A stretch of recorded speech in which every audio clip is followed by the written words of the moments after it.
Sue. The monster seemed to have an extremely terrifying intuition about danger, and it reacted extremely quickly, and when it sensed a bullet approaching, it immediately jumped to the side. Bang! 2 bullets hit the blocking stone ball on the ground one after another, making a violent explosion that smashed it. After dodging 2 bullets, the monster roared angrily, picked up a stone ball again, and threw it at another building opposite. Just like last time, the roof of the building was once again plowed off by a stone ball. When it was about to grab the third stone ball, its right hand suddenly exploded from its arm, and the whole arm was like a smashed watermelon, and the flesh and blood flew around. Roar! The monster let out a painful wail, its eyes were beating, flashing with a light of incomparable hatred, and it turned around and stared at a building behind it, obviously completely enraged. The next moment, the wounds on the monster's body began to heal at a speed visible to the naked eye, but in just a few minutes, an arm grew back. The entire live broadcast room was quiet, no one spoke, and no one swiped gifts. Momo's pretty face turned pale, and his body couldn't help but tremble. There was nothing he could do about this monster. Who else could kill it? Thinking of this, Momo knew in his heart that if he stayed, he was afraid that this little life would really not be saved. Fans are sorry, I can only live broadcast here, and I am afraid that something will happen if I stay any longer. Momo pointed the camera at himself, his hands were still trembling slightly, and he was about to turn off the live broadcast with an apologetic face. Momo, wait. I think I saw someone rushing towards the monster. Yes, I saw it too. That person seems to have flown over. Could it be that we are dazzled? I saw it too, that person will fly again. Momo, don't turn off the live broadcast, turn the camera over. We want to see the trapeze. Seeing that the comment area all said that they saw the flying man, Momo was confused. Were this group of people scared and stupid? Momo turned around and looked over suspiciously, and when she saw the scene in front of her, her pupils suddenly shrank, and a sexy flaming red lip opened unconsciously, and her face was full of astonishment. Because there is really someone flying ahead. Chen Luo's taxi was stopped by the martial law police outside before it arrived at Huaguozhou University of Science and Technology, and told them to stay away from the area immediately, citing a large-scale gas leak. Of course, Chen Luo knew it was nonsense as soon as he heard it, because even if it was more than 1,000 meters away, a roar full of murderous intent and anger could be heard here, as well as the explosion of bullets and grenades coming from over there. At this time, as long as you are not a fool, you know that something is wrong inside. Chen Luo's face was a little surprised. This voice was obviously not like a human, a bit like a ferocious beast roaring. Before he could finish being surprised, he saw the 2 huge stone balls smashing the roof of the building not far away, and then plummeting downwards. Chen Luo sighed secretly in his heart. The direction was the location of Huaguozhou University of Science and Technology. He could guess with his toes. Before he could go to the laboratory, there was a problem first. Chen Luo immediately got out of the car, found an uninhabited corner, and took out a set of clothes from his bag. That was when Chen Luo set up a teleportation point in the United States. He bought a set of Spider-Man clothes. Chapter 323 Come and see Spider-Man. Chen Luo's choice of Spider-Man's clothes is also very simple, that is, he is ready to show up to do some things that are inconvenient to show his face. And Spider-Man is tightly wrapped in tights, not only does not show his face, but he can't show any part of his body. Chen Luo changed his clothes and casually threw the bag into the Western fantasy world, and after letting it be destroyed by the power of the law, he slowly floated up and flew up to the roof of a building behind him. When he fell to the roof, Chen Luo's mental power and hearing expanded towards the place where the explosion had just occurred. Soon, he locked on to a tyrannical creature. Chen Luo knew that he had found the target, and he immediately turned into a shadow and rushed out. When he was close to the edge of the building, he jumped up, stepped nearly 100 meters in the air, and flew towards the second building. When he was about to land, he landed lightly on the roof of the second building like a civet cat, and then continued to accelerate and jump towards the third building. Chen Luo was getting faster and faster, jumping between skyscrapers like a ghost, and reached the roof of a building opposite Huaguozhou University of Science and Technology in less than a minute.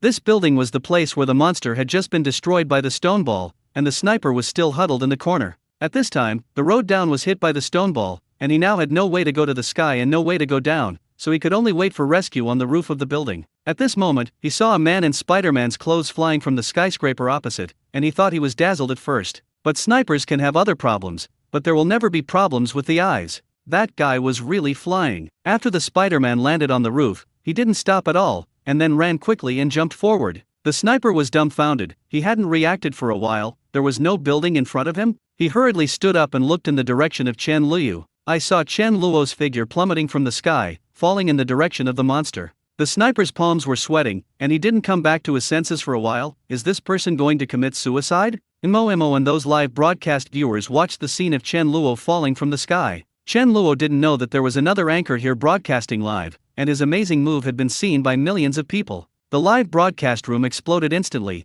and the comments turned into a waterfall and rolled rapidly. Superman! What's Superman? That's Spider-Man! Mom! Come and see Spider-Man! No, he fell directly from the sky, this is the rhythm of falling to death. Spider-Man, launch the spider silk. A bunch of fools, who told you that wearing Spider-Man clothes is Spider-Man? Momo was originally about to run away, but when he saw this scene, he couldn't help but point the camera at the Spider-Man in the sky. Just when the audience in the live broadcast room thought he would fall to his death, Chen Luo's rapidly falling figure suddenly eased strangely, and then slowly floated down like a feather and gently stepped on the ground. At this time, the number of people in the live broadcast room also began to show geometric growth, exceeding 5 million in the blink of an eye and began to advance towards 6 million. When Momo saw this number, although his body was shaking, his feet seemed to be welded to the ground, and he couldn't take a step. I am afraid that this kind of opportunity will never be encountered in this life, and if she leaves now, she will regret it. Song Jiangxian and others in the command room were also stunned. What was the situation? Why did a flying man suddenly run out? And the landing method that is completely inconsistent with the common sense of physics is simply hell. Adjust the direction of the drone, I want to see his appearance clearly. Hearing Song Jiangxian's order, the staff in the room immediately adjusted the drone in the sky to aim at Chen Luo below. When the high-definition Spider-Man appearance came from the surveillance screen, the people in the room looked at each other one by one, and they all felt extremely ridiculous. The monster was staring at the sniper on the building behind him in a furious manner, and when he was about to continue to deal with them, Chen Luo appeared. It turned around and stared at Chen Luo intently, with a lot of blood in his eyes, and at this moment it felt a threat from Chen Luo, making it forget the revenge of the broken arm in an instant. Chen Luo was also looking at this monster. Judging from the situation on its body, it should have been injected with incomplete super soldier serum, resulting in physical changes. Compared with the monster feeling threatened from Chen Luo did not feel a threat from the monster. At this moment, the monster slammed on the ground, trembling slightly, and its body burst out, almost instantly, and its huge fist smashed down on Chen Luo's head. Ah! Momo exclaimed. She had seen the ferocity of this monster, and when she saw Chen Luo about to be knocked down by a punch, she was so shocked that she covered her mouth. Chen Luo glanced at this monster lightly. In the eyes of ordinary people, its speed may be scary, but in his eyes it is as slow as a snail. When the monster's fist was about to be hammered into him, Chen Luo unhurriedly stretched out his hand and caught the monster's fist. Boom! A violent sound like a firecracker exploding came. Chen Luo's figure did not move at all, but the cement pavement under his feet seemed to be made of mud, and it was broken inch by his step.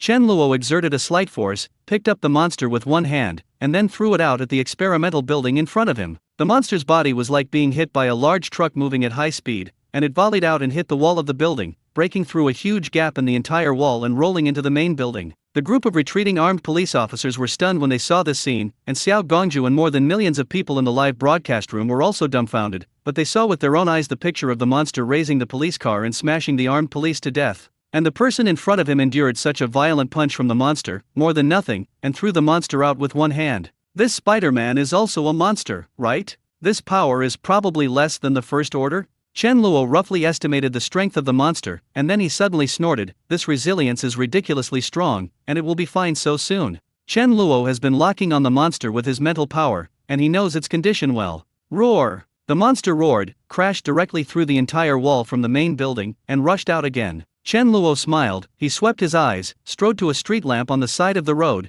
and casually pulled up the street lamp pole the thickness of an adult's thigh. Chen Luo circled in his hand, and the street lamp pole suddenly accelerated, making a violent whistling sound in the air, and swung towards the monster that pounced on him. Chapter 324 Regenerative Ability. When Chen Luo waved the street lamp pole, he had already attached the power in his body to it. It was extra after the second order, and he didn't know whether it was mana, spiritual power, or true chi or something. Anyway, using this thing to release sword energy and thunder power would double their power. Even if they were attached to ordinary items, they could make them extremely hard. The street lamp pole roared, with a violent sound of breaking the air, and before the monster could rush up, it slapped it with unparalleled speed. There was a muffled thunderous sound from the monster's chest, and then it saw its entire chest sinking, accompanied by the sound of bones breaking. The next moment, its huge body was like a baseball that was played, and it was slammed into the wall behind it, knocking out a huge gap in the entire wall. The speed of running is about twice that of ordinary people. Resistance to hitting is probably the point where it can withstand bullets, but this resilience is a bit abnormal.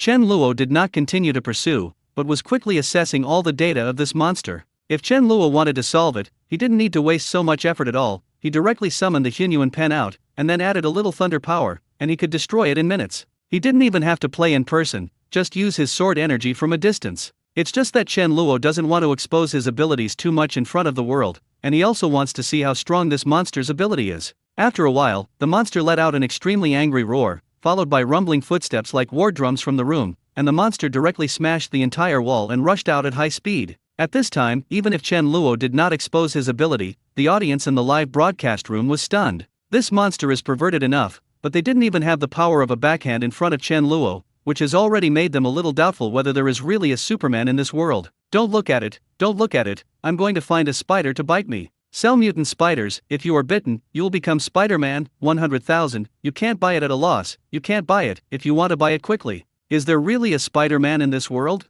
It's not a movie, is it? Can a person have such great power? It's incredible. This is a special live broadcast, make your sister's movie. Hey, this self-healing ability is stronger than mine. Chen Luo couldn't help but let out a sigh. When the monster rushed out, the wounds that had sunken deep into its chest, including the broken bones, had recovered. Even if Chen Luo was already in the second order at this time and had the self-healing ability of the Blood Clan, he would definitely not be able to do it to such an exaggerated point. I want to see how strong your healing power is. Chen Luo casually folded the street lamp pole into 2 pieces, leaving only about 2 meters of shape, stretched out his hand and pinched it slightly, and pinched the front end of the street lamp pole into a sharp shape. Chen Luo glanced at the monster that was running wildly, and casually injected the power in his body into the street lamp pole that turned into a spear, and threw it out at the monster's abdomen. The street lamp pole pierced the air, shooting out like a javelin, easily piercing the monster's abdomen. Under the action of huge inertia, its entire body was carried backwards by the street lamp pole and pulled back 5 or 6 meters until the street lamp pole was nailed into the ground, and its entire body was nailed to it. Chen Luo walked over slowly, and when he saw the monster staring at him with his eyes fixed on him, and roaring angrily and painfully in his mouth, he shook his head slightly. My intelligence has deteriorated to the point where I am almost like a beast, and I can no longer be regarded as a person. Even if the beast sees someone who is countless times stronger than itself, it will have a survival instinct and know how to escape. But the monster in front of him didn't seem to have this concept at all, he just wanted to instinctively tear everything in front of him. Chen Luo stretched out his hand and pulled out the lamp pole, and then saw that the wound on the monster's chest began to heal at an astonishing rate. Chen Luo became more and more surprised, as if he had underestimated the speed of its recovery. Then test it again.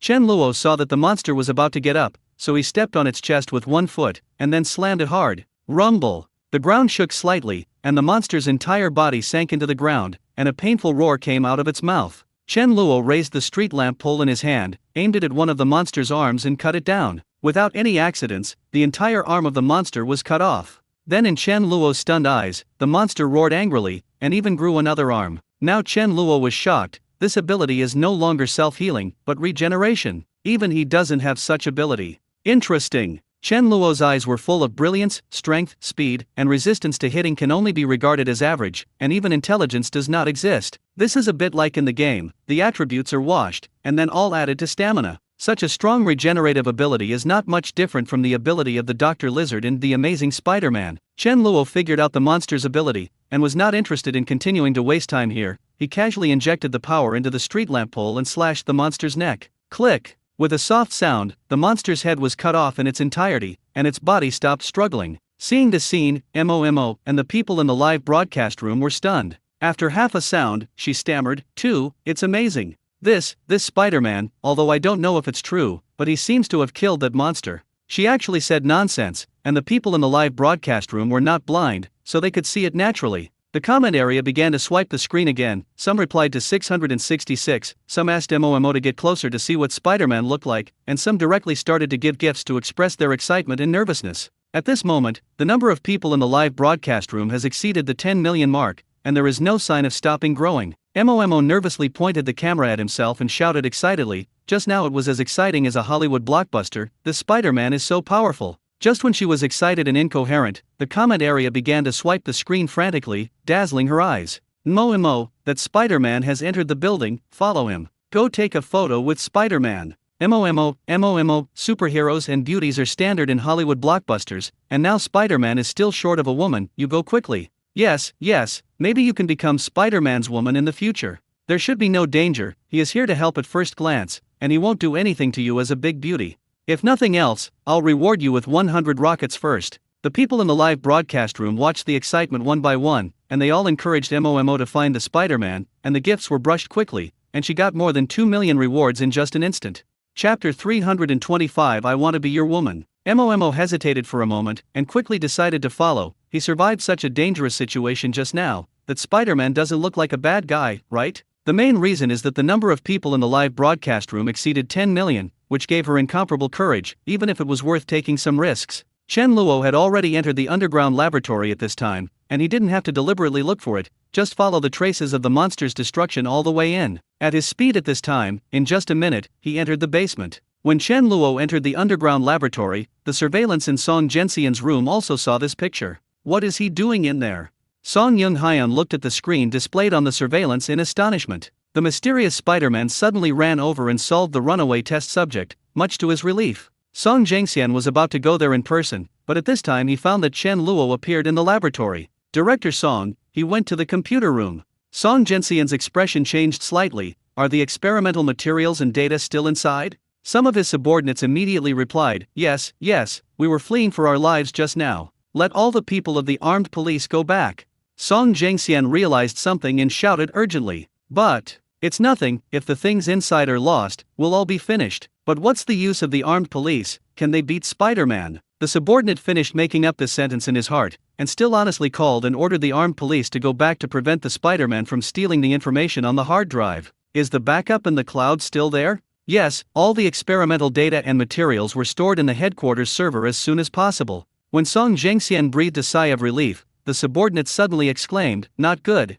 Song Zhenxian's heart that had just been put down hung up again. What's wrong? The subordinate's eyes widened, staring at Chen Luo on the screen, speechless. The computer room is not in the core experimental area, but it is intact at this time. Chen Luo didn't spend much effort and quickly found it. He took out a USB flash drive, inserted it into the host, quickly copied all the experimental data, and then began to operate it with his fingers on the keyboard. And Song Zhenxian and others saw Chen Luo's fingers dancing on the keyboard as if flying. His speed was so fast that their eyes had the illusion that Chen Luo had grown 7 or 8 hands. He hacked into the server of our headquarters. When Song Zhenxian heard this, he immediately said angrily, quick, let the people at headquarters transfer the backup data immediately. The subordinate cried and said, Director, it's too late, his speed is too fast, and the firewall of the headquarters was breached before it even lasted a second. What about the information? The subordinate quickly operated a few times on the computer, and then said with a dead face, he deleted everything. Yes, can it be recovered? No, he directly smashed all the files and could never fix. Song Zhenxian only felt a burst of dizziness in his head and almost fell to the ground. After a while, he shouted sharply, let the armed police go back immediately, and at all costs, they must also snatch back the hard drive in his hand. Chen Luoxian cleared all the data backed up by the headquarters of the institute, and when he saw that the USB flash drive was still copying data, he waited in place unhurriedly. The experimental data adds up to dozens of G, and it is estimated that it will take a while to fully replicate it. Chen Luo waited for a moment, and suddenly heard a sound of footsteps, less than 100 meters away from here. Chen Luo suddenly frowned, because he was a little familiar with this aura. It was the female anchor Momo who had been probed with mental power yesterday. What is this woman doing here? Chen Luo listened for a moment, and when he heard what the woman was saying to thank him for the tip, he suddenly understood. Chen Luo didn't know what happened just now at this time, and he had already been photographed by this woman. It's not timid. Chen Luo smiled, but he didn't care. But how did this woman come in? The outside has been isolated, and ordinary people can't come in at all. Then there is only one possibility, this woman was originally here. Judging by age, it should be a student here. Chen Luo was suddenly stunned for a moment when he thought of this. His mind seemed to be too active, and as soon as a thought came up, he began to analyze it automatically. At this time, Momo had just walked into the laboratory, and before he could find Chen Luo, he saw the bloody scene after the monster tore the living person apart. Damn, is this a meat grinder? It's terrible. No, I'm going to vomit for a while. This was all made by that monster, right? I'm Nima. Momo snapshot changed the position, otherwise I wouldn't be able to stand it. When she saw the terrifying picture in front of her, she leaned against the wall and vomited wildly on the spot. As a flower who grew up in a greenhouse, Momo had never seen such a bloody scene, and she was so frightened that even her legs and stomach were trembling. She felt that she couldn't sleep today, and she was afraid that she would have to have nightmares for a long time. Momo regretted following him a little, it was so disgusting. But soon, when she thought of the popularity of the live broadcast room and the millions of rewards, Momo felt that she could endure anything. Isn't it just some rotten meat, just run over with your eyes closed? After Momo finished spitting out, he gritted his teeth violently, closed his eyes and ran forward. Although Chen Luo didn't see the situation here, his mental power had been shrouded here, and through Momo's movements and voice, he could judge what was going on with her. Chen Luo couldn't help but laugh. This woman is quite hard. Of course, Chen Luo saw the scene outside when he came in. Of course it was nothing to him, but a female college student ran away without being frightened, and she could still hold back her fear and break in. "Spider-Man, are you there?" When he heard Imomo's slightly trembling voice coming from outside, Chen Luo smiled faintly and ignored it, but looked at the progress displayed by the computer. There are 10% left, which is a matter of a few minutes. Chen Luo didn't respond. Momo searched the rooms in the laboratory one by one, and soon found Spider-Man in the computer room, staring at the computer screen. When he saw Momo come in, Chen Luo just glanced back, ignored it directly as if he saw the air, and then continued to look at the computer. Momo was stunned for a moment. She never expected Spider-Man to react like this when he saw her. "I'm not bad looking, right? Usually those licking dogs call me goddess every day." Momo doubted himself for a while, and suddenly opened his mouth and shouted, "Spider-Man, I want to be your woman." Chapter 326. I'm the father you'll never get. Chen Luo didn't even have a hint of mood swings, and he didn't even look back. He had just heard this woman interacting with people in the live broadcast room, and he could roughly judge from what she was saying that the people in the live broadcast room had encouraged her to say this to him. Seeing that Chen Luo completely ignored himself, Momo was stunned again. Could this person be deaf? Or blind? This sentence was indeed said by a group of local tyrants in the live broadcast room. As long as she ran to say this sentence to Spider-Man, she would be rewarded again. But now that she said this, Chen Luo didn't react at all, which made her feel frustrated. "Hey, you can't hear me, I said I want to be your woman." When Chen Luo saw that there was only 1% left in the progress bar at this time, he didn't look back and said, "You don't deserve it." As soon as Chen Luo's words came out, Momo was stunned, and after hearing this, the people in the live broadcast room were stunned for a moment, and then they all laughed crazy. 6666. This is definitely a critical hit. Momo is going to cry. Tisk. Momo silently shed tears of humiliation.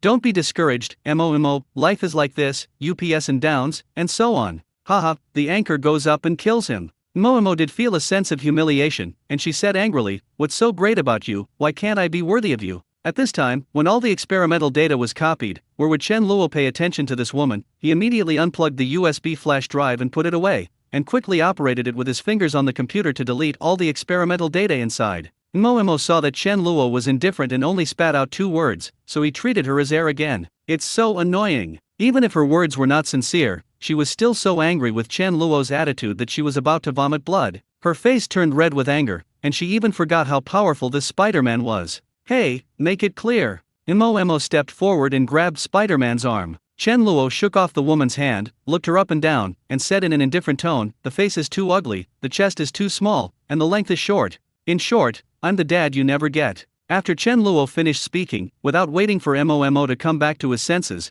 the person suddenly disappeared. When Momo originally heard Chen Luo's opening words, a pretty face had turned pig liver color, and just as she was angrily preparing to refute Chen Luo, she found that he had disappeared strangely. This situation not only stunned Momo, but also the people in the live broadcast room were dumbfounded. "Damn, I'm not dazzled, he disappeared directly? What the hell? Momo, touch it, is Spider-Man invisible? I believe in Superman now. What kind of ability is this, stealth or teleportation? It's too awesome." After Chen Luo disappeared directly in the eyes of nearly 10 million people, it caused a sensation around the world. Momo's live broadcast seemed to drop a depth bomb, detonating the entire network. There were too many people watching, and countless people forwarded the link in the recorded video, which suddenly caused a viral spread, even if Song Zhengxian wanted to delete it. And not only is it spreading on the domestic internet, but even to the Special Administrative Region HK, where viewers have spread the video to YouTube, the world's largest video website, which has become a trend of spread and cannot be stopped at all.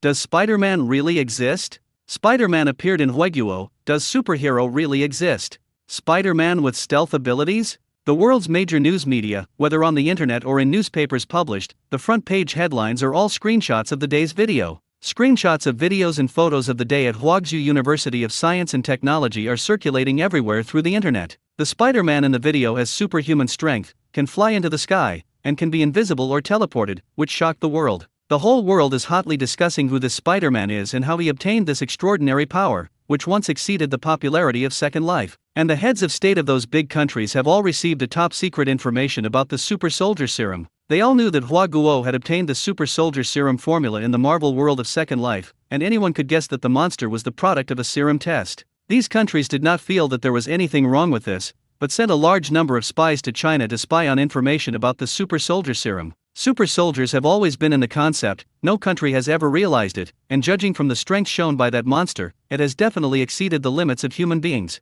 Even if you can't create a real super soldier serum and throw such a monster at the enemy's capital, the lethality caused is extremely terrifying. What's more, there is also a living Spider-Man with extraordinary powers in front of him. This shows that extraordinary power really exists. For a time, there were many bulls, ghosts, snakes, and gods in China, and most of these people were concentrated in Zhangcheng, the place where the accident occurred. After returning to the Western fantasy world, he immediately annihilated the Spider-Man clothes on his body and returned to the hotel room. Chen Luo turned on the computer, inserted the USB flash drive into the computer, and began to analyze the information inside. These materials are as many as tens of gigabytes, including a large amount of data, which is very large, and normal people are afraid that it will take several years to read it. But with Chen Luo's mental strength and eye speed at this time, he could sweep them all in a week at most. In the next time, Chen Luo deleted the information while watching. He was extremely familiar with the serum of the super soldier, and after removing a large amount of information unrelated to his regenerative ability, only a small part of it was streamlined.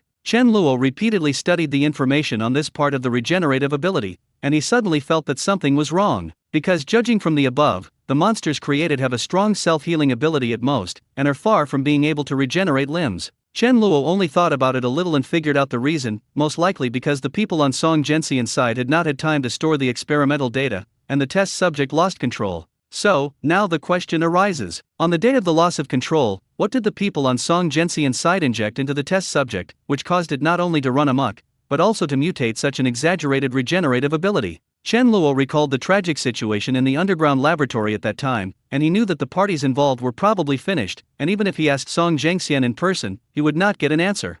Chapter 327 Opportunity to Turn Things Around. Chen Luo was not discouraged, he began to concentrate and mobilize all his brain resources for analysis. The only people who lead the super soldier serum test can only be experts in genetics, and the laboratory located at Huazheng University of Science and Technology is definitely not set up casually. In addition to having a national laboratory there, it is most likely that the researchers of Huazhou University of Science and Technology are leading the experiment. Chen Luo thought of this, immediately opened the official website of Huazhou University of Science and Technology, and found all the senior professors in genetics. There are 3 in total who hold the title of Professor of Genetics, all of whom are men. Chen Luo took advantage of the situation to hack the internal management system of Huazhou University of Science and Technology and got out all the detailed information of these 3 people. It only took 10 minutes for Chen Luo to determine that the person leading the laboratory was a genetics professor named Han Jiarong. The other 2, one is not in Zhangcheng, and the other is far inferior to Han Jiarong's status in school. Most importantly, Han Jiarong died on the day of the incident. Not only did he die, but even several doctoral students he brought were also hung up. Chen Luo frowned, he figured out who injected the test subject, but he didn't know what was injected, which was a bit troublesome. Chen Luo wasted so much time on the serum, of course, he wanted to obtain that heaven-defying regenerative ability. Now for Chen Luo, only improving his strength is the most fundamental, otherwise he will not be able to survive the 3-year period, and everything will be empty talk. I didn't know it before, but Chen Luo now knows that this ability is okay, how can he give up? And with the relevant knowledge in Chen Luo's mind, after knowing what Han Jiarong injected, he had a certain certainty that he could get it. It's a pity, if you had gotten some blood out of the test subjects at that time, it shouldn't be so troublesome now. It's too late to say anything now, the body must have been disposed of by Song Jianxian's people a long time ago, and nothing will be left for him. Chen Luo's heart suddenly moved, this was just his guess, but he could try to contact Song Jianxian. They may clean up the corpses, but the flesh and blood of the test subjects will definitely not be easily discarded, and maybe they still have them in their hands now.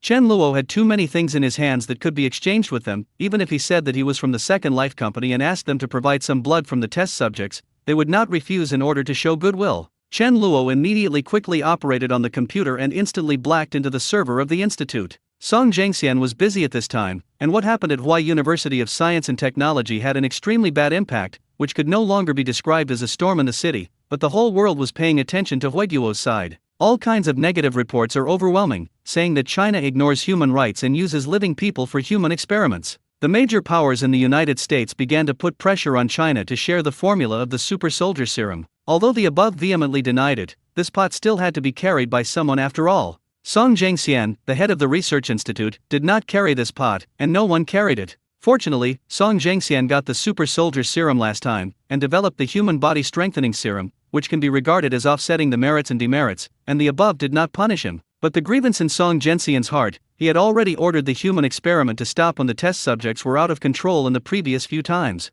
Obviously, it was Han Jiarong, the old thing who took the initiative to use some new formula, which caused the test subjects to run amok, but in the end it was himself who took the blame. Director. Something happened. Just as Song Zhengxian was handling official business, a subordinate rushed in anxiously. What are you panicking? What else can happen now? Song Zhengxian raised his head angrily, looked at his subordinates who hurriedly pushed the office in, and scolded. First, the people from Second Life Company took the initiative to contact us. What? Song Zhengxian was so shocked that he sat up from his chair. You say it again? People from Second Life have contacted us to talk to you. Song Zhengxian pulled his legs and rushed outside. His previous grievances were swept away, and his heart was full of ecstasy. This is the first time that Second Life Games has taken the initiative to contact the outside world, and Song Zhengxian is keenly aware that this is an opportunity to turn around. When Song Zhengxian appeared in the office area, he saw a line of text appear on the electronic screen. The Abyss World, online within 10 minutes, outdated, signed by Wang Xiaoqi.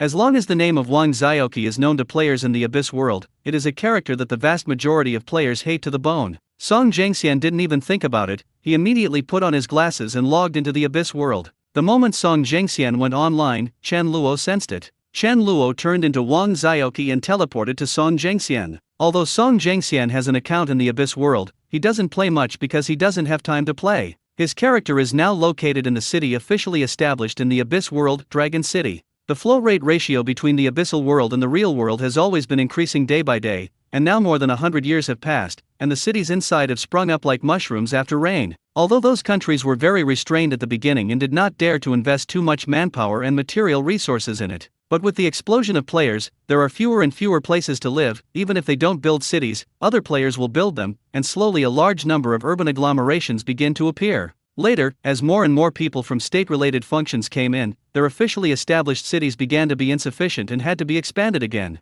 The construction could not be stopped at all, and the area of the city began to expand rapidly, and soon an urban agglomeration was formed with the main city established by the major officials as the core. And Dragon City is the largest city officially established by China in the Abyss World, with it as the center, surrounded by cities established by Chinese players. Although the Abyssal World does not have the concept of a country, it will still form a large group force according to its respective countries. They will help each other and form an offensive and defensive alliance. Chen Luo appeared in Dragon City, and was a little surprised when he saw the size of the city now, because after throwing Gaskell into the Abyss World, he had paid little attention to this side. In the final analysis, the Western Fantasy World is where his foundation is, and the Abyssal World is not completely controlled, so he doesn't care much about it. Now that there are nearly 10 million people in Longcheng alone, the size of the city is almost the same as that of a first-tier city. It's just that it's not like those first-tier cities, where there are skyscrapers everywhere. The buildings here are only 7 or 8 stories high, and rarely more than 10 floors. Chen Luo understood at a glance that it was not that they couldn't build that kind of skyscraper, but that it was unnecessary.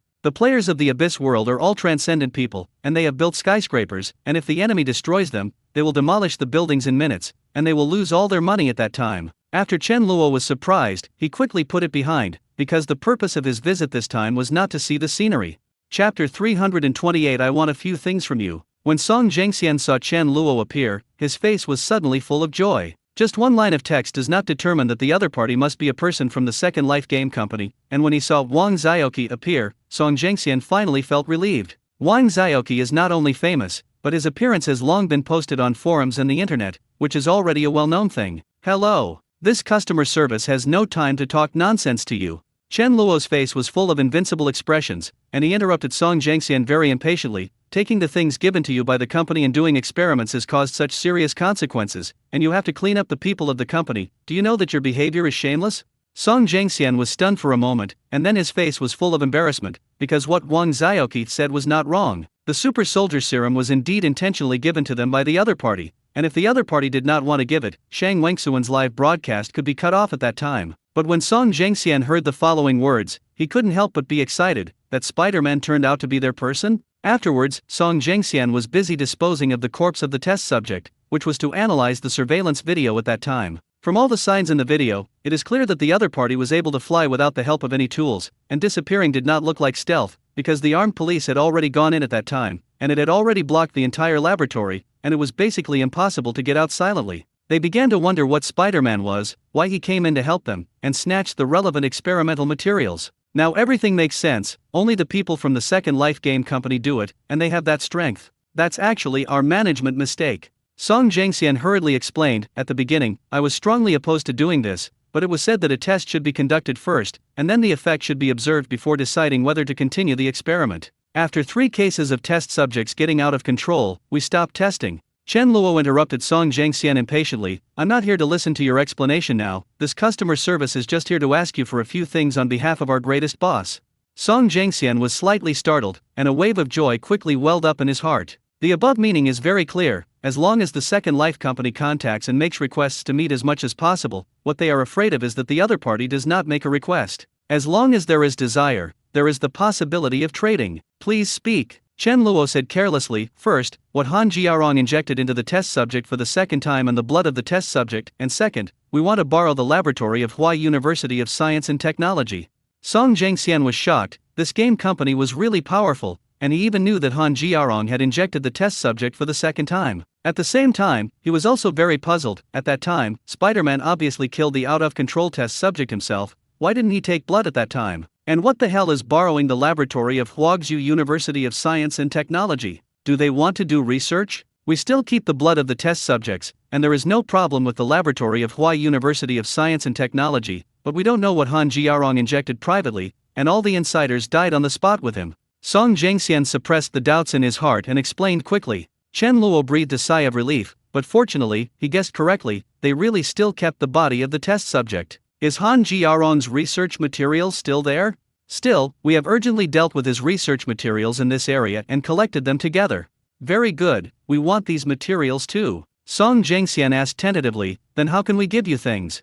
Say your mobile phone number and we will have someone contact you. Song Jiangxian did not hesitate and immediately reported his mobile phone number. After Chen Luo wrote it down, he suddenly laughed and said, you'd better not play tricks, the person who contacted you is the one who dealt with the out-of-control test subject, and you should know his ability very well. Song Jiangxian was stunned when he heard this, and hurriedly said, don't worry, we sincerely want to cooperate with your company. I don't know. Stop. Chen Luo didn't know what Song Jiangxian wanted to say. You are too greedy, our greatest boss is very dissatisfied with you now. We will not have any possibility of cooperation until this matter is over. As for the future, it depends on your performance. Song Jiangxian didn't dare to talk nonsense, and immediately smiled. Understand.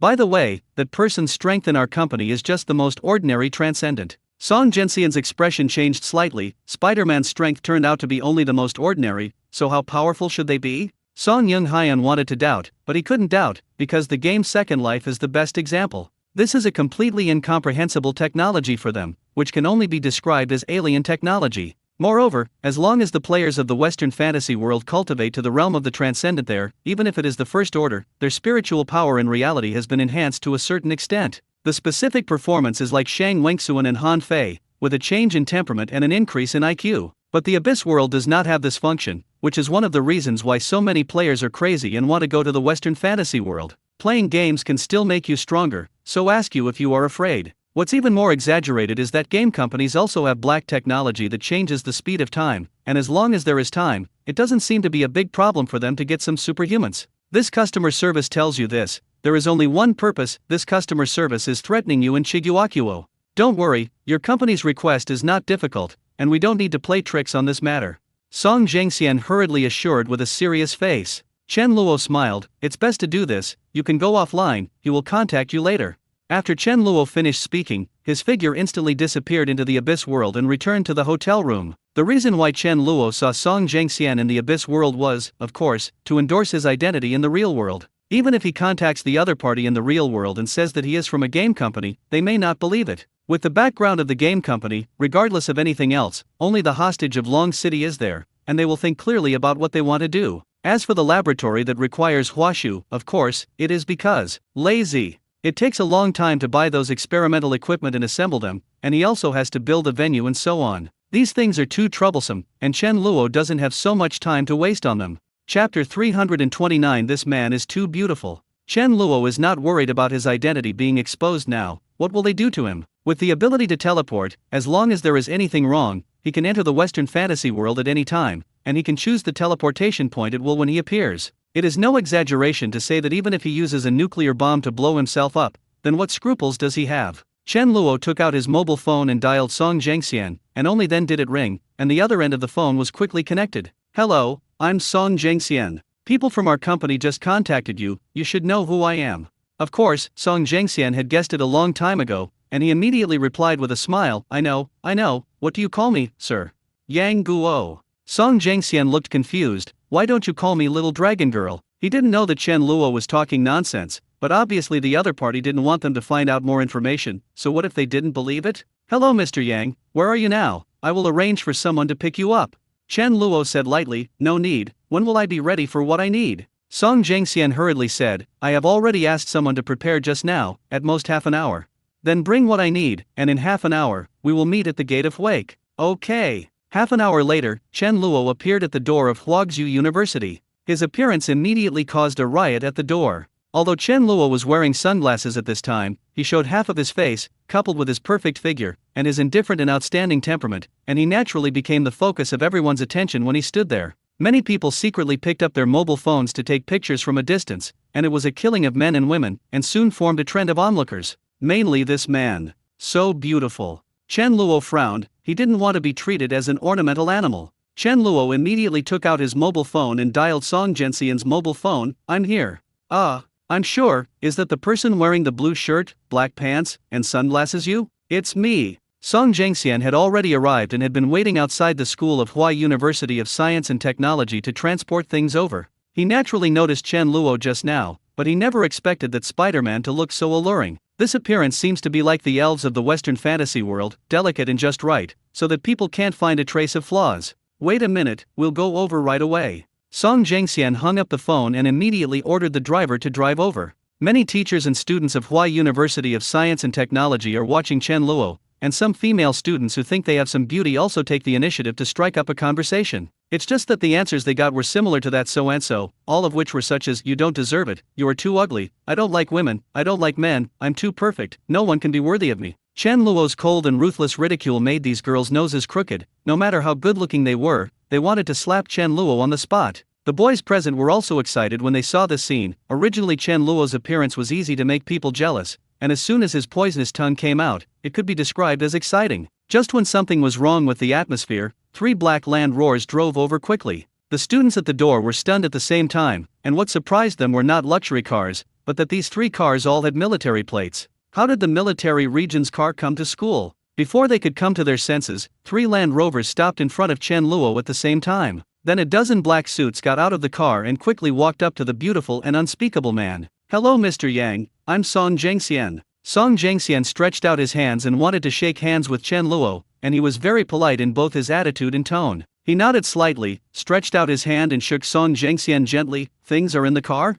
"Yes." "Then go in." "Okay, please come here." Song Zhengxian immediately invited Chen Luo to get into the car. When the group got into the car and drove towards the school, the students present looked at each other, not knowing that the identity of this beautiful man was not simple. For a while, Chen Luo's photos spread all over the school forums and circles of friends of Hua University of Science and Technology, and they were speculating about his identity. What children of high-ranking officials, what super-rich second generation, etc. In short, there are all kinds of bizarre speculations. However, those girls who were humiliated before felt a lot more comforted inexplicably. Under the leadership of Song Zhengxian, Chen Luo entered the experimental building of Wake University of Science and Technology, but it was no longer in the original basement. There was already a group of people in white coats waiting there in the laboratory, and when they saw Song Zhengxian and Chen Luo coming in, they immediately greeted them with a smile on their faces. They didn't know Chen Luo's identity, but they knew what Song Zhengxian was, which was an existence that even the principal had to deal with very politely. Song Zhengxian just nodded slightly at them. Even if he had said hello, he introduced to Chen Luo, "All the facilities here are the top equipment in China, and they are also the best talents in genetics at Wake University. If you need any assistance, you can just tell them." The group of white coats were dumbfounded at the same time, and looked at Chen Luo incredulously. They naturally noticed this man's appearance at first sight, but Song Zhengxian actually asked them to assist this beautiful man who looked less than 20 years old? What the heck? Of the more than 20 people present, 3 were professors alone, and those with a lower degree than a master's degree were not qualified here. This man looks like a freshman who has just entered the university. Why should they help this person? What shocked them even more was that after Chen Luo listened to what Song Zhengxian said, he said lightly, "No need, let them all leave."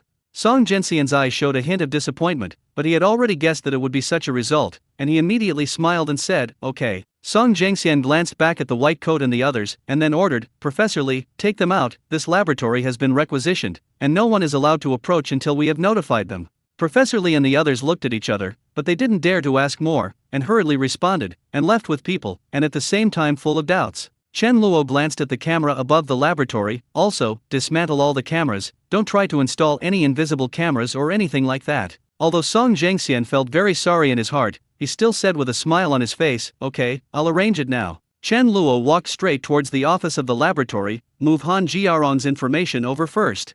Chapter 330 Special X Gene. Han Jiarong's research materials are more than a dozen boxes of paper alone, and he is afraid that there will be hundreds of pounds. The files stored in the computer are also dozens of G, but these files are all experimental videos recorded by Han Jiarong himself, so they occupy a considerable part, and only a small part is experimental data. When Song Zhengxian arranged for people to send all the resources in, he ordered people to start dismantling the camera. Chen Luo's mental power can envelop the entire laboratory, and he can accurately identify what everyone is doing, but he is not afraid of what tricks they play. After Chen Luo closed the door of the office, he began to quickly flip through Han Jiarong's research materials. While he was flipping through it, he also opened Han Jiarong's experimental video on the computer and listened to it with his ears. When he encountered something that needed to be observed with his eyes, he looked up again. After finding that there was no problem with one mind and two uses, he began to use double-speed playback to ingest information at a faster speed. Time flies, and half a day passes quickly. Chen Luo had not moved in the office, and at this time he had already read half of the paper materials. The video file time is fixed, and although Chen Luo used 4 times the speed to play, he still only watched less than 1/10. Chen Luo couldn't help it, more than 4 times the playback speed, the sound was completely indistinguishable, so he could only listen slowly. It's just that the information he saw now overlapped a lot with the information he took from the laboratory last time, and he didn't find out what Han Jiarong injected into the test subjects at that time. Chen Luo glanced at the rest of the information, he sighed helplessly, a week was wasted, and it was not bad for this time, so he had to continue to struggle. And Song Zhengxian led people to stay outside and did not go anywhere, for fear that Chen Luo would not find his own person when he needed something. After Song Zhengxian reported to the above, he received great attention from the above and ordered him to meet all Chen Luo's needs, and at the same time test whether he could make a deal with Chen Luo. Not with the game company, but with Chen Luo. After Chen Luo made those requests, a special think tank immediately analyzed why the game company wanted those things. In a short time, they made a judgment. The test subject has a certain ability, which is favored by the game company. Judging from Chen Luo's ability to crush monsters, the only thing they can pay attention to is the regenerative ability. With this judgment, it is not difficult for them to make a choice. So the information provided by Song Zhengxian is all untouched, and they want to see if the game company that defies the sky has the ability to get it out. In fact, Song Zhengxian also asked experts to analyze it afterwards, but he couldn't find out what caused the change in the test subject. When it was evening, Song Zhengxian walked to the door of the office, knocked on the door, and asked outside, "Mr. Yang, it's been a day, do you need something to eat?" "No need, you can go on your own." Chen Luo flipped through the information and said without even looking back. Song Zhengxian couldn't help but look a little strange, but soon said, "Mr. Yang, there is so much information, you won't be able to finish reading it for a while. Do you have any food that you like to eat? I asked someone to make it and bring it to you." "No need, you go, don't let anyone bother me for 3 days." Song Zhengxian was stunned for a moment, but he also heard the impatience in Chen Luo's tone, and hurriedly said, "Okay, I understand."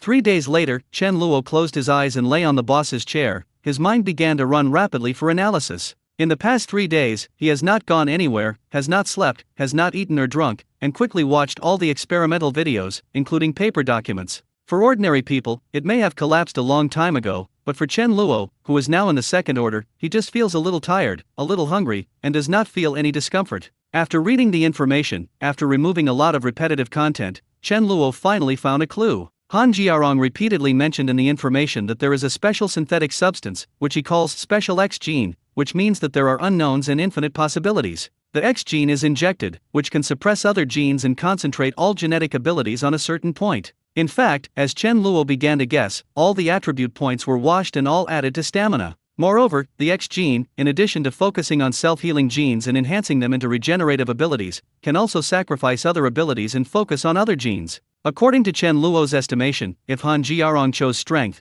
the strength of the test subject should be at least at the level of a first-order transcendent. However, such a side effect is also obvious, that is, the test subject will lose control and run amok. I don't know if this thing can be fused with the genes of the gods. Chen Luo felt that as long as he analyzed the blood of the test subject, it should not be difficult to figure out the composition of the synthesis of the X gene, but after getting it, he could not be sure whether it could be compatible with the genes of the gods. In case there is a rejection reaction like the longevity serum, then it will be in vain. And Chen Luo was also worried about whether he would go as wild as the test subject. Even if he was now a second-order transcendent, he was not sure that he would really be immune to side effects. Chen Luo pondered for a moment. He had come to this point, and he had to try it again. As soon as Chen Luo's mind moved, he used his mental power to open the door of the office. I need food and water, and by the way, send the blood of the test subject. There have been people guarding outside 24 hours a day, although they don't know Chen Luo's identity, but seeing Song Zhenxian's respectful attitude, they also know what it means. But when they saw the door open automatically, they were stunned for a moment. Because Chen Luo was still sitting behind the desk inside, there was still 3 or 4 meters away from the door. How could the door open automatically? However, although they were puzzled, one of the guards immediately replied respectfully, "Okay, Mr. Yang. Do you have any food requirements?" "No, just eat it, the sooner the better." "Okay." The guard responded and hurriedly left the laboratory, while reporting the situation to Song Zhenxian. When Song Zhenxian heard that Chen Luo had finally opened the door, he rushed over as soon as possible. But on the way, the astonishment in his heart became even stronger. Because Chen Luo didn't eat or sleep for 3 days, he began to wonder if something would go wrong, or if Chen Luo had food on him. They knew that it was not that the office was surveillance, but that the office had a transparent glass wall, and Chen Luo did not pull down the blinds, so he could see what he was doing with just a glance. Through the guard outside the laboratory, Chen Luo did not have any unnecessary movements at all, and kept flipping through the information and watching the video materials on the computer at the same time, which lasted for 3 days and 3 nights. Chapter 331, Beauty Trap. The meal Chen Luo asked for was delivered quickly, but it was not the guard at the door, but 2 young and beautiful women. These 2 people have different styles, one is petite and lovely, and the other is mature and charming. But what they have in common is that they are both beautiful and belong to the best beauties in the eyes of ordinary people. When these 2 women saw Chen Luo, they were both stunned at the same time. At this time, Chen Luo was not wearing sunglasses, and the entire appearance against the sky was completely presented in front of these 2 women. Before they came, they didn't expect Chen Luo to be so good-looking, and it could make them feel ashamed. It feels so weird. If there are women who are more beautiful and temperamental than them, they are not unacceptable, but a man is more beautiful than them, which they feel very traumatized. Surprisingly, although Chen Luo's appearance is biased towards feminine, he does not have the slightest feeling of being a mother. His whole body exuded a strong confidence, a feeling of being in control of himself and everything. This kind of temperament is only possessed by some people in high positions. Especially Chen Luo's eyes, bright like stars, clear as if they could penetrate people's hearts, making them dumbfounded for a while.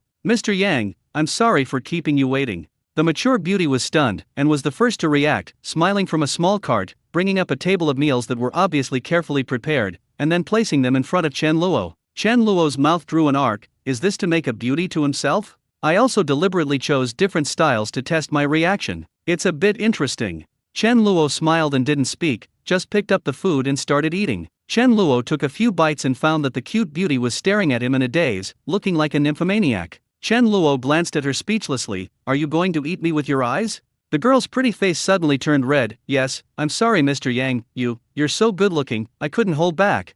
This girl's tone was stammering, shy and embarrassing, exuding a charm that I felt sorry for, coupled with her beautiful face. I am afraid that any man would be moved when he saw it. But Chen Luo's eyes were indifferent, without a trace of fluctuation. "You can go out." "I'm sorry Mr. Yang, I really didn't mean to." The girl thought Chen Luo was angry, her eyes instantly turned red, and she bent down to apologize. Chen Luo's eyes had not changed at all, and he said lightly, "I said, go out." As Chen Luo's tone became colder, the 2 girls inexplicably felt that the air temperature in the house had suddenly dropped a lot, and they couldn't help but have a cold shiver. "Okay, Mr. Yang, I'm sorry to bother you." The mature woman hurriedly responded, quickly pulled another woman out of the office, and took the door with her. Chen Luo started eating slowly as if nothing had happened. And when Song Zhenxian outside got the reply from the 2 women, he had a strange expression. Is it really like what he said? I don't like men, and I don't like women. Song Zhenxian suddenly had a strange idea in his mind. Should he get a gay man and try Chen Luo's reaction again? The next moment, he quickly extinguished the idea. Chen Luo's reaction just now was very likely to know his abacus, so he decisively drove away these 2 women. If he really got a gay man again, maybe he would annoy the other party. He couldn't take this risk. After Chen Luo finished eating, he began to get down to business and began to analyze the blood of the test subject. Song Zhenxian did not provide much blood, because after the test subject was killed at that time, a large amount of blood was lost, leaving only about 500 milliliters, which is almost the capacity of 2 bottles of mineral water. Chen Luo spent a day analyzing and researching the blood in multiple directions, and finally figured out the possible components of the X gene after repeated derivation and verification. It is possible because there are many substances that can replace its components. Even if one ingredient is different, it may be even a slight difference, and it will be 1,000 miles away. Chen Luo listed the ingredients list, and then quickly calculated them in his mind. Soon, he frowned, because according to the analysis of the above ingredients, there were as many as 1,700 combinations. This means that he will have to conduct at least 1,000 trials to determine the formula of the final X gene. This also means that he will have to stay at Huazhou University of Science and Technology for a long time. It's really troublesome. Chen Luo sighed, immediately edited the ingredient list into a document in the computer and stored it on a USB flash drive, then left the laboratory and found Song Zhengxian. Chen Luo handed the USB flash drive to Song Zhengxian. "I need the above materials and send them to the laboratory as soon as possible." Song Zhengxian didn't even ask. He didn't even know what Chen Luo was asking for, so he agreed, "Okay, I'll arrange it now." After Song Zhengxian finished speaking, he showed a concerned expression and said, "Mr. Yang, do you really need to take a break? You haven't rested for 4 days and 4 nights. I'm going back to rest now. You have prepared the materials, call me." After Chen Luo finished speaking, his figure disappeared into the laboratory. Song Zhengxian was just about to reply, but when he saw Chen Luo suddenly disappearing, he was slightly stunned, and then instinctively reached out and touched the place where Chen Luo had disappeared just now. "Mr. Yang?" Although Song Zhengxian had seen him once before, he still felt a little incredible. What kind of ability is this? It's not like invisibility, it should be teleportation? When Song Zhengxian was guessing suspiciously, his phone suddenly rang. "Say, Director," that Mr. Yang suddenly appeared in the hotel room. Song Zhengxian was stunned and hurriedly asked, "Are you sure you read it right? It will definitely not be wrong. A person who looks like Mr. Yang will never forget it as long as he has seen it." Song Zhengxian couldn't help but nod when he heard this. This is also true. The people in the world who can match Chen Luo's appearance are estimated to be counted with a slap. This matter is strictly confidential and strictly prohibited from being leaked to the outside world. "Yes, Director. Should I continue to monitor?" "Forget it, come back and tell me what you just saw. Since he has the ability to teleport, there is no need to monitor him." Song Zhengxian said that he didn't know what he remembered. "Wait, don't come back yet. Contact the military region and ask them to send special forces over." "Director, aren't you not monitoring?" "It's not about monitoring him, it's about preventing those foreign spies." "I see." The subordinate suddenly realized and responded in a hurry. Through Chen Luo's photos, he found out where he lived in Zhongcheng in just 1 day, and also checked his identity in the hotel check-in. As Song Zhengxian expected, that identity was fake. Chapter 332. This is just too coincidental. Song Zhengxian ordered people to secretly trace it, but it was found that it was done on the black market, and it was abroad, so this source was even more difficult to trace and required a lot of manpower and material resources. However, Song Zhengxian has the power of the state behind him, and he doesn't care about this, so he still lets the relevant staff follow Chen Luo's fake identity all the way. Chen Luo also felt that someone outside was watching him, and he was not surprised in the slightest, which was expected for a long time. After Chen Luo finished washing, he fell asleep. By the time he woke up, his energy had returned to his full strength, and he no longer felt tired at all. When Chen Luo was slowly preparing to go to the restaurant for dinner, he found something wrong on the way. The hotel suddenly had more than half fewer guests. Chen Luo's mental strength at this time could cover the entire Hilton Hotel, and he clearly remembered that before going to bed, the hotel had at least 300 guests, and now there are only less than 100 left. Chen Luo recalled the time. Today is the weekend. According to the usual conditions of the Hilton Hotel, the room has always been full. Even if there are vacancies, there are rarely more than 100 empty rooms. And now the guest rooms are spread out around his room, as if they are surrounded by themselves. What's even weirder is that these people rarely move around the room, as if they are standing guard. The target is out, and all staff are on alert. Chen Luo heard someone in a room giving orders to the walkie-talkie. If Chen Luo hadn't felt the killing intent, he would have almost thought that Song Zhengxian's brain was pumped and he wanted to deal with him. After this person gave the order, many people in the room immediately walked out. Some of them passed by Chen Luo, some were talking softly, and then followed him unhurriedly. Chen Luo arrived all the way to the restaurant, and immediately a waiter came up and asked with a smile what food he needed. Chen Luo took the menu and ordered a few dishes, and he looked around with a faint gaze. There were also a few customers in the restaurant ordering, and the people behind him also sat down to order, but their eyes would look at them intentionally or unintentionally. Chen Luo laughed dumbly. These people are too unprofessional.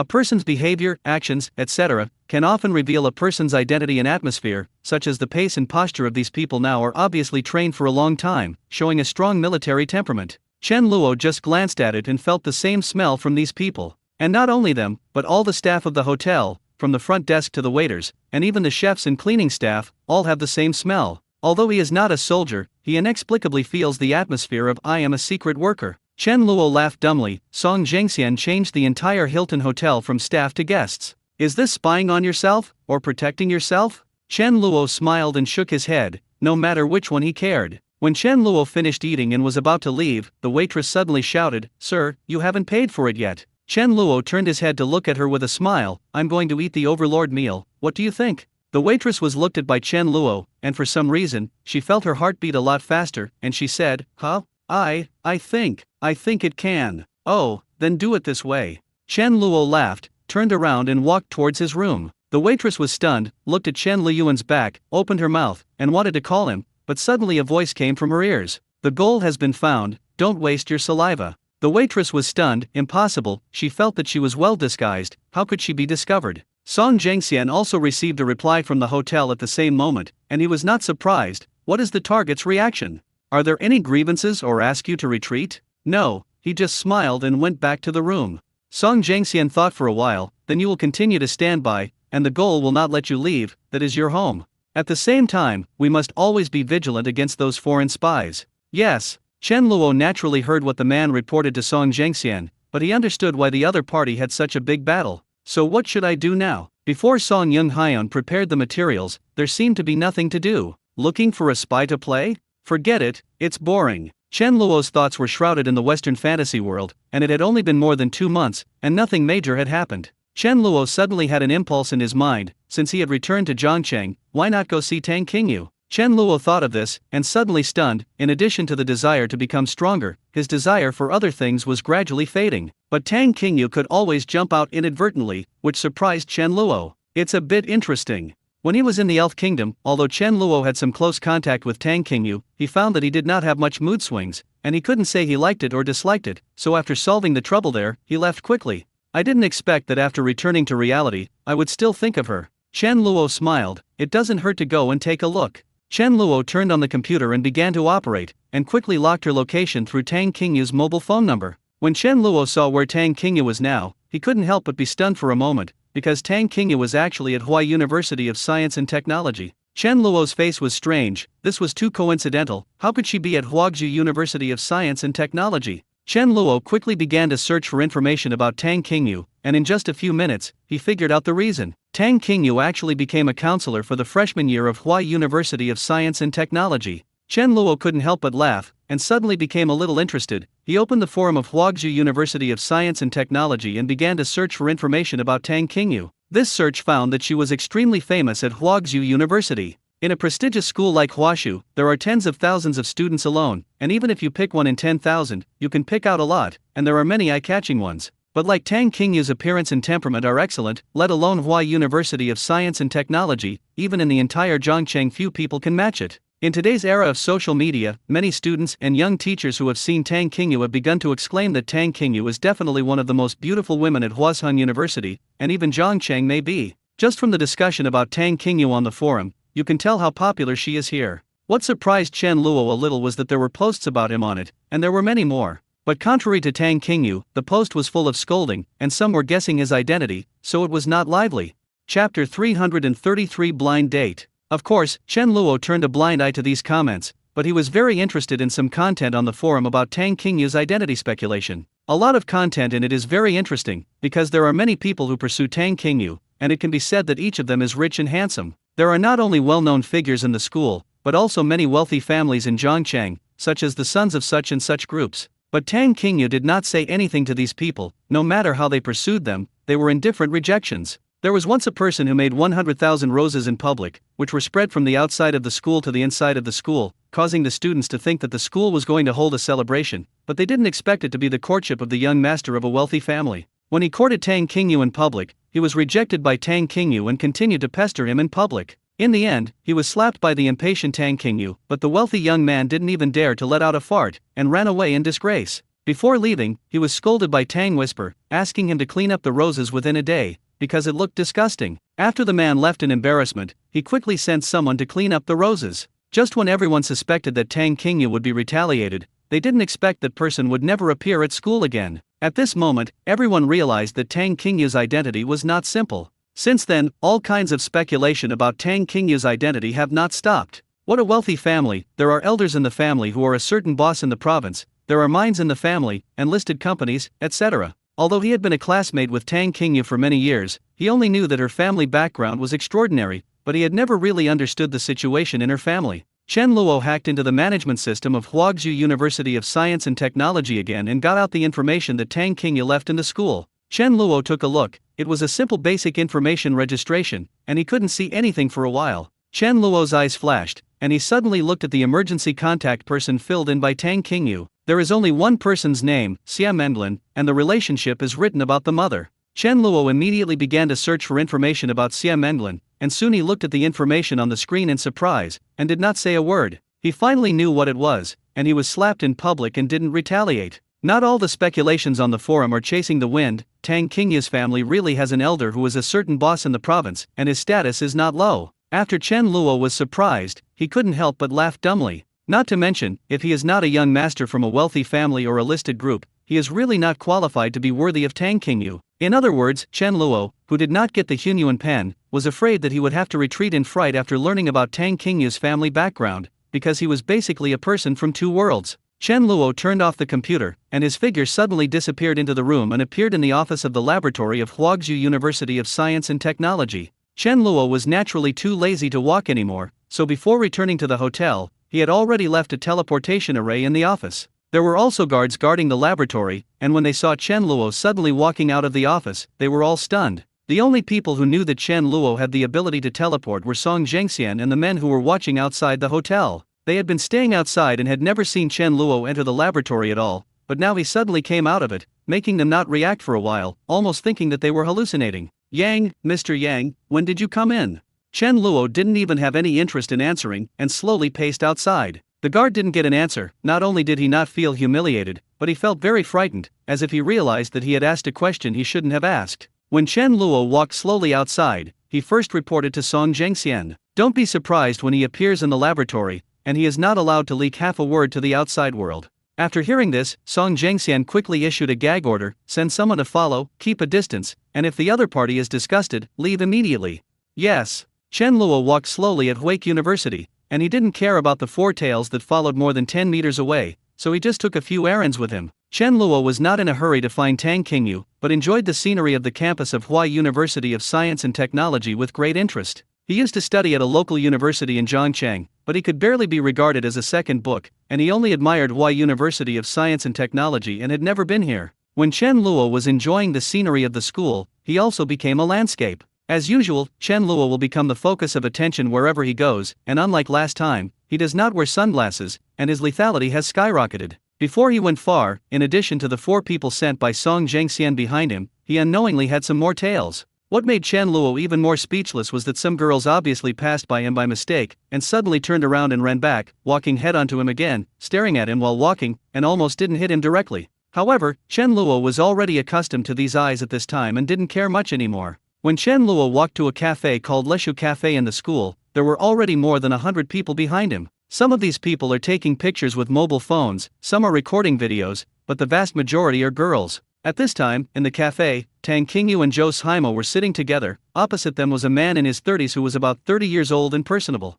The three of them were chatting, and the atmosphere was neither awkward nor awkward. Since Whisper has no opinion, let the family arrange the specific details. How about it? The man smiled, looked at Tang Qingyu and said. Tang Qingyu hadn't spoken yet, but Zhou Haimo spoke first. Young Master Qi, our family didn't even speak. Why is there no objection?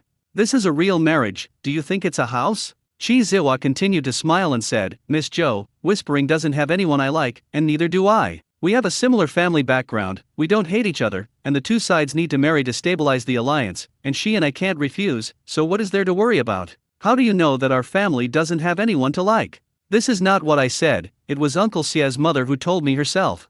Zhou Haimo was stunned for a moment. Of course she knew who Aunt Xia was in Qi Ziwa's mouth. Xia Menglin said this. Naturally he had asked Tang Qingyu's opinion first, otherwise there would be no blind date. It's just that Zhou Haimo still instinctively doesn't like Qi Ziwa, although it is the first time they meet, and there is no problem with the other party's conversation, but she can still feel a sense of pride emanating from Qi Ziwa's bones. How do you know that what Aunt Xia said is true? When Zhou Haimo was unconvinced and questioned, Tang Qingyu suddenly spoke at this time. Haimo, I really don't have anyone I like. Then do it, I'll go back and tell my family to agree to get married. Chapter 334. Why not try it with me? Whisper. Zhou Haimo frowned and said incredulously, this is marriage, don't you want to think about it?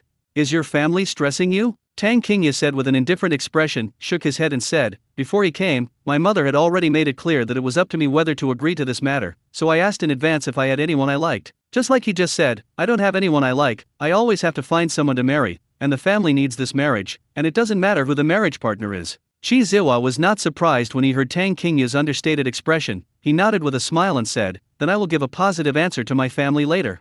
Now it's time to eat, why don't I go outside and invite the two of you to dinner? Tang Qingyu and Qi Ziwa were very calm, as if they were not talking about marriage, but as simple as deciding what to eat at noon. With the family background of the two of them at this time, marriage is actually the most important means to strengthen the alliance. Both of them know their situation, as long as the other person doesn't hate it, and they don't have anyone they like, at least it's better than liking someone else and being forcibly arranged together. Forget about eating, I still have a lot of work today, so let's wait until the parents of both sides meet. Qi Ziwa nodded indifferently, stood up with a smile and said, then make an appointment again. Just as Qi Ziwa was preparing to take a polite farewell, Chen Luo walked in slowly. When he came in, the more than 100 people who followed him also wanted to come in, and blocked the door of the cafe all at once. This scene stunned the cafe waiters, and it was the first time they had seen so many students enter the store at the same time. When they saw Chen Luo walking in the front, everyone understood the reason, including Tang Qingyu and others who looked surprised. Chen Luo's appearance is so amazing that as long as you see the first look, it is difficult not to look at the second look. That's the instinctive reaction of people to seeing beautiful things.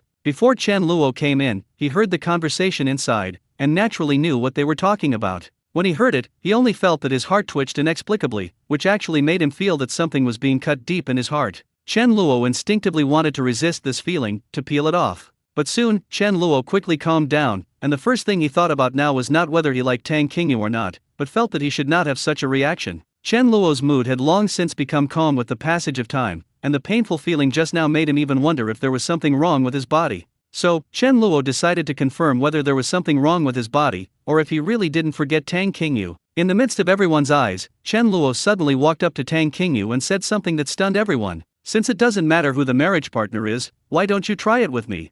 This sentence exploded in the cafe like a muffled thunder, and everyone stared at Chen Luo with wide eyes. No one expected him to pop out such a sentence. When Tang Qingyu began to see Chen Luo, she was also shocked by his appearance, but she vaguely felt that the man in front of her seemed to have seen it somewhere, and it felt a little familiar, but she couldn't remember it for a while. But when he saw Chen Luo walking up to him and suddenly saying such a sentence, Tang Qingyu was a little speechless. This man is sick, right? Or is it a new way to pick up a conversation? Or does he think he can do whatever he wants if he looks good? Zhou Haimo was also stunned for a moment, but soon she showed a good expression and went to observe Qi Ziwa's reaction. When she saw the other party's gloomy expression, she felt happy inexplicably. Whisper, someone you know? Zhou Haimo suddenly didn't wait for Tang to speak softly, and suddenly asked with a smile. Although Tang Qingyu was a little angry at this time, she was very calm. She shook her head at first, but then glanced at Chen Luo suspiciously. Have we seen each other before? Chen Luo smiled slightly. Of course I have seen it. Yang Guo, do you still have any impressions? Tang Qingyu was stunned for a moment, her eyes widened, and she couldn't help but lose her voice. You are that bastard? In Sylvia City, after Chen Luo disappeared, he never appeared again. Gresham once sent people to inquire about Chen Luo's news in the major elven kingdoms, but no trace of him was found. Although Tang Qingyu thought this bastard was hateful, after he disappeared, when Yuan Rolling took the initiative to follow her, Tang Qingyu felt that Chen Luo didn't seem to be so hateful. After that, Tang Qingyu would think of this bastard from time to time, and she couldn't say anything. It seems to have a vague good impression, but not so sure. But Tang Qingyu didn't expect to meet that bastard again in the real world. Tang Qingyu stared at Chen Luo. His expression was always lazy, as if he didn't care about anything, and the elf in the game was exactly the same except for his appearance. No wonder it always felt familiar just now. Chen Luo heard Tang Qingyu's call to himself. He couldn't help but laugh dumbly. I actually have this evaluation in your eyes. Tang Qingyu felt inexplicably funny in her heart, but she didn't show it on her face. She just snorted and said, who made you act like a bastard? Chi Zihua's expression was gloomy for a moment, his expression quickly returned to normal, and he asked with a smile, "Whisper, do you know each other?" Tang Qingyu glanced sideways at Chen Luo and said lightly, "It's an acquaintance." The smile on Chi Zihua's face was a little stiff. He couldn't figure out what Tang Qingyu meant. What does it mean to know? But Tang Qingyu's attitude towards Chen Luo was obviously different, and he could still feel it keenly. Zhou Haimo saw the change in Chi Zihua's expression. She smiled secretly in her heart, and decided to add another fire. I remembered. Yang Guo, is it the legend of the Balanya Elf Kingdom that you have mentioned to me several times that you will never forget? Sure enough, as soon as Zhou Haimo said this, Chi Zihua's entire face instantly became extremely ugly. Whisper, what's going on? Hearing Chi Zihua's questioning tone, Tang Qingyu couldn't help but frown. Zhou Haimo's first half of what he said was indeed true, because he did mention Chen Luo to her a few times, but the subsequent Nian was definitely not forgotten. She had no problem with Zhou Haimo's exaggeration, but Chi Zihua's reaction made her a little mindful. Just now, he pretended to be a humble gentleman, but now when he hears some unfavorable news, he turns his face directly. If you really marry such a person, I am afraid that you can foresee the days to come. Chapter 335 You're out of luck. Tang Qingyu's thoughts had changed in an instant. She glanced at Chi Zihua lightly. We don't have anything to do with it. It's not your turn to question me.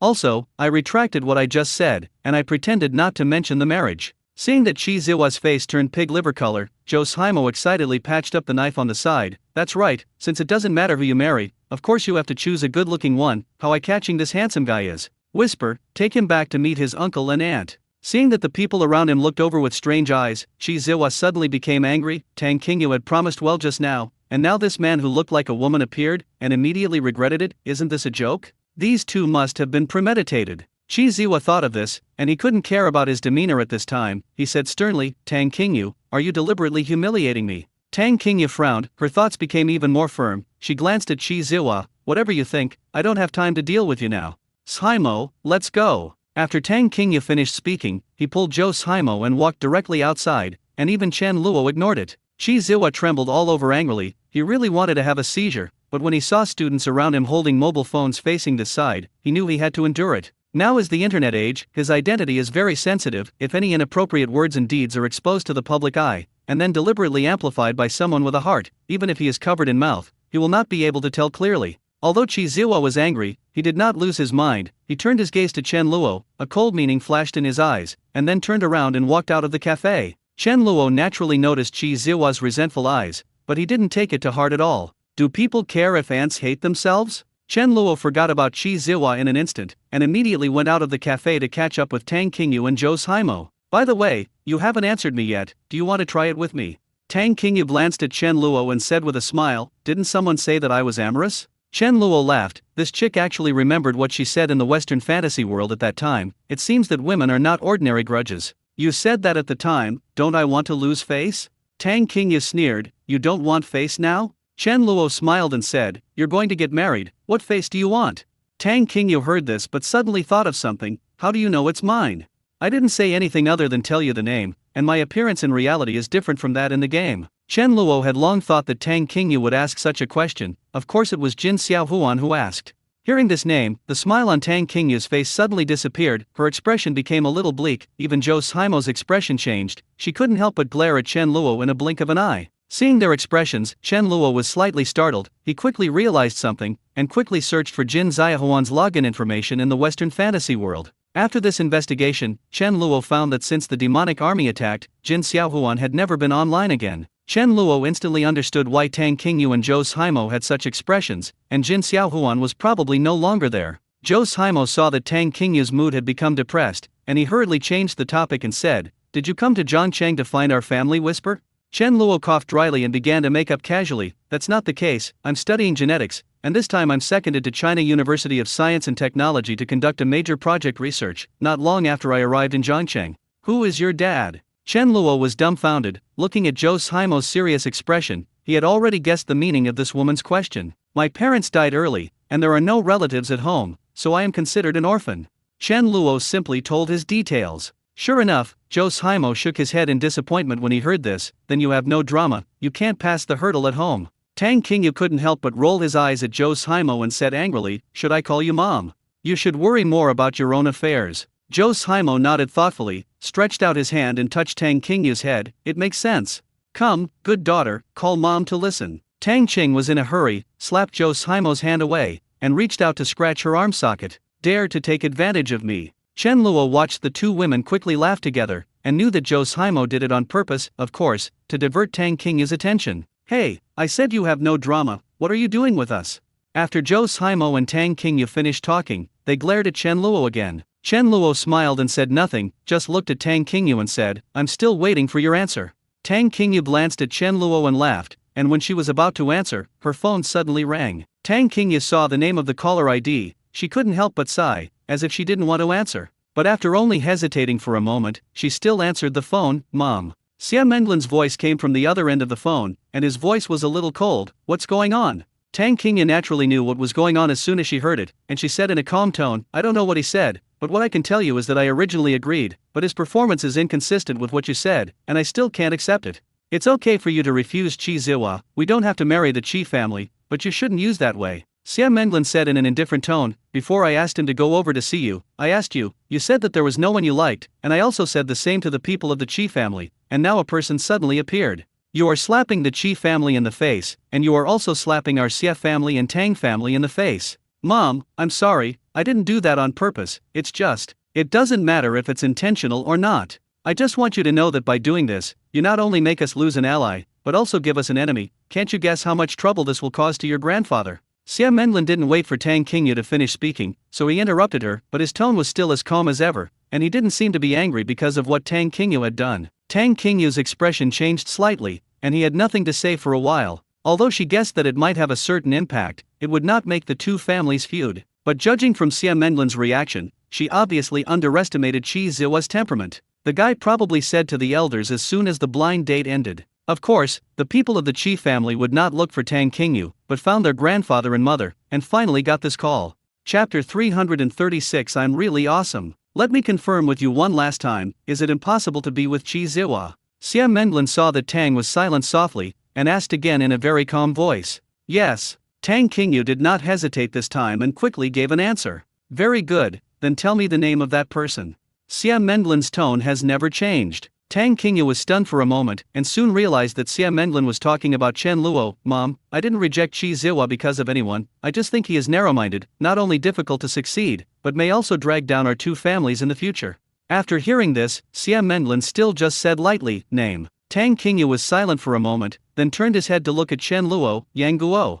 What Xia Menglan wanted Chen Luo's name to do, Tang Qingyu knew very well, it was nothing more than finding someone to find out all the 18 generations of Chen Luo's ancestors. Tang Qingyu is useless even if he doesn't say it, since Chen Luo is in Chongqing, there is no one that the Tang family and the Xia family can't find. Xia Menglan didn't show any surprise even when she heard the name. Today's events will soon spread throughout their circle. Qi Ziwa will also find a way to retaliate for the sake of face. No matter what happens, you are not allowed to come forward to protect him. Tang Qingyu's expression changed again. Mom, this matter is caused by my impulsiveness. I have been telling you since childhood that impulsiveness comes with consequences. Now, I'm going to clean up the impact of your impulses on my grandfather, and you stay quiet until then. Xia Menglan interrupted Tang Qingyu again lightly. Moreover, even if you come forward to protect him, it is useless. When the time comes, the Xia family and the Tang family will not help you, but will deal with him together. Mom! Xia Menglan didn't speak anymore, but hung up the phone directly. Tang Qingyu's expression became a little ugly. She knew her mother's character very well, never talked nonsense, and did not disdain to threaten others. Since Xia Menglan said this, she came forward to help Chen Luo. Not only would she not be able to help much, but she would also harm him. She put away her mobile phone, and her eyes suddenly turned to Chen Luo. You leave Zhongcheng right now. With Chen Luo's ears, he naturally heard all the conversations between Tang Qingyu and Xia Menglan, and he only sighed after listening to it, and sure enough, there must be a mother and a daughter. Although Xia Menglan knew the consequences of Tang Qingyu's actions, it was not that he was not angry, but he knew very well that anger had no effect. There was no reprimand, and no anger. Xia Menglan only confirmed Tang Qingyu's idea for the last time, and after getting a positive answer, he immediately began to calmly start arranging preparations for turning against the Qi family. This is the cultivation and pattern, and it is also the gap between those who occupy the top of the pyramid and ordinary people. Chen Luo pretended to be surprised and said, I have just arrived in Zhongcheng for a few days, why should I leave? And I work here. Tang Qingyu quickly interrupted Chen Luo, as long as you leave Zhongcheng for a while, I will promise you what you just said. Chen Luo said with a confused face, what did I just say? Tang Qingyu glared at Chen Luo angrily, you continue to pretend, don't blame me for not reminding you when something happens. After Tang Qingyu finished speaking, he angrily pulled the confused Zhou Simo and turned around and left. Although Zhou Simo didn't hear the content of Tang Qingyu's phone just now, he also knew that something must have happened, otherwise Tang Qingyu would not be in such a hurry to drive Chen Luo out of Zhongcheng. However, her brain was not slow to react. That person surnamed Qi went to complain so quickly. Tang Qingyu nodded slightly. My mother just called to talk about this. Zhou Simo had an annoyed expression. I knew that guy was not a thing, but fortunately you didn't agree to him. Why, that person surnamed Qi still wants to take revenge on you. If your brothers were Qi Ziwa, what do you think they would do when they encountered today's events? Zhou Simo was slightly startled, not knowing what he remembered, and suddenly turned his head to look at Chen Luo with a sympathetic face. Conquered hero, I think you still listen to our family's whisper. Hurry up and leave Zhongcheng, otherwise there will really be trouble. Chen Luo said with a surprised face. You mean that the Tsundere man just now will retaliate against me? Poof. Zhou Simo couldn't help but laugh when he heard this. Yes, this sentence is very vivid. That guy exudes a Tsundere aura from the bone. However, the power of the arrogant man's family is really not small. You should hurry up and come back after a while. Don't you have a number in the Western fantasy world? Just meet Whisper in the game. Chen Luo heard this, but his face was full of indifference. It seems that you don't know yet, but what I am studying is a very important topic and is highly valued by the state. And I am the most core person in the experiment, so I am also a very, very important character. Chen Luo's expression of I am very powerful made Tang Qingyu and Zhou Simo speechless for a while. Zhou Simo glanced at Chen Luo. Bah, are you an academician? Chen Luo coughed dryly. That's not it. Isn't that over? Even if you are an academician of the Chinese Academy of Sciences, if the other party really wants to deal with you, you won't have too many scruples. Although Zhou Simo doesn't know what major topics Chen Luo researches, isn't the academician of the Chinese Academy of Sciences the highest status of scientific research staff? When it comes to this status, it may make the Qi family have a little scruples, but it is only a little bit. But Chen Luo looks like a college student who is only about 20 years old, and obviously cannot be an academician. As for what major topics and core personnel are, it is estimated that they are bragging and want to save face in front of Tang Qingyu. Both of them have seen too many men like this. But, I'm really powerful. Chen Luo looks like I still have to struggle, you must believe my expression. Okay, I know you're great. However, I am very serious, please leave Zhongcheng first. I can help you find a way to work, whether at other universities or large companies. This time it was Tang Qingyu who interrupted Chen Luo. Chen Luo shook his head. This topic is very important to me, and I can't leave Zhongcheng for the time being, so I will answer you very seriously. It's really not possible. Whatever you want. Don't come to me in the future, save yourself from being upset. Tang Qingyu was annoyed, and suddenly felt that this bastard had become very annoying again. Like an elm pimple, no matter how much she is persuaded, when something really happens, can she really sit idly by? Chen Luo laughed, looking at the backs of Tang Qingyu and Zhou Simo going away. This time he didn't catch up, but slowly turned around and paced in the direction of the laboratory. On the way, Chen Luo called Song Zhengxian. I need a Chinese ID card. Song Zhengxian on the other end of the phone was stunned for a moment, a little confused, not knowing how he could suddenly have such a request. Mr. Yang, do you need a real ID card, or? Of course it's true, and you need to have a household registration. Chapter 337. It's really boring. Song Zhengxian couldn't figure it out for a while, but he quickly agreed, and after asking about Chen Luo's identity, name, and age, when Chen Luo returned to the laboratory, he found someone to take pictures of him and collect data. Making an identity is difficult for ordinary people to ascend to the sky. Even a family like the Tang family needs to take a lot of risks, and it is not easy to do it. But it only took Song Zhengxian half a day to send the ID card and household registration book that Chen Luo requested. Even according to Chen Luo's request, he was arranged to be a laboratory researcher in Huaguozhou University of Science and Technology, and he got a doctorate in genetics that matched it, and they were all real documents that could query the data in the system. When will things be ready? After Chen Luo accepted the document in the office, he asked casually. It can all be delivered within 3 days. Chen Luo nodded. Very good, your work efficiency is very high. I won't let you do things in vain. After the things are delivered, I will give you a certain reward within my authority. Song Zhengxian was ecstatic in his heart, what he was working so diligently for, waiting for Chen Luo's words. As long as Mr. Yang is satisfied, it is my honor to help your company with research.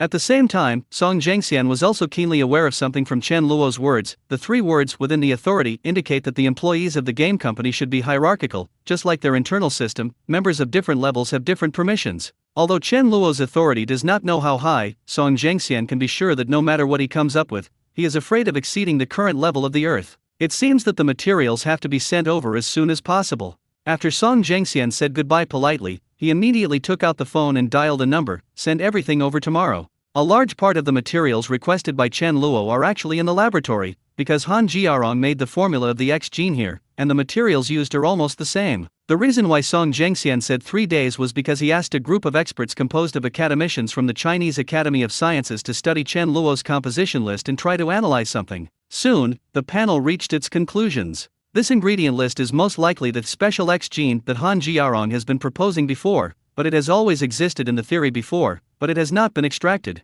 They also deduced that the mutation in the test subjects was most likely caused by the combination of super soldier serum and X gene. However, among the materials requested by Chen Luo, there were many other seemingly unrelated elements, which gave the expert group a headache. They analyzed and researched day and night, but they still couldn't figure out the connection. Chen Luo naturally heard Song Zhengxian's voice on the phone just now. He had actually guessed that the other party was deliberately delaying time. With the strength of a country, how could it take 3 days to prepare that little material? Chen Luo didn't bother to care about what they were doing, so he directly threw out a bait to give them a little motivation. Sure enough, the effect of the bait was obvious, and Song Zhengxian immediately bit it. Chen Luo glanced at the time. This point should be when Tang Qingyu got off work. The distance between the laboratory and Tang Qingyu's office was just within the range of Chen Luo's mental power induction. As long as he remembered Tang Qingyu's breath, he could easily perceive her location. But the students had been out of class for a long time, and Tang Qingyu did not leave the office, not knowing what he was waiting for. After Chen Luo sensed that the students outside were almost dispersed, he immediately walked out of the laboratory slowly and walked in the direction of Tang Qingyu. When Song Zhengxian's people were about to follow, they were stopped by Chen Luo. He went to find Tang Qingyu and took these people to be light bulbs.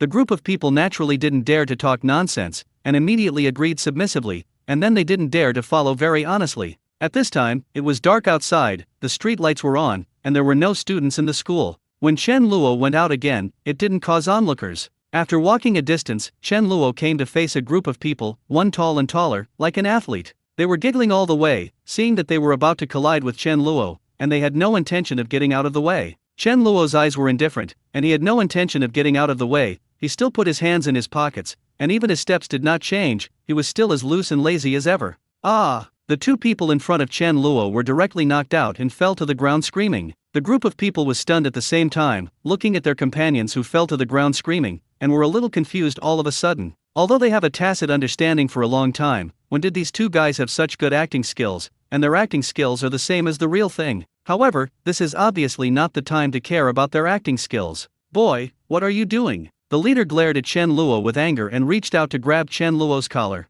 Chen Luo shook his head and sighed, although he had guessed that there would be trouble, but he didn't expect the other party to be so low. Even that Yan Tingsheng knew that he would get a fake antique to touch porcelain, and then extort openly. Even if he went to the police station, there was a reason to talk about it. But now what is this? Encountered on the street, and then the two sides fought because they did not give way? Chen Luo slapped him with his backhand, and he didn't use much strength, but this slap was drawn, and the leader not only didn't even have the ability to react, but the whole person also flew out in the air, and then fell to the ground with the two people just now. The rest of the people were all dumbfounded, and they slapped people away? How much force does this require? Their brains didn't react for a while. Shouldn't this scene appear in TV movies? Seeing the leader wailing and spitting out his broken teeth with blood in his mouth, they were silent one by one, and they didn't know that the person in front of them was a hard stubble. From this point of view, the two companions who fell just now were not good acting skills, but were really knocked down. Chen Luo glanced at the remaining few people lightly, shook his head and sighed. Next time I will find some interesting tricks. Such a stupid trick. I don't even have the desire to teach you a lesson. It's really boring. As soon as the remaining people came into contact with Chen Luo's eyes, they all felt a chill in their hearts inexplicably, and their whole bodies tensed. It felt like they had encountered some flood beast, and even their breathing seemed to be being suppressed. When Chen Luo finished speaking, put his hands in his pockets, and continued to pace forward slowly. They were as if they had just drowned, panting desperately, and the whole person seemed to have collapsed, breaking out in a cold sweat. It was so scary that they even suspected that they would probably have nightmares if they fell asleep tonight. Chapter 338. As long as I have time. Chen Luo walked halfway and suddenly changed direction and walked in the direction of the parking lot. At this time, Tang Qingyu had already come out of the office, and the destination was the parking lot. Chen Luo's pace was unhurried, keeping pace with Tang Qingyu, and when he walked to the parking lot, Tang Qingyu also happened to come over. Hi, what a coincidence, this can be encountered. Tang Qingyu glanced sideways at Chen Luo, and said with a smile, is it really such a coincidence? I just went downstairs, and you happen to be here. You see, this is called the fate of thousands of miles to meet. I arrived in Zhongcheng and knew that you were also in Zhongcheng. Coincidentally you are actually here as a counselor. Is there anything more coincidental in the world than this? Tang Qingyu was actually very surprised when he met Chen Luo in the morning. As Chen Luo said, there are too many coincidences, so coincidental that it seems to have been arranged. So in the afternoon, Tang Qingyu specially asked the school's personnel about the name Yang Guo. The answer given by the personnel is consistent with Yang Guo's answer, because the out-of-control incident of the test subjects that occurred some time ago led to the loss of a large number of genetics experts, so the doctor of genetics was hired from elsewhere. When Tang Qingyu asked what topic he was researching, the answer given by the other party was a confidential topic, let alone him. Even if he asked the principal, he might not be able to know. After Tang Qingyu confirmed it, even she couldn't help but have a trace of doubt in her heart. Were they really so destined? It is undeniable that although Chen Luo is a bit of a bastard, he has a very strange charm. The expression of the always loose and lazy expression, as if he didn't care about anything, but his eyes were bright and scary, and he seemed to be able to see through people's hearts. The most important thing is that Chen Luo is still very good looking, which can no longer be described by words such as handsome, just like the elves in the Western fantasy world, even better than himself. People are visual animals, although Tang Qingyu is not from the Appearance Association, but Chen Luo's appearance is really very lethal to women, even she is not exempt from vulgarity. However, Tang Qingyu has also been promoted to the third order transcendent in the Western fantasy world, and part of the strong spiritual power obtained there is fed back to herself, making her willpower extremely firm, and she will not be like those nymphomaniacs who can't walk just by looking at it. Are you driving out of the parking lot? Yes. Then where is your car? Chen Luo coughed dryly and continued. However, when he was exposed in person, he was not embarrassed at all, but smiled and said, "Okay, I admit it, I'm here to wait for you." Tang Qingyu saw that Chen Luo's face was not red and his heart was not beating, and he couldn't help but roll his eyes, and as he walked towards his car, he said, "I don't have time to entangle with you today." "It's okay, you said it's entangled. After all, this kind of thing, as long as I'm free." Tang Qingyu almost didn't laugh when she heard this, but she knew that she must not laugh at this time, otherwise this guy would definitely kick his nose in the face. "How thick-skinned are you?" Tang Qingyu stared at Chen Luo who was following him, then took out the car key and unlocked the door. "Let's have an in-depth exchange on this, and you'll know." Chen Luo smiled and opened the co-pilot's door and sat directly on it. Tang Qingyu was instantly speechless. This bastard was showing how thick-skinned he was with practical actions. Tang Qingyu sat in helplessly. "I really have something very important to do, don't be fooled." "Tell me something first." Tang Qingyu shook his head. "It's inconvenient to tell you about this." Chen Luo said with a smile, "If you don't say it, I can guess." "Really? Then tell me about it. If I guessed right, you have to take me with you." Tang Qingyu glanced at Chen Luo, and seeing his determined expression, she still didn't believe in evil. "Okay, if you guess right, I'll take you there. In the morning, you kept asking me to leave Zhongcheng, but when you saw me just now, you didn't mention leaving Zhongcheng again, which shows that you have thought of some solution. But this method must have made you feel embarrassed, so you have been delaying until now. If I guessed correctly, should I be going to apologize to that Sundara man? It's still your family's proposal." Tang Qingyu glanced at Chen Luo quite unexpectedly. "It's quite smart, you can guess so many things with this little information." "I told you I'm amazing." Tang Qingyu sneered. "You are amazing, you are amazing." Tang Qingyu did not break his word, and immediately started the car and drove Chen Luo out of the school. "It just so happens that my mother wants to meet you too." When Chen Luo heard this, he immediately said with a nervous expression, "Are you going to see your mother-in-law so soon?" "What to do, I'm so nervous." Tang Qingyu looked at his dramatic appearance, and couldn't help but roll his eyes again. "Pretend, you continue to pretend." Chen Luo's expression instantly returned to his lazy appearance. "It's really boring if you don't cooperate with me." Tang Qingyu snorted. "What do you think is a good thing for my mother to want to see you?" Chen Luo smiled and shook his head again and again. No, maybe it's a good thing? How interesting it would be if your mother threw me a check and said, "You take the 5 million and leave my daughter." Tang whispered, "Live your big dream of spring and autumn, watch too many TV series. My mother will only take 5 million to find a killer to dismantle you into 8 pieces, chop them into shreds and grind them to feed the dogs. 5 million killers can't kill me." Chen Luo said carelessly. How many 5 million killers can kill you?" Chen Luo thought about it seriously, and then stretched out 5 fingers. 5? 50? Tang Qingyu glanced sideways at Chen Luo. 50,000 should be about the same, provided I don't run. If I want to run, probably no one can kill me. Chen Luo had a serious expression, and his eyes and tone were extremely true. Tang Qingyu finally couldn't help but laugh. "I finally know how thick-skinned you are, and you are the only one who can talk nonsense with a serious face." Chen Luo spread his hands and said helplessly, "Look, every time I say it's serious, you just don't believe it. I'm really amazing. I'm too lazy to pay attention to you." Tang Qingyu has already taken this sentence as Chen Luo's mantra. It's just that although this bastard looked serious nonsense, she didn't have the slightest disgust in her heart, but found it very interesting, which she had never felt before. The two were chatting on the road, and soon the car stopped at a place called Yushui Residence. This is a complex of dozens of villas, which look spectacular from the outside, and a rich and compelling atmosphere is approaching. Chapter 339I, Chen Baichuan. Chen Luo took a look and knew that this should be the kind of legendary high-end club, which is not open to the outside world and only receives members. Those who run this kind of high-end club are all top rich people who don't worry about money. They do this to expand their social circle and influence, and they don't want to earn any membership fees. You are waiting for me in the car, it shouldn't take long, Tang Qingyu said to Chen Luo, and then pushed the car door down. Tang Qingyu walked to the door, and a waiter took the initiative to greet her, and after asking about her intentions, he immediately led her inside. When she went in, she also took a look back and found that Chen Luo was really obediently not moving in the car. Tang Qingyu's face was strange. She originally thought that Chen Luo would ask to follow, but now it seems to be different from what she imagined. When Tang Qingyu disappeared, Chen Luo pushed open the car door unhurriedly, and his mental power instantly enveloped the entire Yushui residence, and he figured out all the situation inside. There are nearly 100 service personnel inside, and there are dozens of bodyguards, patrolling inside in several waves. Chen Luo locked Tang Qingyu's breath, floated high into the sky, blended into the night, and flew towards the villa she entered. In the banquet room of the villa, a middle-aged woman who looked 60% similar to Tang Qingyu was chatting and laughing with a middle-aged man, and Qi Ziwa was doing it next to him. There were only 3 people in the room at this time, until the waiter led Tang Qingyu into the room. Whisper is coming. The middle-aged man laughed first and looked at Tang Qingyu who came in. Hello, Uncle Qi. Tang Qingyu also smiled and said hello politely. Since you're here, let's apologize to Ziwa first. Xia Mendlin glanced at Tang Qingyu, and then said lightly. Qi Qingjai waved his hand and said with a smile on his face, "What are you sorry for? I have listened to the people below," and the Whisper originally agreed, but this incomplete guy, when he saw a man who knew Whisper suddenly came out, he behaved a little too badly, and it was estimated that he disappointed her. Xia Mendlin's expression was slightly stunned, but he quickly returned to normal. What does Mr. Qi mean? We still have the original idea. What happened this morning is pretending that it didn't happen. It depends on the meaning of the Xia family and the Tang family.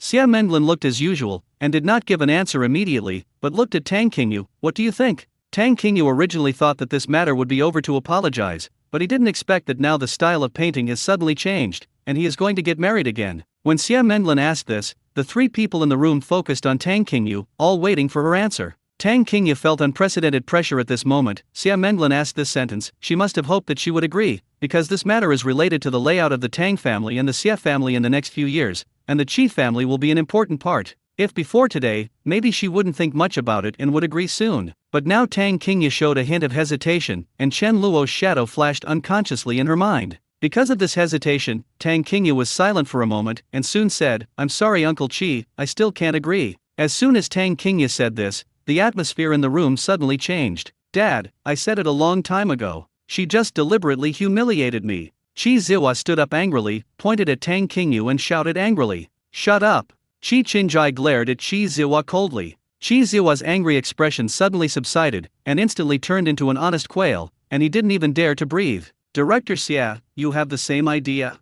Qi Qingjai's eyes looked at Xia Mendlin. In his opinion, it doesn't matter whether Tang Qingyu agrees or not, as long as Xia Mendlin agrees, then this matter will be counted. Xia Mendlin glanced at Tang Qingyu's firm expression. She sighed slightly in her heart, but her face was very calm. Whisper's choice is our choice.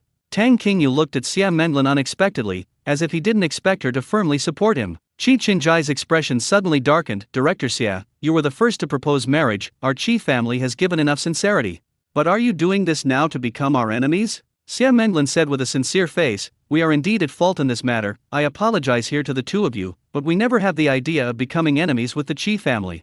You played Ziwa once, and now you have played us for the 2nd time, and you are already our enemies." Qi Qingjai finished speaking coldly, got up, and walked outside. Xia Mendlin didn't waste any more verbal explanations, because the matter had come to this point, and it was useless to say anything. "Since you are already enemies, it's time to settle my accounts." At this moment, there was a commotion outside, and then a lazy voice floated in from outside the door. Immediately afterwards, in the astonished eyes of everyone in the room, the door was suddenly pushed open. When they looked over, they found a man pacing in slowly, and there were bodyguards and waiters lying all over the floor in the corridor. "Yang Guo, it's you!" The 2 voices came from Tang Qingyu and Qi Ziwa, but one voice was stunned and the other was angry. As soon as Xia Mendlin heard this name, she knew who was coming. She couldn't help but frown. The people in the corridor outside were all put down by him? What is this trying to do? Chen Luo smiled at Tang Qingyu, and then slowly walked in front of Qi Ziwa. You seem to have found someone to beat me today. When Qi Ziwa saw Chen Luo, he couldn't help but feel a little frightened, because he received a message from the people below, saying that Chen Luo was quite good at fighting, and their group not only didn't hurt the other party at all, but also seriously injured 3 people by the other party. But Qi Ziwa was not surprised but happy, and asked them to hurry to the hospital for an examination of their injuries as evidence for later prosecution. Intentionally seriously injuring others is enough to sentence them. But what Qi Ziwa didn't expect was that before he had time to use this trick, Chen Luo actually came to the door. Don't spit blood, what evidence do you have? Chen Luo smiled, I'm Chen Baixuan, it's not right. It's not right, Yang Guo, have acted all my life, so why do I need to explain it to you? Need proof? I said you did it, and you did it. That's what Chen Luo thinks, and doesn't it make sense? What? Qi Ziwa looked at Chen Luo incredulously, and Qi Qingjai and the others were even more stunned. Then they saw Chen Luo raise his hand unceremoniously, and exhaled at Qi Ziwa's face without hesitation. Syllable. After a crisp sound, a red slap print appeared on Qi Ziwa's face cleanly. Chapter 340 My logic has nothing to do with you. The people in the room were stunned at the same time, and before they could react, Chen Luo slapped him again. Balance, only one side has it, it's not good looking. Chen Luo smiled and slapped Qi Ziwa's other face. Although Chen Luo withdrew most of his strength, these 2 slaps still left clearly visible slap prints on Qi Ziwa's face. When he slapped him for the first time, Qi Ziwa hadn't reacted yet, because he was stunned. He didn't expect Chen Luo to dare to hit him at all. It wasn't until the second slap that Qi Ziwa reacted. After being slapped twice in public, Qi Ziwa only felt his blood surging, and smashed his fist towards Chen Luo with a furious fist. You're looking for death. Chen Luo squeezed Qi Ziwa's fist calmly, and said with a smile, it's really not qualified, how can you scold people? As soon as Chen Luo exerted a slight force, Qi Ziwa let out a scream, and his whole face was distorted in pain. I don't want you to apologize, I'll teach you a lesson for your father. Qi Qingjai's face turned green. Why did you teach my son a lesson for me in front of me? What are you doing? Qi Qingjai shouted angrily, and went up to pull Chen Luo away. The son does not teach his father's fault. Chen Luo glanced at Qi Qingjai, and slapped his backhand. I will teach you the principles of being a human being today. Syllable. Qi Qingjai also left a clear slap mark on his face. Now everyone was stunned, including Tang Qingyu. They are not ordinary people, they have seen arrogant people, but they have never seen such arrogant people. When he came in, he beat people first, not to mention hitting people, and even beat other people's fathers. Yang Guo, what are you doing? Tang Qing's tone was urgent. Chen Luo's move, even if she agreed to marry, it was useless. If today's incident spreads, the Qi family is bound to lose face, and killing Chen Luo is not enough to relieve hatred, even if the Tang family and the Xie family will not go to this muddy water because of a stranger. Didn't I just say that he found someone to beat me and teach him a lesson, right? How do you know he did it? This sentence was asked by Xie Menglin, and she didn't look good. She didn't have to think about it to know that Tang Qingyu brought Chen Luo here, and now that such a thing has happened, the beams of the 2 families have been completely concluded. Intuition. Chen Luo explained to Xie Menglin very sincerely, my intuition has always been very accurate and will not make mistakes. Your intuition? Xie Menglin frowned when she heard this. She looked at Chen Luo incomprehensibly, relying on her intuition to beat people at will without evidence? What is this person thinking in his mind? She originally wanted to know about Chen Luo's information to see what kind of person he was, but now it seems unnecessary. Such an arrogant person, even if Tang Qingyu likes it, must not become their son-in-law. Why do you use intuition as the basis for your beating? Qi Qingjai looked at Chen Luo as if he were looking at a dead man, and asked coldly. He was slapped in the face, and his heart had erupted like a volcano, but his eyes swept down the corridor to the bodyguard. Thinking of Chen Luo's action just now, he knew that this person was afraid that he would be very good at fighting, and if he continued to go up, he would only suffer losses.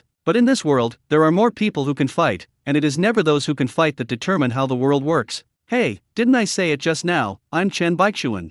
I, Yang Guo, have done everything I can to make a living, so why do I need to explain it to you? This is my logic, it has nothing to do with you. Qi Qingjai was about to explode. Your logic. Yes, I don't care what you think, nor do I care if you can understand. Tang Qingyu was really angry and anxious at this time. She didn't expect Chen Luo to be so arrogant. This was the rhythm of becoming a mortal enemy with the Qi family. Yang Guo, let him go first. Tang Qingyu walked over quickly and went to take Chen Luo's hand. Chen Luo saw Tang Qingyu's anxious look, and there was a taste of hatred in his eyes, which made him think it was very interesting. Now, I'm giving you face. Chen Luo smiled slightly, and casually threw away Qi Ziwa, who was screaming, since I have taught you a lesson, then this matter ends here. Don't find anyone to bully me in the future. Don't find anyone to bully me in the future. Not only Tang was speechless, but even Xia Menlin looked at Chen Luo with admiration, which was really a godlike logic. He, I'll let you know what the logic of this world is today? Qi Qingjai felt even more angry when he heard this. He took out his mobile phone, quickly dialed a number, and gritted his teeth and said, "Come to Villa number 5. I told you not to find someone to bully me, and you called someone to come. It's really disobedient."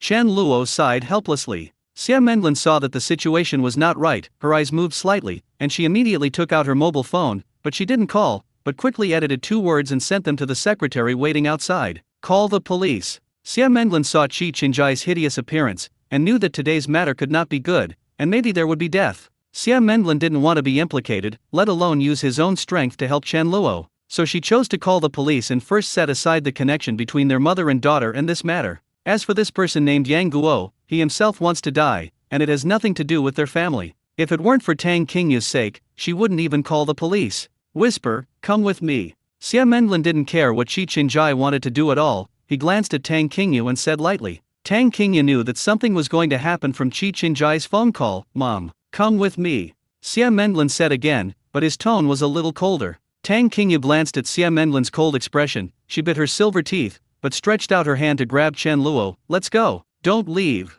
Chen Luo shook his head and said very seriously, "I originally wanted to let them go for your sake. But he found someone to bully me again, which I couldn't bear. I'm usually lazy, and usually others don't take the initiative to come up to me to find death, and I'm too lazy to step on it. But they have threatened me now, and even if I leave today, they will find a way to bully me in the future. I'm afraid of trouble, so I think it's better to kill trouble in the cradle." The people present were stunned again. What is the reason for Chen Luo obviously talking nonsense? How righteous and awe-inspiring it is? However, his expression when he spoke was very serious, which actually gave people the illusion that these words seemed to have a little truth. At this moment, there was a quick sound of footsteps outside the door, and then 4 men in black suits were seen running in quickly. Qi Qingjai saw these people coming in, his eyes were full of murderous intent. He stretched out his hand and pointed at Chen Luo, and said coldly, "This person is a killer, kill him." The 4 men didn't talk nonsense, quickly took out guns from their waists and aimed them at Chen Luo. Chapter 341 I'll help you grow some weight. As soon as the 4 guns were taken out, the atmosphere in the room suddenly changed. Even the expressions of the person in charge and bodyguards of Yushui residents who had just arrived were wildly changed, and this shooting was definitely a big deal, and they didn't want to drive this place anymore.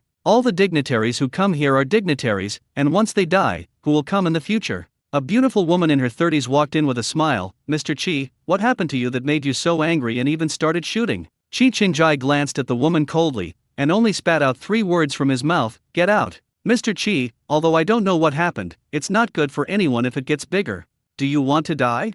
The woman's expression changed suddenly. She knew very well Qi Qingjai's identity, and she also knew that the other party's words were by no means a false threat. If she really talks nonsense, even if she doesn't kill her here, it won't be difficult to deal with her secretly afterwards. But as the person in charge here, if she really doesn't do anything, she will be the one who will be unlucky afterwards. Director Xia. The woman did not dare to offend Qi Qingjai, and looked at Xia Menlin with pleading eyes. Xia Menlin had already guessed what would happen when Qi Qingjai called people to come, and it was not surprising to see these people take out their guns. Hearing the woman's words, Xia Menlin's expression did not change at all, but calmly walked in front of Tang Qingyu and grabbed her arm. "Let's go." Xia Menlin pulled down, but found that Tang Qingyu's figure did not move at all, but shook off her arm and stood in front of Chen Luo. Xia Menlin's expression changed. Where did she still know what she meant? Tang whisper. "Do you know what you're doing?" Tang whispered and gritted his teeth. "I know." Xia Menlin took a deep breath. "You don't know. Come over to me now, you have to think clearly. Can you stand in front of him now? Can you block it for the rest of your life?"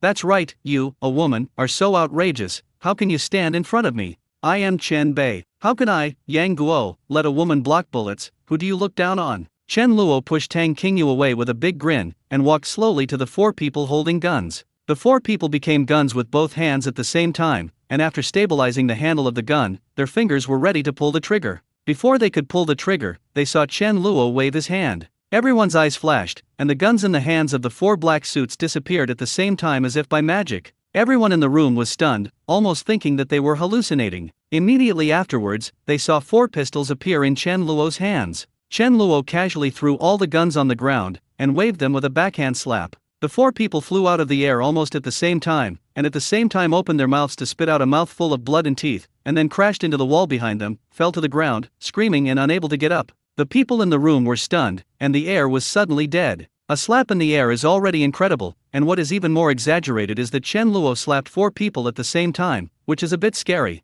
So much so that the people present couldn't understand for a while, how could a normal person have such a strong power? Chen Luo walked up to Qi Qingjai with a calm expression and slapped him in the face again. Syllable. It's good, your face is symmetrical too. Chen Luo looked at the slap prints on Qi Qingjai's left and right faces with satisfaction. Well, I feel like something is missing. The murderous intent on Qi Qingjai's face was gone at this time, and his brain was a little unresponsive. What happened just now? This guy snatched all the guns with a wave of his hand, and even hit himself again. How dare he hit himself again? Just when Qi Qingjai was furious, Chen Luo slapped him again. Qi Qingjai wanted to hide, but found that his body couldn't keep up with the reaction speed of his brain, and as soon as he had a thought, Chen Luo had already pumped it on his face. Syllable. Syllable. Qi Qingjai turned around and wanted to escape, but found that his body seemed to be trapped by some invisible force, and he tried his best, but he couldn't move. Qi Qingjai didn't know what was going on. He had a look of horror in his eyes, but he could only watch Chen Luo slap him twice in a row. I know something is missing, you are too thin, I will help you grow some meat. Chen Luo slapped Qi Qingjai on the other half of his face again, and with his speed at this time, coupled with his mental power to lock the other party, Qi Qingjai didn't even have room to resist. You're dead! You're dead! Qi Qingjai roared frantically, his eyes were red, and he almost spewed fire. This threat is not new at all, change it. Chen Luo casually slapped him and pulled it up again, and said lazily, do you know who I am? Syllable. It's still not interesting. Chen Luo slapped him again, in other words. You wait for me. I must cut you 1,000 times. Syllable. I'm going to kill you, kill your whole family. Syllable. The people in the room were all dumbfounded, so they watched Chen Luo let Qi Qingjai say harsh words, and then said that he was not satisfied, asked him to reorganize the language, and then continued to whip him like a son. They couldn't understand at all why Qi Qingjai didn't fight back, or even hide, so he stood there and said cruel words very funny, while being slapped in the face. Chen Luo slapped more than a dozen times in a row, and Qi Qingjai's face quickly swollen into a pig's head, and he couldn't even say harsh words clearly. Yang Guo, that's enough. Tang Qingyu was stunned for a long time, and finally reacted. She hurriedly walked over and grabbed Chen Luo's hand. Chen Luo gave Tang Qingyu a lot of face, and immediately stopped. After all, this interesting chick actually stood in front of her just now, wanting to block the bullet for herself. Although Chen Luo also knew that Tang Qingyu knew that Qi Qingjai did not dare to kill her, he stood in front of him. But it's one thing to know that the other party doesn't dare to shoot, and there are still very few people who dare to really stand under the muzzle, especially Tang Qingyu still risks turning against his family.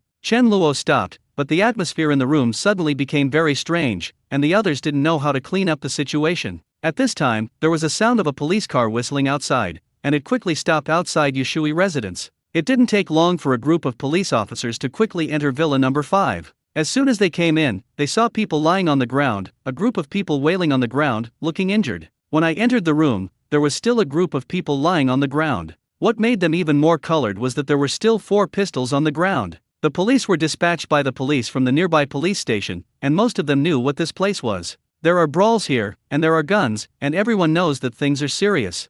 Chapter 342 State Secrets. Who called the police? A middle-aged policeman led by him stood up, looked around at the crowd, and quickly asked. Xia Menglan's eyes have been on Chen Luo, and from the beginning when he flew away the 4 people, she realized that this person was probably not simple. Hearing the policeman's question, Xia Menglan's eyes flashed, and he immediately spoke, I called the police. The middle-aged policeman glanced at Xia Menglan, and when he saw the other party's temperament, he knew that he was not an ordinary person, and he was also very polite. What happened? There was a little misunderstanding, there was a fight, and now I explain it clearly, it's okay. When Xia Menglan said this, his eyes looked around, obviously saying this sentence to the people present just now. The people present were all smart people, and as soon as they heard Xia Menglan's words, they knew that she didn't want to expand the impact of this matter. They also remembered the tone set by Xia Menglan. The middle-aged policeman frowned. Xia Menglan's words were to treat them as fools. The ground was full of people and firearms. Is this an ordinary brawl? What's going on with the gun on the ground? I don't know about this. Xia Menglan looked calm. The middle-aged policeman was in trouble. He knew very well that the identity of the person in front of him was not simple. But they all went to the police, and they all saw the guns, so they couldn't pretend that nothing had happened. In that case, everyone present should go back to the institute with us and figure things out. Middle-aged police officers can't take care of so much anymore. No matter what the other party comes from, it's always right to do things according to the charter. With a wave of his hand, he asked the police behind him to quickly pick up the 4 guns on the ground, and then he was about to take all the people in the room back to the police station. Wait! Chen Luo suddenly spoke and said slowly, I don't have time to go to the police station with you to record a confession. Chen Luo had been to the police station last time, and it was delayed for half a day, which made him feel very troublesome, and he didn't want to do it again. Besides, is this little bit of a mess worth his time to waste? Everyone in the room looked at Chen Luo with a strange expression. You said you didn't have time to go, so you didn't have to go. In the strange eyes of everyone, Chen Luo took out his mobile phone and dialed a number. I am in Yushui residence in Jianjia district, and the police want to take me to the police station to record a statement. You can solve it. Song Zhengxian on the other end of the phone was stunned for a moment and hurriedly asked, Are you okay? After saying that, Song Zhengxian felt stupid. How could something happen to Chen Luo's ability? And if something happened, it would be someone else's accident. Song Zhengxian immediately changed his words and asked, There is no dead person, right? No. Song Zhengxian breathed a sigh of relief in his heart, and he didn't ask anything. In his opinion, as long as there are no dead people, it is not a problem. But even if Chen Luo really killed someone, they couldn't help Chen Luo. Song Zhengxian thought of this. He couldn't help but be a little strange. If Chen Luo didn't want to be taken away by the police, he could just move away instantly. Why should he ask himself to solve it? But at this time, obviously not thinking about these things, he covered his mobile phone and immediately ordered his subordinates to find out which police station was closest to Yushuahu. Also, there is a thing named Chi Ziwa or something like Chi who is plotting against me today. He may be a spy from another country. You can deal with it together, by the way. Song Zhengxian was shocked when he heard this. He was on full guard, but he was afraid that foreign spies would contact Chen Luo. In case the foreign spy promised higher conditions and fooled Chen Luo away, then Song Zhengxian would cry to death. Now that Chen Luo said this, it immediately aroused Song Zhengxian's high vigilance. I understand, Mr. Yang, I'll deal with it now. When Chen Luo put away the phone, everyone in the room looked at him with an incredulous expression, almost like a madman's expression. It's okay if you don't go to the police station to say hello. This is okay for Xia Menglin if she wants, but it's not necessary. But in front of the police, Chen Luo casually said that Chi Ziwa was a spy, and asked people to deal with Chi Ziwa, which was simply arrogant to the point of unscrupulousness. Is this person crazy? But Chen Luo's expression was very calm and serious, and it didn't look like he was joking. No matter who you call, you must go to the institute with us. The middle-aged policeman frowned and said coldly. As soon as he finished speaking, the mobile phone in his pocket rang. The middle-aged policeman's expression changed slightly. He took out his mobile phone and glanced at the caller ID number. He did not dare to neglect it, and immediately connected the phone. Yes. However, there was a gun. The scene. Yes, I know. When the middle-aged policeman hung up the phone, he didn't even say a word of nonsense. He didn't even look at Chen Luo again, and immediately said, Close the team. The police came and went in a hurry, as if nothing had happened, except for taking away the 4 guns. None of the parties took away. After leaving Yushui residence, some policemen saw the middle-aged policeman's stiff expression, and still couldn't help but ask, Team Lu, is there someone above who said hello? State secrets. The police officers in the car looked confused. What was the answer? The middle-aged policeman was actually full of questions, because when he asked the person on the other end of the phone, the answer he gave was this. The person on the other end of the phone obviously couldn't joke with him about this kind of thing, which made him even more confused. The beautiful man made a phone call, and the whole thing inexplicably became a state secret? Thinking of what kind of spy Chen Luo said and the gun at the scene, maybe it's really possible. Today's matter involves confidentiality, don't spread it indiscriminately. Got it, Team Lu. In the villa of Yushui residence, everyone's expressions when looking at Chen Luo changed subtly. Especially Qi Qingjai and his son, they have never done such a thing as greeting. But what they care about is the last half of what Chen Luo said. Since he can make a phone call to let the police close the team, then the second half of the sentence says that Qi Ziwa will be dealt with, and the credibility will be invisibly magnified many times. This made Qi Qingjai and his son angry at the same time, and at the same time a little more uneasy in their hearts. Because they found out that they didn't know anything about Chen Luo. What if the other party really was a big man? Wouldn't that hit the iron plate? Just when they were suspicious in their hearts, Chen Luo was too lazy to pay attention to them, and they had already been repaired tonight, so Song Zhengxian would naturally deal with the rest of the matter. Let's go, you brought me here, but you are responsible for me. Chen Luo smiled and said to Tang Qingyu, and walked straight outside. Tang Qingyu was stunned for a moment, and her heart was now full of surprise, and she couldn't figure out Chen Luo's details. According to what Chen Luo said, he is an orphan, and he has no relatives at home, just an ordinary doctor of genetics. How can he have such great energy? Chapter 343, A Rage for a Beauty. Tang Qingyu was stunned for a moment, but she immediately chased after her. She wanted to ask if this bastard was lying to her. Xia Menglin also showed a look of surprise in her eyes at this time. She turned her head to glance at Qi Qingjai and his son, with a thoughtful look in her eyes, and then left the villa directly without even saying hello. What the hell happened just now? After getting in the car, Tang Qingyu immediately began to ask questions. Chen Luo laughed. didn't I tell you many times, I'm really powerful. Tang Qingyu was speechless for an instant. Chen Luo's expression was very serious when he said this, but she didn't take it seriously. Anyone who meets someone who talks about "I'm amazing" every day will feel like bragging. Then you didn't lie to me, are you really a researcher? Drive first, I'll tell you on the way. Tang snorted softly, but still started the car. Where to go? Hilton Hotel. Tang Qingyu said with a strange face, what are you going to do there? What else can you do when you go to the hotel? Of course it's to open a room. Tang Qingyu's face suddenly showed a look of shame. You are going to die. Chen Luo pretended to be inexplicable and said, what do you think? I just arrived in Zhongcheng and haven't lived yet. Is there a problem with going to the hotel to open a room? Tang Qingyu saw Chen Luo's serious appearance, and knew that this bastard was deliberate. She snorted coldly, changed the subject, and said, tell me, what the hell are you doing? As I said before, I am researching a major experimental topic, a national project. I am the core personnel, a very, very important person, understand? Treat such an important person as me with respect in the future, and don't talk to me so loudly. Tang Qingyu snorted, and then asked suspiciously, what national projects can Hua Ke have? When Tang Qingyu said this, she was suddenly stunned, because she thought of the sensational incident that occurred at Huazhou University of Science and Technology a few days ago. Nearly 10 days have passed now, but the heat of this matter has not disappeared, but more and more people are discussing it. Most ordinary people don't know the truth of that matter, and they can only speculate from various rumors on the news and the internet. Although the official media came forward to refute the rumors, saying that it was not a human experiment, but a mutation caused by laboratory personnel mistakenly ingesting a certain genetic drug. This reason is very nonsensical, and anyone with a little IQ knows that something is wrong. But no matter whether anyone believes it or not, starting to speak out from the official media, whether it is other media or online news, the caliber of the news has changed to the same as the official media at the same time. Ordinary people can't know the truth of things, and Tang Qingyu can still get in touch with some of the facts. She herself worked at Huazhou University, and the situation at that time was almost broadcast live by Momo, so she could roughly guess what happened in the laboratory after watching it. And Chen Luo said that it was a doctorate in genetics, or a national project, so she made up for it on her own at once. It can't be related to the test subject's loss of control, right? Chen Luo smiled slightly. This is what you guessed yourself. I didn't say anything. Don't spread it around. Be careful of being locked up for leaking state secrets. Tang Qingyu glanced at Chen Luo, and only felt that he couldn't laugh or cry. This bastard knew that it was a secret, and he told her directly. Chen Luo actually didn't want to expose his special abilities in front of Tang Qingyu, so the power he used was always within the range that normal people could bear. Otherwise, Chen Luo could have directly killed Qi Qingjai and his son, and there was no need to go around such a big circle to let Song Zhengxian clean them up. When Tang Qingyu's car stopped outside the Hilton Hotel, Chen Luo smiled and said, why don't you go to my room and sit down? We can continue to have in-depth communication. Go to death.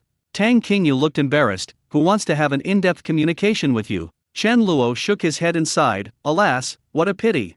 The long night is long, and it seems that I can only find other beauties to communicate in depth. Get out of here. Chen Luo smiled, immediately pushed the car door and got out of the car. He didn't look back, just stretched out his hand and waved behind him, and then put his hands in his pockets and slowly entered the hotel. Tang Qingyu looked at Chen Luo's back in a daze, and didn't know what he remembered, and suddenly burst out laughing. After Tang whispered laughed, he immediately started the car and rushed home. At this time, in a villa community in Zhongcheng, Xia Menlin was holding a copy of Chen Luo's information that he had just gotten. Looking at it, Xia Menlin frowned, because this information was too simple. In addition to the name Yang Guo, who is a pseudonym of Chen Luo, there is only the date of birth, as well as the place of origin and the university he graduated from, and then the job of Huai University of Science and Technology. From birth to adulthood, a person will leave many traces in the world. For example, resumes that have been submitted, exams that have been taken, or where you have worked and lived. As long as you can leave data, you can find it. With the resources of the Tang family and the Xia family, if you want to investigate a person, you can find out even the other party's grades in elementary school and junior high school, and whether they have been rewarded or punished. But the above information is really just that. The previous records of the university are blank, the previous work of Huake University of Science and Technology is blank, and the parents don't even have names. Such a clean person, as if falling from the sky, made Xia Menlin even more curious in his heart. Such a person with no background and clean like a blank sheet of paper can make the police withdraw with a single phone call, and it is impossible to deal with Qi Ziwa. There must be some secret in this. Go check his university records, whether there are any classmates and friends, and who recruited him at Huazhou University. Xia Menlin pondered for a long time, then took out his mobile phone and dialed a number. After a quick response on the other end of the phone, Xia Menlin hung up the phone. At this time, there was a sound of parking outside the villa. Xia Menlin walked to the window and took a look, found that it was Tang Qingyu's car, and immediately went downstairs. At the same time, in a certain house in Zhongcheng, someone also reported to Song Zhengxian that someone was checking Chen Luo's information. Who is it? People from the Qi family and the Xie family in Zhongcheng. Song Zhengxian narrowed his eyes. He already knew what happened in Yushui residence at this time. I also know that it was Tang Qingyu who sent Chen Luo back to the hotel, and combined with the fact that Chen Luo went to find Tang Qingyu in the cafe that day, as long as he was not a fool, he could judge it. Chen Luo was very interested in Tang Qingyu. Song Zhengxian's eyes suddenly shone brightly. He had never been able to figure out Chen Luo's preferences, and now that the other party had an interested woman, he naturally had a way to strengthen the connection. I heard before, do the two of them want to marry? Yes. Song Zhengxian laughed. No wonder Chen Luo was going to deal with Qi Ziwa. This was a flute in anger. Chapter 344. I have billions of stupid players. Mr. Xie, if he had struggled for the last time before taking a back seat. Song Zhengxian showed a smile on the corner of his mouth. Contact me with the two of the Xie family and the Tang family, and I will visit them in person tomorrow. Yes, Director. In addition, that Qi Qingjai father and son should clean up and don't let them appear in front of the target. But, for what reason? Aren't they holding guns? Illegal possession of guns is a felony, reasonable and legal.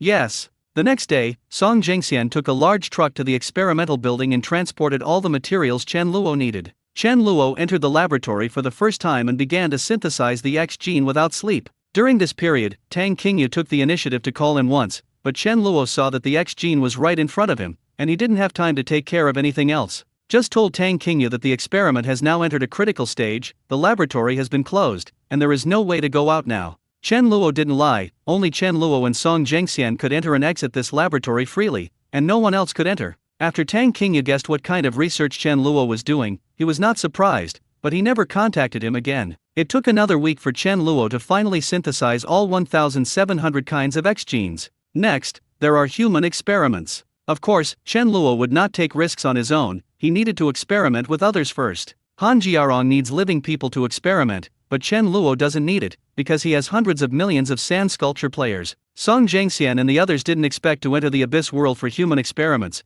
because they only dropped level 2 at most once they died there, which was not a loss at all. However, the Abyssal world does not have experimental equipment and materials related to genetics. Even if they manufactured sophisticated experimental equipment, but many of the material Abyss worlds needed for experiments did not exist, they could not create super soldier serum. But Chen Luo didn't have this problem. He could carry things into the Abyss and the fantasy world, but the volume of the items he carried couldn't be too large. Chen Luo ran back and forth more than a dozen times, and put more than 1,000 X gene serum into the Abyss world. At the same time, he posted a recruitment task. Mysterious experiment mission, no conditions, you can participate by signing up, limited to 2,000 people. The experiment is over, each participant will be rewarded with a piece of professional excellence level equipment.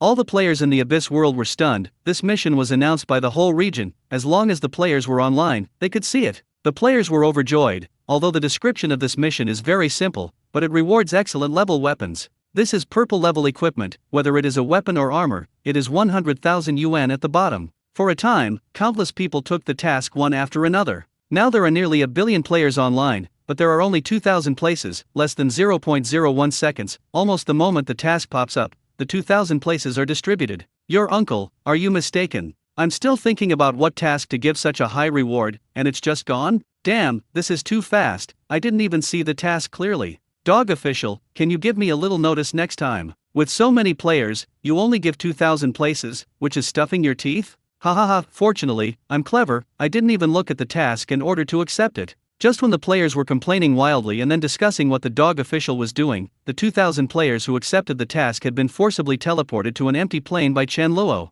Damn! Wang Zioqi. Wang Zioqi is the NPC of this mission. Brothers, cut him down. Chen Luo snorted, and casually killed the player who shouted to cut him with a finger. Are there any idiots like him? Chen Luo had an arrogant expression. The players were stunned one by one. This dog customer service was so unreasonable. Others only said that they wanted to cut him, and before they could do it, they were killed. Why can't you remember? This customer service is a GM number. Do you know what the GM number means? This customer service can do whatever you want. You can only watch me do whatever you want, understand? The players had aggrieved expressions one by one, and no one dared to speak for a long time. I'm quitting the mission. There is backbone. But there is only one way to quit after receiving the task, and that is, hang up. Chen Luo pointed again, and the one who shouted to quit was also killed in an instant. Is anyone else going to quit? The players were so angry that their noses were crooked. This Nima was too arrogant, scolding him was killed, and those who didn't do the task were also killed. Do they still have a choice? Report him? It's not that no one has tried it, this game didn't report the entrance at all. I quit. After half a sound, someone raised their hand and said they wanted to quit. I dare to quit like this, I appreciate you. Chen Luo laughed and pointed casually, I'll give you 2 levels. The player looked confused, and then saw the light on his body flashing twice in a row, and he really rose to 2 levels. The other players are also confused, are you sick? Then I want to quit too. I want to quit too. But now, no matter who Chen Luo calls to quit, he will directly let them hang up. When 3 people hung up in a row, everyone shut up. They can see that this Wang Zhaoqi is not only cheap, but also a moody neurotic. Chen Luo saw that the players were all honest, he snorted disdainfully, and waved his hand at the rest of the players. Everyone's level and equipment are cleared and become lightboards. Damn! What are you doing? We didn't scold you, nor did we say knowing this task. Grass, I have worked hard for decades to practice the number, and I am going to pass it on to my son, you gave me it. Dog customer service. Give me back my level. Give me back my equipment. Chen Luo didn't care about the excitement of the players, and with a lazy wave of his hand, test tubes appeared in front of the players, containing liquids of different colors. What is it called? The experiment requires the body of an ordinary person, and after doing this experiment, your level and equipment will come back. Now, drink the contents of the bottle. The players suddenly fell silent when they heard this. They looked at the liquid in front of them, although they didn't know what it was, but what they took out of Wang Zhaoqi's hand always made them feel that it was not very safe. But this dog customer service has taken away their equipment and level, which means obviously, if you don't take it, you won't be able to return it to you. The dog customer service is so arrogant, what else can they do? They can only honestly take the bottle and pour it into their mouths. They don't have any psychological barriers, it's amazing that it's a death, and they all turn off their pain senses, and they can't experience pain, so there's nothing to be afraid of. While Chen Luo was taking it, he instantly locked on their physical condition. The physical fitness of these people has been forcibly adjusted by him to be the same as ordinary people in reality. Their reaction now is the same as human testing in reality. Chapter 345 The Strong Get Stronger. When nearly 2,000 people took all the X genes, everyone's reaction was different. The first player to react began to expand strangely, like an inflatable balloon. This scene stunned the other players, watching the player grow bigger little by little, and finally swell to the extreme, and exploded into a puddle of meat paste on the spot. Chen Luo immediately eliminated the formula, then restored the player's level and equipment, sent it back to the place where it was originally teleported just now, and left a purple equipment in his package. Some of the remaining players died on the spot, some muscles and bones began to twist and become strange creatures, and some simply enlarged certain organs, such as arms and legs. Chen Luo quickly screened and eliminated, sending away the failed test items one by one. In less than half an hour, there were only 10 people left at the scene. After they took it, the body did not react much, nor did it show any signs of alienation. Chen Luo knew the reason at a glance, because they were taking the X gene of the same formula. Chen Luo instantly determined in his heart that this was the correct formula for the X gene. Chen Luo locked the physical data of these 10 people and began to quickly analyze them in his mind. This is another advantage in the abyssal world. In the real world he also needs to draw the blood of these non-mutated test subjects, test various data, and finally analyze it. Without 10 days and a half months, it can't be done at all. But now here, he is an omnipotent being. Just need to scan their eyes, and their current body data will clearly appear in their minds. Chen Luo analyzed and compared their previous physical data, and quickly figured out why there was no change. The X gene is an inducing factor, and only when the test subject's own physical fitness is strong can the strong be made stronger, but if the physical fitness of ordinary people cannot stimulate the X gene at all. Chen Luo figured out the reason, and immediately waved his hand to restore the equipment level of these 10 people. When the 10 players were confused, they felt an extremely huge force suddenly emerge from their bodies. In the world of the abyss, players will receive attribute points after leveling up. After adding more, their physical fitness will be significantly improved, and they will feel that they have become stronger. For example, if you choose to add some stamina, their defense and health recovery will be enhanced. There are also mages who choose to add spiritual power, and the mana in their bodies will directly increase, which they can all feel. The moment they restored their levels, the bonuses of attribute points returned, and with the huge power pouring in just a short moment, they felt that their physical fitness was rapidly increasing. Damn, my strength suddenly increased by 30 points. Me too, I have 42 points more mental strength. I also increased, but it was agile. 10 players all cried out in surprise, and players in the abyss world could only get 3 attribute points for every level they upgraded to 1 level. Without upgrading, they had dozens of more attribute points out of thin air, which was equivalent to more than a dozen levels more than others. The higher the level of the Abyss world, the more experience is required, and when it reaches the threshold of level 70, it often takes several days to upgrade to one level, that is, several years in the Abyss world. Now that there are so many attribute points out of thin air, it is equivalent to saving decades of time spawning monsters. Chen Luo ignored the reactions of these players, but locked their body data. As their physical fitness returned, the X gene immediately came into play. According to the different points chosen by each player, their different attribute points are quickly enhanced. For example, the warrior's stamina attribute points will be much higher than other attributes, and the X gene directly enhances the stamina attribute points, and the others do not even have a single point.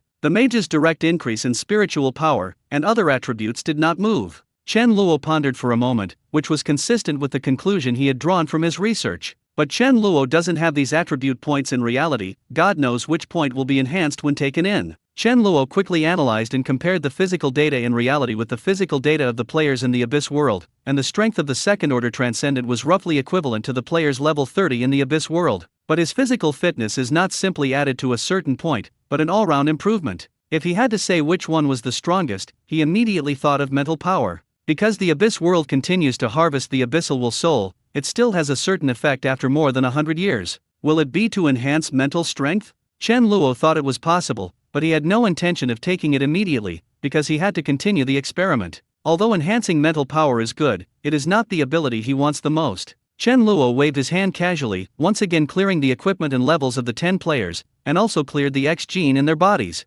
Immediately afterwards, Chen Luo began to synchronize the physical data of these 10 players with his reality according to his own physical data. In fact, it is equivalent to creating 10 clones in reality. When the synchronization was completed, Chen Luo raised one of their qualities a little more. Some raise mental strength, some enhance strength, some enhance self-healing ability, etc., while one does nothing and uses it as a comparison. Chen Luo waved his hand, and 10 test tubes floated in front of them again. Drink it. The 10 players looked at each other for a moment, but did not immediately submit. Are the attribute points that were enhanced just now temporary or permanent?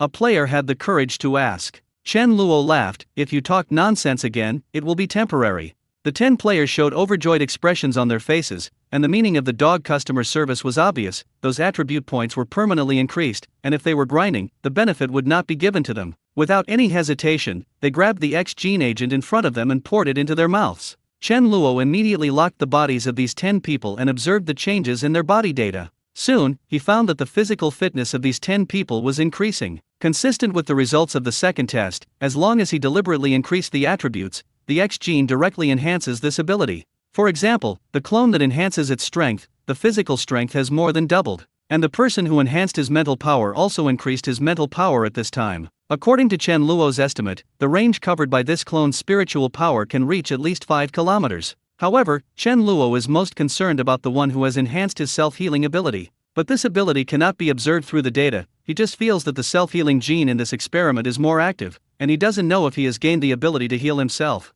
Chen Luo thought for a while, and with a wave of his hand, he cut off the player's arm. The player turned off the pain sense, but he didn't feel anything, but he looked a little stunned, obviously not understanding what the dog customer service was doing. Chapter 346, Purifying the Divine Gene. The player was still stunned, and saw that the broken arm began to grow strangely, and in just a few seconds, an intact arm grew out. The players were stunned when they looked at it. They all clearly felt that this body was stronger now, the same as when they felt in their own body at that time, but they did not expect to gain this regenerative ability. Chen Luo frowned, because he knew very well that the strongest thing in his body was not the ability to heal himself. He now has many abilities in his body, such as thunder power, dwarf stamina, elven appearance, and the ability to fuse various Western fantasy world creatures. Unless he finds a way to increase his self-healing ability to the strongest of all abilities, the X gene will not act on the regenerative ability. Chen Luo's eyes suddenly turned to the body of the player who had done nothing, and when he observed the condition of this person's body, his eyes suddenly widened and he said in astonishment, This is.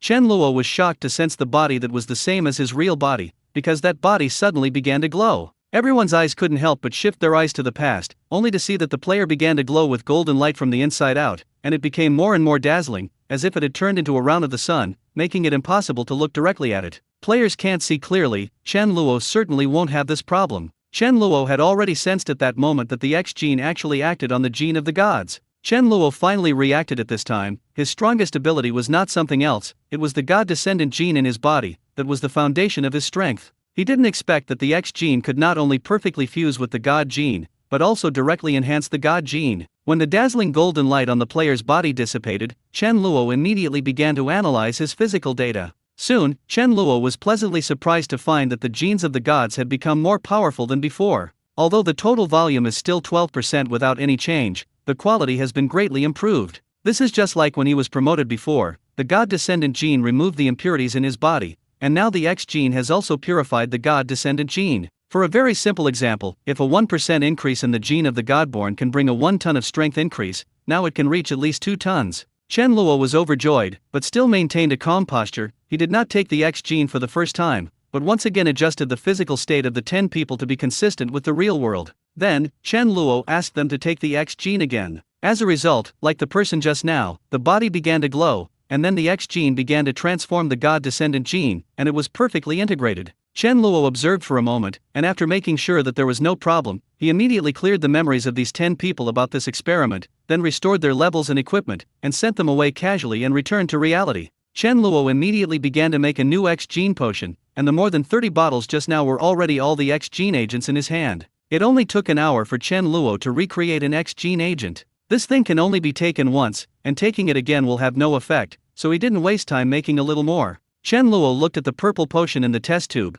and his figure suddenly disappeared, passing through the Western fantasy world and appearing on an Icelandic island in Antarctica. He needs to find a less noticeable place and also test his abilities after the renovation. At this time, it was polar night in Antarctica, and it was dark outside, and the wind was howling. But the cold temperature and cold wind outside seemed to be non-existent to Chen Luo. He was only wearing a thin shirt, but he didn't feel the cold at all, and he could see in the dark night. Chen Luo opened the lid of the test tube and immediately raised his head and drank it. He was afraid that if it was a few seconds late, the medicine in the test tube would freeze into ice cubes. As soon as the X gene was hungry, a terrifying force surged up and quickly circulated throughout the body. Immediately afterwards, Chen Luo saw the same reaction as those players in the abyssal world, and his body began to glow with golden light. The dazzling golden light was extremely eye-catching in the polar night environment, but no one noticed it at this time. At this moment, Chen Luo felt that the various abilities of his body began to increase rapidly. It's exactly the same as those players who don't upgrade, and the attribute points are soaring. What surprised Chen Luo the most was that the mysterious energy brought by the promotion to the second order in his body also began to skyrocket wildly.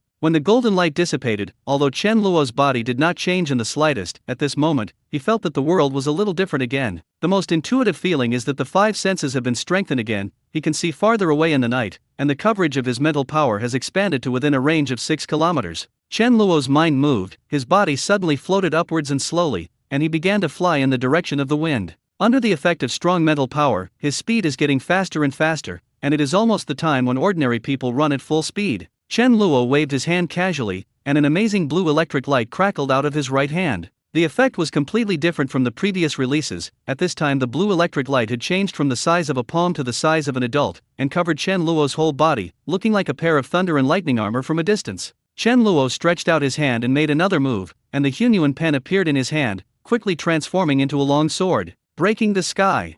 After Chen Luo opened his mouth and spat out 3 words, a golden sword light appeared outside Chen Luo's body, which was different from the size of only one person before, and this sword chi had skyrocketed to 3 meters in size. As soon as Chen Luo's words fell, the thunder power on his body was also attached to the sword energy, and the two combined to blast down on the small ice island below. Rumble! When the 2 dazzling rays of golden and blue light bombarded the ice sheet on the ground, a huge roar was emitted. The ice chips flew around, and the whole Iceland shook slightly, and then began to quickly crumble, tilt, and then sank into the sea. Chen Luo glanced at the power, but he was not too surprised. The blow just now used his full strength, and even the mysterious energy in his body was consumed by 90%. Iceland is only 5 square kilometers in size, suspended on the sea, and is not very stable. Chen Luo was almost done testing, and his figure disappeared instantly and returned to the laboratory. After Chen Luo entered the laboratory, he used the materials on the list to make 3 longevity serums. The list of materials he gave Song Zhengxian actually contained the materials of the longevity serum, so the expert team analyzed it for a long time and found many unrelated elements.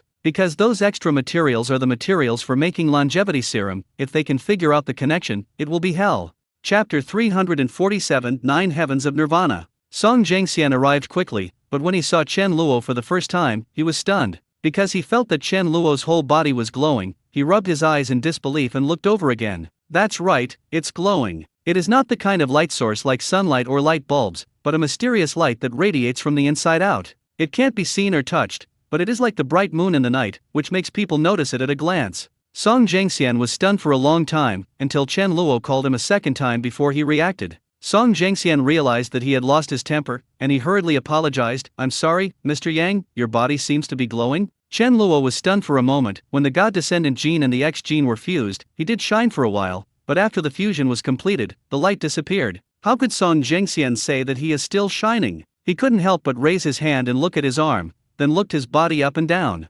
Soon, he saw a very weak light emanating from within himself, but it had been covered by the strong light of the office before. If Chen Luo hadn't looked closely, it would have been difficult to observe. But his whole body glowed with this faint light, and when they were combined, didn't he just look like he was glowing? Chen Luo said casually, "It's nothing, just an experiment." Chen Luo quickly changed the topic and pushed the 3 longevity serum on the table. "I called you here to fulfill my promise. This is called longevity serum. One can extend life by 10 years, the effect of injecting the second one is halved, and each person can only inject 3.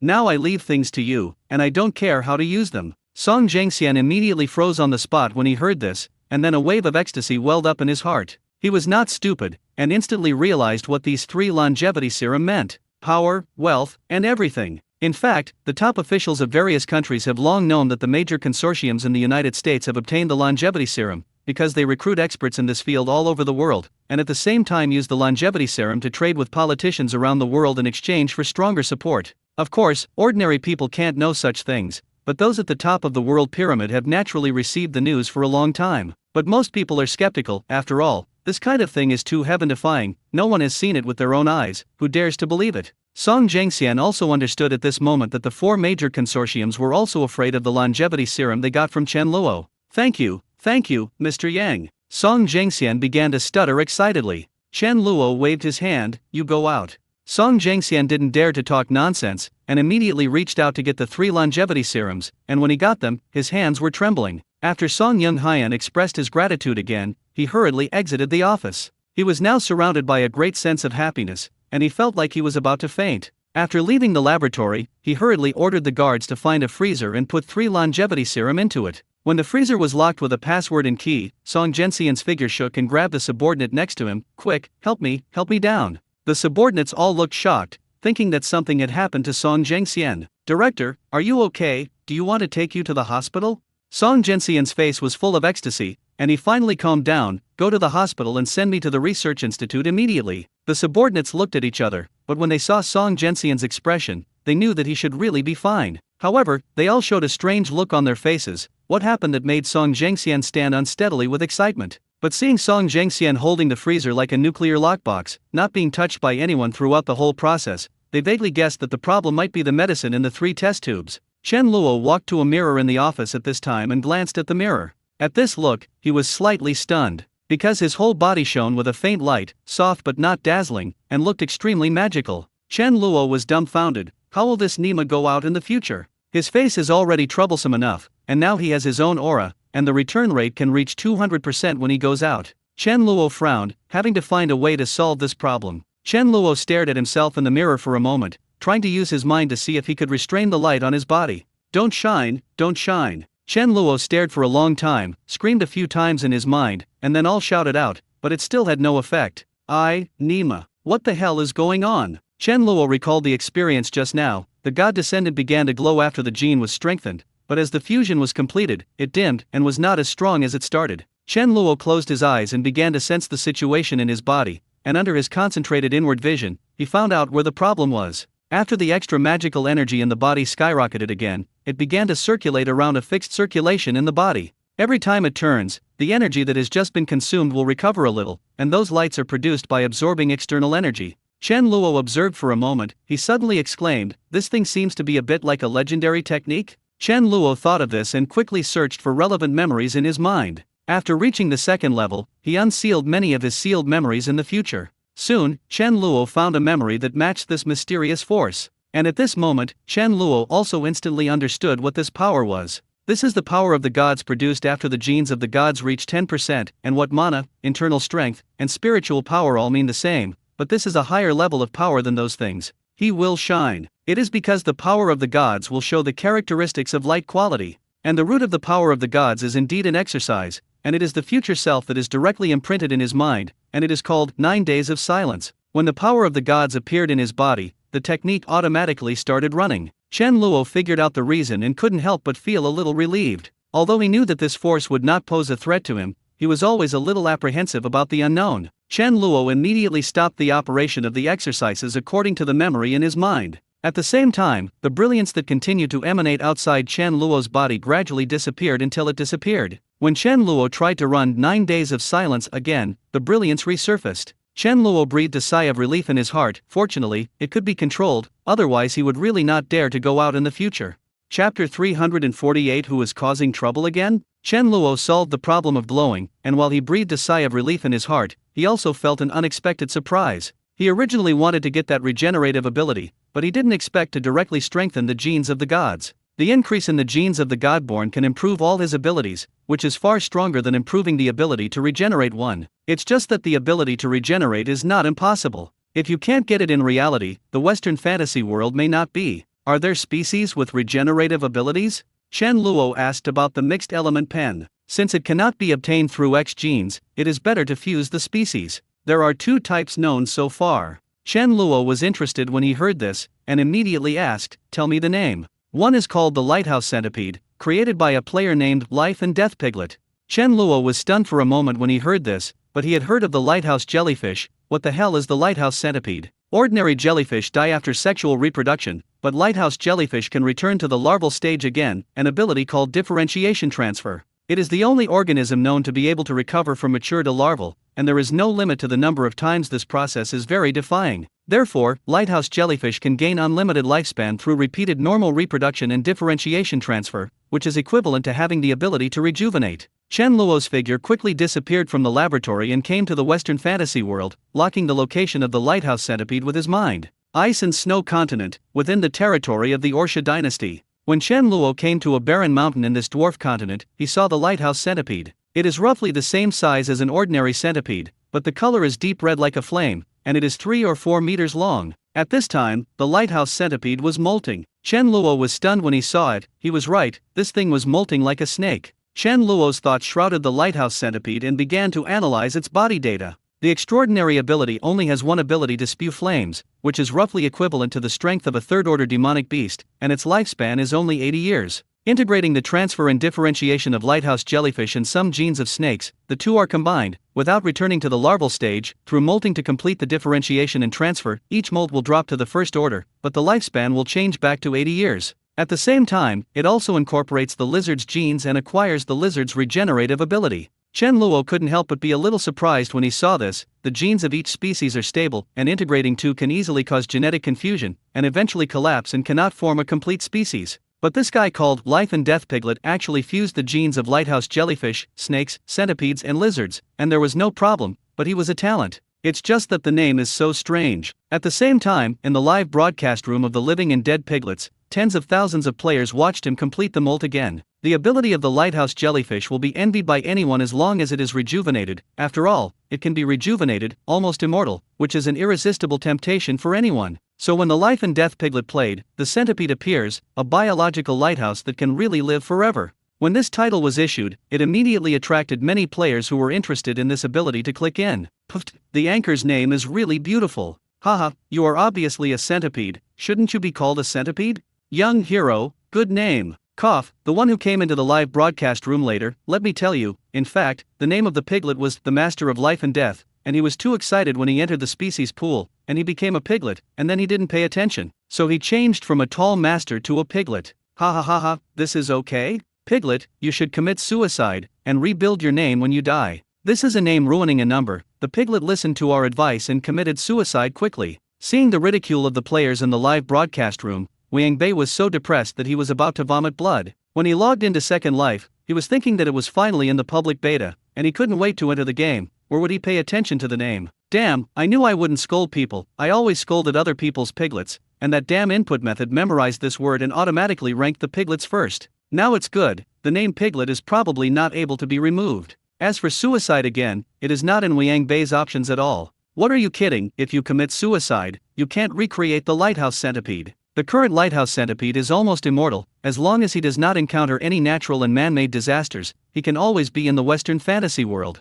And the lighthouse centipede's ability is far more than that. Wang Bei just discovered that a creature it devoured a day ago had some kind of special energy. It was this special energy that allowed it to complete a molt once, but did not fall to the first order, but was promoted to the third order after molting. The evolutionary instinct from the creature let Wang Bei know that the special energy contained in the creature's body could make the lighthouse centipede evolve at a faster rate. But that kind of creature with special energy, Wang Bei has been in the Western fantasy world for nearly 100 years, and he has only encountered it once. After Wang Bei was promoted, the color of the shell had changed from light red to crimson, and his body size had more than doubled, becoming 6 or 7 meters tall. Wang Bei climbed to the barren mountain, squatted on the cliff, and looked into the distance. He could vaguely sense that there was a special energy needed by the lighthouse centipede to evolve. When he saw Wang Bei like a small train, quickly swimming towards the distance, Chen Luo suddenly frowned, not because of Wang Bei, but because of this barren mountain. When Chen Luo first came here, he thought it was originally a wasteland. But now if you look closely, you will find that something is wrong. There is no living matter here, except for the lighthouse centipede in Wang Bei, not to mention animals, not even green plants.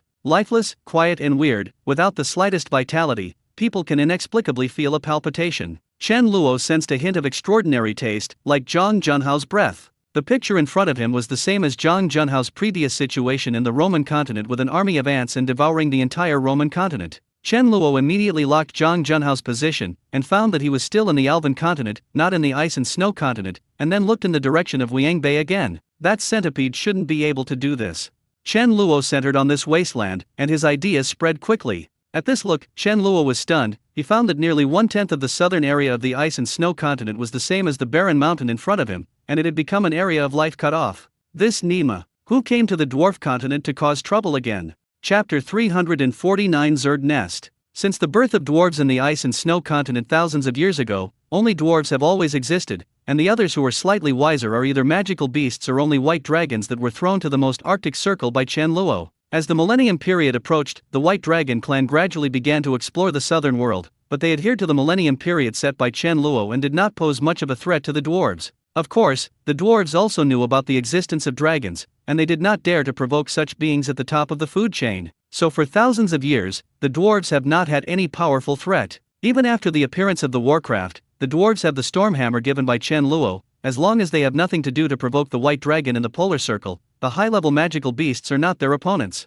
But contrary to the elves, the dwarves did not start to enjoy life like the elves because of their long life and no threats, and stopped. They have honed their fortitude, tenacity, and hard work from birth, and the dwarves are a race that values tradition fiercely. Even after 1,000 years, they still maintain the character of the first patriarch of Teklan. Since Teklan led hundreds of dwarves south, the rich plains of Onander have allowed the dwarves to grow rapidly. Now, in the year 658 of the dwarves Oli, there are nearly 200 million dwarves on the ice and snow continent, divided into 5 dynasties. These 5 dynasties were originally descendants of the first patriarch Tequilan, but with the rapid increase in population, more and more newly developed territories were created, and they could no longer rule such a large land area. So Tequilan simply divided the country among his 5 sons and let them rule the 5 dynasties respectively. Although it is 5 dynasties, the relationship between them is still extremely close. Because dwarves are also an immortal race, ordinary dwarves have a lifespan of 300 or 400 years, and since Wit and other dwarves brought back their extraordinary power from the Extraordinary Academy, their lifespan has been even longer.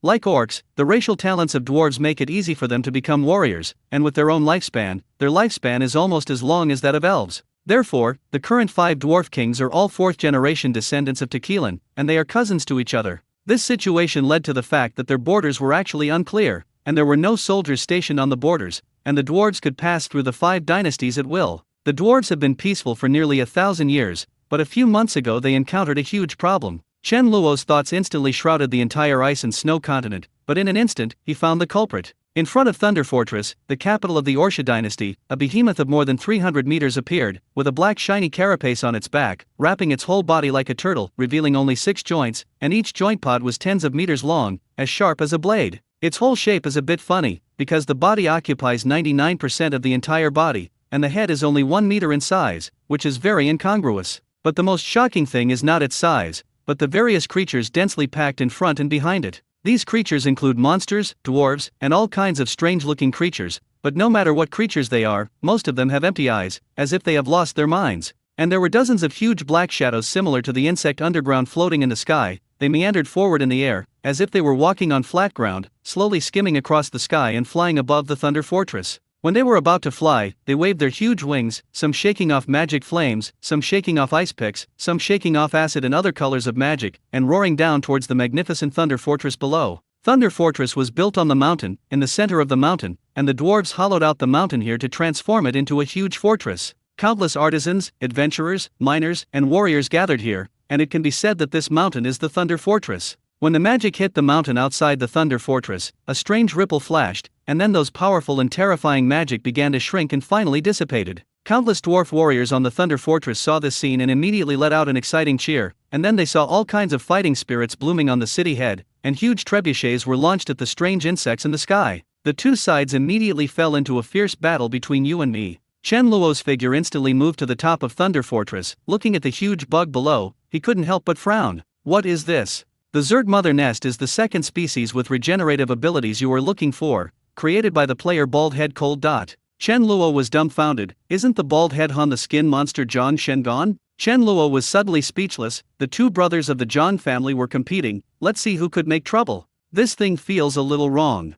Chen Luo's mind locked on the Mother Nest and began to trace back the process of Zhang Shengan's creation of the Mother Nest. After the space worms could not be created, Zhang Shengan just thought about it for a moment and decided to get another Zerg out. This time he learned the lesson of the last time. Because the space worm was too weak by nature, it took a long time to develop before it could eventually grow. Unlike Zhang Junhao, he immediately implemented an idea, usually with enthusiasm, and the result was often the opposite of what he expected. But Zhang Shengan liked to plan and then move. He repeatedly screened dozens of plans, and finally chose the Zerg Mother Nest. He played StarCraft and knew that the Zerg could survive in any environment, including in the distant space. As long as the Mother Nest evolves the ability to explore the universe, then there is so much he can do. Zhang Shengan decided to start with the Zerg Mother Nest. With his IQ, as long as he spent a certain amount of time researching, it was not difficult to figure out the principle. This is indeed the case. In just 1 month, Zhang Shengan got out of the Mother Nest. The newborn Mother Nest is not a few hundred meters in size like now, but less than a meter and only has one ability, but it is precisely this ability that is perverted. Zhang Shengan almost gave up all his abilities, not even defense and attack power, but only exchanged for one ability, devouring evolution. As long as you devour something with powerful energy, you can continue to evolve. Blood, flesh, all life, and energy crystals can become food for the Mother Nest, and the stronger the energy it contains, the faster the Mother Nest will advance, and each time you advance, you can gain more abilities. Zhang Shengan did not start devouring everywhere with the same fanfare as Zhang Junhao, and even turned on the live broadcast, lest others know. Zhang Shengan has no desire for what is famous. He is always interested in this game. He is exploring the possibilities of this game and looking for fun in it. Chapter 350 Vulgar and Low-Key Development. Zhang Shengan chose the ice and snow continent very low-key, starting from a grass to devour it. Zhang Shengan's purpose is very pure, that is, to evolve into the Mother Emperor of the Zerg clan, and finally obtain the void to cross the void, and even break the space barrier and explore more worlds like space worms. Zhang Shengan has an intuition that this Western fantasy world is not just a game. With his IQ, it can be easily judged that this kind of technological Earth cannot appear. So it doesn't matter whether Second Life is alien technology, gods, or something else. As long as he can evolve to the peak of the Western fantasy world, he can at least figure out what that world is all about. With this purpose, Zhang Shengan's next operations were all accurate calculations. He starts by staying away from things that have any area, starting with plants that don't have any power. After devouring the plant, Zhang Shengan immediately used his energy on his shell to make it harder. Before gaining the ability to attack, he must first establish himself as invincible. Zhang Shengan is also very cautious. Once a place loses too much grass and trees, it will cause local animals, magical beasts, and even dwarves to be alert. With the fragile body of the Mother Nest when it was born, it is estimated that it cannot even beat a dog. So he shot a shot and changed places, obscene and low-key development. Finally, after almost 10 years of living like this, Zhang Shengan finally evolved the shell very strongly, able to withstand the full blow of the First-Order Dwarf Warrior without any damage. Immediately afterwards, Zhang Shengan began to look for ore veins, devouring various ores inside, and integrating various metal elements into his shell. Another 10 years have passed, and after Zhang Shengan has devoured enough various metal ores, its shell can already withstand the all-out blows of the Second-Order Warriors. At this time, Zhang Shengan finally set his sights on flesh and blood. He didn't set his sights on dwarves or magical beasts, just those ordinary beasts in the forest. Although it has little attack power, its defense power is like a turtle shell, and ordinary beasts are no match for him. But Zhang Shengan is still very cautious, still fighting steadily and adopting a guerrilla strategy. Each place only preys until it is on the verge of species imbalance, and then changes places and continues to hunt, eating the blood food of various beasts little by little at the southern end of the ice and snow continent. The energy brought by flesh and blood benefited Zhang Shengan very much, and it only took 5 years this time for Zhang Shengan to finally be promoted to the first rank. At this time, he gained a new ability, mental shock. The mother nest can release a mental impact through the mouthparts on the body, and ordinary beasts and dwarves can be shocked and fainted at the first time, and only magical beasts and transcendentals can resist. This was simply a tiger for Zhang Shengan, so he began the next step of his plan, hunting monsters. The mother nest's defense has now reached the point where ordinary second-order peaks are helpless, and the magical beasts below the second order can't do anything about him at all. But Zhang Shengan still adheres to the policy of obscene development, and he never attacks magical beasts above the second order. Even if it is a first-order one, he does not provoke a large group of monsters, and specializes in singles. The flesh and blood of magical beasts contain more powerful energy than those ordinary beasts and dwarves. Even if Zhang Shengan wandered around and wasted a lot of time, he was still promoted to the second order within 5 years. Zhang Shengan still unconditionally used all his energy on strengthening the shell. At this time the size of the mother nest had become nearly 10 meters, and the hardness of the shell could already resist the attack of the third-order transcendent. At the same time, the mother nest receives a second ability, splitting. After Zhang Shengan learned about this ability, he didn't even think about it, and immediately split a new brain from the mother nest. 2 brains, one controlled by himself, and the other without any emotion, simply without any impurity consciousness, only one thought, that is, eating. Zhang Shengan saved more mental resources and calculated other matters.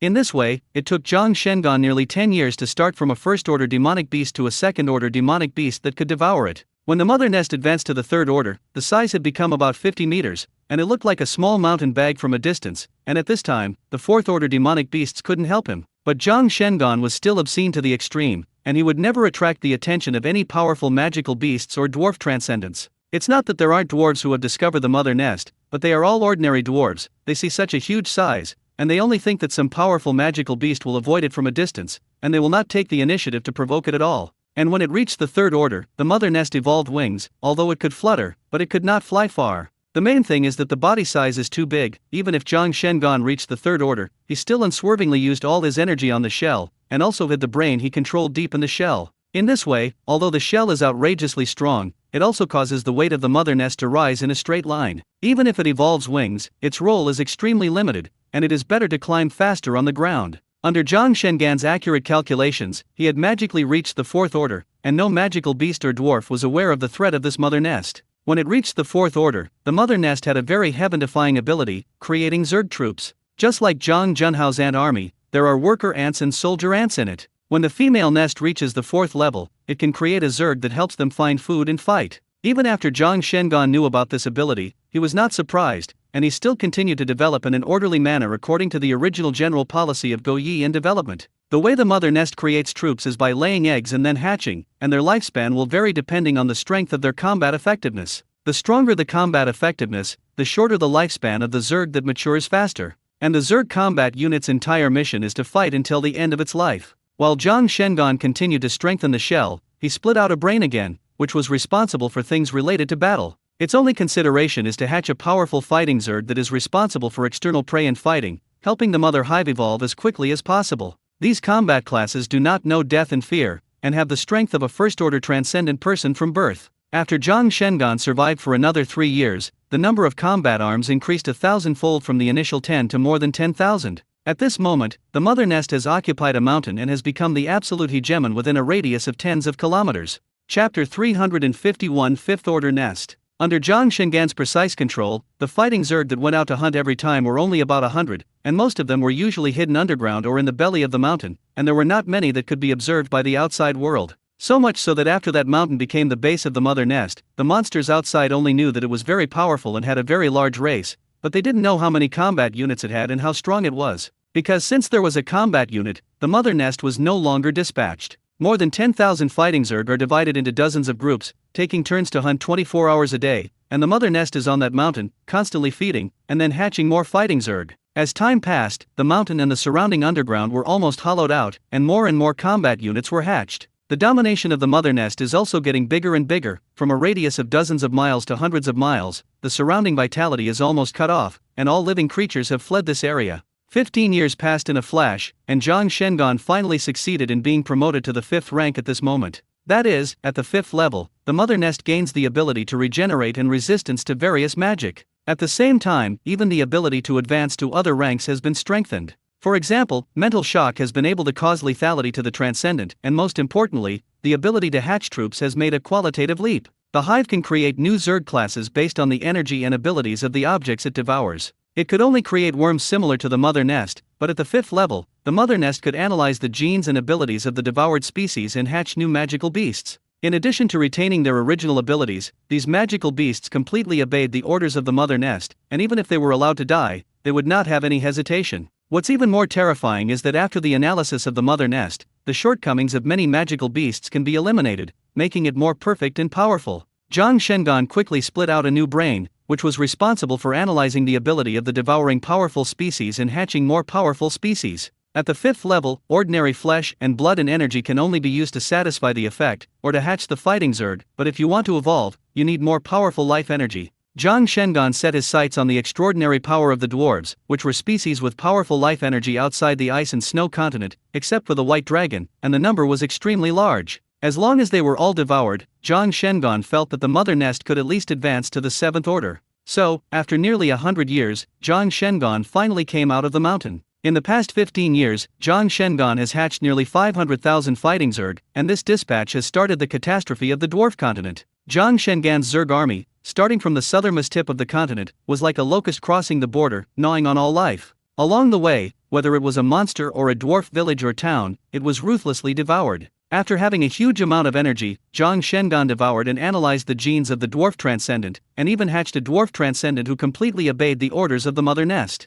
In just a few months, the mother nest swept away the Orsha dynasty, and the dwarves in the kingdom were displaced and forced to migrate all the way north until they entered the Thunder Fortress. Only then did the dwarves know that a terrifying being was born at the southern end of the continent that could destroy the entire dwarven kingdom. Grey Storm, the king of the Orsha dynasty, sent people to ask for help from the other 4 kingdoms, and organized all the kingdom's armies to gather in Thunder Fortress to prepare for a battle with the mother nest. When Zhang Shengan led the Zerg army to the front of Thunder Fortress, he had already hatched nearly 1 million troops. These include fighting Zerg that can fly in the air, as well as those that can fight in water, and even Zerg that can fight in various extreme environments, all of which have been created along the way. When Chen Luo looked back here, he looked at the dense Zerg army below, and was instantly speechless. Zhang Shengan's ability to make trouble is really not on the same level as Zhang Junhao. He almost stabbed the sky last time, and then he made an abyss world out, which is acceptable. This time, if a mother nest is made out, it will directly collapse the entire ice and snow continent. And looking at the Zerg troops he hatched, Zhang Shengan was obviously not satisfied with an ice and snow continent.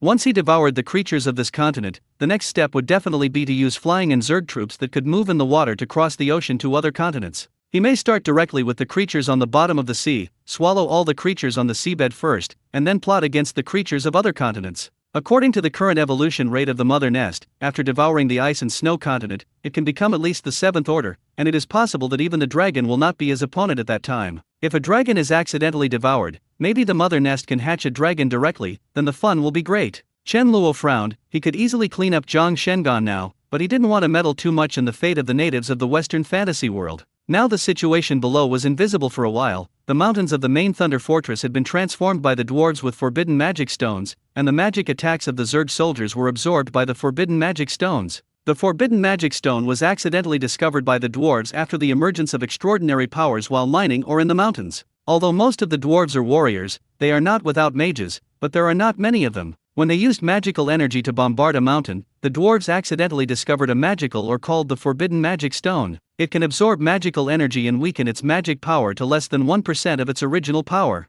So the dwarves used it in some cities that were often attacked by monsters, because in addition to their powerful bodies, the most troublesome thing about monsters was their magical abilities. With the forbidden magic stone, it can withstand most magic bombardments. Even those forbidden magic stones used in ordinary cities, the royal capital will not be stingy. The surface of the huge mountains of Thunder Fortress has almost been transformed with forbidden magic stones. Chen Luo saw that the fight below was fierce, and he couldn't tell the winner or loser in a short period of time. He thought about it and decided to wait and see. The dwarves still have the Stormhammer they gave, and when they really can't even deal with the Mother Nest and its Zerg army, it's not too late for him to make a move. However, the ability of this Mother Nest is very against the sky, and in only 100 years, it has already reached the 5th order, and it has surpassed the vast majority of species in the Western fantasy world. And there is no bottleneck for its promotion. As long as the devouring energy reaches reach, it can advance on its own, and what is even more exaggerated is that every time it is promoted, it will gain a new ability, which makes Chen Luo have the urge to analyze it now. Chapter 352 Interesting Centipede. Chen Luo thought about it, or decided to wait. The mother nest has too many abilities. Even if it is fused, it may not be able to get the ability he wants. It is better to see if it can advance again. However, the ability of the lighthouse centipede can be expected. In addition to the regeneration ability, the ability to transfer and differentiate is also very against the sky. Any ability that is integrated will greatly improve your strength. Chen Luo's eyes flashed, and he suddenly turned to the lighthouse centipede. It's a bit interesting. It still has the courage to come over? Chen Luo took a look and found that the lighthouse centipede was moving quickly on the ground, coming in the direction of Thunder Fortress. What is he trying to do? When Chen Luo was puzzled, Wang Bei's intuition became stronger and stronger, and the food that could make the lighthouse centipede advance was right in front of him. When he climbed to the front of Thunder Fortress, only 1,000 meters away from Zhang Shengan's Zerg army, he was immediately stunned when he saw that there were Zerg everywhere from the sky to the ground. I'm a guy, what the hell is this? Wang Bei had been offline for a few days, and when he went online, the Zerg army had already passed. The outside had become a desolate place, and although it was strange, he didn't think much about it at the time, because there was a fighting Zerg whose life had reached the end. Wang Bei felt a strong desire for this Zerg soldier at that time, and after the Zerg was completely dead, he immediately let the lighthouse centipede devour the body of the Zerg soldier. Then, at that moment, when Wang Bei's life did not reach the end, he molted his skin in advance and was promoted to 1 rank. Not only Wang Bei was frightened, but even the players in the live broadcast room were stunned. This seems to be Thunder Fortress, one of the main cities of the dwarves? It's Thunder Fortress. It's so clean that I almost didn't recognize it. Who is this? It can't be an abyss demon again. Most of them look like aliens. This is the Zerg race? It's really a Zerg, or a Zerg who can use magic. Damn, awesome. Who got a Mother Emperor out? But why do I think of the Ant Emperor inexplicably? No, Ant Emperor is still researching undead magic in the Alvan continent. This will definitely not be done by him. When the players were discussing wildly, some players had already taken the initiative to send out the link to Wang Bei's live broadcast room, and most of the titles were Ant Emperor reappears? Although there is a question mark, there are still many players who click on the link. When Wang Bei saw that the number of people in his live broadcast room soared to hundreds of thousands in just a few minutes, he couldn't help but be stunned for a moment, and he hadn't figured out what was going on. But soon, Wang Bei ignored this, because a strong desire came from the body of the lighthouse centipede, which even overwhelmed his own thoughts as the controller. It strongly craves the flesh of the Zerg. Wang Bei understood at this moment, although he didn't know what was going on, but the body of the devouring Zerg seemed to be able to promote the evolution of the lighthouse centipede. As soon as Wang Bei thought about it, he found that he couldn't help but swim in the direction of the battlefield. Zhang Shengan and the mother's nest stared at the dwarves on the city wall, and he quickly began to calculate, can a stone block magic? Then use physical attacks. Zhang Shengan gave instructions to the battle deputy to send black dwarves with strong physical strength to attack the city gate.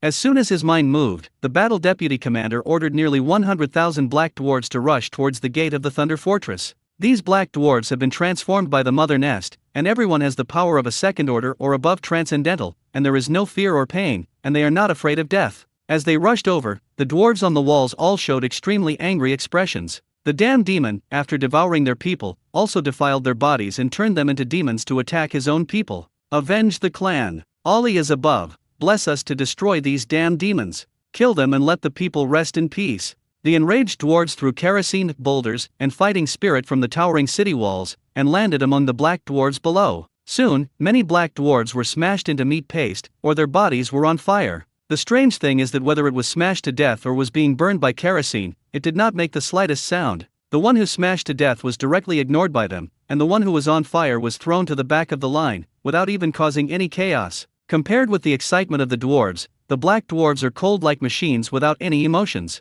Just when the black dwarves lost a small half, there were also a lot of fighting spirits on these black dwarves, but most of them were black chi. These vindictive defenses protected the large black dwarf troops together, and began to rush towards the huge gates of Thunder Fortress one by one. Rumble! A black dwarf burst out with fighting spirit, and with great speed, he hit the heavy red iron door with his own body. The iron door did not move at all, but the black dwarf's body was shaken back several meters. Among the dwarves' talents, Chen Luo was originally added to the outstanding construction technology and forging talent, and after thousands of years of development, they have developed these two skills to the extreme. The achievements of the entire Western fantasy world in forging and construction, no intelligent race can match them. Thunder Fortress is a very direct example. Elves can only build royal cities on the top of the mountain, not to mention goblins, they can only make holes in the mountains, and they can't talk about cities at all. The Thunder Fortress is a real fortress built by the dwarves based on the terrain of the entire mountain range and the stones inside. The gates of the Thunder Fortress were 100 meters high, all of which were forged from the hardest known blazing blood iron in the dwarf continent, supplemented by the refined forbidden magic stone components, and took 20 years to forge.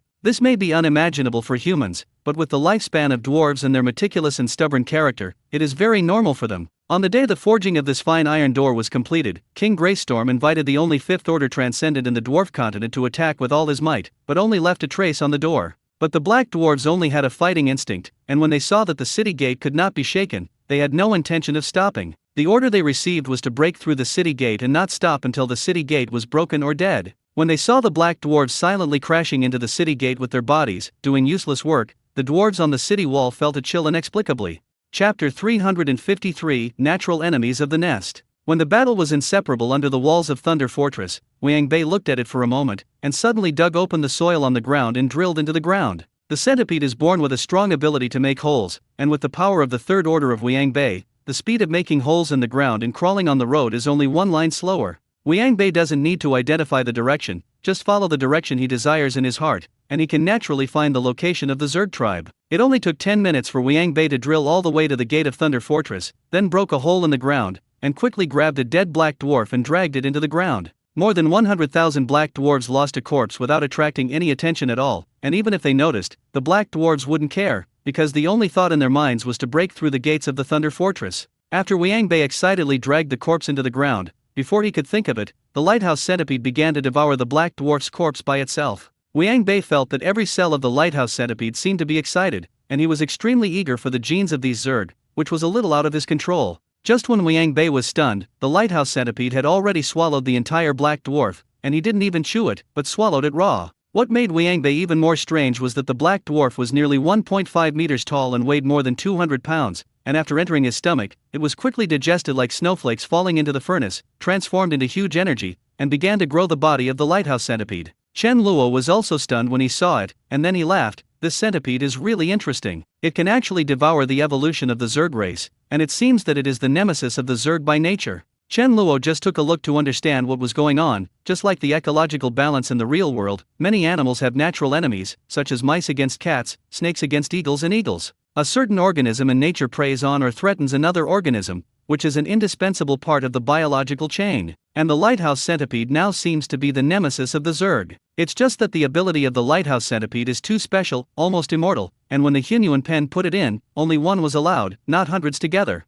Chen Luo pondered, although the lighthouse centipede was the nemesis of the Zerg race, its number was too small, and its strength was only 3 orders, and it was difficult to threaten the mother nest at all. Maybe add it the ability to reproduce asexually. Just as Chen Luo was still thinking, the lighthouse centipede couldn't wait to get out of the ground and began to drag in more black dwarf corpses. When the battle was in full swing on the battlefield, the lighthouse centipede had already secretly gnawed on nearly 1,000 black dwarves underground. At this time, the lighthouse centipede had already undergone a new molt and became the 4th order. Its size doubled again, becoming about 15 meters, and the color of its shell was even more vivid to the extreme, like a scorching flame. More than 10 pairs of huge fiery red wings were born on the back, extending from the abdomen to the tail. At the same time, Wang Bei and Chen Luo both learned that the lighthouse centipede had newly gained new abilities. Resist mental shock, corrosive venom, fly. Wang Bei saw that these abilities were nothing, and he only felt that it had become awesome. But Chen Luo reacted almost instantly, and then couldn't help but laugh. I didn't run away now, the centipede is really the natural enemy of the Zerg. Resisting mental shocks is undoubtedly a mental attack against the mother nest, while corrosive venom is undoubtedly aimed at the hard shell of the mother nest, while flying is aimed at flying Zerg. The lighthouse centipede's newly acquired abilities are all aimed at the mother nest. And Chen Luo could see that the lighthouse centipede seemed to be able to perceive the ability of the mother nest, and purposefully evolved such an ability. Funny. Chen Luo laughed, and without hesitation, he casually added a vegetative reproduction ability to the lighthouse centipede. As Chen Luo joined this ability, the huge body of the lighthouse centipede suddenly stiffened slightly, and soon several pairs of its compound eyes looked at the sky at the same time, which was Chen Luo's location. It seems to be aware that there is some mysterious being in the sky watching it, but it cannot know what it is. This spiritual sense is almost like a round one, and it can actually sense me. Chen Luo showed a smile on the corner of his mouth. Now he should not have to intervene by himself. The lighthouse centipede should be able to keep the mother nest busy for a while. The lighthouse centipede sensed it carefully for a moment, and after failing to capture Chen Luo's presence, it immediately began to lay eggs. The war outside had entered a white-hot stage at this time, and Zhang Shengan saw that he could not break through the city gate and began to order the black dwarves to attack the mountain. Although the door forged of blood-soaked iron was indestructible, the mountain was much more fragile than it. If magic attacks don't work, then use physical attacks to forcibly chisel the mountain. With the physical strength of the black dwarves, as long as it takes a certain amount of time, a mountain road leading to the city can be completely opened. Zhang Shengan also ordered those Zerg who were good at digging to start digging from the ground in the foot of the mountain, preparing to open the entrance to Thunder Fortress from various positions. The dwarves naturally sensed Zhang Shengan's intentions, and they began to take the initiative to prevent those black dwarves and fighting Zerg from attacking the mountain. The Zerg are not afraid of death, and the dwarves are not afraid of death. They are a race with extremely high combat honors, and fleeing and fearing war are things that dwarves cannot tolerate. When they did not have extraordinary power, they dared to fight with ordinary weapons to fight with monsters, and now this tradition has not been lost, but has been infinitely amplified because of the power of faith. The 5 kingdoms of the dwarf continent have only one faith, that is, the dwarf god and the storm god Oli. For the survival of the clan and the battle of the Warcraft in the Ice Ocean, the Ori crown descended, and the gift of the Hammer of the Storm has long become a well-known story. It is precisely because of their courage to die and sacrifice fearlessly that they have moved His Majesty the crown of Oli, so they have received a gift from God. At that time, the dwarves had a tradition of dying in battle as the highest honor, so that they could be recognized by the Olympic crown and ascended to the kingdom of God after death. So for the dwarves, either victory or fight to the last man, escaping is not in their concept at all. As a result, the two races, who were not afraid of death, began a fierce meat-grinding battle around the mountain of Thunder Fortress. The blood quickly converged into a river, and from halfway up the mountain to the foot of the mountain, half of the Thunder Fortress was dyed red. In the midst of the fierce fight, the dwarves quickly discovered a problem. While the Zerg were fighting with them, while the Zerg dragged away the bodies of their dead people, and then transported them to the largest bug in the Zerg camp. Chapter 354, Becoming a Beast is the Right Path. Zhang Shengan's purpose was to devour the flesh and blood of the dwarf transcendents, and now he had forced them out, and as he expected, the corpses of the dwarf transcendentals were constantly born. As they continue to devour the flesh and blood of the dwarves and transcendents, the mother nest will only grow faster and faster, and more powerful combat classes will be hatched. Every transcendent of the dwarves needs time to grow, but the combat class born from the mother nest is not. If Zhang Shengan sacrifices his life, he can make them the second and third order at the moment of birth. If you do it to the extreme, you can even make the combat class born as the fourth order, but the life will be compressed to 1 day, or even shorter. But with the current situation, 1 day is enough to bring down the Olka dynasty. The dwarves also realized that something was wrong. Although they did not know the ability of the mother nest, they also knew that the more it ate, the stronger it became. Therefore, they had to be distracted and start snatching back the bodies of their tribesmen to avoid making the mother nest stronger. However, such behavior on the battlefield has little effect, and it makes you more passive.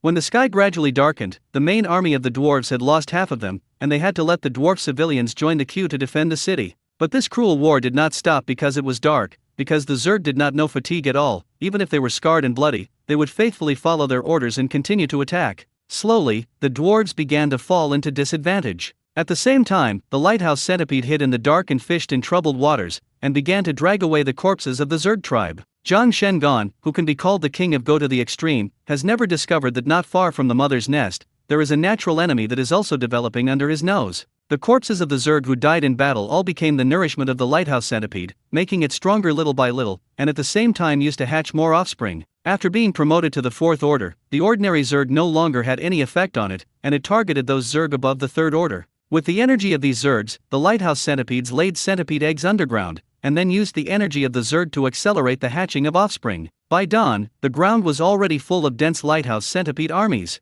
Wang Bei's trypophobia was committed, and at the same time, he was a little surprised. The things he had done before were all driven by the instinct of the lighthouse centipede. He played a very limited role on his own, just following his body's instincts. Although this situation was strange, when Wang Bei found out that he could still control this body and those offspring, he couldn't help but feel relieved. With so many offspring, the next step is of course to make them strong too. At this time, the decline of the dwarves became more and more obvious, and there were already Zerg who had carved out many passages on the mountain, and the battlefield had moved to the Thunder Fortress, turning into a large-scale street battle. The road was full of Zerg corpses, but there was not a single dwarf. Their bodies were either sent to the mother nest by the Zerg or snatched away by the dwarves. This is cheaper than Wang Bei. As long as these centipedes go out, they can eat the Zerg that can make them advance anywhere. But Wang Bei realized that he was not yet the opponent of the mother nest, but dug a passage directly underground, connecting it with the passage of the Zerg tribe at the foot of Thunder Fortress Mountain. Liang Bei immediately ordered the little centipedes to devour the corpses of the Zerg, and he specially selected those 3rd and 4th order and above Zerg to gnaw.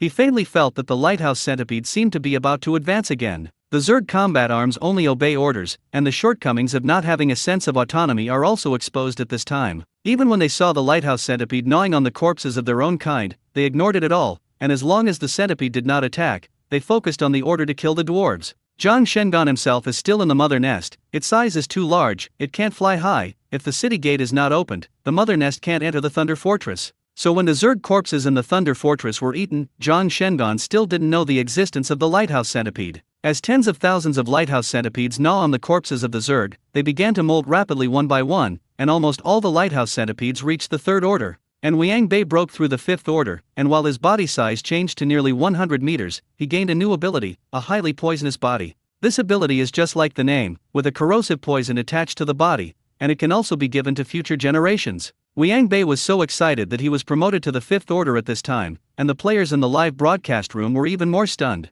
In just one night, they saw Liang Bei promoted from the 3rd order to the 5th order, which was like opening a plug-in. This Nima should be the fastest in history to be promoted to the 5th rank, right? Sure enough, it's a beast, it's promoted so fast. It's more perverted than my god. Bah, my god is a true goddess, can this beast compare? It seems that if you want to advance quickly, becoming a beast is the king. I feel like the piglet is going to be invincible. After Liang Bei was excited, he immediately set his sights on those living Zerg. At this time, there are several times more living Zerg than corpses. If they are all devoured, they may be able to break through the 6th or even 7th order, and then they will be able to become the most awesome among the players, right? The more Liang Bei thought about it, the more excited he became, and immediately ordered all his descendants to start attacking those Zerg. The dwarves lost most of their extraordinary power at this time, and even ordinary civilians were able to stand up, and it was difficult to reverse the fate of imminent defeat. But the dwarven army still fought to the death, and little by little it was compressed to the vicinity of the palace. Just when they were about to be unable to hold on, they suddenly found a commotion behind the Zerg tribe. Greystorm and other dwarf high-ranking officials on the wall of the palace looked into the distance in astonishment, speechless for a while. I saw countless centipedes with a body size of more than 10 meters coming out of the ground and beginning to attack and bite those Zerg. They are powerful, fast-moving, and can spit out acid, and the corrosive power of the acid is extremely exaggerated. The Zerg have natural meat shields, they have no attack power, and like the mother nest, they sacrifice most of their abilities, focusing on the defense of the shell, responsible for helping the Zerg resist damage. However, such a meat shield was corroded and pierced without even supporting for a moment under the corrosive acid, and then was gnawed clean by a group of centipedes. And even if some centipedes are bitten to death or bitten by a large number of Zerg, the blood and body of centipedes also contain highly poisonous poison, but poison the Zerg that attacks them. When these centipedes rushed into the camp of the Zerg army, their offensive instantly stopped, and they had to turn around to deal with these centipedes. Chapter 355, Beast vs. Beast. The dwarves soon discovered that although these centipedes were smaller in number than the Zerg, they seemed to have all their abilities restraining them. The defense has no effect under the opponent's corrosive venom, and the Zerg stronger than the centipede can be poisoned by the poison on the opponent's body after biting the opponent to death, and there is also a 100-meter-long super-large centipede that specializes in targeting the 3rd and 4th order Zerg. What surprised the dwarves even more was that after these centipedes killed the Zerg, they immediately ate them cleanly, not even a drop of blood. Although the dwarves couldn't see their expressions, the excited sounds they made seemed to be some kind of delicacy in the world. After devouring enough Zerg, these centipedes began to mold one by one, and the original injured body began to recover, and the size became larger, but the movements became faster and faster. Under this and that, even if the number of Zerg was dozens of times that of lighthouse centipedes, they were still killed and retreated. And these centipedes didn't seem to be interested in the dwarves at all, and even if they passed by the dwarves, they didn't even look at them, and pounced on the Zerg with an excited hiss. Seeing this, Greystorm immediately ordered, all those who can still fight immediately attack, don't attack those centipedes, kill these demon bugs. After he finished giving the order, he immediately grabbed the 2 heavy axes in front of him, jumped down from the city head first, and rushed towards the Zerg. The king rushed, and the dwarves behind him were naturally not far behind, and one by one let out an earth-shattering roar, and followed Grace to kill the Zerg. As a result, the Zerg army fell into the dilemma of being attacked from both sides. The Zerg only listened to the orders of the mother nest, did not know to retreat, and did not know that fear became an advantage at this time. Even if they are in trouble, they have no idea of running away or going back to report to the mother nest, they only know how to kill the dwarves and drag them back to the mother nest according to the mother nest's orders. The restraint of the lighthouse centipede, coupled with Liang Bei, a 5th order centipede, only took an hour to clean up all the Zerg in the city. Zhang Shengan finally sensed something was wrong at this time, although he couldn't see the situation in the city, but the Zerg who dragged back the dwarf corpse suddenly decreased, and finally gradually disappeared, which still made him sense. It's strange, what else do dwarves have? Zhang Shengan immediately ordered hundreds of flying scouts to scout the Zerg and flew into the Thunder Fortress. When this Zerg hatched, Zhang Shengan split a pair of eyes on it. In addition to flying faster, they could also share vision. It's just that he didn't need reconnaissance at all before, so he didn't use these scouts who had little combat effectiveness. When the scouting Zerg clearly transmitted the situation inside the Thunder Fortress into the perspective of the mother nest, and saw the oversized centipedes all over the mountains, Zhang Shengan immediately sensed a danger, which was a high degree of vigilance from the soul of the mother nest, as if he had encountered a natural enemy. None of the hundreds of thousands of Zerg on the ground were gone, and those centipedes were eating the corpses of the Zerg on the ground, and in an instant, they ate the Zerg clean. At this moment, Zhang Shengan suddenly felt that the perspective of investigating the Zerg began to be lost. He immediately controlled the other Zerg to look back, and was shocked to find that those centipedes with a size of 10 or 20 meters actually flew up with wings and pounced on the scouting Zerg in the sky. Their speed was also amazing, just a bounce, rushed into the air, and then opened their mouths to swallow the scouting Zerg. Zhang Shengan entered the Western fantasy world and was stunned for the first time. Although he didn't know what the hell this centipede was, he could feel that this thing was strange, otherwise the fifth-order female nest would definitely not give birth to that kind of dangerous feeling. But Zhang Shengan quickly came to his senses and immediately ordered the reconnaissance of the Zerg clan's retreat. Scouting the Zerg actually has no combat effectiveness, and when Zhang Shengan hatched, he strengthened an ability, that is, flight speed. As soon as he gave an order, those scouting Zerg turned around like lightning and flew towards the mother nest. The speed of these scouting Zerg was extremely fast, and they disappeared in place almost instantly, flying out of nearly 100 meters in a second. Compared with the lighthouse centipede, the speed is too slow to catch up. Liang Bei didn't care, and immediately controlled all the descendants to rush towards the Zerg army outside. There can be a fifth-order mother nest there. If it is swallowed, I am afraid that it will be able to break through the sixth order immediately. Now the lowest of each centipede is the third order. Even if there are hundreds of thousands of Zerg outside, Liang Bei has nothing to fear. With the help of this group of interesting dwarves, Liang Bei felt that it was only a matter of time before the female nest was destroyed. What the official made? Zhang Shengan began to think quickly. It was only for a moment that he denied this idea. If it was really official, there was no need to be so troublesome, just destroy the mother nest. It can't be made by the dwarves, otherwise it wouldn't have waited until now. Gamer? It seems unlikely. When I created the mother nest, I didn't tell anyone. It has been secretly growing all these years. It is impossible for the outside world to know the ability of the mother nest. How can the player get a natural enemy of the mother nest? Zhang Shengan thought for a moment, but didn't understand what was going on. Forget it, since you're here, I'll see what you guys are. At this time, some of the centipedes flew out from above the Thunder Fortress, and some came out of the tunnels under the mountain, and were rushing towards the direction of the mother nest. Zhang Shengan immediately ordered all the fighting Zerg to stop the lighthouse centipede, and at the same time let them capture a lighthouse centipede back. When the Zerg army and the centipede army were intertwined, the scene was extremely spectacular. No, I'm going to vomit. Beasts fight beasts, it's so disgusting. Tisk, Piglet, is this going to be the savior of the dwarves? Hey, it seems to have some truth, although the Piglet wants to kill the Mother Emperor to evolve, but it has inadvertently become the savior of the dwarves. Haha, then the dwarves are not allowed to offer the beauty of the dwarves to the piglets to enjoy. Dwarf beauty? You are afraid that you are losing your mind. As a former dwarf player, I will send you the beauty that the dwarves think. Picture, picture, picture. What the hell is this 5 big and 3 thick body shape, this fat head and big face, this thick eyebrows, this tall nose, and the beard on both cheeks? I'm sure, are you sure this isn't a man? Blind my eyes, this is clearly a pure master. You told me it's a woman? Funny.jpg. The topic in the live broadcast room was inexplicably deviated, and it all turned into a discussion of the dwarf beauty photo posted by the player. Chapter 356. We are a match made in heaven. Dwarves are actually rough in appearance for both men and women, and some female dwarves also have beards, but most of them have beards on their cheeks and beards, and they do not grow on their chins. Normally, only dwarves can distinguish between dwarves and men, and players naturally can't appreciate it. In terms of aesthetics, the Western fantasy world is naturally the highest among the elves, slightly worse than the human race, and the dwarves and orcs are secondary, because in addition to their respective races, it is difficult for other races to distinguish their genders, let alone appreciate beauty and ugliness. While players were hotly discussing the appearance of the dwarves, the battle of beasts and beasts on the battlefield had entered a white-hot stage. At the moment when the two sides were fighting, Zhang Shengan had been analyzing the data of various lighthouse centipedes. With the scouting Zerg there, Zhang Shengan could see every corner of the battlefield. In just a few minutes, Zhang Shengan was sure that this lighthouse centipede was really the natural enemy of the mother nest. All abilities are aimed at the mother nest, and they can be promoted after devouring a large number of Zerg.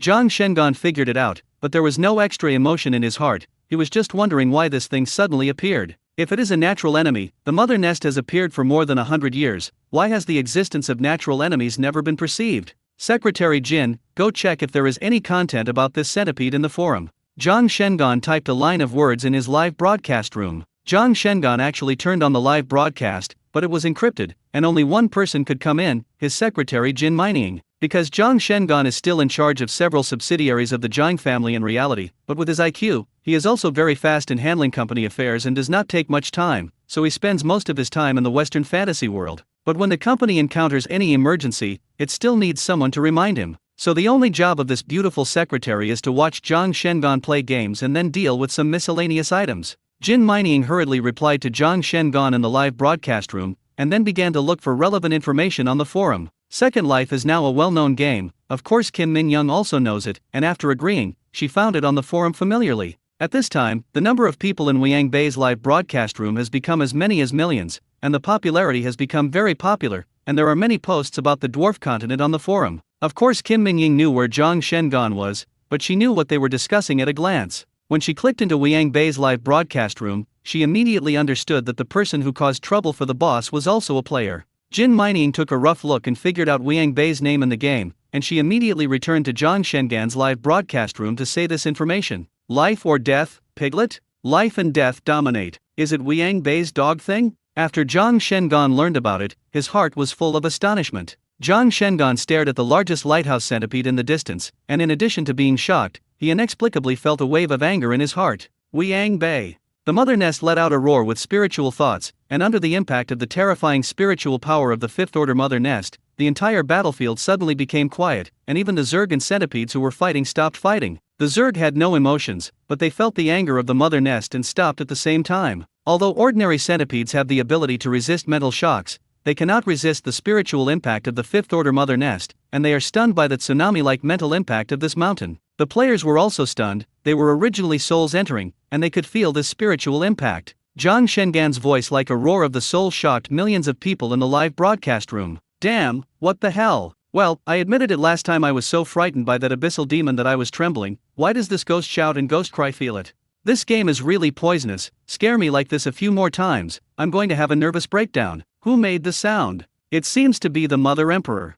Didn't you notice that he was speaking Chinese? I'll go there. That Mother Emperor is also a player. Of course, Liang Bei also heard this voice. He was naturally immune to the roar of this soul, but he was still stunned on the spot. First, I didn't expect that the mother nest was also a player, and the other party spoke Chinese. It's okay if you speak Chinese, but the question is, how does the other party know their name? Liang Bei knew very well that he had not revealed any information in reality in the live broadcast room. Who are you? Liang Bei couldn't figure it out, so he immediately started asking with his mental strength. Hee, mortal IQ. Zhang Shengan's thoughts were full of mockery. Fuck, you are Zhang Shengan? Liang Bei was stunned for a moment when he heard this, and quickly blurted out a question. Now the players in the live broadcast room exploded, listening to the conversation between the two. The two players obviously knew each other in reality. It's really interesting. Are they fellow villagers meeting fellow villagers?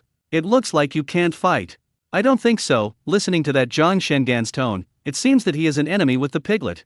I can also hear it. Zhang Shengan's tone is very resentful. Wow, that's even more interesting. Chen Luo couldn't help but be stunned when he heard the conversation between these two people, and he didn't expect these two guys to know each other. Chen Luo quickly mobilized Liang Bei's identity information, then returned to reality, turned on the computer and began to search for key information. Chen Luo can perceive the changes there as well as in the Western fantasy world, so it is actually the same whether he is there or not. In just 1 minute, Chen Luo found the reason. Liang Bei studied at Princeton University and holds a PhD in cytology. And while he was studying at Princeton University, Zhang Shengan happened to be studying there for a doctorate at that time. Chen Luo laughed dumbly. Without thinking about it, he guessed that these two people must have formed beams during this period at Princeton, otherwise Zhang Shengan would not have been so angry when he learned that the creator of the lighthouse centipede was Liang Bei. No wonder Liang Bei was able to get a lighthouse centipede. It turned out that this guy was also a top student. Yo, it turns out to be a piglet. It seems that we are really destined to meet thousands of miles away, and we can meet in the game. It seems that we are really a natural couple. This sentence was said by Liang Bei, but the tone was full of jokes. When Zhang Shengan heard the word piglet, the anger in his heart inexplicably skyrocketed again. The reason why he guessed that it was Wang Bei as soon as he heard the words life and death dominate and life and death piglet was because this dog thing was life and death master regardless of QQ or WeChat names. After Zhang Shengan found out, he kept scoffing, and then ridiculed him as a piglet and piglet. Then Wang Bei was not to be outdone, and he always called Zhang Shengan a piglet in the alumni group, and the reason why his input method could automatically associate this word came from here. Chapter 357 Mortal IQ. The feud between Wang Bei and Zhang Shengan began at Princeton, but it has continued to this day. Because of his outstanding IQ, Zhang Shengan was extremely proud when he was a child, and his eyes were above the top that could not be described, but a kind of pride that penetrated deep into the bone marrow, and basically there was no one he looked down on. Coupled with his abnormal poisonous tongue, let alone a cousin like Zhang Junhao, even his biological parents can't bear it. His mantra is, mortal IQ. With his contemptuous expression, as long as it was a person, he couldn't bear it. Because of this, Zhang Shengan was often hung up and beaten by his father Zhang Luokan. Mortal IQ, aren't you born as a mortal? But Zhang Shengan was not afraid at all, but while being beaten, he mocked Zhang Luokan, saying that he was venting his frustration due to his lack of IQ. Zhang Luokan was so angry that he almost didn't beat Zhang Shengan to death. If his mother hadn't stopped him, he would probably have been crippled long ago. In the end, Zhang Luokan simply sent this guy abroad to study, out of sight. Zhang Shengan described it in one sentence, that is, his IQ is too high and his emotional intelligence is in arrears, so he often behaves incompatible with ordinary people.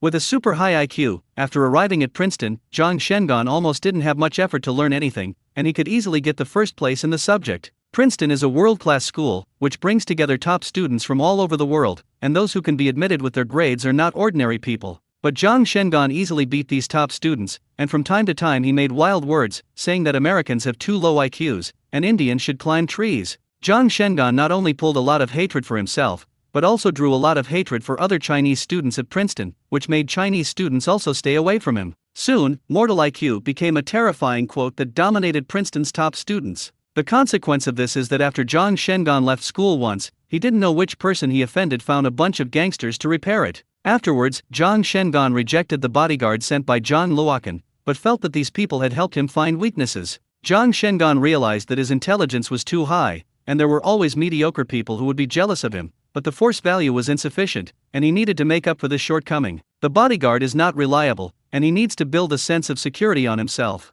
So Zhang Shengan ran to learn fighting techniques and various fighting techniques, and the method he learned was also very unique, and the fighting techniques and various fighting techniques were data processed, such as at what angle each punch and kick was hit with the greatest threat, how many kilograms of strength was needed to make the opponent lose combat effectiveness, and so on. Zhang Shengan studied and analyzed the data while exercising desperately, that is, at that time, he played bald. It took a few months for Zhang Shengan to fully grasp the skill of martial arts. After that, Zhang Shengan was secretly retaliated again. As a result, Zhang Shengan sent 5 people to the emergency room, 2 of whom almost failed to be rescued. Although Zhang Shengan was a little overly defensive, the Zhang family spent some money and still easily dealt with the trouble. Swiba is not scary, but I am afraid that Swiba will know martial arts. Since then, Princeton students have known about this guy's terrifying fighting power, and no one dares to provoke him easily anymore. When Zhang Junhao was asked to take away the Ferrari Enzo, he was also angry and wanted to kill Zhang Shengan, but he just didn't dare to do it, precisely because he knew this.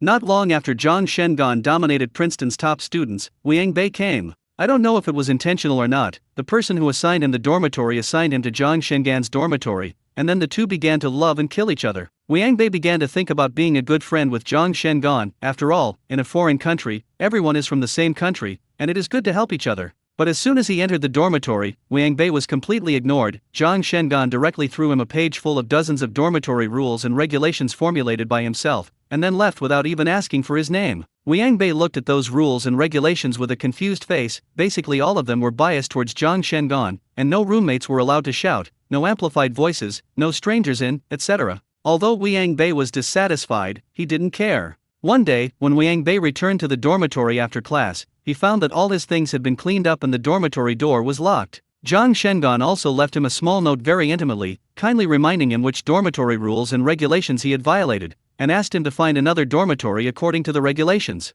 Wang Bei was so angry that he had never seen such a strange thing. Wang Bei is not an ordinary person. He did not go to Zhang Shengan to theories, let alone complain to the school, but silently rented a house outside the school. Immediately afterwards, Wang Bei began a series of riotous operations. Unlike Zhang Shengan, Wang Bei is not only a top student, but also has a very high emotional intelligence. He first used his excellent communication skills to mingle with international students in China and learned a lot of information about Zhang Shengan. When Zhang Shengan was about to take an important exam in school, Wang Bei added an extra lock to the dormitory door and locked him inside. Zhang Shengan couldn't open the door for a long time, but he couldn't find anyone to help. Because he had no friends at Princeton, not even the teacher's contact information, he couldn't open the door after making a fuss in it for a long time. And the students outside saw this scene, and they also showed Schadenfreude one by one. They all knew that it was Zhang Shengan's dormitory, and they had no idea of helping him out at all. Zhang Shengan disdained the shouting for help inside, and after a stalemate for a long time, he finally had to call the police before coming out of the room. But by the time he came out, the exam was already over.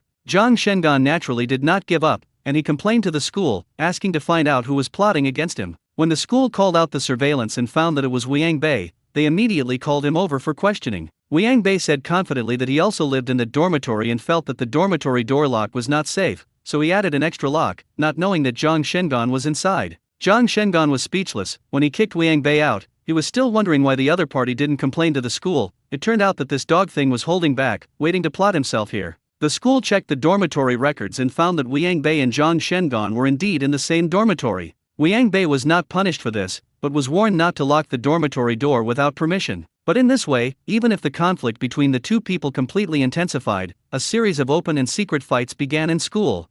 Chapter 358 Flame Without Temperature. In the end, the two people quarreled to the point where they were about to pinch as soon as they met. They were both arrogant people, and of course no one would give in. Although Wang Bei lives outside, he often uses his identity to find someone to unlock the door and re-equip the dormitory key. Then Zhang Shengan will suddenly stop taking a bath and stop the water in the middle of the bath, and the shower gel squeezed out will inexplicably become dirty things in the snot, and there will be strong glue in the shoes and other pranks. Zhang Shengan had to be careful in whatever he did during that time, and even when eating, he had to be careful to peel off the contents to make sure that there was nothing to eat. Of course, Zhang Shengan knew that Wang Bei did it, so he also began to retaliate for tat. So, Wang Bei was also locked in his rented house one day. However, Wang Bei had many friends, and soon found friends to unlock the lock. But what he didn't expect was that Zhang Shengan asked people to add more than a dozen locks to the door in one go, and it was unlocked for a long time, purely to disgust him. After that, Wang Bei found that the keyhole of his house door was often nailed, or he would inexplicably add an extra lock.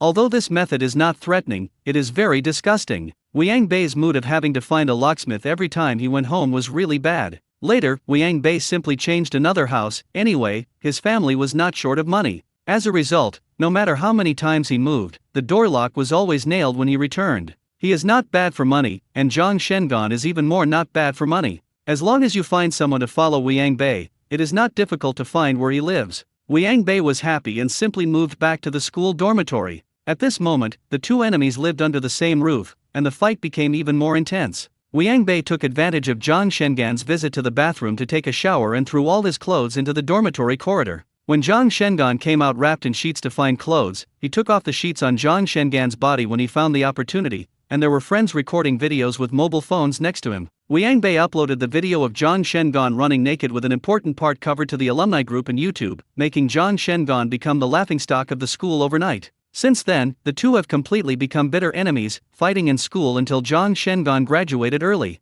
Now that the enemy is extremely jealous when they meet, Zhang Shengan has long hated this guy to the bone, and now he has made a centipede to ruin himself. How can he let him go? Hee, it's indeed quite fateful. It's destined for me to destroy you, a dog. Wang Bei snorted. Can't you stupid piglet see the situation clearly? My centipede is born to restrain you. What qualifications do you have to say that you have destroyed me? Zhang Shengan laughed. Hee, with your IQ, you can see something as big as a needle eye. This is the game world. Do you think it's the real world? Will there be absolute restraint? Wang Bei was slightly startled. If we talk about the person who knows Zhang Shengan best in the world, except for him, he probably won't think about it as a second person. After so many years of fighting, although Zhang Shengan was very disgusting, he never disdained to lie. Since he said this, there must be some hidden ability that was not used. Zhang Shengan didn't wait for Wang Bei to speak, so he continued coldly, I was going to keep it for the official, but now I'll let you taste it in advance. As Zhang Shengan's words ended, all the Zerg on the battlefield suddenly rushed towards the mother nest. When they were about to get close to the mother nest, they suddenly burst open one by one, turning into wisps of black smoke and blending into the huge body of the mother nest.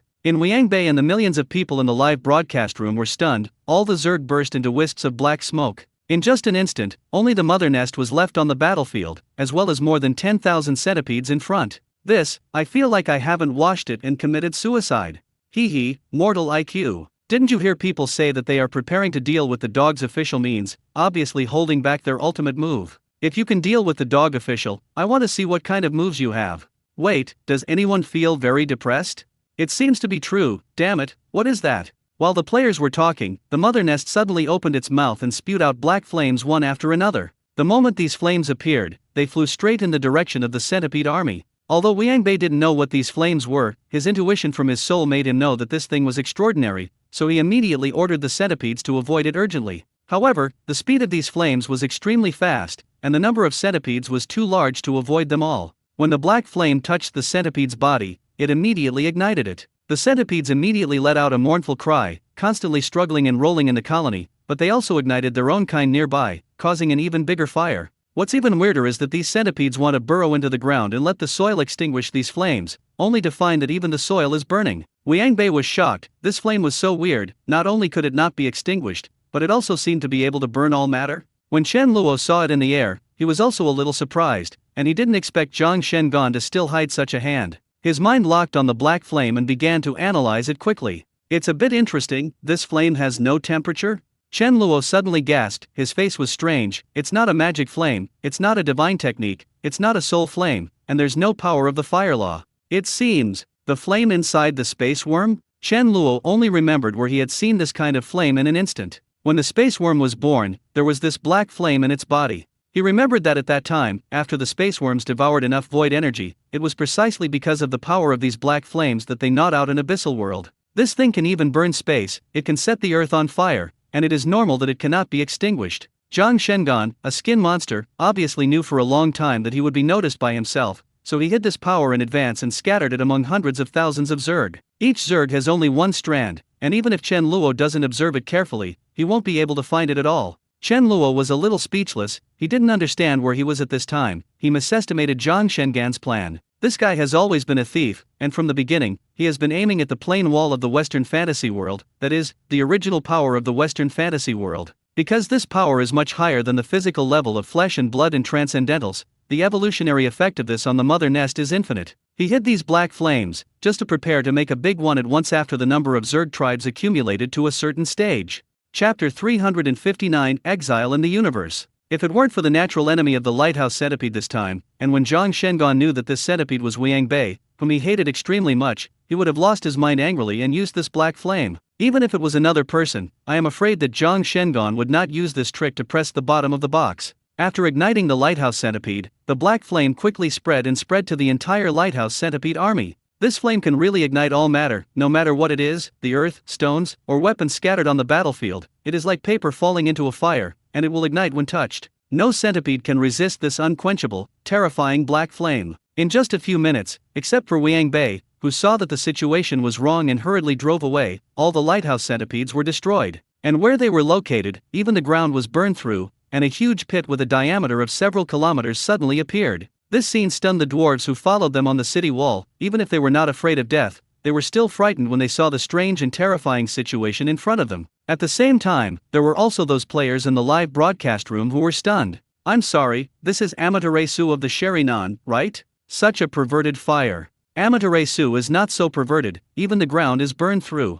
I feel like this thing is invincible. Who is this guy Zhang Shengan? At first glance, it is not something that ordinary people can make. Who can bear this? If he releases it early, Thunder Fortress will probably be gone long ago, right? The ultimate move definitely can't be put casually. I guess if it wasn't a piglet appearing, he wouldn't let it go. Chen Luo watched the black flames gather together, roaring towards Wang Bei. He pondered for a moment, his figure disappeared into the hotel room, and returned to the Western fantasy world. Chen Luo stretched out his hand, and a golden light broke through the dark clouds in the sky and shone down, enveloping the black flames. The black flame that was boiling wildly, scorching the air, and faintly about to tear through the space, suddenly quieted down, and began to compress sharply, instantly becoming the size of a fist. The battlefield was suddenly quiet, and everyone looked up at the sky. I saw a radiant golden figure appear above the clouds, but the whole figure was shrouded in light, and no one could see who he was, not even whether he was human. This figure was so huge that it blocked the entire sky, as if he was supporting the heavens and the earth. Under the Olympic crown?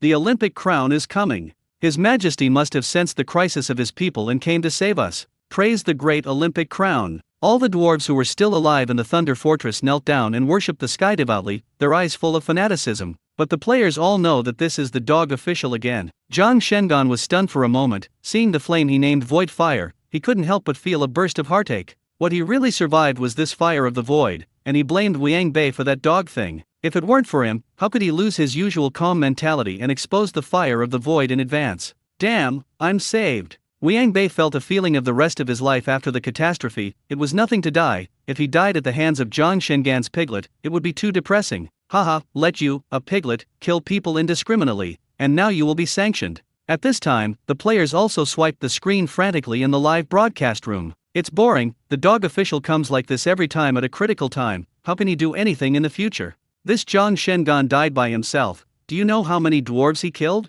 That's right, this game is for playing. He is going to play the dead game company. Why should he get used to him? People like him are the red players in traditional games, and everyone has to kill them, but they don't clean up. It is strongly recommended that the dog officially seal his number. Let me play the Mother Emperor. I promise to be honest. Chen Luo waved his hand casually and took the black flame back into his hand. A layer of golden divine power grew out of his hand, containing the black flame in it. Chen Luo looked at the black and shining flames. He pondered for a moment, and released a hand into the black flames. The black flames quickly attached to his fingers, and then burned violently. Except for a slight tingling sensation, his fingers were intact and did not burn his body. However, it could make him feel a tingling sensation, and this void fire was already very terrifying. If the number expands by hundreds of times, I am afraid it will burn him. Chen Luo's mind moved, and the divine power quickly covered it, compressing all the void fire into it, and then casually threw it into a temple in the kingdom of God and stored it. After Chen Luo dealt with the fire of the void, his eyes looked at the fifth order mother nest below. Zhang Shengan can't keep this guy, and he can't let him continue to cause trouble in the Western fantasy world. Chen Luo was not ready to kill him directly, otherwise this guy would have to beware of him when the time came. Chen Luo thought for a while, and suddenly laughed. Since you want to gain the ability to cross the void so much, then I will give it to you. Chen Luo waved his palm at Zhang Shengan, and the huge body of the mother nest appeared in the universe of the Western fantasy world. At the same time, Chen Luo gave him the ability to survive in the universe, and with a wave of his hand, he sent him into the void hundreds of millions of light years away. Without coordinates, it is almost impossible for Zhang Shengan to rediscover the Western fantasy world. Chen Luo gave the mother nest the ability to automatically absorb the energy of the void in the universe, but it was only maintained to the point where it could survive and not starve to death, and it was wishful thinking to hatch more Zerg. Zhang Shengan was in an empty, dark universe. Even if he wanted to commit suicide, he didn't have the tools, even if he wanted to starve to death. This is actually cosmic exile. When Zhang Shengan goes online every day, he will be wandering in a void universe, which is unbearable for a normal person. And Chen Luowei has always ensured that the mother nest will not die, so that Zhang Shengan will always be trapped in the universe of the Western fantasy world every time he goes online. For nothing else, just to discuss this untidied skin monster. Sooner or later, Zhang Shengan will not be able to bear it anymore and will eventually withdraw from the tour. Chen Luo's eyes turned to the lighthouse centipede again. This thing could not stay in the ice and snow continent. The ability of the lighthouse centipede is now too strong for the dwarves, although Liang Bei has no tendency to cause trouble at present, but it cannot be left on the dwarf continent like this. Chen Luo thought for a while. Let you go play with the Titans. Chen Luo waved his hand again and sent Liang Bei to the Roman continent, the territory of the Titans. Chapter 360 Controlling the Void Fire. The current Titans of the Roman continent have almost grown up, and they, like dragons, are born with their outstanding bloodline talents. Even if you don't practice deliberately, you can automatically advance with the passage of time. Since the decomposition of that giant, after nearly 200 years, although the Titan giant has a poor reproduction ability, it also has a scale of 2,000 people, and the strength of the current patriarch Ranvar has reached the 5th order, and ordinary Titan giants are all at the level of the 3rd order. Although Liang Bei's lighthouse centipede has a 5th order, but without the energy replenishment of the Zerg race, it will take a very long time to produce a race that can compete with the Titan giant, and the Titan giant's race will definitely be larger at that time. After Chen Luo dealt with Liang Bei, he casually restored the world that was gnawed by Zhang Shengan to its original state. It is not a big deal that the dwarves have lost millions of people, but the land has become barren, which has a great impact on the dwarves in the future. The area of the ice and snow continent was originally smaller than that of other continents, and only half of it was suitable for the development of civilization, and now Zhang Shengan had turned 1/10 of the entire continent into a desperate area. That is, the dwarves lost nearly 1/5 of the land. These places are now lifeless and have become barren deserts that cannot be cultivated. If Chen Luo sits idly by, within 100 years, the dwarves will have a food crisis, and they are afraid that they will have to live a life of starvation again. Chen Luo's casual actions were a miracle for the dwarves, and they saw the figure shrouded in divine light in the sky on the city wall and waved their hands a few times, and the Zerg race of the chaotic continent completely disappeared, and the land that had been poisoned by it also returned to its original state. Although the dwarves couldn't see the appearance of the sky gods clearly, they were even more convinced that the dwarf gods had arrived. However, although the land was restored to its original state, the losses of the Oka dynasty were still very heavy. Their population was originally only in the early 30 million, and they lost nearly 1/6 of them at once, which was really painful. There are also cities destroyed by Zhang Shengan, which need to be rebuilt by dwarves. The history of Oli epic records: in 658 years, the Zerg demons caused chaos in the Itzcha dynasty, and wherever the demons passed, the living beings were devastated, the land was desolate, and the grass did not grow.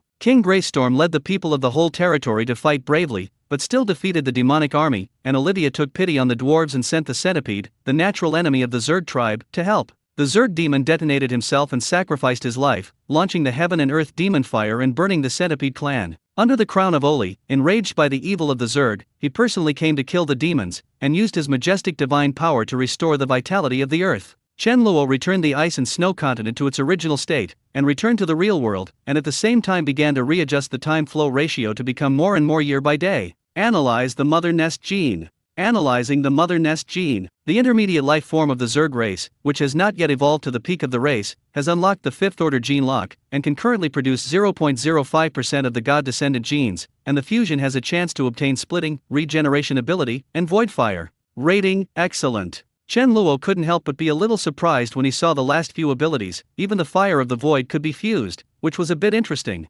Moreover, the evaluation of the mother nest by the Hunyuan pen is excellent, indicating that the other party can at least grow to the existence of the eighth order. Chen Luo thought for a moment, but still chose to fuse genes. The energy required for the evolution of the mother nest is too large, and the meaning of its existence is to devour evolution, like a war machine ready to launch at any time. Chen Luo would not let it cause trouble in the Western fantasy world, let alone use the original power of the Western fantasy world to feed it. Fusion genes. The 0.05% gene of the god descendant did not bring any special changes to the body, but Chen Luo suddenly showed a smile on his face, and he stretched out his hand and slowly spread his hand. A strange black flame came out of his palm, scorching the air and making a violent sizzling sound. Chen Luo made a fist in his hand, and the void fire disappeared in an instant. Chen Luo stretched out a finger again, and black flames came out from his fingertips. Although I can control it, this consumption is too great. Chen Luo frowned slightly, and when he released it for the first time just now, he drew out half of the divine power in his body. The second time, Chen Luo deliberately compressed the void fire, but still drained the remaining half. Seeing that his body began to glow again, Chen Luo casually extinguished the fire in the void, and walked over and closed the doors and windows of the room. He also didn't test the idea of the power of the void fire. This thing was too powerful to be tested in a crowded place. After Chen Luo and the others' bodies stopped glowing, his heart moved. Since the mother nest is not suitable for the Western fantasy world, what about throwing it into the abyss world? The more Chen Luo thought about it, the more interesting he felt. As long as a war machine like the mother nest has enough energy, it can adapt to different environments, and it can become stronger and stronger. Now that the first layer of the abyss world has been almost cleared, put a mother nest into it, let it grow up on the first floor, and hatch a Zerg that can adapt to the rules of the abyssal world. Once Gaskell becomes the first layer of the Abyss Lord, let the two of them take the players to the second level of the Abyss and destroy the entire Abyss step by step. Chen Luo thought of this and immediately started to act. Of course, Chen Luo didn't have the idea of getting Zhang Shengan's mother nest out, he just needed to copy and paste. His figure disappeared into the real world again, appearing on the first floor of the Abyss world. After the Abyssal world came in from Gaskell, the situation was greatly reversed. Previously, as long as players killed too many abyssal species, Angrast would take the initiative to destroy players on a large scale, even to the surface of the abyssal world, and destroy the cities established by the players. Although players can be reborn indefinitely, once they die, it will be 7 years after they come in, when the abyssal species have reproduced a large area, so the two sides have maintained a delicate balance. The players did not dare to force too much, lest Angrast go crazy to the surface world, and they would gain more than they lost. But after Angrast was cut down to the 7th order by Chen Luo's sword, after being reborn, it was only equal to Gaskell's strength. Even if it went crazy, it was blocked by the Abyss Demon Dragon. Moreover, Gaskell's Demon Dragon Seal can enslave abyssal species, and even Demon Lords are not exempt. Endless players, coupled with Gaskell's abyssal army, are also growing, and the situation is uncontrollably tilted towards the player's side. After more than 100 years of unremitting efforts by it and players, most of the abyssal species on the first level of the Abyss world have been cleared, and only a small part of them have resisted in the negative corner under the leadership of Angrast. Chapter 361 Hello, Xiaoling Nu. The Demon Dragon Swamp is Gaskell's territory in the first world of the Abyss. Although he was transformed into an abyssal dragon, Gaskell still did not change his habit of liking swamps, so he also chose a large swamp as his lair in the Abyss world. At this time, a kilometer outside the Demon Dragon Swamp, there were dense abyssal species, but what appeared in their eyes was Gaskell's unique Demon Dragon Seal. Before being summoned, they were entrenched outside the swamp and did not dare to approach. When Chen Luo appeared in the Demon Dragon Swamp, those abyssal species immediately sensed it, and one by one their eyes lit up with a murderous red light, and they were about to pounce. At this moment, a furious command came from their souls. Immediately afterwards, these abyssal species lay on the ground one by one, with a light of fear in their eyes, and looked into the swamp. Of course, Gaskell was also aware of Chen Luo's arrival at the first time, and when he sensed the movement of those stupid abyssal species, he hurriedly gave orders to make these fools kneel on the ground. Gaskell welcomes the great creator's crown. Gaskell climbed out of the swamp, lay on the ground respectfully, and looked up at Chen Luo in the sky. Chen Luo glanced around at the abyssal species outside the Demon Dragon Swamp, and roughly estimated that there were no less than hundreds of millions of them. It seems that you have done a lot of work during this time. Chen Luo smiled and looked at Gaskell. Thank you for your praise, all this is your will, Gaskell is only the executor of your will. Gaskell's huge dragon eyes showed a little joy. When Chen Luo began to come, he was still a little apprehensive, thinking that Chen Luo felt that his progress was too poor and came to ask for forgiveness. When he heard Chen Luo say this, he couldn't help but feel relieved. Chen Luo didn't talk nonsense anymore, he waved his hand casually, and a fifth-order female nest appeared on the ground. Gaskell Dragon's eyes showed a look of astonishment, looking at this big bug half its size, and he didn't understand what was going on for a while. Chen Luo casually killed an upper abyss demon and threw it in front of the mother nest, and at the same time conveyed an order to it, eat it. This female nest is Zhang Shengan's copy of Chen Luo, with its own sense of independence and only accepts his orders. But unlike Zhang Shengan's mother nest, that one is controlled by Zhang Shengan's will, so there will be a lot of ideas. This female nest is completely different, it has only one thought, eats, and then evolves. When hearing Chen Luo's order, the mother nest stretched out its sharp claws and cut the abyss demon into just the size that could be swallowed by the mouthparts, and then quickly swallowed it. Chen Luo had been locking on the reaction of the mother nest, and when it ate this upper abyss demon, only a little energy was produced in its body, not as much as he expected. Chen Luo was not too surprised. After all, the mother nest was born under the rules of the Western fantasy world, although the upper demon was powerful, but under the rules of the abyss, the energy that the mother nest could absorb was extremely limited. Hey, the fire of the soul can also be eaten. Chen Luo suddenly found that after the mother nest quickly digested the body of the upper demon, the spiritual impact was emitted, and the soul fire floating in the air was also involved in the mouth, and then ate it. Immediately afterwards, Chen Luo found that the spiritual power of the mother nest had increased a little, and there was a burst of joy in its spirit. It seems to prefer soul fire to the physical body of the abyssal demon. Chen Luo showed a thoughtful expression and turned to look at Gaskell. It's called the mother nest, and it will help you destroy Angrast. Feed it with the demons you control, and when it assimilates the rules of the abyss, take it to hunt the demons controlled by Angrast. Gaskell couldn't see anything special about the mother nest at this time, but he could feel the pure, cold desire to eat without a trace of emotion. When it heard Chen Luo's order, it immediately replied respectfully, "Follow the Oracle of the Crown." Chen Luo's figure quickly disappeared into the abyss world and returned to the real world. He didn't give any fixed orders to the mother nest, everything depends on it evolving freely to see what it can develop. As soon as Chen Luo returned to reality, his phone rang. Chen Luo picked it up and looked at it, couldn't help but laugh, and immediately connected the phone. "Little dragon girl, hello." Tang Qingyu on the other end of the phone was just about to speak, and when she heard Chen Luo's words, she was stunned for a moment, and then she cried and laughed, "You are smaller, who is your little dragon girl?" Chen Luo laughed, "You have thought clearly, the people who want to be my little dragon girl have already lined up to the moon. Look, you are not as good looking as me, and you are not as powerful as me, shouldn't you seize this opportunity? Okay, Guoer, you call your aunt to listen first," Tang said with a smile. Now it was Chen Luo's turn to be stunned, he didn't expect that he would be taken advantage of. "Okay, let's go to the wedding hall first." Tang Qingyu couldn't help but snort, but soon couldn't stop smiling and said, "Shameless, I have seen how thick-skinned you are." After Tang Qingyu finished speaking, his tone suddenly became serious again. "Okay, don't talk nonsense, I have something to ask you when I call. Auntie, please speak." "Hey, I'm serious." Tang Qingyu's tone was a little annoyed. "Okay, little dragon girl, please speak, listen attentively."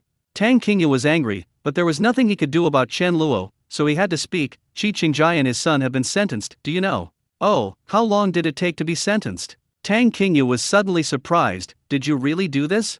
Tang Qingyu wasn't really sure before, but after hearing Chen Luo's unsurprising tone, she was convinced that Chen Luo was inseparable from this matter. What's so strange? Didn't I say on the phone that day, let someone deal with him? Of course you have to talk. Why do you always think I'm joking? Chen Luo's tone was full of surprise and asked rhetorically. Tang Qingyu was dumbfounded. This guy's lazy attitude, and the casual tone when he spoke, a normal person would think he was joking or bragging. The people of the Qi family can't find you, and now they have come to our house, and they want you to let go of Qi Qingjai and his son, and they are willing to pay a certain price. Not interested. Chen Luo flatly refused without even thinking about it. I, Yang Guo, have acted all my life. Okay, I know. Tang Qingyu interrupted Chen Luo angrily, and then she hesitated slightly. I just think they just asked people to beat you, and they didn't really hurt you, so letting them sit in prison for 3 years is a bit too ruthless. Chapter 362. Are you sick? Don't forget, you asked me to leave Zhongcheng before. Chen Luo smiled. If I didn't have this identity here, they would probably use more ruthless means against me, right? And they still want to shoot me. I didn't kill them, it's already merciful, just squatting for 3 years? Okay, I'll reply to them as you wish. Tang Qingyu heard that although Chen Luo was laughing, what he said was not joking at all, and he knew that he had made up his mind and there was no need to continue persuasion. Moreover, Tang Qingyu said that he had completed the task assigned by Xia Menlin here, and the meaning was brought. As for whether Chen Luo listened or not, it was not something she cared about. One more thing, did you ask people to find my grandfather and grandfather? Tang Qingyu's tone suddenly became a little subtle. Chen Luo was slightly stunned, but asked in confusion, what do you mean? Are you pretending to be stupid, or do you really don't know?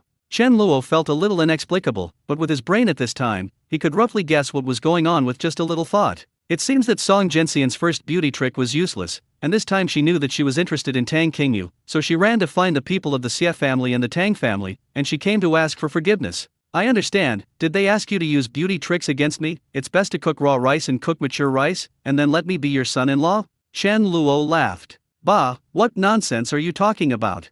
Tang Whisper's tone was a little embarrassed. Do you think my grandfather and grandfather are as shameless as you, and tell your granddaughter this? Chen Luo said with a smile, although they won't say that, they must have tactfully expressed letting you get close to me, right? Absolutely not. You're lying. Tang Qingyu snorted and said stiffly, I said no. Why do you say I'm lying? You deny it too quickly, and you don't mock each other, which means that you have a ghost in your heart, and there is no other possibility but lying. Tang Qingyu didn't expect Chen Luo's brain to react so quickly, and he guessed it in an instant. No! After Tang Qingyu finished speaking, he hung up the phone angrily. Chen Luo smiled slightly, only to feel that this woman seemed to be getting more and more flavorful. Chen Luo's figure disappeared, first returned to the laboratory of Hua University of Science and Technology, and then his thoughts shrouded Hua Kei and Hua University of Science and Technology, and soon locked Tang Qingyu's position. 10 minutes later, Chen Luo slowly appeared at the door of Tang Qingyu's office, waved at her and said, Hi, little dragon girl. When Chen Luo appeared, the eyes in the office naturally focused on him. Teachers and counselors, both men and women, looked straight at each other, and they were guessing who this beautiful man was. Soon, they thought of the picturesque man who had been rumored in Huaguozhou University of Science and Technology in the past few days, as well as the scandal with Tang Qingyu. When Chen Luo said this, the teachers in the office all showed sudden expressions, and then looked over with complicated faces. Needless to say, Tang Qingyu is even more unreasonable, even more beautiful than Tang Qingyu. These two people stood together, and those movie stars couldn't catch up, so they couldn't even be jealous, only a feeling of inferiority. When Tang Qingyu saw Chen Luo appear, he couldn't help but roll his eyes when he heard his name again. When he saw that the eyes in the office were focused, Tang Qingyu immediately got up and walked to the door, took his arm and walked out. Tang Qingyu knew that the two of them were probably paying attention to wherever they went, so they took him directly to the rooftop of the office building. Are you done with the experiment? Yes, come out and take a walk, and take a look at my little dragon girl by the way. Tang Qingyu automatically ignored Chen Luo's sentence, my little dragon girl, and said helplessly, don't wander around my office in the future, it's awkward to be seen like this. I, Yang Guo, have acted all my life, upright, how could I care about the opinions of others? Can you stop saying this at every turn, it's very annoying. Tang Qingyu interrupted Chen Luo a little speechlessly. Chen Luo smiled, but he didn't tease Tang Qingyu. He glanced at the surrounding environment and said interestingly, there is no one around here, the night is dark and the wind is high, it is a good environment to do some shameful things. Are you trying to do something indescribable to me? Tang Qingyu continued to choose to ignore Chen Luo's words, but said lightly, I told you last time that my mother wanted to see you and asked me to wait for you to come out and make an appointment. Chen Luo thought for a while, shook his head and said, forget it, when my mother-in-law sees me in the future, it's nothing more than saying a polite word, and then exploring my details, I really don't have that energy. Okay, I know, I'll tell her as you said. Tang Qingyu nodded indifferently, as if he didn't care at all. Chen Luo chuckled, however, if you don't meet, you can't disappoint your future mother-in-law. I don't know the problems your family encounters, and I don't want to know, but there should be a way to solve it with your grandfather and grandfather, and I will tell him, so that my mother-in-law will not bother you again in the future. How do you know it's my mother who bothers me?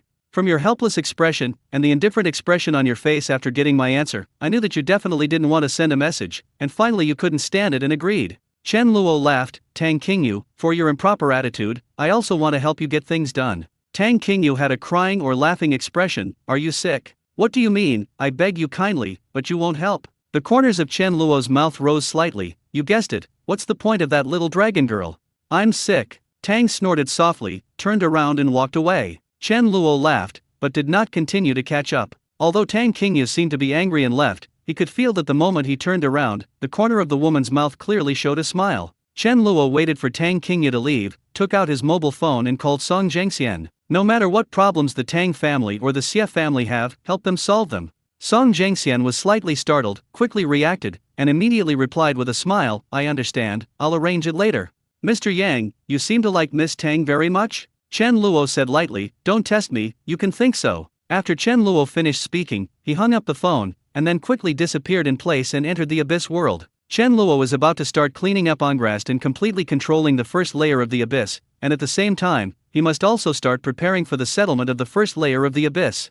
Chapter 363 The Battle of the Great Lords begins. The equipment rewarded by the abyssal world is okay, Chen Luo can get it casually, but the privately customized world is not easy to get. Chen Luo pondered slightly, and soon made a decision. With more than 10,000 players, it is impossible to give whatever world they want. At most, Chen Luo will get an extra subplane outside the Marvel world, allowing them to choose between the two worlds. Although his lifespan at this time reached 200 years, he would not waste any more time creating a meaningless world. Regarding the new subplane, Chen Luo considered it in the three anime of Naruto, One Piece, and Dragon Ball. These are undoubtedly the most well-known anime worlds, with high popularity all over the world, and there is not much problem in adding them. Chen Luo thought about it, it didn't matter which of these three worlds it was, he decided on the Hokage world. There is no special reason, just because when he was still an ordinary person, he looked at the Hokage a little more. Chen Luo casually took out the Hunyuan pen and wrote the words Hokage world on the folding page of Genesis. At the same time, a red halo bloomed in the Western Fantasy World universe, which quickly attached to the plain wall of the Western Fantasy World.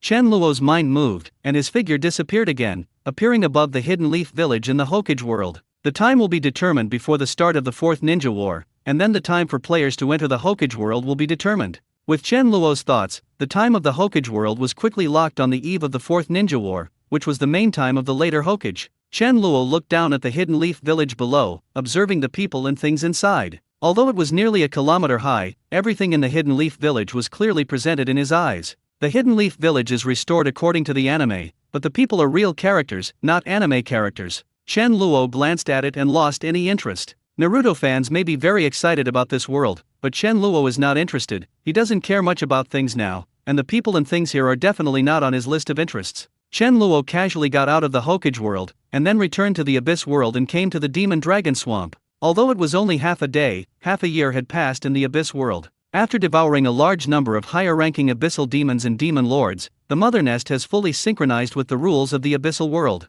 At this time, not only can extraordinary power be used here, but a large number of Zerg with abyssal aura have also hatched. They are equivalent to species born under the rules of the abyss, and are born to adapt to the environment of the abyss. Although they are Zerg, they are not in the form of bugs, but most of them are similar to the form of abyssal demons. It's just that they have been transformed by the Mother Nest, and the size of the original abyssal species has been greatly optimized. For example, the flying abyssal species fly faster, and some abyssal species have removed the redundant parts of their bodies, evolved sharp claws and scales, and completely become a species born for fighting. Gather your men and attack on blast. Gaskell had just climbed out of the swamp at this time when he heard an order from Chen Luo. It did not dare to neglect, and immediately flew into the sky with its wings, making an earth-shattering dragon roar. All the abyssal species near the Demon Dragon Swamp received Gaskell's order in their souls, and they also roared and roared like a charge, following behind the huge demon dragon in the sky, rushing towards Ongrast's territory like a tide. Chen Luo casually issued a system announcement: the battle for the Great Lord has officially begun, all players will have double the points for killing the abyss species,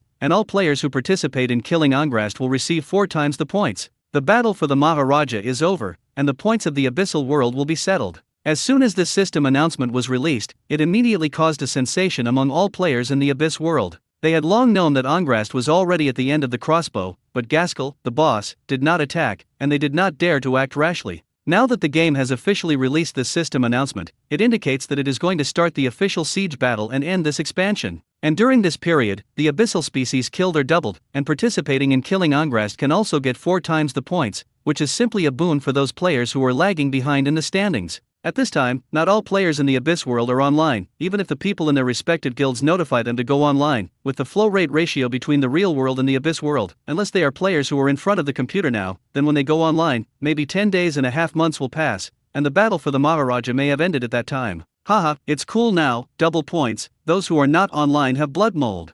Hurry up, everyone in the guild gather. Why does this dog official always update secretly send announcements, and never say hello in advance? Fortunately, Laozi is online, fragrant, really fragrant. Wow, the opportunity to enter the Western fantasy world is just around the corner, everyone, hurry up. Whether it is the state forces, or those big forces and people in the Grand Guild, they are summoning all the online members on the one hand, and on the other hand, they are ordering people to notify those members who are not online and begin to assemble in the teleportation array. In just 1 hour, all the players in the online Abyss world, a total of nearly 1 billion people, all rush to the first level of the Abyss world like crazy. In the real world, there are many players who see the news when they are scrolling through the forum, and some receive text message notifications from the guild crowd, but no matter how they receive the news, their reactions are surprisingly consistent, that is, they run towards their homes as soon as possible. Some people are at work, and when they receive the news, they can't even take care of their work and immediately get up and leave their seats. They pretended to go to the bathroom, but in fact they were preparing to leave the company to find the nearest internet cafe. While these people got up, they found that many colleagues were also looking at the people around them with eager and sneaky expressions, and then they all showed embarrassed and polite smiles. You know that too? Yes, I just received it. Oh, I'm just a little short of the first place in the standings, and if I miss today, I'm afraid I won't be able to turn over at all. Forget it, stop talking, hurry up, wait until the boss finds out, you can't leave even if you want to. Let's go! Such a thing happened all over the world, causing a lot of chaos for a while, and then became world-class hot news in a short time.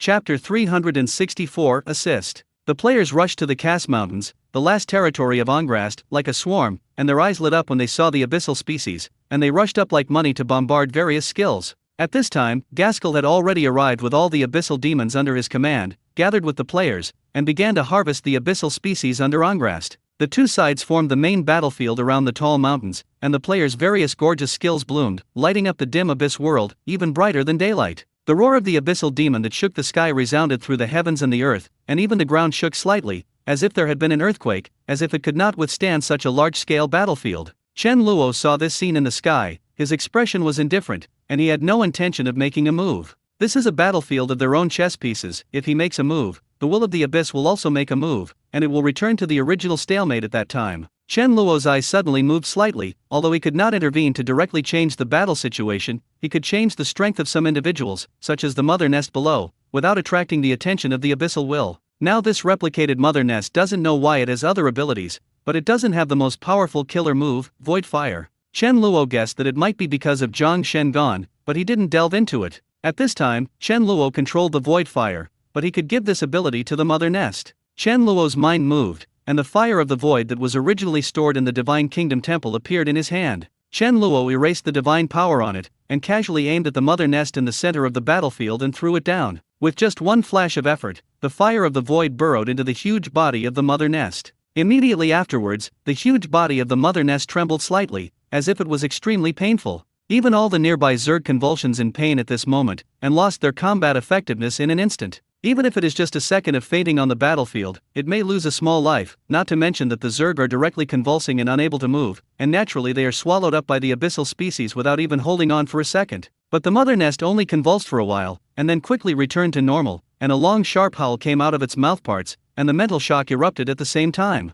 Centered on the mother nest, all creatures within a radius of 10 kilometers, whether allies or enemies, were shocked and frozen by this terrifying spiritual attack, and some weak abyssal species or players with relatively low mental power were directly shocked to death. The players killed by the mental shock looked confused, and they could see the kill record. When they saw the show being killed by the mother nest, they cursed in grief and anger. Isn't this thing a friendly army? Dog official, you have to compensate us. No matter how angry these players were, the death was irreparable. Chen Luo sensed the body data of the mother nest and found that it really perfectly fused the fire of the void. The mother nest suddenly sent an intermittent idea to Chen Luo: delicious, also, want. The spiritual intelligence of the mother nest is actually not high, probably just like a child of a few years old, only a simple devouring evolutionary instinct. It had obviously tasted the power of the void fire just now, so it conveyed its desire to him. Chen Luo smiled, but ignored it, but replied with a faint mind, "Win this war first."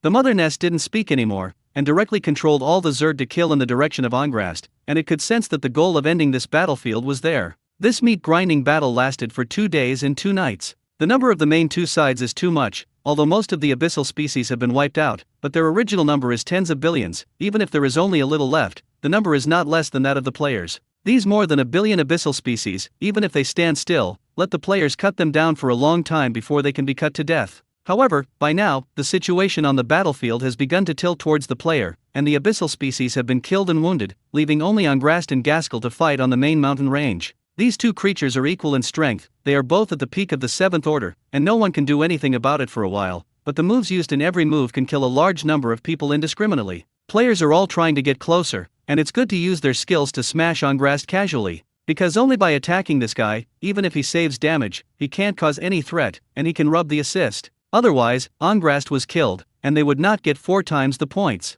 But in this situation, they simply cannot get close to the battlefield. The Cass Mountains, which stretched for tens of kilometers, were destroyed by these two people, and ordinary players could be shocked to death by the aftermath of the battle between the two sides before they got close. Even the mage with the farthest strike ability can't hit Angrast with his skills. When all the abyssal species to which Angrast belonged were killed, nearly half of the players died, leaving only about 500 million. They began to organize together according to their respective guilds, and they discussed how to rub this assist in the guild channel. "Why don't you discuss it with the demon dragon boss and let it rest first? Let's come. I'm afraid you're mentally retarded. Whoever can withstand Angrast's attack will be punished for seconds. If you die, you will die. I remember that as long as you rub the assist, you will count points when you die." What? And this matter, why don't I know? There are many things you don't know. So the question is, even if we are not afraid of death and rush up to get an assist, what if Angrast doesn't die? It seems like this is also a problem. How nice it would be if that self-destruct skill was still there. Just when the players were extremely sorry for the original self-destruct magic skill, all the players passed a system prompt in their minds at the same time. The self-destruct skill is reopened. Depending on the player's strength, the power generated is different, and it can only be used during the Battle of the King. Use it to drop level 10 at a time. Please use it with caution. The players were stunned at the same time, and the dog official clearly encouraged them to be human bombs. But the next moment, many people did not hesitate to order to study. As long as you can rub Angrast's quadruple points, dropping 10 levels is nothing at all. Just take some time to practice again. If they can enter the points ranking and qualify to enter the Western fantasy world, they will not be able to log into the Abyss world. What is the use of leveling? The power of self-detonation. Players have felt it since the first time they entered the Abyss world, and the effect is powerful. And the dog official also said that according to the player's level, the power of self-destruct will be increased, so what is there to hesitate? Chapter 365 Rules of the Game. The first to act were the assassins of the major guilds, and most of them immediately chose to learn self-destruct skills the moment they received the system prompt. Assassins have the fastest movement speed of any class, and they all have skills that allow them to burst into speed for a short period of time. After the first awakening, the assassin has the movement speed skill Silver Flash, which can rush out of a distance of nearly a kilometer in a short period of time. However, the skill has a short duration and is extremely consuming, so it is generally rarely used. Now that there is the skill of self-destruct, there is no need to think about these at all. When many players were still hesitating whether to relearn the self-destruct skill, they saw silver rays rushing towards Angrast's position, and then a series of dense explosions sounded. When Angrast was fighting with Gaskell at this time, he saw dense light burst out. It didn't care at first, because Angrast had dealt with the players for so many years, and he knew the abilities of these players, and they couldn't hurt themselves at all. Just when it didn't care, it found that Gaskell suddenly waved his wings and flew high into the sky.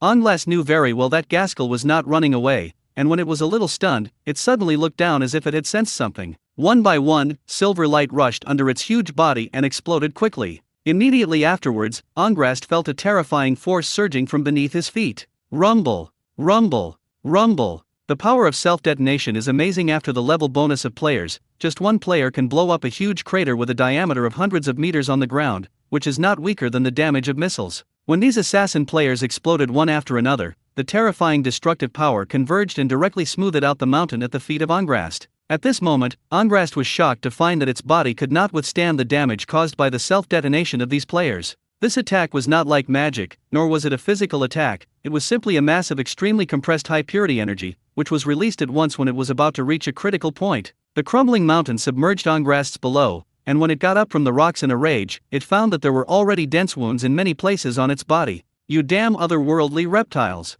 Angrast let out an angry roar and activated his ability Soul Roar in the player's direction. The assassins who didn't have time to rush to Angrast found a terrifying force tearing their souls apart halfway through, and then before they could respond, they instantly turned into a white light and hung up. Although tens of thousands of players hung up at this moment, it still did not stop the enthusiasm of players who wanted to blow themselves up, because at this time, they all saw the wounds on Angrast's body, which showed that self-detonation could hurt it. Hope is right in front of you, how can you give up? And Angrast knows the player's damage, and they are also familiar with each other's skills. There is a cooldown after the Soul Roar is activated, and it cannot be activated all the time, as long as you take advantage of this gap to rush in front of you and self-destruct. Then Angrast found that the coercion of the upper life on the players did not seem to exist, and all the players went crazy and rushed towards it one by one. Angrast couldn't understand it, he knew that these players were different from the low-level abyssal species, and they were highly intelligent, even the demon lords it controlled. But why are they not afraid of death? Angrast couldn't figure it out, but he also knew that he couldn't let the players get closer, otherwise the hundreds of millions of players in front of him would all run in front of it and blow it up alive. When Angrast wanted to fly away from the mountain range and go into the air, he found a black dragon breath spitting out from the sky. At this time, Angrast understood, and Gaskell suppressed it in the air, and it didn't want to leave here easily at all. Looking at the endless players rushing all over the mountains, Angrast suddenly realized that he was in a desperate situation. Angrast avoided Gaskell's dragon's breath, and its huge bloody eyes revealed determination. "I, Angrast, am willing to submit to the Bone Lord and offer the fire of my soul." Angrast's voice came from the soul, not through the sound, and the players couldn't hear it at all. But Chen Luo in the sky sensed it, and he couldn't help but frown. The White Bone Lord is the second layer of the Abyss world, with the strength of an 8th order myth. The 13 layers of the Abyss now have the king, but the deeper the world, the stronger the strength will be, but the outermost 7 layers of the world are all 8th order myths. The strength is equal, and naturally there is no question of surrender. Angrast was now clearly aware of the danger and was ready to offer his soul fire to the Bone Lord to save his life. Chen Luo was aware of it, but he couldn't make a move, because he knew that the Abyssal will must also be paying attention to this place. Adding Void Fire to the Mother Hive allows players to regain the ability to self-destruct, which is within the rules. The Mother Nest is only a 5th order creature that cannot have much influence in this level of war. The self-destruct ability was used by players when they first appeared in the Abyss world, but Chen Luo later changed the gameplay and cancelled it. But this ability has always existed, and now it has been regained, so the Abyssal will not think that it has broken the rules of the game between it and Chen Luo. Now Angrast does this, also within the rules. The Abyssal will did not intervene, and Chen Luo could not intervene. As Angrast's soul roar came out, ripples suddenly appeared behind it, and a huge door hundreds of meters long suddenly appeared behind it. A huge black aura vibrated out of this door, and the violent tremors were continuous, as if something terrible was about to cross over from the other end of the door. The players' sprint stopped at this moment, and they all stopped, looking up at the huge abyss gate in the sky in shock. At this moment, the space on the first and second floors of the Abyss world was as fragile as a layer of paper, and it was easily torn apart. A huge palm stretched out from the Abyss gate, and casually pulled the Abyss gate bigger to let his body come from another layer.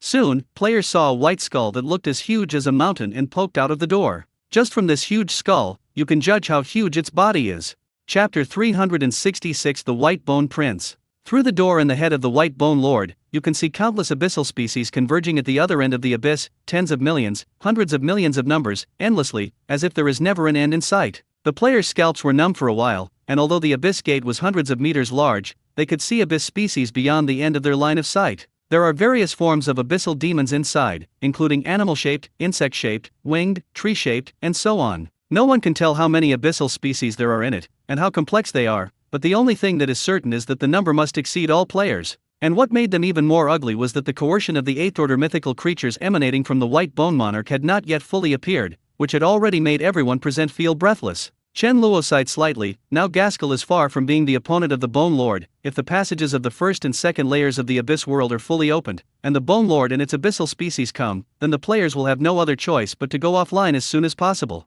And the White Bone Lord ruled the 2 layers of the Abyss world. As long as enough abyssal species were born, it might have a chance to advance to the 9th order demigod realm. It's really troublesome. Chen Luo thought about it and felt that he still couldn't let the Bone Monarch come over, which was more troublesome than a stalemate with the Abyss. Just as he was about to make a move, a black flame suddenly appeared on the abyss gate and began to burn violently. Immediately afterwards, the extreme abyss gate that had been opened by the White Bone Lord suddenly shrank sharply, from a few hundred meters at the beginning to less than 100 meters in an instant. Roar! The White Bone Lord sent out an angry mental wave, and saw a shock wave visible to the naked eye expanding from inside the door, instantly stopping the narrowing of the abyss gate. Where could the abyssal species behind the White Bone Lord withstand this mental shock? The abyssal species closest to the abyss gate bore the brunt of it, without any sound, no screams and rivers of blood, and with the spread of this ripple, all the abyssal species disappeared. And this ripple was still spreading inside, and more than 10 million demons disappeared in just a few seconds, and they died in it before they could even escape or react. Endless soul fire floated in the air, and the players outside were about to drool. After this roar, the abyss gate slowly began to expand again. The huge skull of the White Bone Lord looked over from the door, and in its huge and hollow head, 2 emerald soul fires burned, staring at the mother nest not far away. Chen Luo also looked at the mother nest below in surprise. He originally wanted to seal the door of the abyss. If you want to seal this kind of space door, you must use space power. No one can do it here except him, but I didn't expect the mother nest to use the void fire first. This flame has very special properties, it can tear up space, and it is natural to burn an abyss gate. It's just that the mother nest has just possessed this ability, and there are not many void fires that can be released. Now the White Bone Lord was ruthless, and he restabilized the entire abyss gate and locked the location of the mother nest. A huge white hand bone stretched out from inside the door and grabbed it towards the mother nest on the ground. It's interesting, I actually hit the idea on the mother nest.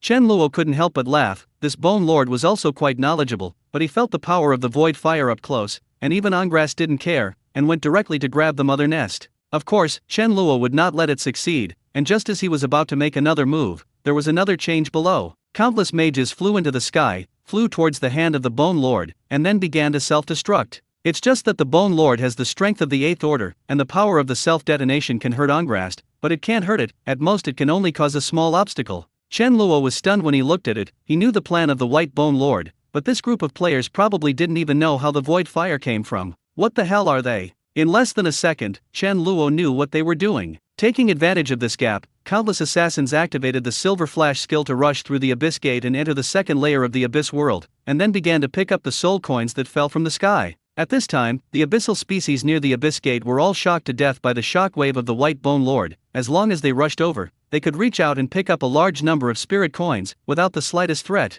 This is really like a bill falling from the sky, you just need to be faster than anyone's hand. Chen Luo was instantly speechless. He thought of the last time he got 3 suns. This group of players was also to pick up spirit coins, and they could hold on until they were roasted to death. Now this group of guys obviously felt that it was impossible to kill Angras, and they were ready to catch as much as they could. The current market price of spirit coins is 3,000 yuan each, and because of the gradual extinction of the abyssal species on the first layer of the Abyss world, soul coins are produced less and less, basically a situation where there is no market. The soul coins dropped now on the second layer of the Abyss world are at least tens of millions, and they can just go over to catch 100 or hundreds of thousands, and when they die, they only drop 1 level. In contrast, it is not surprising that they made such a choice. Chen Luo laughed dumbly. People die for wealth, birds die for food. This sentence is indeed a truth through the ages. But although the players who rushed in were happy to pick it up, they forgot that there was also an 8th order Abyss Lord inside. The Bone Lord was stopped by the self-detonation of this group of players. It was already extremely annoyed, and when it saw these otherworldly reptiles rushing to its territory to collect the soul fire, it immediately put it into a state of rage. Death Field. The White Bone Lord waved his huge white bone palm downwards. A terrifying dark light fell from the sky, instantly enveloping the heads of all players who entered the second level of the abyss. Immediately afterwards, all the things on the player's body began to wither and wither. Not only the equipment disintegrated in an instant, but also the body instantly disintegrated into white bones, and then turned from white bones to ashes. However, in the blink of an eye, the thousands of players who rushed in were wiped out. The anger in the White Bone Lord's heart vented a little, and just as it was about to continue to reach out to grab the mother nest, countless rays rushed in towards it, and then began to self-destruct. Chapter 367. How many spiritual coins would that be? The anger of the White Bone Lord rose like a flame, and the coercion of the 8th order mythical creature was instantly released, so that the tens of meters of soul fire in the head overflowed outside. The abyssal species on the second layer of the abyss were about to rush over, but they were trembling with the coercion of the Bone Lord, and froze in place and did not dare to move. Just when the Bone Lord thought that this group of players would tremble under his own power, he found that the players had no fear as they imagined at all, and they rushed up faster than the other to explode. Damn, how many spirit coins do you have to do? I don't know how much. I guess I can buy a villa by the sea, raise a pair of twin sisters, and then enjoy my old age, right? Ah, don't talk about the human bomb, hurry up and blow yourself up, the assassin hurry up and pick up the spirit coin. Conversations like this are happening in the guild channels of the major guilds, and the players are not intimidated at all. Of course, they were not selflessly self-destructing, they had already discussed it in their respective guilds, and they had a share of the spirit coins they picked up. Coercion, what is that? Are spirit coins worth anything? The desire for spirit coins has made players go crazy one by one. Not only did they ignore the coercion brought by the level gap, but they also had an idea about the tens of meters of soul fire inside the head of the White Bone Lord. And the coercion of the White Bone Lord just now emitted a coercion, which made the abyss demons who were about to rush over so frightened that they did not dare to move, but it made it easier for more players to pick up spirit coins. The Bone Lord was extremely angry, and the Death Realm burst out again, and before the self-destructing players rushed over, they were all erased. But it far underestimated the desire of this group of humble reptiles for soul fire, and whenever it wanted to go out to catch the mother nest, they rushed in one after another, while self-destructing in front of it, hindering its movements, while running to pick up the spirit coin. The Bone Lord had a brief mental stagnation, because it was as incomprehensible as Angrast. Why did this group of players be so desperate? Even if they picked up the soul fire, they couldn't get it even if they died. What makes it even more incredible is that with the death of the players, the soul fire on the ground also disappeared, disappearing without warning and without any trace. By the 8th Order mythological realm, he could already master some of the power of the law. The only thing that can make items disappear out of thin air is the law of space, but the Bone Lord did not feel the breath of any law, or the fluctuation of power, and it disappeared so magically? There is also a problem with the player's body. The White Bone Lord can clearly perceive that they cannot fuse the soul fire to advance at all, so what are they doing with it? What kind of existence are these players? When the White Bone Lord was stunned for a while, the players poured in wave after wave and began to excitedly fish for the spirit coins on the ground. The Bone Lord's huge skull mouth opened. It was a little unable to describe the mood at this time, and finally knew why Angrast had fallen to this point. These alien reptiles are as disgusting as flies. They are not afraid of death, and they kill endlessly, but they can cause some small threats to their bodies, and they are annoyed to death. The Bone Lord was extremely angry and turned his palm again to destroy the players who came in, and decided to ignore this group of annoying ants for the time being, and it wanted to capture the mother nest back. As for Angrast, it is only a 7th Order creature, and it can be dispensable, regardless of its death. When the Bone Lord thought of this, he immediately decided not to waste time on the players. But just as it was about to tear open the door of the abyss and enter the first layer of the abyss directly, there was suddenly an earth-shattering wail outside. The Bone Lord's huge body paused slightly, and it heard that it was Anglast's voice. The Bone Lord realized something at this moment, and its thoughts quickly expanded to the first level of the abyss, and immediately found that Angrast's body was burning with a cloud of black flames. Judging from the terrifying aura above, it was the kind of flame that burned the abyss gate just now. And the players also noticed the movement here, and when they saw Angrast being besieged by Gaskell and the mother nest, their eyes lit up. Angrast's huge body began to howl in pain under the black flames, and it looked like it was about to die. Players originally thought that there would be an 8th Order Abyss Monarch, and this time the battle for the Maharaja would definitely be useless, but they didn't expect that there would be a turnaround. As long as they kill Angrast now, this expansion pack is over, and it doesn't matter what the Bone Lord does. As a result, the players immediately seemed to have been beaten with chicken blood, and a large part of them rushed towards Angrast and blew themselves up. The difference in strength between them and Angrast is too large, and ordinary skills are basically immune to damage, and the only thing that can hurt it is the skill of self-destruct. This scene, of course, is Chen Luo's handwriting. When the Bone Lord was harassed by the players and couldn't make a move, he regranted a part of the void fire of the mother nest, and ordered it to attack Anglast with Gaskell. As long as Angrast is destroyed and Gaskell is fused with its soul fire, it can become an 8th Order mythical dragon, and there is no need to be afraid of a Bone Lord at that time. The original strength of the two 7th Order creatures was almost the same, but now that the mother nest was able to use the void fire, the result was of course obvious. The mother nest is not only a war machine, but also has an extremely high sense of war, and it knows that if it uses the fire of the void directly, Angrast will definitely be on guard. So it learned Zhang Shengan's previous moves, hid the fire of the void in the flying Zerg, and asked them to attack Angrast. Of course, ordinary Zerg had no effect, and Anglast didn't take it seriously, so he destroyed them casually. But after the death of those Zerg, a wisp of black flame immediately fell, like snowflakes, attached to its huge body one by one. Angrast was shocked that something was wrong. He had just seen these black flames burning the abyss gate, and he guessed that the flames were terrifying. But when the flames really burned on its body, it realized the horror of this thing. Its body is immune to almost all magic damage, and its physical attacks are very rarely effective, unless it encounters a being of the same level as Gaskell. But in the face of the fire of the void, its body burned like a piece of paper, and it couldn't stop burning. And this thing couldn't be extinguished at all, no matter it used abyss demonic energy, or rolled on the ground, it couldn't stop this flame from burning. Chapter 368 Get Rich in One Go. At this time, Gaskell saw the opportunity and pounced from the air again, and the sharp dragon claws and dragon breath instantly tore several holes in Angrast's body. While black blood gushed out from its body, the player's human bombs rushed up again and began to explode. Moreover, the angle of their attack was extremely tricky, especially picking the wounds on its body that were torn by the fire of the void to blow up. In just a moment, it turned into bruises all over its body and let out a painful wail. The Bone Lord also saw that Angrast was in a bad situation, but it didn't care at all, but directly stretched out its huge bone palm and grabbed it towards the mother's nest.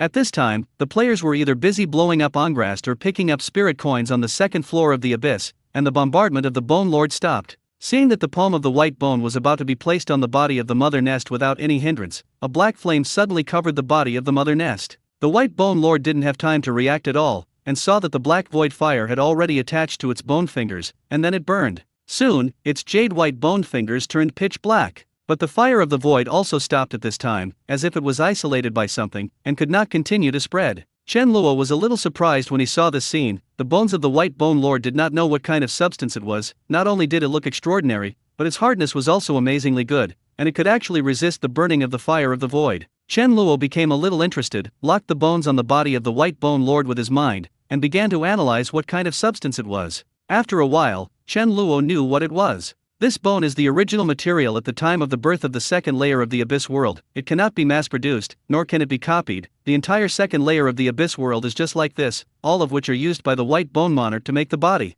The White Bone Lord didn't originally have this body, but when he discovered this original substance, he immediately decided to abandon the original body and use it to create this white bone body. Chen Luo stared at the skeleton of the White Bone Lord for a moment, and suddenly wanted to get something to study. But Chen Luo thought about it and gave up temporarily. If he made a move now, the will of the abyss would also come out to make trouble. It's better to wait for Gaskell to become an 8th order mythical dragon and let it deal with the Bone Lord, and it's not too late to get it and study it then. The Bone Lord looked at the void fire on his finger, and the emerald green soul fire in its eyes suddenly grew, and then he saw the emerald soul fire spread over, instantly wrapping the void fire in it. This skeleton is getting more and more interesting, and he even knows how to save the fire of the void. Chen Luo smiled and casually increased the void fire in the mother nest's body. At this time, the White Bone Lord just grabbed the void fire in his hand with one hand, and grabbed it towards the mother nest with the other. Obviously neither of them intended to let go. Just when its palm was about to grab the mother nest again, the void fire contained by the soul fire suddenly bloomed like a flower, burning all the green soul fire clean in an instant.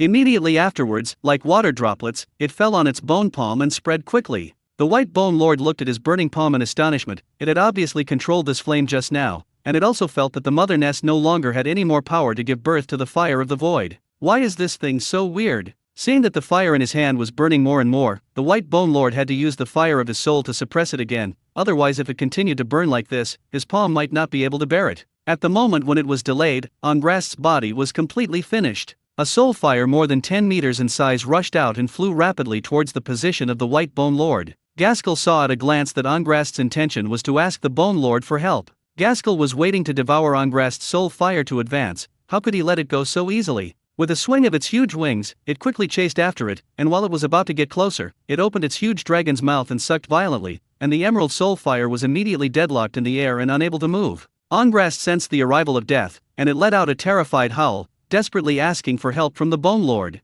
At this time, the White Bone Lord was dealing with the void fire in his palm, and when he heard Angrast's cry for help, its turquoise eyes looked over, but after a slight hesitation, it suddenly opened its mouth and sucked. At this time, both Chen Luo and Gaskell reacted. The Bone Lord had no intention of saving Angrast at all, which was obviously to absorb the fire of its soul. Angrast also understood. It never expected that it was willing to sacrifice its soul fire and surrender to the Bone King forever, but the other party wanted to absorb it. It could only watch its soul fire now, being pulled by Gaskell and the Bone Lord like a tug of war in the air, leaning towards Gaskell for a while, and moving in the direction of the Bone Lord for a while. Wow! A lot of spirit coins. I'm afraid this guy Angrast can turn into at least 10,000 spirit coins? 10,000 spirit coins, that's 30 million. Damn, grab it. Get rich, get rich. Brothers, let's go together and get rich in one move. After seeing Angrast's body being killed, the players first erupted in cheers, and when they saw that Angrast's soul fire could not escape in the air, they were so excited that they were about to go crazy. As long as they had the ability to fly, they all flew towards the huge soul fire in the air.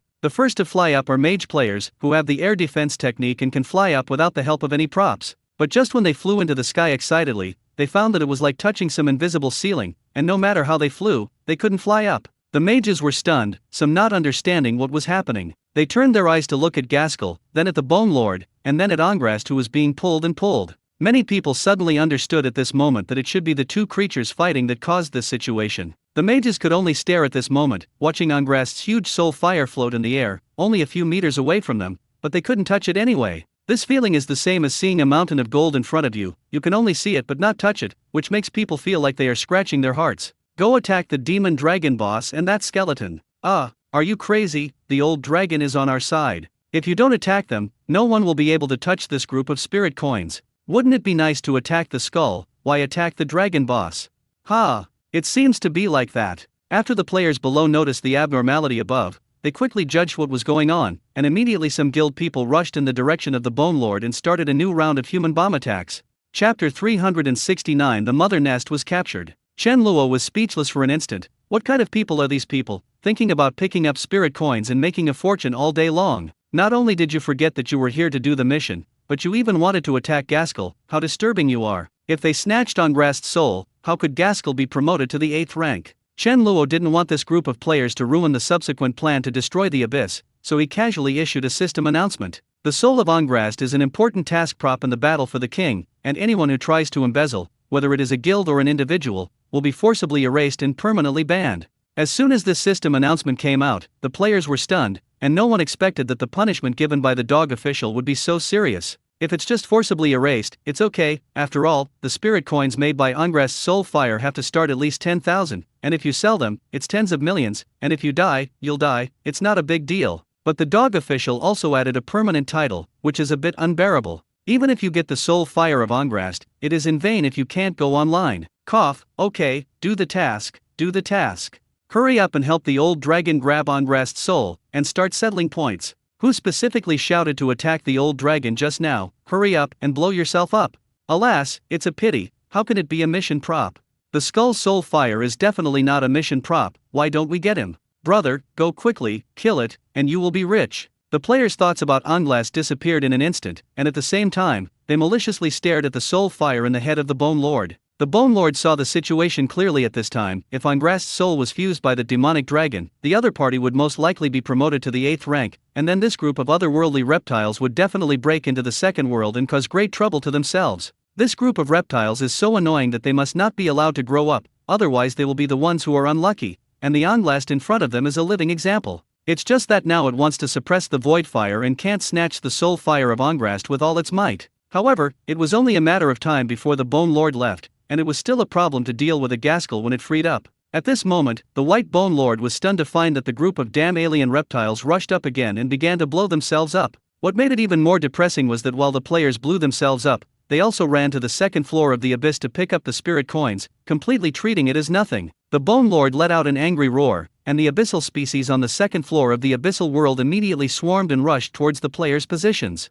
As the great monarch who rules the second world of the abyss, it still has several 7th-order demon lords under its command, and they are all needed to deal with this group of otherworldly reptiles. Of course, the players also noticed this scene. They originally wanted to pick up all the spirit coins on the ground when the Bone Lord couldn't get out, but they forgot that they also had a little brother. Looking at the abyss demon surging in like a tide, some players immediately chose to leave, while others had no intention of leaving at all, and were still fishing for spirit coins on the ground. Until the abyssal species rushed forward and engulfed them, someone shouted again, "Let me pick up another one, pick up another one." This group of people are obviously risking their lives to pick up money. Anyway, if they die, they will only drop 2 levels, and they can practice again after taking some time, and this kind of opportunity to pick up money may not be there again. When the players were all engulfed, the abyssal species on the second level of the abyss passed through the abyss gate and rushed towards the first level. It's just that the abyss gate is now only compressed to about 200 meters, and the 2 palms of the White Bone Lord occupy most of the position, leaving little space for them, so the number of people coming in at one time is not much. And the demon lords above the 7th rank are all similar in size to Gaskell, so there is no way to come in. Players saw the abyssal species that opened like a sluice gate and kept pouring in, and instead of being afraid, many people thought about it again. Soon, the heads of the major guilds quickly discussed on the same team channel and directed their respective guild members to act in unison. The players were once again divided into clear professional teams, with mages first aiming in the direction of the abyss gate and bombarding indiscriminately, and then surviving melee professions such as abyssal demons and warriors rushing over to strangle the fish that escaped the net. The strength of the abyssal species that came over was not strong, and under the organized slaughter of players, a large number of spirit coins fell. Chen Luo was completely convinced when he saw this, and the power of the spirit coin was indeed infinite. When the players first saw the Bone Lord and the endless abyssal species, their faces changed with fright, and now their eyes were all shining, obviously treating them as walking gold coins. In traditional online games, there are places where monsters are relatively dense, and monsters will be refreshed every once in a while after killing, which is a good place for players to level up. Now this Abyss Gate has become a place for players to brush experience and spirit coins in an instant, and the Abyss species are endless, and they can't be killed at all, and they don't need to wait for time to refresh. The players were happy to swipe for less than a while, and suddenly realized that something was wrong. Black flames burned again at the gate of the abyss, and the door that was originally 100 or 200 meters in size began to shrink little by little. Of course, the Bone Lord was aware of it at the first time, and the other party wanted to completely seal this abyss door and completely cut off its opportunity to snatch the fire of Angrast's soul. It knows, but it can't deal with it. Its body did not descend to the first layer of the abyss, only a pair of arms, many supernatural powers could not be used, and it had to be used with one heart and two purposes, and the strength it could exert was really limited. The abyssal gate gradually compressed under the scorching fire of the void fire, and the species of the abyss that wanted to pass through it were either burned to ashes by the void fire or torn apart by the power of space when the space was closed. The White Bone Lord saw that the space gate was compressed to only about 100 meters, and when it was compressed to the position of its arm, it knew that it could not wait any longer. Choose either the soul fire of Angrast or the mother nest. In just a moment, the White Bone Lord made a decision. At this moment, Gaskell suddenly felt that the control from the Bone Lord suddenly disappeared, and the green soul fire quickly flew towards its mouth. And the huge white bone palm of the White Bone Lord quickly went down, grabbing towards the mother nest below. The mother nest itself had no combat effectiveness except for the fire of the void, and its movement speed was also very slow. Facing the palm of the White Bone Lord, it didn't even have a chance to dodge, so it was grabbed. The White Bone Lord easily grabbed the mother nest's body hundreds of meters away and retreated towards the second layer of the Abyss world. Chapter 370. Point Settlement. Chen Luo had long been guarding against the White Bone Lord, and he was about to snatch the mother nest back, but at this time, he received the idea from the mother nest in his mind. "Master, please let me go, it's bones I need." Chen Luo was stunned for a moment. The mother nest knew that he had the ability to save himself. It was okay, this guy actually wanted to plot the body of the White Bone Lord. It became more and more interesting. Chen Luo didn't know where the mother nest came from, but he wanted to come to the White Bone Lord to capture it for the fire of the void, and there shouldn't be anything in a short time. And he can also pass through the second layer of the abyss, but the strength will be suppressed to a certain extent. Chen Luo thought for a while and decided to take a look at a 5th order female nest first, how to deal with the 8th order White Bone King. When the Bone Lord grabbed the mother nest and left, the abyss gate was finally closed by the fire of the void. At this time, there was a sky-shaking dragon roar from the sky, attracting the attention of all players. After Gaskell devoured Angrast's soul fire in one gulp, his body began to expand rapidly, and in just a moment, his huge body more than doubled, turning into a giant dragon with a huge size of 1,000 meters. When its wings were spread, it almost blocked the dark sky all day, and there was only a blood moon on the first layer of the abyss, and the light was very dim. As Gaskell ascended to become an 8th order mythical dragon, all players' eyes were filled with its huge body.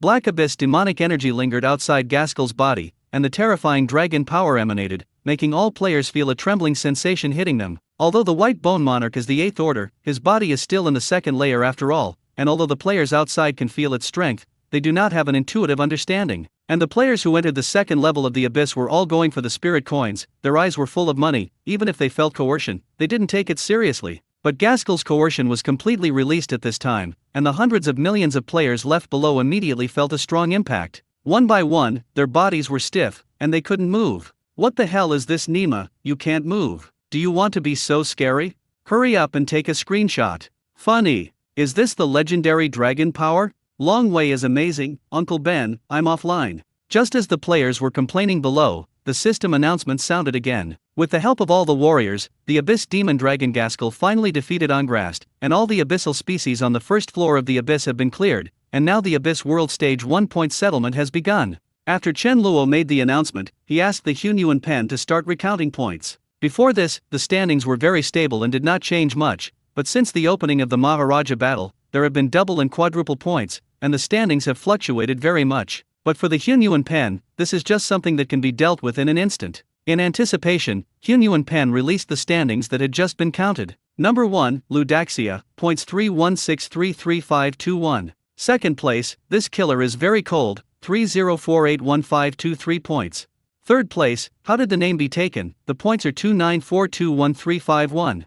Fourth place, Mo Yuxing, .28351247. When the rankings are announced, all players receive their points and their ranking in the standings. This release naturally makes some people happy and some sad. It's just that the only people who are happy are the players who have entered the top 10,000, and of course they are worried about the hundreds of millions of players who have not entered. Soon, a second system announcement popped up. The top 10,000 players in the rankings will receive the following rewards. 1. Qualifications to enter the Western fantasy world, and you can choose to become a first-order warrior or a first-order mage, optional. 2. Permanent game qualifications can be logged in at any time, death cooldown remains unchanged. 3. Customize your second life. At the same time, after qualifying to enter Western fantasy world, all data in the Abyss world will be cleared and you can no longer log in. Customize a second life. The current optional worlds are Marvel Universe and Naruto, and after all players choose, the login screen will open 10 days later. As soon as this announcement came out, the 10,000 players on the standings popped up the options of both Marvel and Naruto worlds at the same time. These players had obviously thought about this matter for a long time, and almost didn't hesitate much, and in less than 5 minutes, they were all selected. Chen Luo took a look, but it was very average. The two worlds were almost half and half. It's just that the Marvel world is obviously more popular, accounting for 60%, that is, 6,000 people. But so many people obviously can't just give them abilities like last time, and they can also set the time to enter. These players are well aware of the historical process of Marvel and Naruto, and going in at will only lead to chaos, and the two secondary planes can be broken by them. Chen Luo stayed for 10 days, just to prepare to set detailed rules during this time. Rules synchronization. Chen Luo's mind moved, and the rules of the first layer of the Abyss were completely synchronized with the Western fantasy world, including the 3 core laws. Light. A warm sun appeared in the sky, illuminating the first layer of the Abyss, giving players a clear look at what it looked like for the first time. The first layer of the Abyss was actually the same as when Chen Luo had just discovered the entire world, desolate and lifeless, looking lifeless. Transformation. Just like the first time the surface world of the Abyss was transformed, the first layer of the Abyss instantly became a place suitable for human survival. The originally crumbled mountains were restored, the mountains were covered with green vegetation, birds appeared in the sky, the roar of wild beasts came from the mountains and forests, and the great rivers rushing into the distance appeared below the mountains. In just a moment, the first layer of the Abyss became a world as beautiful and vibrant as the surface of the Abyss. Time synchronization. Due to the lack of synchronization between the first layer of the Abyss and the surface world of the Abyss, there will be a slight time difference, which is probably 1 to 1.1. That is, 1 year has passed since the surface world, and 1.1 years have passed since the first layer of the Abyss. After Chen Luo fully mastered the rules of the first layer of the Abyss, he immediately synchronized time and opened the portal between the two worlds. Now, as long as it is in the major towns, it can be teleported into the first layer of the Abyss at any time. Those hundreds of millions of players did not go offline, and they were instantly stunned when they saw the magical picture in front of them. I'm going to change people, right? Change the world? It's not an illusion, is it? This game company is going against the sky, and it changed the game map in 1 second. Won't it be a cutscene CG made in advance, right? CG yarn, this is exactly the same as when the Abyssal world appeared. Does that mean that you can build a town here again? Damn, then what kind of territory did we grab before? Chapter 371 Changes in the Kingdom of God. After Chen Luo finished dealing with the settlement of the Abyssal world, he returned to the Kingdom of God. Gaskell has just been promoted to the 8th rank, and it will take some time to stabilize the realm, so it is not appropriate to attack the second layer of the Abyss now. In the Kingdom of God, soft light was thrown out, warm and soft, with a lazy smell. Irene looked at everything around her in shock. She clearly remembered that after she used the last trace of mana, she was bitten off by the ferocious Gale Shadow Wolf. However, Irene had no fear before she died, but was at peace. Because she saw that the Knights of the Ruling had exterminated most of the Gale Shadow Wolves, the people of the town were safe. It was at that time that she saw a light lock on her, and then she saw her soul leave her body, float high into the sky, and then appear here. Is this the Kingdom of God under Elizabeth's crown? Irene was stunned for a moment, as if she remembered something, and suddenly screamed. The most devout believers can ascend to the Kingdom of God after death and serve the Goddess of Light, as recorded in the Holy Book of Light. When Irene recalled it at this time, her excited body trembled slightly. She could hardly believe her eyes, looked up again, and above the layers of clouds, a huge temple appeared. The temple exudes a holy light, and the outline is exactly the same as when the Kingdom of God came that day. Irene was immediately convinced that this was really the Kingdom of God under the crown of the Goddess of Light. When she was overwhelmed with excitement, a light fell on her, and her original soul body began to condense into a solid body, and put on a white robe. Irene instinctively stepped on the ladder and climbed up to the clouds step by step, and finally saw the palace of the shrine she longed for. A beautiful and holy temple appeared in front of her, and in the huge square, a fountain appeared, and the white marble with no visible blemish spread all the way to the main temple. As she climbed the stairs layer by layer, Irene finally reached the highest point and entered the extremely tall main temple, her small size compared to the temple, like an ant walking in the realm of giants. In the main shrine, Elizabeth sat on the throne, looking down at Irene below. Since Elizabeth's coronation as the Goddess of Light, all the statues of the Goddess of Light in the Church of Light have become what she is now. Irene naturally recognized at a glance that it was the Goddess of Light, and she knelt on the ground excitedly. "Your most devout believer, Irene, pay your respects to His Majesty." A smile appeared on Elizabeth's face. "You have done good deeds all your life, and your virtues are flawless. Even if you were fighting to protect believers at the last moment of your life, you are worthy of being my believers. Faith is bright, and there are no regrets in life."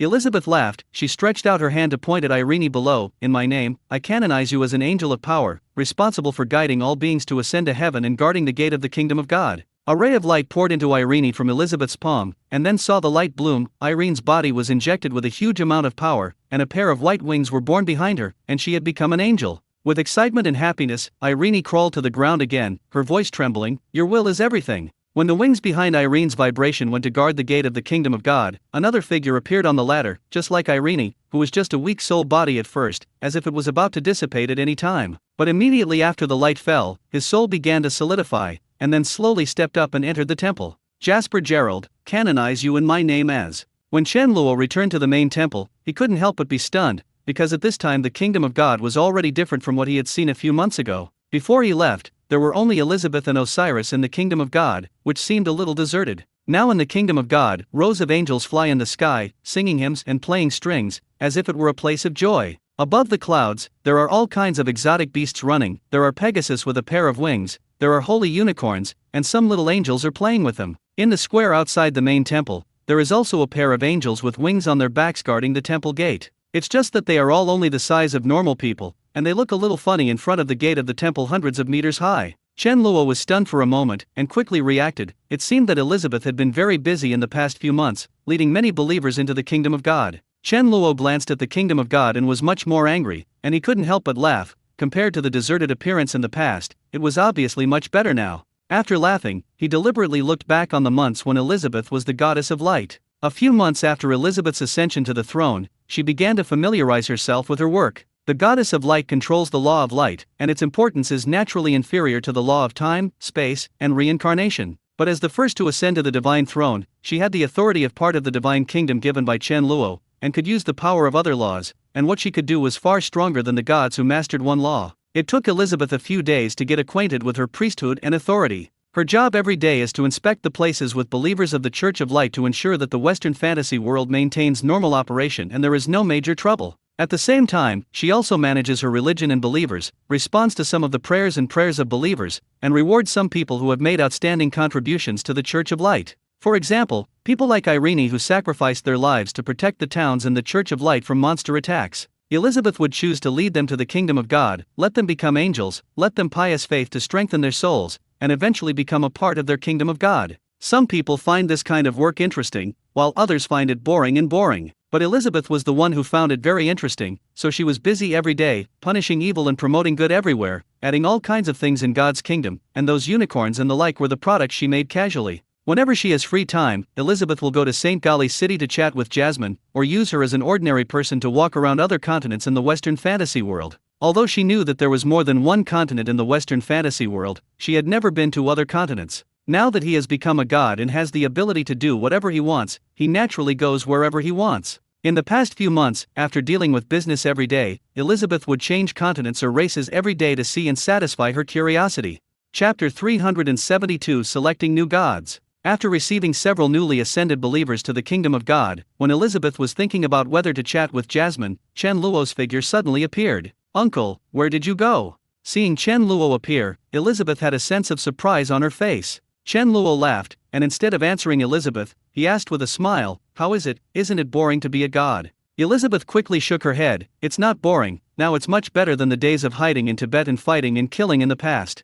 Here I can see everyone's life, learn about human nature and more of the world that I didn't know before, and make me feel very fulfilled." "That's good, you work hard for a while. I will speed up the arrival of other gods in the kingdom of God, and they will share your pressure when the time comes." Elizabeth was stunned for a moment. She looked at the other 3 empty seats. "Are there any other gods?" Chen Luo laughed dumbly. The world has hundreds of millions of living beings, and only one god cannot manage it. I see. Elizabeth suddenly remembered something. Osiris, and Gurn, Chris, and Amish are your chosen gods? Chen Luo smiled slightly. He didn't wonder why Elizabeth knew. With her ability at this time, she could know the movements on the Yanni continent with just a slight observation. In the past, Elizabeth couldn't see the law of time on Osiris, but now she has become a god, so she can naturally see the power of the law on its body at a glance. Plus it is a dragon. This is not difficult to guess at all. After Gosen was promoted to the sanctuary, he already had a godlike status among the orcs, not just in the Suva dynasty, but throughout the orcs. With the convergence of the power of faith, as long as Gurn breaks through to the 8th order, he will have the opportunity to impact the demigods, condense his body through the power of faith,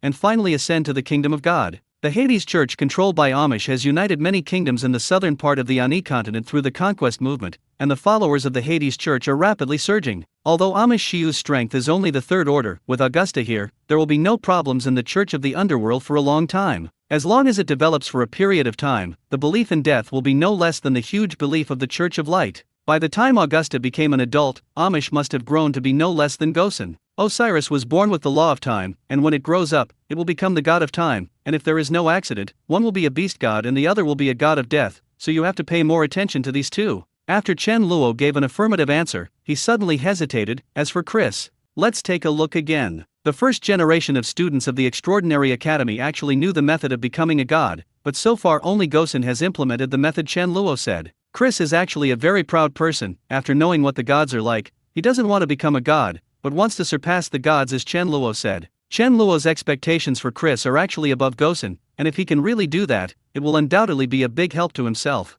Chen Luo said this, and with a wave of his hand again, the position of the divine throne in the main temple suddenly increased by 9, counting the previous 5, a total of 14 divine thrones appeared. Elizabeth was slightly startled, except for Chen Luo and her divine throne, plus the 3 designated by Chen Luo, which means that there will be 10 more gods. The remaining 10 priesthoods selected by Chen Luo are the original forces of the Western fantasy world, such as the 4 seasons, the ocean, and the earth, etc. The 13 gods represent the 13 most important laws, which are the cornerstones of the Western fantasy world. Although it is all in his hands now, when the corresponding gods ascend to the kingdom of God, he will give authority to these gods, and they will maintain the operation of the world, and then he will be able to free up his hands to create more worlds. Not that kind of subplane, but the same main world as the Western fantasy world. And the memories derived from the future self, when they reach the 3rd level, can create a new overworld. Therefore, the remaining 10 gods must be carefully selected, and they cannot be filled indiscriminately, and some people can sit in that position. Osiris, Gosen, and Amish can be said to have a very close relationship with themselves, and Chen Luo is also very clear about their abilities, so there is no big problem in letting them sit on it.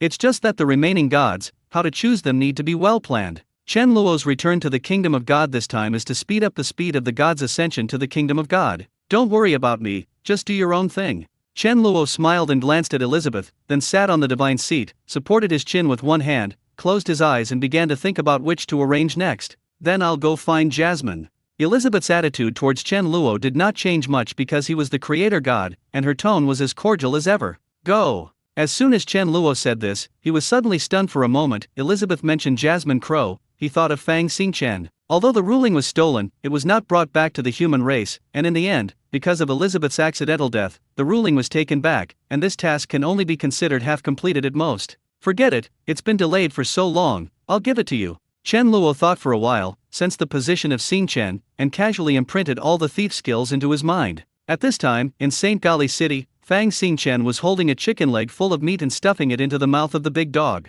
The big dog had a cheerful expression, and the chicken leg was solved by dividing it by 2, and then looked at the chicken leg in Fang Xingchen's hand with salivation. Fang Xingchen was speechless. He stuffed the chicken leg into his mouth without hesitation, and then slapped the big dog's head. Let's go, if you eat it again, you will become a pig. After Jasmine became a saint of the Church of Light, the Crow family's status in the city of St. Galli's was only below the Pope. Even Pope Innocent V, who was already in the sanctuary, respected the Crow family very much and did not dare to neglect him in the slightest. Because Elizabeth was like a relative to their family, it can be judged from her frequent visits to the city of St. Galli's. Not only did Fang Xingchen enjoy the emperor's respectful treatment, but even the big dog became a holy dog, eating whatever he wanted. Not to mention in the Temple of Light, even if the big dog goes out on the street, without waiting for it to take the initiative to eat, there will be a large number of believers with roasted meat to feed it. In the end, it leads to the big dog being extremely picky eater. The taste is not good, the food is not delicious, and it doesn't even look at it. What's even more exaggerated is that those believers are proud of it, and no matter which believer's food the big dog chooses, the chosen one will show an extremely honored expression. It is in this case that the weight of the large dog rises in a straight line and has become fat into a ball. Chapter 373. Do you want to become a god? Fang Xingchen had just left the deli shop with the big dog, and a huge memory surged in his mind, causing him to stop suddenly, and the whole person froze in place. Just when Fang Xingchen was stunned, the big dog had already stared at the chicken leg that had not been eaten in his hand. It opened its mouth and bit the chicken leg, then stuffed it into its mouth, and quickly ate it clean. Just when the big dog thought that Fang Xingchen would go crazy and was ready to escape, he found that the other party was still in a daze and did not react. The big dog glanced at Fang Xingchen suspiciously, tentatively stretched out the dog's paw and patted his thigh, and found that he was still motionless. The big dog's eyes rolled, and it immediately stood up and stretched its paw into Fang Xingchen's pocket. The next moment, the big dog took out a gold coin from there. Immediately afterwards, the big dog put the gold coin in his mouth and bit it, turned around and returned to the deli shop, stood up again, lay on the boss's counter, and spat out the gold coin. The chubby boss seemed to have seen the scene for a long time. He smiled and stretched out his hand to put away the gold coin, and then took out a fat chicken leg and fed it into the big dog's mouth. When the big dog solved the chicken leg in 2 mouths, the fat boss took out a chicken leg again and fed it. One person and one dog have a very tacit understanding, and this cycle lasted until the 10th chicken leg was eaten, and the big dog finally couldn't eat it anymore before stopping. The big dog's body has been transformed by Elizabeth with the light divine technique for more than 10 years, and its physical fitness and lifespan have been extended, which is actually almost equivalent to the appearance of a first-order magical beast. So the IQ is getting higher and higher, and it is no longer the ordinary native dog it used to be. The believers in the city of St. Galli's are very good to the big dog, and naturally they will not think about collecting money for the food they give it, but the big dog never eats and drinks in vain. No matter who eats it, it will pay. Either it came over with the money in its mouth, or the people of the Church of Light followed behind to pay. And the big dog gives gold coins every time, often far exceeding the value of food, which is one of the reasons why everyone likes it. When the big dog ate it, the fat boss did not forget to pack a bag of chicken legs for the big dog and put it on the big dog's mouth to let it bite. The big dog went out with the bag of chicken legs in his mouth, and saw that Fang Xingchen was still in a daze. His eyes showed a strange color, and he immediately stretched out his sharp claws and gently stabbed him in the thigh. Ah! Fang Xingchen suddenly woke up under the tingling. He looked at his feet angrily, and when he found that it was a big dog and a bag full of chicken legs in his mouth, he couldn't help but roll his eyes. However, Fang Xingchen's heart was full of surprises in the next moment, because the memory just now was the complete thief inheritance. After being sent to St. Galli's city by Chen Luo, the task was not prompted to be completed, nor was it prompted to fail, so it kept hanging. A few months have passed, and Fang Xingchen also asked Elizabeth who had come, but the answer she got was that Chen Luo was missing, and she didn't know why. At this time, the Crow family knew that Lophius was the creator god, and since the other party did not appear, who could find him? How did they know that Chen Luo had forgotten Fang Xingchen? If it weren't for Elizabeth going to find Jasmine, he might not know when he would remember. Just when Fang Xingchen was about to despair, he suddenly obtained all the inheritances. How could he not be happy? When the big dog saw Fang Xingchen wake up, it paced slowly and walked in the direction outside the city. When Fang Xingchen saw the big dog's walking posture, the corners of his mouth couldn't help but twitch.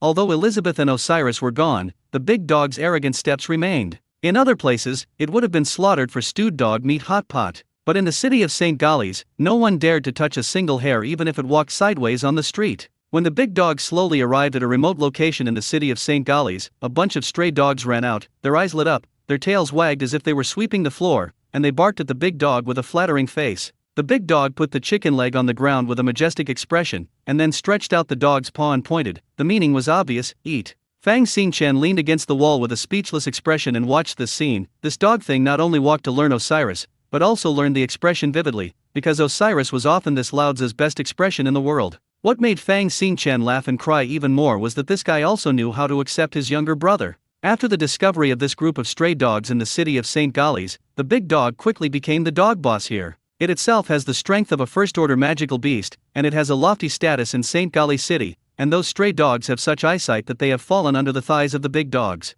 And the big dog also takes care of this group of little brothers, and when they are full every day, they bring them food as soon as possible. Every day is like this, happy one thing and not the other. The people of the Church of Light once suggested to Jasmine whether to raise all the stray dogs so that the big dogs would not run around every day. Jasmine knows very well what virtues the big dog has. This guy is just to gain a sense of superiority, and to use the sentence that his brother Fang Xingchen often says is to pretend. If you really raise that group of stray dogs, it will be unhappy. So Jasmine didn't agree. Anyway, this guy is idle, so let's exercise. The big dog proudly patted a little brother's dog's head, and suddenly felt that he was really living in heaven these past few months. Not only can you eat whatever you want, but the humans here are also respectful to it, and there are people who serve it every day to bathe, comb its hair, and clean up lice, which is simply cool. It couldn't help but feel sorry for Osiris, although the dog master was very powerful, but he definitely didn't have a happy life. It seems that I am also a dog master. Looking at the group of younger brothers in front of him, the big dog couldn't help but come up with this idea.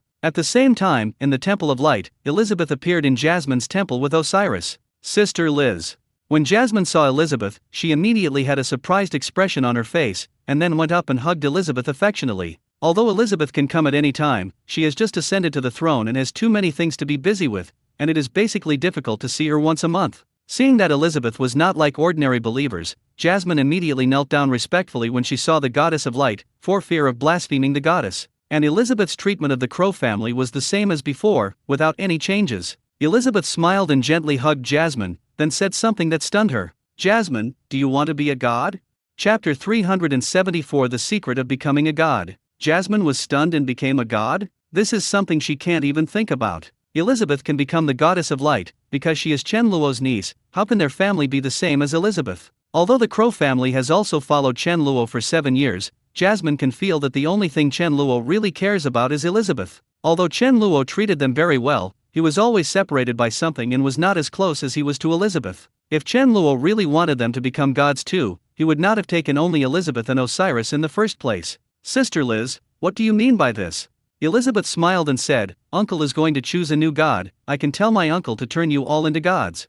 Jasmine looked stunned, and Elizabeth said as if becoming a god was as simple as eating and drinking. She has only cultivated to the 3rd order of strength now, although she now has the infinite resource support of the Church of Light Kingdom, but there is still a lot of distance from the 4th order. So Jasmine knew how difficult it was to go from the 3rd order to the 4th order. But Jasmine thought of the picture of Elizabeth ascending to the kingdom of God that day. For Chen Luo, making an ordinary life a god indeed seemed like a no-brainer. That's a god, Uncle Lophius won't agree so easily, right? Jasmine was calm and not overly excited by Elizabeth's words. You also know the personality of your uncle. He is very lazy and afraid of trouble, but he is also very protective of those close to him. Whether he agrees or not, it's okay for me to ask him. Thank you, Sister Liz. Jasmine was actually not as confident as Elizabeth, because she knew very well that her family status in Chen Luo's heart was far inferior to Elizabeth's. But in any case, Elizabeth could still think of their family at this moment, which had already moved her unusually. Sister Liz, speaking of this, a briefing sent to me by His Majesty the Pope said that a person who knew the secret of becoming a god appeared in the kingdom of Sama in the east, and now people from many countries on the mainland are going there. Elizabeth was slightly startled. The secret of becoming a god? But the next moment, she laughed. It's a rumor. I didn't even understand how I suddenly became a god, let alone a mortal. Even if there is really a secret to becoming a god, those who know this secret will definitely keep it secret. How can it be easily leaked? Jasmine shook her head and said, it's not like a rumor. It is said that the person who knew the secret was a descendant of the first generation of students of the Extraordinary Academy, and the secret about becoming a god was told to them by Lophius, the first mentor of the Extraordinary Academy. Elizabeth said in surprise, that Lophius is an uncle. Elizabeth was not idle during this time. The extraordinary power was passed down from the Extraordinary Academy, and the name of the first dean of the Transcendental Academy was also called Lophius. As long as he was not a fool, he could understand the connection. So, I don't think that person's secret about becoming a god is a rumor. Elizabeth also told Jasmine that she also knew that Lophius of the Extraordinary Academy was Chen Luo. Then this matter becomes interesting. Tell me in detail what happened. At this time, Chen Luo, who was in the kingdom of God, was also thinking about the next god candidate. Time and reincarnation already have candidates, and what he needs to consider now is the last core law, the law of space. Chen Luo was now familiar with the people, and Gosen and Chris were naturally ignored first. Wit in the dwarf kingdom did not have any idea of establishing faith, because now the dwarven beliefs have been unified since birth, and there is only one god, the dwarf Lord God Oli. Werther did not change his mind, he just practiced blindly. Why is this guy so unpromising? Chen Luo frowned. After graduating from the Extraordinary Academy, Wit brought back the extraordinary power, giving him a high reputation among the dwarves and at the same time earning the title of Grandmaster, but he had not helped the idea of using this to make himself a god. However, the dwarven god seat has been established, and there must be a dwarf to accept the power of Oli's faith and become the main god of the dwarf. Werther was very reckless when he was at the Extraordinary Academy, and he is still attendant, so it doesn't seem suitable for him to become the main god of the dwarf.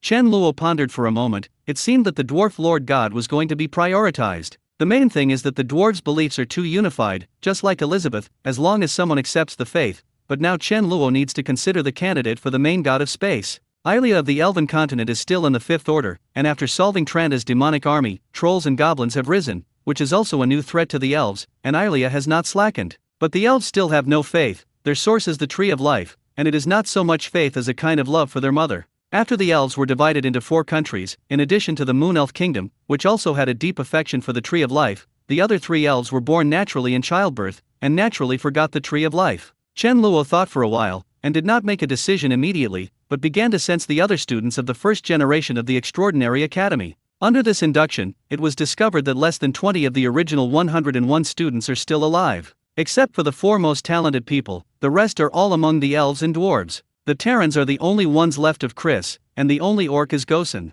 Chen Luo couldn't help but be stunned for a moment. It has been almost 400 years since the beginning of the Transcendental Academy, and it is not surprising that the normal lifespan of elves and dwarves can reach so much, and so many people are still alive. But why are there only 2 humans and orcs left? Although their natural lifespan is not high, the first generation of students are all geniuses of the year he chose, and it stands to reason that there is no problem in cultivating to the 4th level and having a lifespan of 600 years. Chen Luo looked back at the life course of the first generation of students of the human race and orcs, and quickly found the reason. Most of the first generation of students of the human race followed Chris to create the Chris Empire, but in the years of conquest, they either died in battle or were seriously injured, damaged their foundation, could not continue to advance, and soon withered. As for those who did not follow Chris, they also became influential figures in their respective countries. But the higher you stand, the more temptations there are. Even people like Chris who are extremely self-disciplined and restrained have delayed their practice because of their power, and others need not be said. Lost in power, forgetting the root of his strength, and soon dying because of the exhaustion of his life.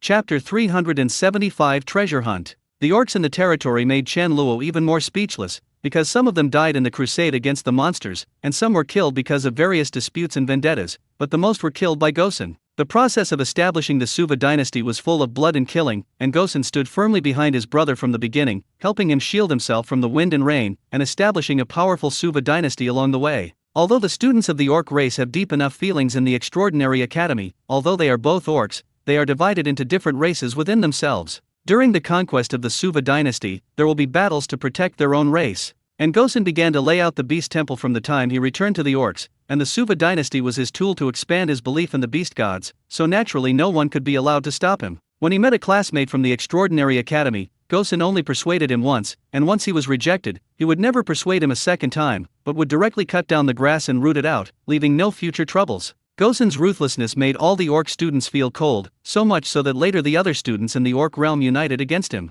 But under the level gap, even if they unite, they are still not Gosen's opponents. The end result was that most of the first generation of orc students died at the hands of Gosen. Chen Luo sighed, now it's good, there is no choice. However, when exploring the life course of these first generation students, Chen Luo found an interesting thing. Before dying, a student named Wallace Baker told his descendants a secret, saying that it was about becoming a god, and only 3 people on the Ani continent knew about it, and only this method was possible to break through to the 10th order. This secret, of course, is the one that Chen Luo told the first generation of students when he was teaching it, which is what Gosen is doing now. When Wallace Baker said this, there were indeed only 3 first-generation students left on the Yani continent, so there was nothing wrong with his words. Naturally, Gosen would not mention it to anyone, and Chris had ambitions to surpass the gods and did not take the method of becoming a god seriously. The other first-generation students on the mainland either died young, and they did not have time to pass on the news of becoming a god. Either they didn't take it as a great secret, because they all knew that the first generation of students knew about it.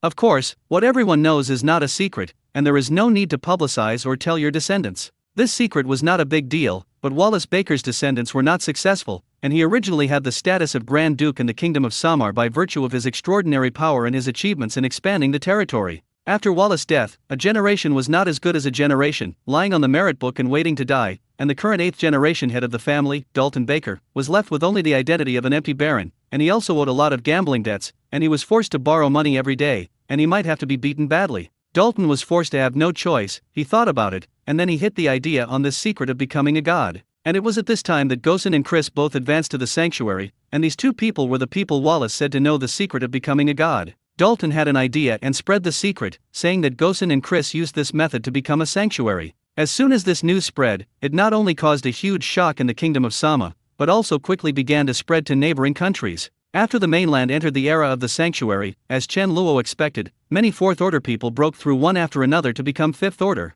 As for who is most interested in this secret, it is of course these people who have just become Fifth Order. People who can become Fifth Order are not ordinary people. As soon as they investigated Dalton's identity, the credibility of the secret immediately increased a lot when they learned that his ancestor was the first generation of students of the Extraordinary Academy. Everyone knows how credible a gambler's words are. But no matter what, when they got the news from Dalton, they could naturally tell the truth from the fake. So Dalton received contacts from all over the continent, and even transcendentals from the Orc Kingdom. Dalton then opened the sky, shouting out a sky-high price of 3 million gold coins. But he is not a transcendent person, and daring to shout such an exaggerated price is tantamount to asking for a dead end. After being almost captured, Dalton quickly disappeared and did not know where he was hiding. But the impact of this incident did not disappear, and more transcendents, adventurers, and bounty hunters gathered in the kingdom of Sama to find Dalton's shadow. At this time, Dalton's bounty had reached 100,000 gold coins. Chen Luo thought for a moment, and a smile suddenly appeared on the corner of his mouth. Since you are all so curious,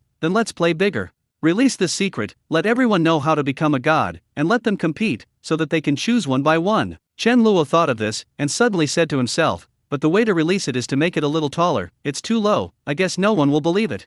Chen Luo's mind moved, and he instantly tampered with Dalton's memory, replacing the original method of becoming a god with a secret hidden in the Creation Temple. The so-called Creation Temple is the creation god religion created by Han Fei when he established the Daxia dynasty. As the oldest religion in the Western fantasy world, the creation god believes in the god of creation. At that time, under Han Fei's compulsory order, the construction of the Temple of Creation became a political task in every city, and the lords who could not complete the task were directly beheaded to show the public. Under such a high-pressure policy, the Temple of Creation quickly spread throughout the Daxia dynasty. But with the demise of the Daxia dynasty, the creation religion had long since disappeared. Then the Church of Light denounced all beliefs other than the Light Faith as heresy, and even erased other religions. Now, thousands of years have passed, and the Temple of Creation has long been submerged in the long river of history. After Chen Luo tampered with Dalton's memory, he only left the information of the Creation Temple, but did not say which Creation Temple it was. During the Great Xia dynasty, there were hundreds of Creation Temples, although they are all in the territory of the Church of Light today,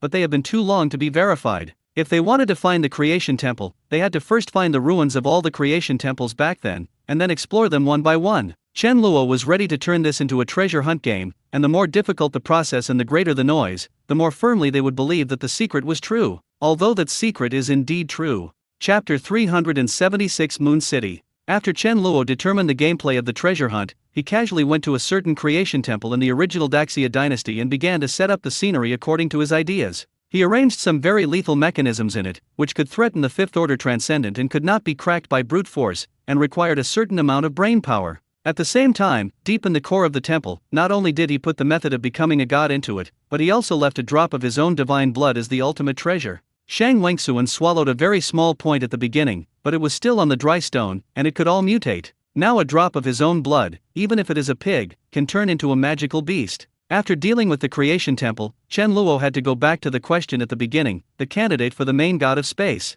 The only one who can grow quickly and can be trusted now seems to be Ilia. That's it, I just haven't been to the Moon Elf Kingdom, so let's go and take a look first. Chen Luo's mind moved, and he had already changed to the appearance of the Transcendental Academy era, and the next moment the person had already appeared in the sky outside the core barrier of the Moon Elf Kingdom. The royal city of the Moon Elf Kingdom is called the Moon Capital, and it is a forest city built with the Tree of Life as the core. The capital of the moon is in a valley, built on a mountain, and the Tree of Life is in the very center of the valley. In the middle of this valley, a wide and clear Guling River runs through the entire capital of the moon, and many of the buildings in the city are built around this river. The meandering waters of the Gelying River rise and fall here, and the houses of the moon capital also continue to extend in the direction of this river, and finally flow into a Lian Grand Canyon in the distance, forming a spectacular waterfall, where the churning river water rushes down, turning into a white galaxy and splashing 1,000 layers of water mist. On a towering high ground next to the waterfall, a towering tree with a diameter of hundreds of meters appeared there, and it was impossible to see where the crown was at a glance.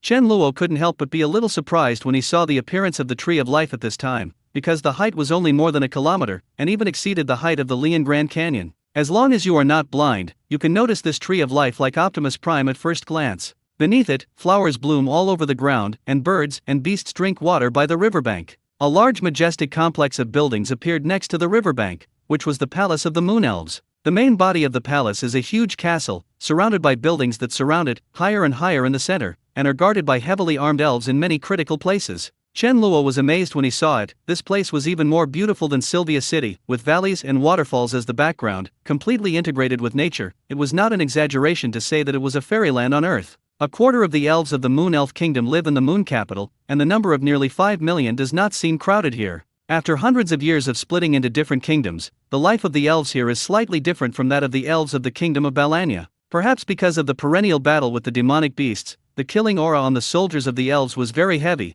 and they knew that they were much stronger than Balania's army just by looking at the momentum. Chen Luo took a rough glance at the situation of the Moon Capital from the air, then silently passed through the layer of magic barrier outside, landed in front of the palace, and then strolled in. The elves guarding the gate of the palace seemed to be blind. Chen Luo passed by them without noticing it, and when he walked all the way to the castle, the thousands of elf guards on the road did not notice anything unusual. Chen Luo admired the buildings in the palace as he walked towards Ailia's location. At this time, Ailia was teaching in the palace's academy, and although she was the queen of the elves, she still answered the doubts of the elves and their cultivation here every month. Just as Ailia had just finished answering an elven mage's question and signaled that another elf could ask a question, her gaze suddenly turned uncontrollably outside the academy. More than 30 elves in the academy noticed Ailia's strangeness, and they all looked in that direction in unison. A dark-haired man in a pale blue robe walked in from outside and was smiling at Ailia. The elves were stunned, because Chen Luo was not only ugly, but his ears were also different from theirs. Aren't his ears pointed? Hey, it seems to be the human being that Her Majesty said it.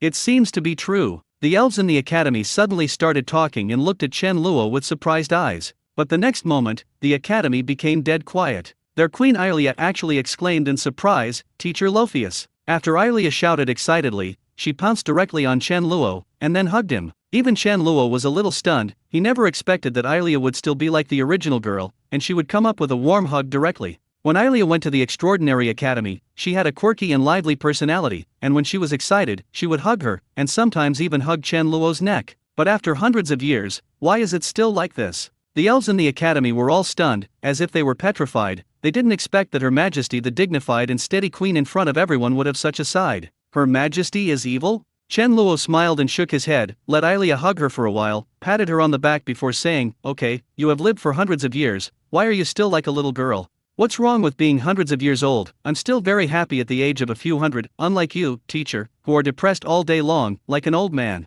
Aurelia glared at Chen Luo unconvincedly. Chen Luo was dumbfounded, unable to refute for a while, because this was indeed his true mentality. "Then I want you to be young forever, always like a little girl." A smile immediately appeared on Ailia's face. She looked Chen Luo up and down, and said with a strange face, "Hundreds of years have passed, teacher, why haven't you changed at all?" Chen Luo smiled and said, "Even your appearance hasn't changed much, can a person like me still get old?" Ailia sneered, and couldn't help nodding repeatedly, as expected of teacher Lophius. "This reason is indeed very reasonable to use on you." After Ailia finished speaking, she said excitedly, "Teacher, this time I came to the Moon Elf Kingdom, just stay here for a while." Chen Luo shook his head and said, "I have something to look for you this time, and I won't stay too long."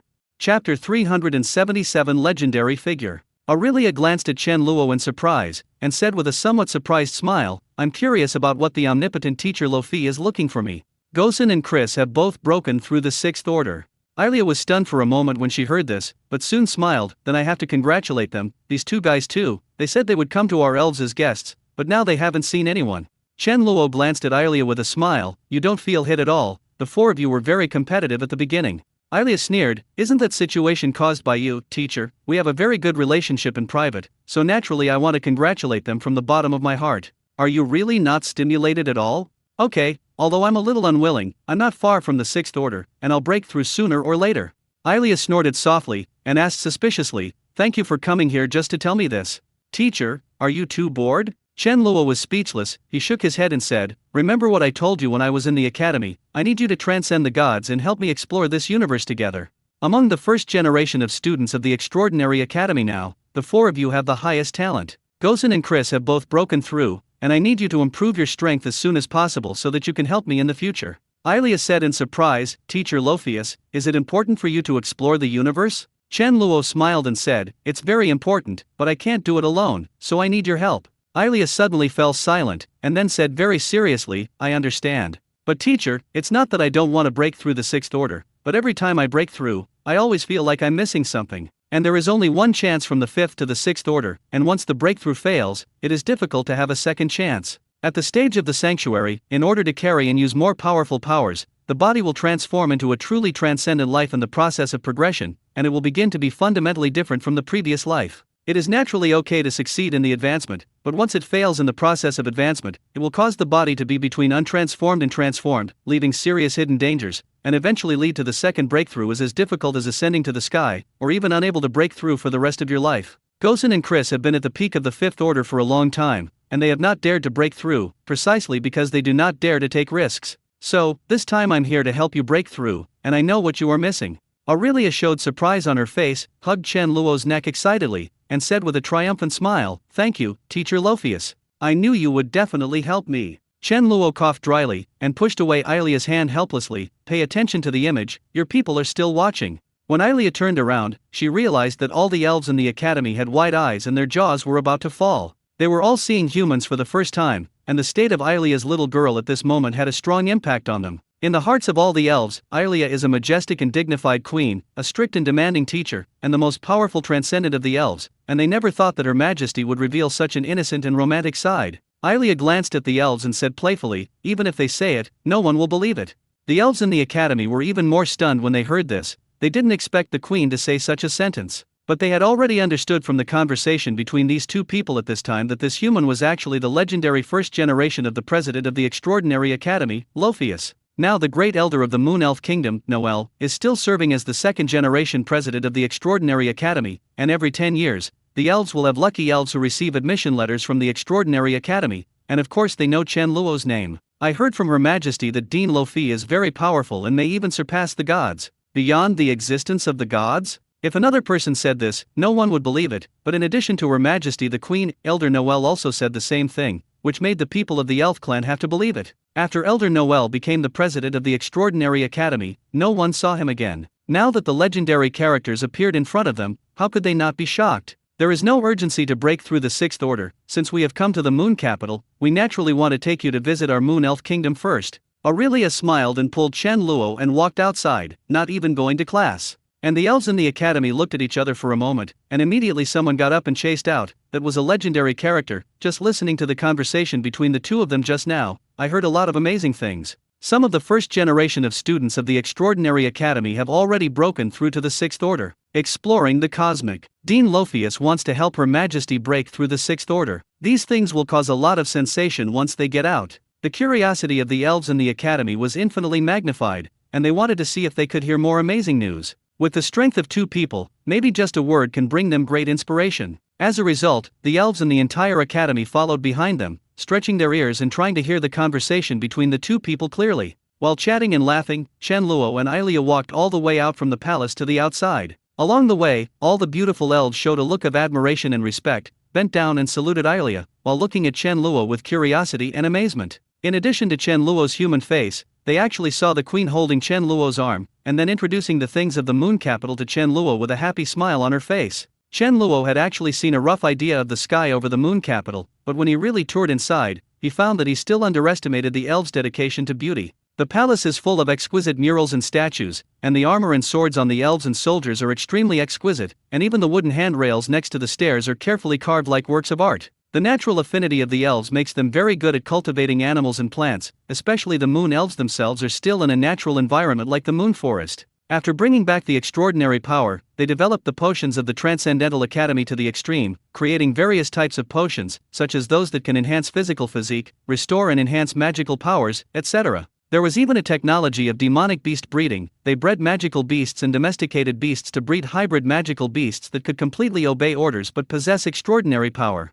Chapter 378 The Emperor is not anxious, but the eunuch is. And in the Moon Elf Kingdom, there are also many ancient trees of war, which are the transcendent life of the elves who use the method of cultivation of magical beasts and then use the power of the tree of life to create plant transcendent life. They are the exact opposite of the tree of life, and are completely born for war. In addition to having a solid body and infinite strength, it can also use a certain amount of magical power, which can release magical barriers. Although the Moon Elves do not have city walls, the enchantment of more than 10 war ancient trees can cover a small elf city. In today's moon forest, as long as the city is slightly larger, there will be ancient trees of war, which are used to warn of invaders and resist the invasion and harassment of magical beasts. The barrier that Chen Luo encountered in the sky above the moon capital was the barrier built by tens of thousands of ancient war trees in the moon capital, with the tree of life as the core force. Even without the existence of the deep blue Arya magic staff, it can easily resist attacks below the fourth order. The moon can be said to be completely green, and every house is surrounded by green vegetation or flowers, so although the buildings of the entire royal capital are very dense, what you see is full of green. The main roads in the city are lined with large trees, gardens, and fountains everywhere, and huge war trees can be seen at intervals.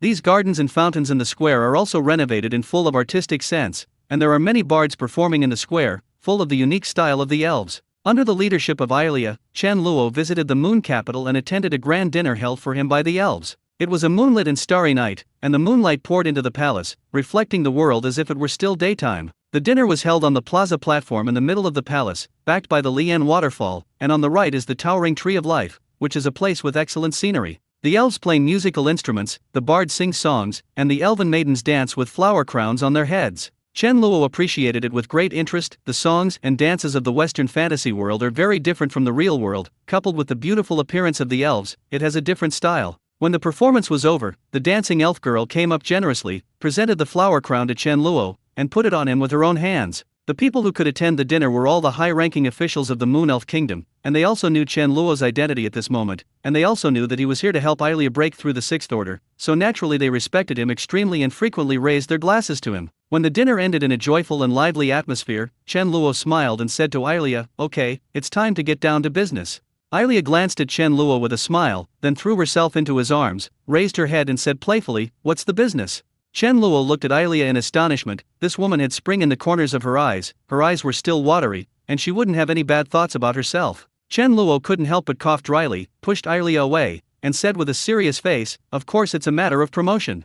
Aurelia glanced sideways at Chen Luo, sneered, and said, "It's really boring. This matter is not in a hurry, there is time, teacher, you should play here for a few more days." Chen Luo was speechless for an instant. If Gosen and Chris heard Chen Luo say that they would help themselves advance, even if there was a big thing, they would put aside and advance first. Now Ilia really didn't look in a hurry at all. Am I in a hurry for the emperor and not the eunuchs? However, when he thought of the procrastination of the elves, he was quickly relieved. "I'm going to sleep." When Ilia said this, she also glanced at Chen Luo with her eyes. Obviously there was something in her words. "Go." Chen Luo's face had a faint smile, as if he was completely unaware. When Ilia heard Chen Luo's answer, she just glanced at Chen Luo with a smile, and did not speak again, but left directly. Chen Luo, led by a maid in the palace, lived in a hall in the palace. After letting the elf maid leave, Chen Luo couldn't help but frown when he thought of Ilia's actions just now. His love for Ilia is simply a teacher's love for students, and it does not involve the love between men and women. But soon Chen Luo smiled self-deprecatingly. With Ilia's eccentric personality, it was very likely that he was just teasing him.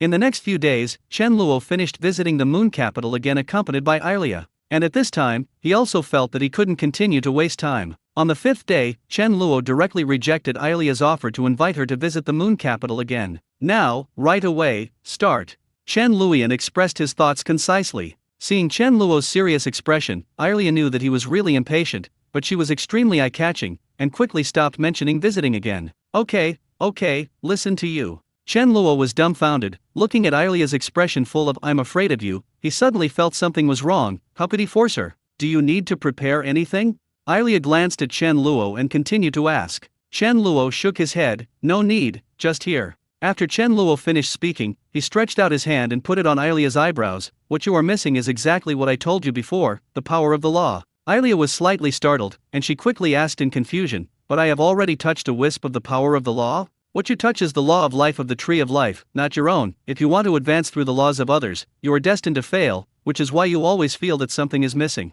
The Tree of Life is also an extraordinary life. If it is divided according to the level of the Western fantasy world, it is actually considered a sixth-order life form. It's just that it doesn't have any combat effectiveness except for its huge life energy. What is special about it is that it has a wisp of the law of life from the first order, and with the passage of time, it has grown faster and faster, and its control over the law of life has become stronger and stronger. The reason why Ilia was able to touch the law of life was because she had always been able to communicate with the Tree of Life, and the other party shared the law of life with Ilia. The reason why the Tree of Life did this was simple, because it knew very well that the Moon Elf was its most loyal guardian and the most powerful force to protect it, and only when Ilia became stronger would it become safer and safer. But although this is simple, and Ilia can easily master a wisp of the law of life, they ignore an important factor: the power of the law can only exert great power in the right person. For example, Chris, although he can practice other magic now, he still majored in fire magic and mastered the law of fire. If he forcibly masters the laws of other departments, it is not impossible to do so, but he often only gets twice the result with half the effort,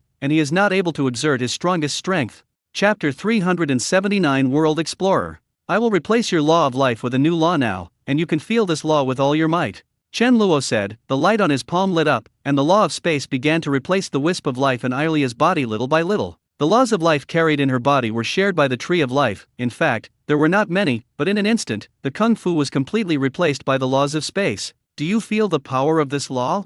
As the light on Chen Luo's palm lit up, a cyan light burst out from Aylia's body, and it became brighter and brighter, and soon expanded from her head to her whole body, and her body trembled slightly. Inside the sleeping hall, as the light became stronger and stronger, the elf guards and maids outside the sleeping hall all noticed the strangeness inside and immediately rushed in. When they saw this scene in front of them, they were stunned at the same time, not knowing what was going on. Aurelia's face was full of pain, her body was still shaking. If it weren't for Chen Luo being Her Majesty's teacher, they would almost have thought he was hurting Aylia. Just when they were hesitating to ask Chen Luo, Aylia's body suddenly floated slowly, and the light on her body became as dazzling as the sun. Aylia's long hair was windless and automatic, and her whole body exuded a divine light, like a goddess descending from the sky. This is the law of space. When Chen Luo heard Aylia say the name of the law of space, she knew that she had realized what law was replaced. The reason why he didn't say it in advance was to see if she could feel it on her own. The power of the law and the magic element are not the same level of things. With spiritual power, and then with magical talent, you can sense the magic element and use magic.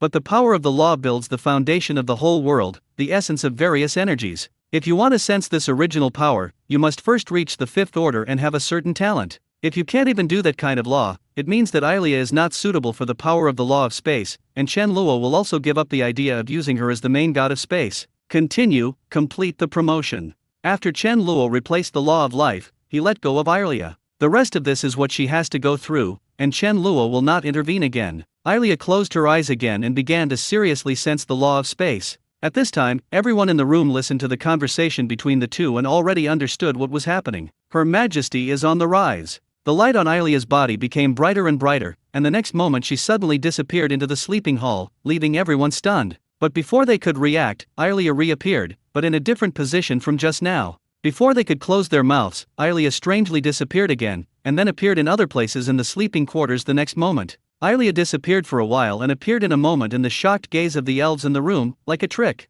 Chen Luo's expression was as usual, and he could see at a glance that Aylia was gradually mastering that wisp of space law and trying to use it. The most basic magical power to master the law of space is to compress space, through which many abilities can be generated. For example, create space barriers, use energy caused by tearing space to attack enemies, and compress space to imprison enemies so that they cannot move. After being fully controlled, you can achieve like Chen Luo, ignoring the distance in space and moving in space at will. Aylia had just mastered what she could do was move a short distance in the room, only a few meters away. However, the first time she used it, it was a little reluctant to use it, and when she completed the advancement, it would be better than it is now. After disappearing and appearing more than 10 times, Aylia finally stopped and her figure was fixed in the air. Immediately afterwards, a cyan light bloomed from Aylia's body, penetrating the sleeping quarters and illuminating the entire palace, so that everyone inside and outside the palace noticed the movement here. Soon, one after another, the elven transcendents rushed towards this side. It didn't take long for the inside and outside of the dormitory to be crowded with elves, all of whom looked at Aylia floating in the sky with astonishment. When they learned from the guards that Her Majesty was promoted, they all showed fanaticism and stared at her intently. After a while, the light on Aylia's body began to shrink rapidly, as if absorbed by her body, and all burrowed into her body. At the same time, Aylia opened her eyes, and a sharp light burst out, and the coercion of the sanctuary powerhouse was released. Except for Chen Luo, all the elves present trembled slightly under this coercion. The next moment, they realized something and knelt down excitedly. Congratulations to Her Majesty the Queen for breaking through the sanctuary. Aylia also had an excited smile on her face, and she tried to fly back and forth in the air several times without using any magical powers. Is this the power of the sanctuary? It seems to be quite fun. Aylia flew for a while, and the freshness also passed, and she fell in front of Chen Luo from the air. She suddenly had a strange expression on her face, staring at Chen Luo with a smile. Teacher Luofi, when you were in the Extraordinary Academy, we couldn't see what kind of strength you had. Even if you were in the 5th order, it was still the same. Now that I am already in the 6th order, I still can't see your strength. What kind of existence are you? An arc appeared at the corner of Chen Luo's mouth, and Ilia finally said what she really thought in her heart. The seductive gesture she deliberately showed before should be testing Chen Luo's reaction, wanting to see if he was a normal person with desires. Ilia's ultimate goal is just to satisfy her curiosity. I'm just a world explorer. Ilia looked a little stunned, because someone in the Transcendental Academy had asked Chen Luo if he was a god, and his answer at that time was also this sentence. What is a world explorer? Like I told you before, this universe is huge, the world under your feet is only a part of the universe, and my interest is to explore this infinite universe. Then can I help Teacher Lofeis now? Ilia nodded thoughtfully, and then asked Chen Luodao with a smile. Chen Luo smiled and glanced at Ilia. You're still very early, let's wait until the 10th order. Ilia sneered. Sure enough, Teacher Lofeis is already in existence beyond the 10th order. Chen Luo laughed dumbly, and Ilia was obviously a test just now. Only the 10th order can help him, which means that Chen Luo is at least the strength of the 10th order, coupled with the contempt he has always shown for the gods, it seems natural to surpass the 10th order. Chapter 380 Uncle, you are so hateful. You are slowly familiar with the law of space during this time, and when you can fully control it, it is when you can help me. I've been here for a long time, and now I'm going to deal with something. Chen Luo said this, and suddenly remembered something. The goblins still have a great effect on me. If they don't take the initiative to attack the elves, don't touch them. Ilia had the power of the sanctuary at this time, and it was not difficult for her to destroy the goblins. Alchemy has just been developed, and before it has time to affect the Western fantasy world, Chen Luo doesn't want the goblins to be strangled. Ilia was slightly startled. You are talking about the group of goblins who use alchemy in the kingdom of Bua, right? It's them. Ilia smiled. I began to wonder why all the goblins went to the kingdom of Bua, where there was some alchemy that could use power equivalent to magic. It turns out that the great sage Lofeis they are talking about is you, Teacher Lofeis. Alchemy is no worse than magic when developed to the extreme. It's a small experiment of mine. After Chen Luo finished speaking, he paused, and continued, do you remember the method I told you about becoming a god? Ilia nodded, of course. If you want to better master the laws of space, you must have a strong body to carry it. If you want to become stronger, just follow that method. Chen Luo said this and waved his hand at Ilia. I'm leaving. As soon as Chen Luo finished speaking, the person had disappeared in place. Is this the power of the law of space to be fully mastered? Ilia wasn't too surprised. She had long been accustomed to Chen Luo's endless abilities, and it was not surprising that she could master the laws of space. Ilia began to think about the method of becoming a god that Chen Luo said, because she knew that what Chen Luo said was right. Whether it's to become stronger or for eternal life, becoming a god is the only option. And Ilia knew that she had the foundation to become a god. She originally had a supreme position in the Moon Elf Kingdom, and all the elves in the kingdom could become the cornerstone of faith. Now you just need to find a clear faith to absorb the faith. While Ilia was thinking about what kind of faith to establish, Chen Luo had already returned to the kingdom of God. Just as he was about to follow Dalton's progress, Elizabeth also appeared in the main temple. Uncle, there is a man named Dalton in the kingdom of Sama, who has now released a secret about becoming a god. Now the situation in the Yani continent has been affected by this incident, and I think this matter cannot be left unchecked. Chen Luo smiled and waved his hand. Don't interfere in this matter, I have my own arrangements.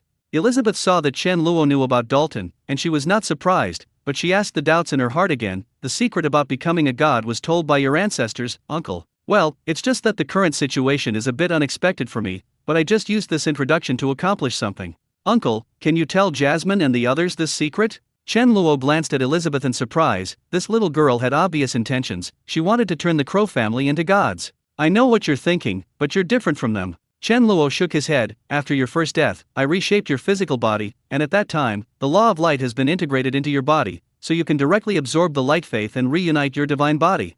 But the Crow family is different. They are all mortals with the naked eye, and they do not have the power of faith to absorb them, and there is no way to directly become gods. Although Elizabeth guessed that it would not be that simple, she still felt a little regretful when she heard Chen Luo's answer. Then can the secret of becoming a god you mentioned make them gods? Of course you can. Elizabeth's eyes lit up, and when she was about to speak, Chen Luo added, if you want to know the secret of becoming a god, let them obtain it with their own strength, you are not allowed to interfere. Elizabeth said dissatisfiedly, why not? Have you not adapted to your identity yet? Chen Luo frowned. I have repeatedly warned you that mortals have their own destiny, and the mortal world belongs to mortals, so don't interfere too much in their fate. Mortals can develop no matter how they want, unless they encounter a disaster that will cause the entire world, and the gods cannot directly intervene. Also, from today onwards, you are not allowed to come to the world at will. During her first ascension to the kingdom of God, Elizabeth frequently descended on the city of St. Galli's, which caused chaos in the Church of Light each time. Later, Elizabeth also realized that it was not good,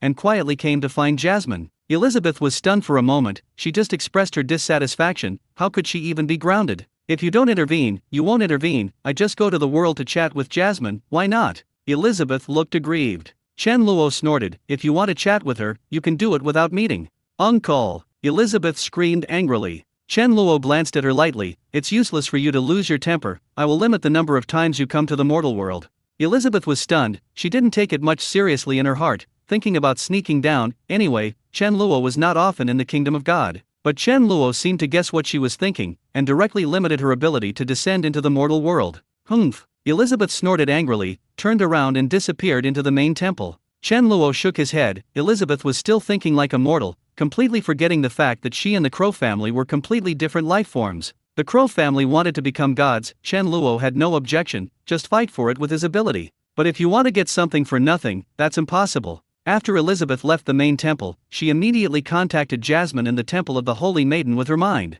Jasmine, the secret of becoming a god is true. You immediately inform Innocent and let him use the power of the Church of Light to find out what the secret of becoming a god is. Chen Luo didn't let her make a move, but the power of the Church of Light could always be used, and Jasmine was still a saintess of the Church of Light, which was reasonable. Jasmine heard Elizabeth's voice. She looked slightly surprised, but quickly said, I see, Sister Liz. There is still. At this time, Elizabeth suddenly discovered that her connection with the Nether had been forcibly severed. The command behind is not allowed. Chen Luo's voice rang in Elizabeth's ears. Elizabeth was stunned, then looked in the direction of the main temple angrily and shouted, Uncle, you are so hateful. Chapter 381 Boss, I won't listen to you. Ergu, you go help Jasmine and the others. After Elizabeth left angrily, she found Osiris, and in order not to let Chen Luo find out, she directly communicated with it secretly with her mind. Osiris rolled his eyes, showing a lack of interest, and then continued to lie at the door of the temple, staring at several fat unicorns on the clouds of the kingdom of God. It should taste good, but it seems, still can't beat them. Since the appearance of Pegasus and unicorns, Osiris has tried to bite one to eat more than once. However, it was found that the weakest of these Pegasus and unicorns were all 6th order creatures, and the most powerful ones were even 7th order creatures. The dragon was already growing slowly. Although more than 10 years had passed, Osiris was still equivalent to the strength of a 3rd order transcendent, and now he did not have the ability to become an adult dragon, so he was naturally abused and had no skin. However, Osiris has rough skin and thick flesh, and although these unicorns can beat it, they can't hurt it, but it is inevitable that there will be some flesh and blood. You beasts are waiting for Uncle Long, and when I grow up, I will definitely eat you all. Osiris was full of thoughts about how he ate the unicorn, and he didn't think about what Elizabeth asked him to help with. The Church of Light has a lot of food, you can eat whatever you want, don't think about it. Elizabeth looked at Osiris with a smile. After so many years of getting along, she knew exactly what virtue Osiris was. Osiris had little interest in anything other than eating and sleeping every day. If you wanted to do things, there is nothing better than eating it. Osiris' eyes lit up immediately when he heard this. He raised his dog's head and glanced at Elizabeth, stretched out his paws and gestured. In addition to food, Uncle Long should not be a native dog. Elizabeth couldn't help but laugh when she saw this, and replied directly with her mind, if you help Jasmine and the others get the secret of becoming a god, I will ask my uncle to change you back. Osiris rolled his eyes again, and made another blind gesture at Elizabeth. Boss, I won't listen to you. Elizabeth was stunned for a moment, and it took a long time to realize that the boss Osiris was talking about was Chen Luo. She couldn't help but sneer, Uncle doesn't care if he listens to me or not, why do you call him boss? Osiris scratched his claws a few more times in confusion. Aren't all the people in charge of the rice the boss? Elizabeth was happy. Osiris followed her all over the continent of Yani, and she didn't learn anything else. Those hooligans were arrogant, scolding, and some market words were learned at once. Even if my uncle doesn't listen to me, I can change you back. After Elizabeth finished speaking with a smile, she pointed at Osiris and saw that it had returned to the shape of a dragon, but it was only 3 or 4 meters in size, and it looked about the size of a cow. Osiris looked at his golden skin and his wings, and tears of excitement were about to fall. After being a native dog for so many years, he has almost forgotten what he looks like. Osiris tried to flap his wings, but under this pounce, he found himself falling on a big horse. It stood up suspiciously, but was shocked to find that although its body shape had changed, it still walked like a native dog, walking on all fours. Before Osiris could figure out what was going on, Elizabeth waved her hand again, changed it back again, and said quickly, see, I can turn you into what you were. Osiris always felt that something was wrong, but he couldn't say anything strange. But he couldn't care so much about being able to turn back into a dragon. What do you want Uncle Long to help with? You can just go down and help Jasmine and the others, she will do whatever she asks you to do. Osiris nodded indifferently, and agreed. Elizabeth immediately stretched out her hand and sent Osiris to the Temple of Light in St. Gali City. When Osiris left, Elizabeth breathed a sigh of relief. Fortunately, this guy didn't find out, it's just an illusion. Elizabeth did want to change Osiris back at first, but the transformation technique was performed by Chen Luo, and as soon as she released her divine power, she found that it was impossible to do it at all. So Elizabeth decisively chose to use illusion. Osiris saw that it was just her own dragon body, but in fact it was still a dog, and she wanted to flutter her wings and fly, but of course she fell down immediately. Although Osiris is not strong, he can resist beatings, even 7th-order creatures can't hurt it, and he can always play a role. Elizabeth even considered whether to throw the ruling to Innocent V, and the sanctuary plus the ruling divine sword could fight even a dragon. Since the judgment sword was taken back by Chen Luo, it has been placed in the temple, and no one is interested in it. However, Elizabeth knew that if she did this, she would be reprimanded by Chen Luo in minutes, so she had to suppress the impulse in her heart and began to lock in Dalton's position. Although Chen Luo didn't let herself intervene, she could always figure out the reason. Chen Luo also noticed Elizabeth's move to fool Osiris at this time, and he smiled and didn't care.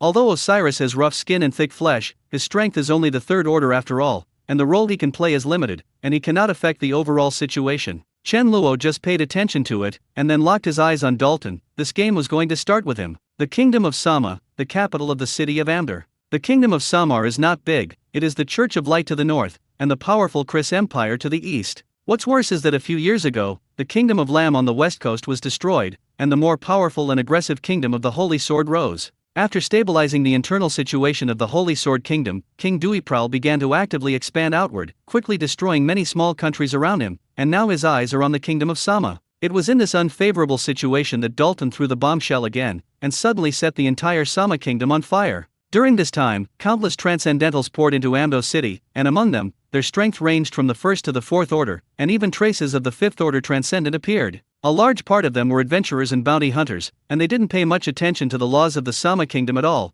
and searched for Dalton's traces in the city of Amdo with great fanfare, making the entire royal capital jump. The strongest in the Sama Kingdom is only the 4th order. In this case, there is still a deterrent effect when encountering low-level transcendents, but in the face of the 4th and 5th order transcendents causing trouble in the city, they can only stare. Now the entire Sama Kingdom also hates Dalton to the bone, and they want to find this guy and cut him 1,000 times more than these extraordinary people. Chapter 382, Drinking the God's Blood, You Can Become a God. In a dimly lit room in the slums of Amdo City, Dalton stared at a parchment scroll in his hand with a haggard face. His eyes were red as if he had rabies, and he obviously didn't know how long he hadn't slept. The room was blocked on all sides by dense houses, and there was no sunlight on one side, and the sound of water droplets hitting the roof was constantly heard, which was the sound of water droplets splashing on the roof when people were drying clothes on the upper floor. Although it was broad daylight, the room was extremely dark, and only with the help of candlelight could I barely see the situation in the house clearly. Because there is no light all year round, there is a thick humidity in the house, and the smell of all kinds of discarded food and feces and urine is mixed together,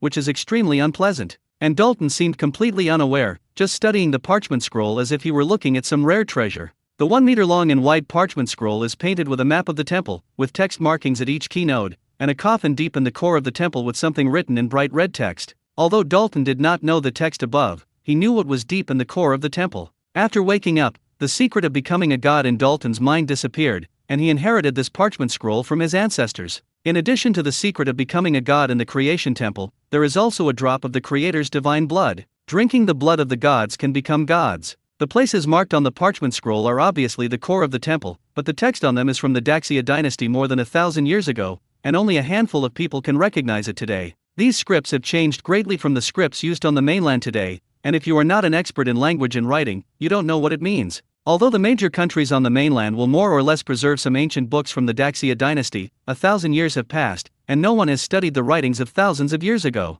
Even Lilith and others who survived from the Great Shang dynasty were not born during the Great Xia dynasty. But it doesn't matter if you don't recognize it, memorize it first, and then find someone who can recognize these words. Dalton prepared food and water in the house for a month, without going out, and memorized the contents of the entire map every day. Now he can not only draw the entire map with his eyes closed, but even the Daxia text on it can be dictated. Of course, Dalton didn't want to sell the secret at this time, and he even wondered if he was crazy before and why he released the news. As long as you find this temple of creation, enter it, and get the divine blood, you can become a god. What do you need gold coins for at that time? But at this point, Dalton had no other choice, he could only find a way to protect himself first. And his way to protect himself is also very simple, that is, to destroy this parchment scroll. When he is the only one in the world who knows this secret, then he will be safe. Dalton finally closed his eyes and pondered for a moment, picked up paper and pen to redraw a pair, and then compared it with the map on the parchment scroll, and after making sure that there was no problem, he put the parchment scroll on the candlelight and lit it. The whole parchment roll caught fire and quickly burned into a pile of ashes. Dalton was not worried when he saw that the parchment roll had been burned to ashes, and after taking out the water to wash it away, he walked to the window, opened the corner of the rag curtain, and looked outside. Like all slums, the slums of Amdo City are full of chaos and all kinds of dirty things, but this has also become Dalton's greatest protection. Over the past month, Dalton has seen adventurers and mercenaries dressed as slums coming to the slums more than once, but most of them came in and couldn't stand the harsh conditions here and retreated. But such days would not last long, and a month was enough for them to dig 3 feet into the ground for the rest of Amdo City. Once they can't find themselves outside, I'm afraid they will immediately shift their target to the slums. That is, there is not much time left for him. Dalton looked in the mirror for a while, and after not freshening up for a month, he not only exuded a foul smell all over his body, but also looked unkempt, and he couldn't recognize his original appearance at all. Walking on the street now, anyone will think he is a beggar. Dalton took out a human skin mask from his arms and put it on his face carefully, and when he saw that the appearance in the mirror had completely changed into a different person, he couldn't help but sigh in his heart. The Extraordinary Academy is indeed the most mysterious place in the world, and even this magical thing is made. This mask appeared in Dalton's hand along with the parchment roll, and according to the memory in his mind, it was obtained by the ancestors from the Transcendental Academy. Dalton smiled in the mirror, made a few expressions, and after making sure that there was no problem, he pushed open the door and walked in the direction outside the city. This mask and parchment roll were actually stuffed to him by Chen Luo after Dalton hid in the slums. Dalton never doubted his memory at all. He didn't even think about why he had this human skin mask for a long time and had to hide in the slums. Dalton's appearance has changed drastically, his clothes are no different from those of a beggar, and the stench emanating from his body makes everyone avoid him, and they will not notice him. Just as Dalton walked to the gate of the royal capital with excitement and was about to leave the city, a sharp horn suddenly sounded on the city wall. Dalton's expression changed suddenly. He had lived in Amdo City for more than 30 years, so he naturally knew what this horn meant. This is a warning in case of an enemy, and it is usually only sounded when the capital is attacked by enemy troops or magical beasts. Is it a warcraft, or is there an enemy attacking the kingdom of Sama? When Dalton saw the city gates close quickly, his heart suddenly sank to the bottom. No matter what the situation is now, it is obvious that I can't get out of the city. Dalton couldn't help but feel a little frustrated. How could he encounter such a thing at a critical time? On the wall of Amdo City at a height of 100 meters, the gate guard had a look of astonishment in his eyes, and when he looked at the cavalry rushing in the distance, his eyes were filled with astonishment. Some cavalrymen came to the capital, and they didn't receive any news? How is this possible? Is this Sama kingdom really coming to an end? The thunderous sound of horses' hooves was getting closer and closer, and the ground began to tremble slightly. As the huge cavalry line got closer and closer, the gate guard saw the flag held by the cavalry at the front. "It's the Knights of Glory!"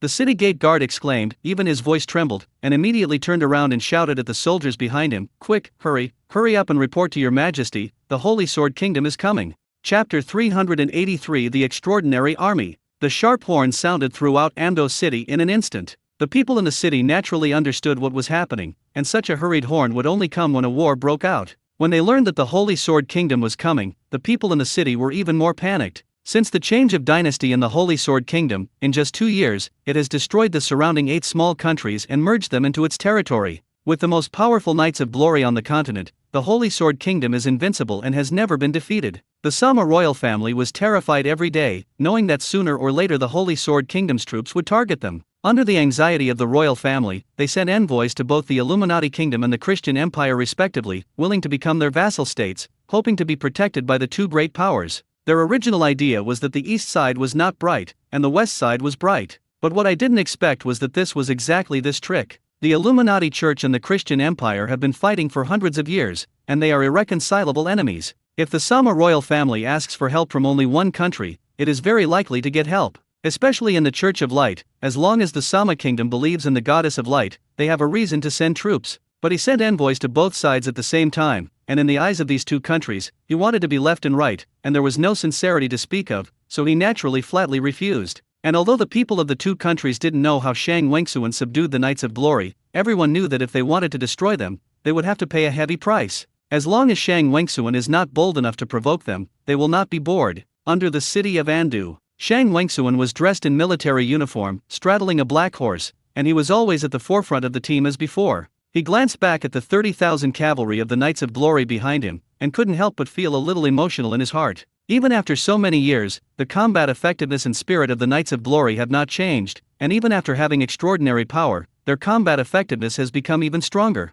In addition to cultivating in the past 2 years, Shang Wengsuan's most important job is to cultivate the Knights of Glory. Today's 30,000 members of the Knights of Glory are all extraordinary, and even the weakest have first-order strength. The strong ones are like the regiment leader Owen, who is now a warrior at the peak of the Fourth Order. In the case that they are all transcendental, let the individual capabilities of the Knights of Glory be infinitely magnified, and they have comprehensive skills, can raid in night battles, run long distances, and know how to cooperate with troops. A week ago, Shang Wengsuan only brought 30,000 Knights of Glory, not even supplies, and silently crossed the border and entered the territory of the Sama Kingdom. They drove straight in, and wherever they passed, they were all defeated in a battle. After entering the city, the Knights of Glory did not plunder, only took a day's worth of food from the city, and continued to march forward rapidly, not even leaving a single soldier to defend the city. Within a few days, Shang Wengsuan captured 6 cities in a row, all the way to the city of Amdo, and the Sama royal family reacted. It's not that no one came to ventilate the news, but the Knights of Glory marched faster than the people who reported the news.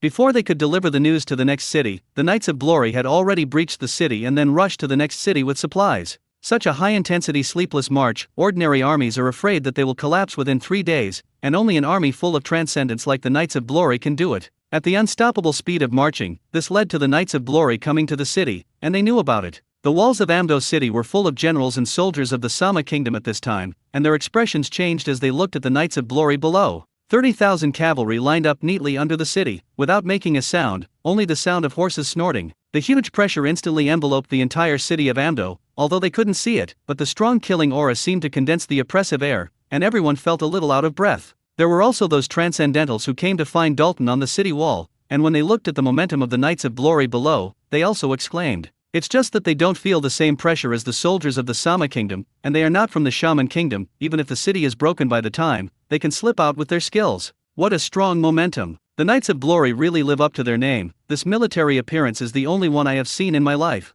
Looking at this momentum, it seems that everyone is extraordinary. However, they are all cavalry. How are they going to attack the city? Tisk, with only these tens of thousands of people, we are ready to attack the city of Amder, which has more than 100,000 defenders. The king of this Holy Sword Kingdom is very confident.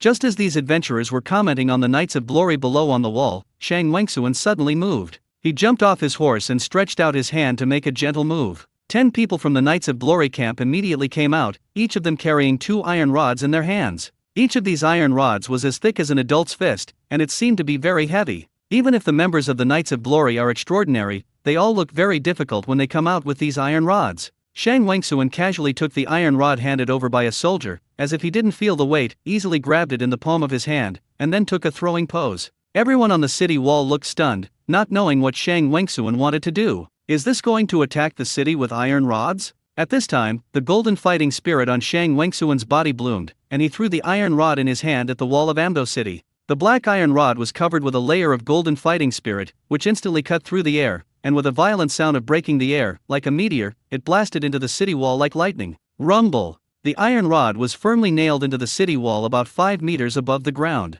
Before they could react, Shang Wengsuan had already grabbed the second iron rod and threw it at the city wall again. At the same time as the second one flew out, Shang Wengsuan's figure had already reached the second soldier, grabbed the third iron rod in his hand and threw it again. Then, in the astonished gaze of everyone on the city wall, Shang Wengsuan threw all 20 iron rods out in just an instant. Bite! Bite! Bite! 20 iron rods were nailed into the city wall one after another, and they were arranged in a one shape, extending from the bottom of the city wall to the top of the city wall. At the next moment, Shang Wengsuan's figure suddenly disappeared in place, and the person had already rushed towards the direction of the city wall. Everyone's eyes on the city wall turned from astonishment to shock, and they already understood what Shang Wengsuan wanted to do at this moment.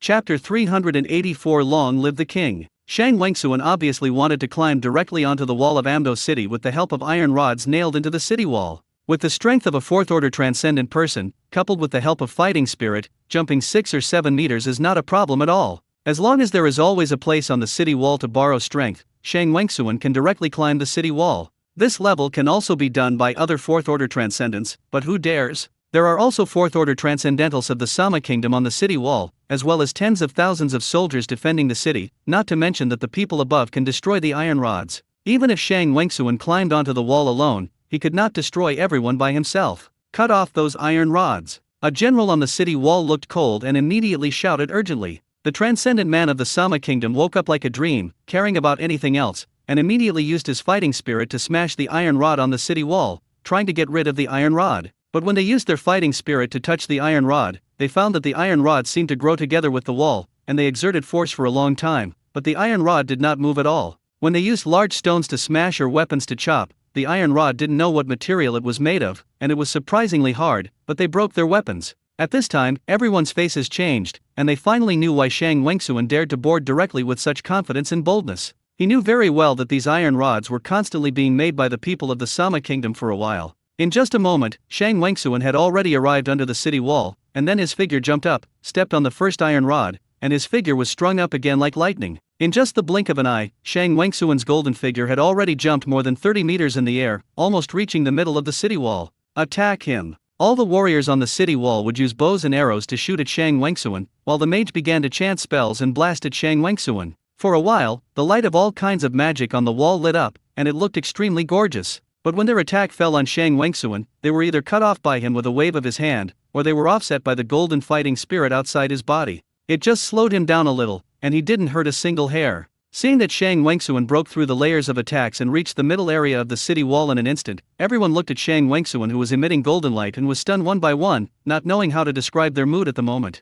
The general's expression changed just now, and he immediately shouted, "Don't stop, keep attacking. Mage, destroy the wall where those iron rods are located." Although there were many transcendent people on the wall and tens of thousands of soldiers, this general still instinctively did not dare to let Shang Wengsuan climb up. It is an instinctive intuition about danger. The transcendent people on the city wall immediately took the order, attacking Shang Wengsuan while bombarding the wall where the iron rod was inserted. With a few bangs, a small pit was blown out of the top section of the wall, and the iron rod on it also fell down towards the wall. The transcendent people immediately came to their senses when they saw the effect, and began to attack all the way down with spells, quickly blasting off all the iron rods on them. All the people on the city wall couldn't help but breathe a sigh of relief. Shang Wengsuan had reached a height of 50 meters at this time, without any leverage point. Once you fall from such a height, even if you have vindictive protection, you will fall and be seriously injured. Just when they thought Shang Wengsuan would fall, they found that he suddenly stepped on the sunken place on the city wall, and once again burst upwards. Damn, this is okay?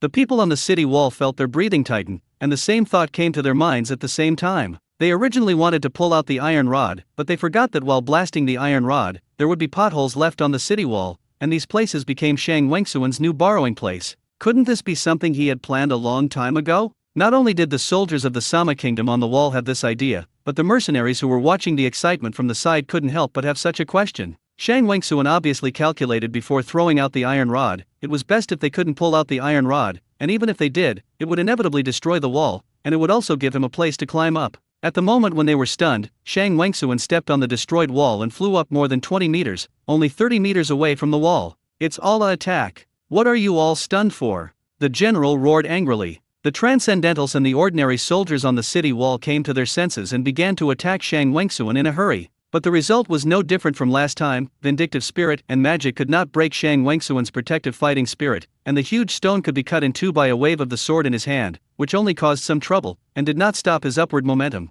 In just a few breaths, Shang Wengsuan stepped on a groove on the wall closest to the wall, and with this power he jumped over the wall and appeared above everyone's heads. The people on the city wall looked at Shang Wengsuan, whose whole body was emitting golden light, like a god descending to earth, and their hearts were shocked beyond words. He actually got on board? Looking at Shang Wengsuan, who was rapidly falling from the sky, they couldn't help but feel a touch of fear in their hearts. Long live the king! Long live the king! The Knights of Glory under the city wall looked at Shang Wengsuan's figure, and their blood boiled with excitement, and they shouted in unison. Although they never doubted Shang Wengsuan's strength, they would still be worried, and when they saw him really climb up, the morale of the Knights of Glory was greatly boosted, and they couldn't wait to follow in his footsteps and climb the wall like this. Shang Wengsuan had already landed on the city wall at this moment, and everyone saw a brilliant golden sword light exploding around him. All those who came to attack were cut in their throats by the dense golden sword energy, pierced their hearts, and fell to the ground neatly and uniformly. Among these people were not only ordinary soldiers, but even transcendent people, but they were all killed by a single blow. Shang Wengsuan's eyes were cold, and he strode towards the wall door.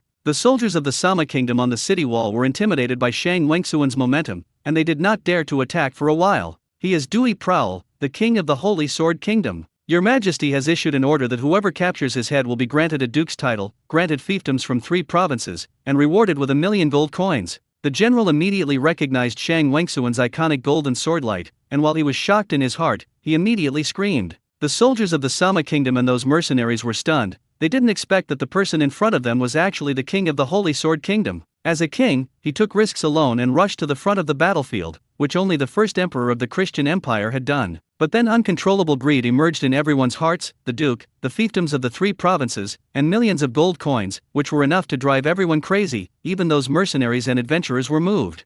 Chapter 385: The Power of the 5th Stage. The purpose of the adventurers and mercenaries coming to Amdo City is for profit, and now that they can't find Dalton, the Sama royal family has given a sky-high reward. How can they not be moved? This wealth, even the hidden 5th order transcendent in the crowd couldn't help but have thoughts. If Shang Wengsuan was in the army, they would have some scruples even if they had this idea. After all, no matter how powerful the 5th order transcendent person was, it was impossible to kill Shang Wengsuan in an army composed of 30,000 extraordinary people, and it was still the prestigious Knights of Glory. But Shang Wengsuan was only a 4th order man, and he still broke into the city alone, and he could still easily deal with it with the strength of the 5th order. As a result, not only those low-level mercenaries moved, but also the 5th order transcendent people also moved towards Shang Wengsuan's position. Shang Wengsuan laughed when he heard the bounty offered by the Sama royal family: just a duke, 3 provinces, 1,000,000 gold coins, look down on me so much? To Shang Wengsuan, these things were nothing, but the soldiers and transcendentals on the city wall were all crazy, and they rushed towards him one by one with weapons. In their opinion, Shang Wengsuan was only one person, and it was rumored that he only had the strength of the 4th order, and he was on the city wall, and there was no way out, and tens of thousands of them could pile him to death. Shang Wengsuan's eyes returned to indifference, and the golden fighting spirit instantly extended to the long sword in his hand, and he began to continue walking towards the city gate. As long as it was in the way, whether it was an ordinary soldier or an extraordinary person, he would cut it down with one sword, and he didn't even use the 9 swords. The soldiers of the Sama kingdom thought that Shang Wengsuan had no way out on the city wall, but in fact it was the opposite. The distance on the city wall was so wide, they could besiege it with up to 100 people at a time, and the others couldn't help it. But more than 100 people posed no threat to Shang Wengsuan at all. Not only could he swing sword energy with the sword in his hand, but even his body could burst out sword energy strangely, and he could attack 360 degrees without dead ends. Moreover, the attack range of each sword chi is several meters, and it is not one person to be killed at a time, but to die. Everywhere he passed, there were corpses, and no one could let him use the 2nd sword. The only thing that could stop him was the 4th order transcendent, but it was only a little trouble, and it was impossible to threaten him. And Shang Wengsuan's goal was the city gate, not to kill people, so he didn't spend any effort to deal with them. As long as they knew that they were defeated and fled, they didn't bother to chase them. Shang Wengsuan chose the location of the wall, which was not far from the city wall, although these soldiers went to die one after another, but they couldn't stop him for long. A quarter of an hour later, Shang Wengsuan had already arrived in front of a huge machine bracket above the city gate. The gates of Amdo City were not sealed with bolts, but 2 iron gates weighing 10,000 pounds, which were opened by human pulling through the upper bracket. Normally, no matter whether it is opened or closed, at least 20 second-order transcendentals are needed, because ordinary soldiers cannot pull such a heavy iron door even with the power of the lever. At this time, as long as he is not a fool, he understands what Shang Wengsuan wants to do: destroy the mechanism. The general's expression changed wildly. If Shang Wengsuan opened the city gate and let the Knights of Glory in, with their strong combat effectiveness, the Sama King city would be completely over. What he can think of, Shang Wengsuan can naturally think of. When Shang Wengsuan walked to the front of the bracket, the golden fighting spirit on his body spread rapidly, covering the entire bracket, and then he put one hand on the spiral arm of the bracket and began to exert force. The huge city gate trembled violently, and with a loud boom, the door trembled violently. When these sounds sounded, accompanied by the tooth-tinging sounds at the pivots on both sides, 2 huge city gates about 30 meters high finally slowly opened. And Owen, the leader of the Knights of Glory below, saw this scene. His eyes were full of light, and he shouted loudly, "The whole army will attack to support my king." The Knights of Glory had long been ready to go below, and the moment they heard the order, they immediately drove the mounts under their crotches, turning into a torrent of steel and rushing towards the city gate. Seeing that the city gate opened little by little, the soldiers of the Sama kingdom were even more crazy, and they slashed towards Shang Wengsuan desperately. Everyone knows that the city gate is open, let alone any bounty, whether they are alive or not is a problem. But Shang Wengsuan was like a sea god needle. He could not only push tens of thousands of pounds of iron door with one hand, but also had the strength to kill the enemy with the other hand. There were more and more corpses under his feet, and soon they filled the walls, so much so that Shang Wengsuan had to use his feet to clean up the corpses blocking the way on the ground. At this time, the city gate had been slowly opened into a 3-meter-long gap, and it was about to open completely. At this moment, a sharp red fighting spirit slashed straight towards Shang Wengsuan's face. Before this red fighting spirit approached, it had a violent sound of tearing the air, exuding a terrifying heat, and there was a sizzling sound in the air, as if it had been ignited. Some soldiers from the Sama kingdom on the road accidentally touched this red fighting spirit, and immediately their whole bodies burst into flames, and then they were quickly burned into ashes. Fifth Order. The Transcendentals of the Sama kingdom recognized it at once, and absolutely no one else could do it except for the transcendent people above the Fifth Order. They were all overjoyed in their hearts, which was obviously the action of the Fifth Order powerhouses who came to search for Dalton. With a Fifth Order powerhouse making a move, Shang Wengsuan was only a Fourth Order man, and he was bound to die. Not only the people of the Sama kingdom had this idea, but even those adventurers and mercenaries who had not had time to make a move felt sighing. It's not that they don't want to make a move, but they are blocked by the soldiers of the Sama kingdom and can't kill them at all. The Fifth Order powerhouse was also aware of the threat of letting the Knights of Glory enter the city, so he decisively chose to make a move. With the strength of a Fifth Order powerhouse, it would naturally not be blocked by distance. The Crimson Fighting Spirit flew bigger and bigger like a snowball, and when it reached the top of Shang Wengsuan, it had turned into a huge fireball with a diameter of 3 or 4 meters, like a meteor blasting down towards Shang Wengsuan's head. The soldiers and transcendents who had besieged Shang Wengsuan just now had long been intimidated by this fighting power and hurriedly retreated in fright. Anyone can see that if this fighting spirit is strong, let alone people, this section of the city wall is afraid that it will be blown up. Shang Wengsuan didn't seem to be aware of this vindictive threat, and still pushed the mechanism unhurriedly, opening the gate of Amdo City little by little. Everyone looked at Shang Wengsuan like a madman. Anyone else would run for his life as soon as possible, and he even wanted to open the city gate. This person can't be scared stupid, right? Chapter 386, only level 5. When the red fighting spirit was about to fall on the top of Shang Wengsuan's head, he glanced lightly, still continued to push the spiral arm, and the long sword in his hand slowly swung upwards. The golden fighting air on the long sword turned around, cutting through the crimson fireball. In everyone's shocked eyes, the long sword actually split the crimson fighting spirit into 2 pieces, as simple as chopping melons and vegetables. The 2 pieces of fighting spirit that lost control suddenly burst out to both sides, killing all the nearby soldiers. There was a dead silence on the city wall, and everyone knew that it was the fighting spirit emitted by the Fifth Order powerhouse, but it was broken so lightly, making them a little incomprehensible for a while. Even the Fifth Order Transcendent was stunned. Although the blow just now did not say that it used all its strength, it also used 70% of its strength. Not to mention the Fourth Order, even if they are both Fifth Order, it is impossible to take it so easily. He looked at Shang Wengsuan with a face full of incredulity, as if he wanted to see something, but found that the other party was still unhurriedly pushing his arm again, as if he had done a trivial thing just now. The Fifth Order Transcendent stared at Shang Wengsuan in astonishment for a moment, and his figure suddenly moved, and he rushed directly in the direction of Shang Wengsuan. Wherever he passed along the way, both the Transcendent and the soldiers were knocked away by the terrifying power on his body. Some were close to the wall and even fell directly from the wall. When the people behind saw this scene, they dared to block his way, and they hurriedly shrank back in fright, letting him go first. Shang Wengsuan saw that the Fifth Order Transcendent person rushed over with red fighting spirit. His face was indifferent, and he still continued to push his arm unhurriedly. When he saw that man rushing forward with incomparable power, the long sword in Shang Wengsuan's hand slowly raised, and the golden fighting spirit of his whole body suddenly bloomed, and then all of them converged in the long sword. There is no parallel. Shang Wengsuan's voice was clearly very small, but everyone on the city wall could hear it clearly. The cold meaning in the tone made them can't help but have a cold war. A dazzling golden light lit up from Shang Wengsuan's long sword, instantly illuminating the city wall, forcing people to look directly at it. The soldiers on the city wall couldn't help but close their eyes, but at this time they felt a palpitating or a spreading, accompanied by a scream. When the golden brilliance dissipated and everyone's eyes were able to see again, their bodies trembled slightly. Just now, the body of the menacing Fifth Order powerhouse was cut into 2 pieces from the middle, and it had already turned into a corpse. It's only 5 orders. Shang Wengsuan sneered, I was too lazy to pay attention to you, but you took the initiative to seek death. Shang Wengsuan didn't even look at the corpse, stretched out his hand and exerted a lot of force, and the city gate of Amdo City was finally completely opened. The Knights of Glory rushed over at this time, and they quickly passed through the city gate and entered the city. He is also the Fifth Order. I don't know who called it, everyone reacted. One sword to kill the Fifth Order Transcendent, it is absolutely impossible to be the Fourth Order. They all looked at Shang Wengsuan in shock, only feeling a chill in their hearts. Shang Wengsuan dared to enter the city alone. It turned out that he was confident here. He has always hidden his strength. I am afraid that it is just to catch him by surprise and deal with those fifth-order powerhouses who may make a move. What made everyone even more unbelievable was that it was rumored that Shang Wengsuan was only a fourth-order cultivation 2 years ago. How could he suddenly become a fifth-order? Although after entering the Sanctuary era, more people entered the Fifth Order, but the Fourth to Fifth Order was still a very high threshold. I don't know how many people were stuck, and some people were even stuck for dozens or hundreds of years and could not break through.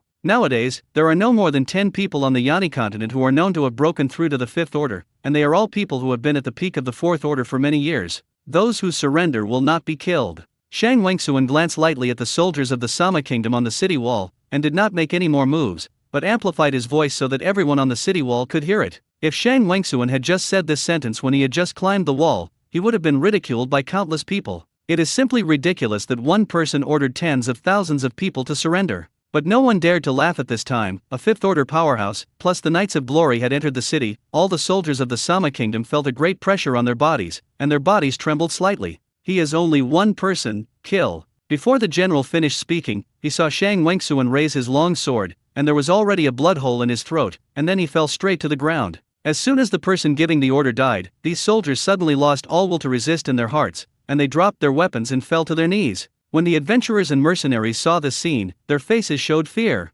One person ordered tens of thousands of people to surrender, and they actually saw this strange picture. The next moment, everyone rushed under the city wall. They are not from the kingdom of Sama, and it is not their turn to surrender. Shang Wengsuan recognized the identity of these people's adventurers. As long as they got out of the way honestly, he didn't bother to waste his energy on a group of insignificant people. Your Majesty! Owen rushed up with 3 deputy commanders and the Knights of Glory at this time, but when they saw the scene in front of them, they were stunned at the same time, because the city wall was full of soldiers from the kingdom of Sama who had dropped their weapons. Before they could react, Shang Wengsuan walked towards the city wall, and began to give orders. Order people to guard this group of surrendered soldiers, and the other 3 city gates to control it. Do not let one person leave the city, and the others will follow me to the palace. Yes, Your Majesty. Urban and the others instantly reacted. Shang Wengsuan was a person who made all the soldiers on the city wall surrender. One by one, they showed a fanatical look and immediately took the order excitedly. In 737 AD, Dui Prowl, king of the Holy Sword Kingdom, led 30,000 Knights of Glory and attacked thousands of miles,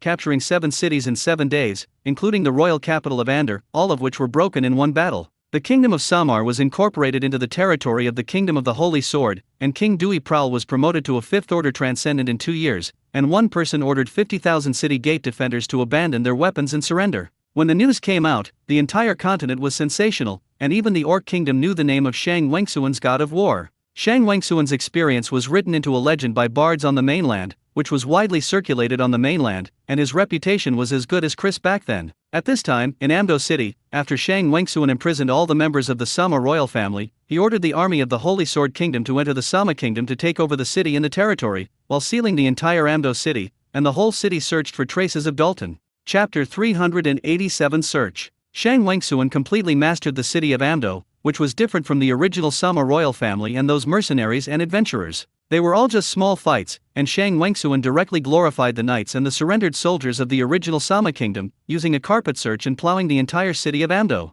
What Shang Wengsuan didn't expect was that after half a month of such a high-intensity search, plus a reward of 1 million gold coins, Dalton was still not found. After all, Amdo City is the capital of the king, although it is not as good as the capitals of those great powers, but there are still nearly 1 million people living in it. If you want to find someone out of 1 million, it is really not something that can be done in a while. Shang Wengsuan was not angry after learning about it. The purpose of his visit this time was mainly to conquer the kingdom of Sama, and Dalton was just a passing goal. Breaking through the royal capital does not mean that the Sama kingdom is completely finished. Whether the nobles in the kingdom are willing to bow down is still a question, and the civilians of the Sama kingdom have to be appeased, and the Illuminati kingdom and the Chris Empire in the north must also express goodwill to them. Since he couldn't catch it for the time being, Shang Wengsuan just ordered Owen to continue the search, and he himself began to deal with the matter after the annexation of the kingdom of Sama. Slums in Amdo City. Owen, dressed in golden armor and leading nearly 100 soldiers of the Knights of Glory, appeared in front of the room where Dalton had previously hidden. Before entering, a foul smell floated out, just like a pit, so that the people present almost didn't spit it out. Owen covered his nose and frowned slightly. He immediately kicked open the door and was about to go in, when a more violent stench came, making him retreat immediately. He glanced at the environment inside, almost unable to believe how people could live in this pigsty-like environment. Go in and search.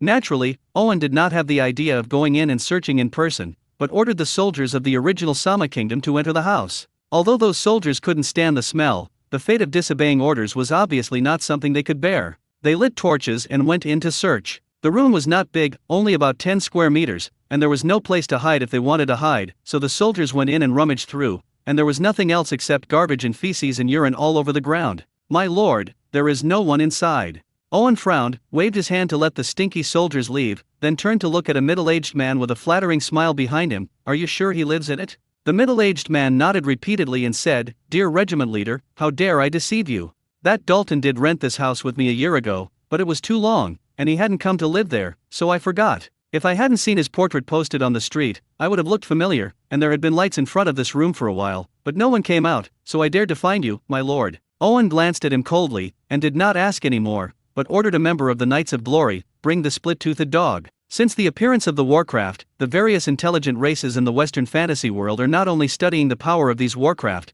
but also trying to cultivate and domesticate warcraft through various methods. In the past 1,000 years, the major intelligent races have produced many hybrid magical beasts, such as the elves or ancient trees are the product of this technology. The most successful human race domesticated is the black flame horse and the split-toothed dog. The black flame horse was originally a descendant of the third-order demonic beast flame horse and ordinary horses. In addition to strong endurance and weight-bearing ability, the most powerful is the ability to travel thousands of miles a day. The Knights of Glory can march day and night for 7 days, and the black flame horse is indispensable. But the ability is powerful, and its price is also expensive and scary. Ordinary horses only look like 20 to 30 gold coins, and the worst black flame horses have 200 gold coins. In order to equip all the members of the Knights of Glory with the black flame horse, Shang Wangsuan almost emptied the treasury of the Holy Sword Kingdom. The split-toothed dog is the product of a cross between the third-order demonic beast Cerberus and ordinary dogs. It has extraordinary tracking ability, is extremely sensitive to smells, even if it is dozens or hundreds of miles away, it can trace the source, and it also has combat effectiveness that is not inferior to that of the first-order transcendental. After Owen's order was given, a beast that looked like a tiger and leopard was brought in. It has black shiny fur, a towering nose, and teeth like swords in its mouth. When the middle-aged man saw the split-toothed dog, his legs and stomach were trembling, and he instinctively wanted to stay away from this dangerous animal. The Knights of Glory covered their noses and led the split-toothed dog into the house. The knight walked to the bed where Dalton slept and placed the sheet and blanket under the split-toothed dog's nose. The split-toothed dog sniffed carefully, his scarlet pupils suddenly dilated, and then he raised his leg and rushed into the house. Chase me! Owen immediately led the Knights of Glory all the way out of the slums, turned over and jumped on the black flame horse outside, and followed the split-toothed dog all the way through the city. In a basement covered in dust and cobwebs, Dalton's heart was filled with fear and panic. For the past half-month, Dalton has been hiding here and hardly daring to go out, and what's worse is that he has no money on him, so he can only go out to beg and find food in the garbage heap every night like a real beggar. But as Owen and others became more and more intense, even with a human skin mask on his body, he didn't dare to go out, so he hadn't eaten much food for several days, and he was weak to even walk. As long as you can become a god, everything is worth it. Dalton kept cheering himself up, and all kinds of emotions filled his heart. Under this huge pressure, if he didn't give himself a little psychological hint, he was afraid that he would collapse sooner or later. Dalton originally lay on the wooden board in the basement to save his strength, but at this time he walked back and forth in it uneasily. For some reason, Dalton felt a dangerous aura hanging over him, as if there was some mysterious presence warning him that danger was approaching him. Dalton couldn't tell what this subtle feeling was, but instinct told him he had to leave. Thinking of this, Dalton no longer had any hesitation, but immediately got up and rushed out of the basement and came to the street. He was at the intersection of Baker Street, the busiest street in Amdo City. Just as Dalton was about to leave, he found a group of white knights uniforms slowly walking towards him on the street on the left, and the flag of the Church of Light in front of the team waving in the wind.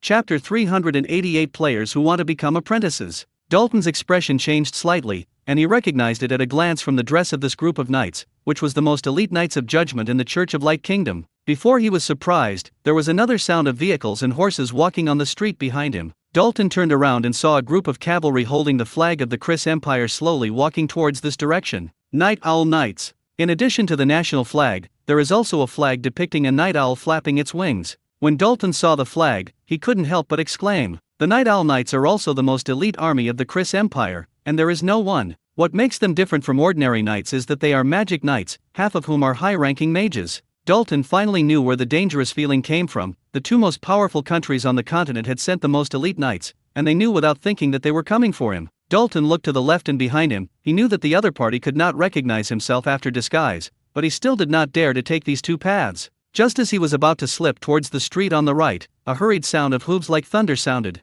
Dalton's pupils shrank suddenly, and his whole body trembled slightly. On the street on the right, a split-toothed dog about the size of an adult tiger ran rapidly, followed by a group of knights on black flame horses. They galloped on the streets, and pedestrians on the streets hurriedly avoided them, fearing that they would be affected. The reason why Dalton trembled was that he found the blood-red eyes of the split-toothed dog staring at him, obviously coming at him. Dalton had heard of the crack-toothed dog's ability, and the Knights of Glory had probably found his hiding location in the slums and let the crack-toothed dog track his location. Dalton felt a chill in his heart, and immediately pulled out his legs and rushed towards the street ahead. I can escape, how can I die here, I want to be a god. Dalton roared madly in his heart. He had this great secret, he didn't even come out of Amdo City, how could he be willing to be arrested? Dalton's originally weak body without much strength seemed to pour in endless power at this moment, and he rushed out in a panic as soon as he opened his legs. This street originally belonged to the densest part of the city, and under his rampage, pedestrians and stalls were constantly knocked open or knocked down by him. His run naturally attracted Owen's attention, his eyes flashed with a cold light, and he pointed at Dalton and shouted coldly, "Catch that person."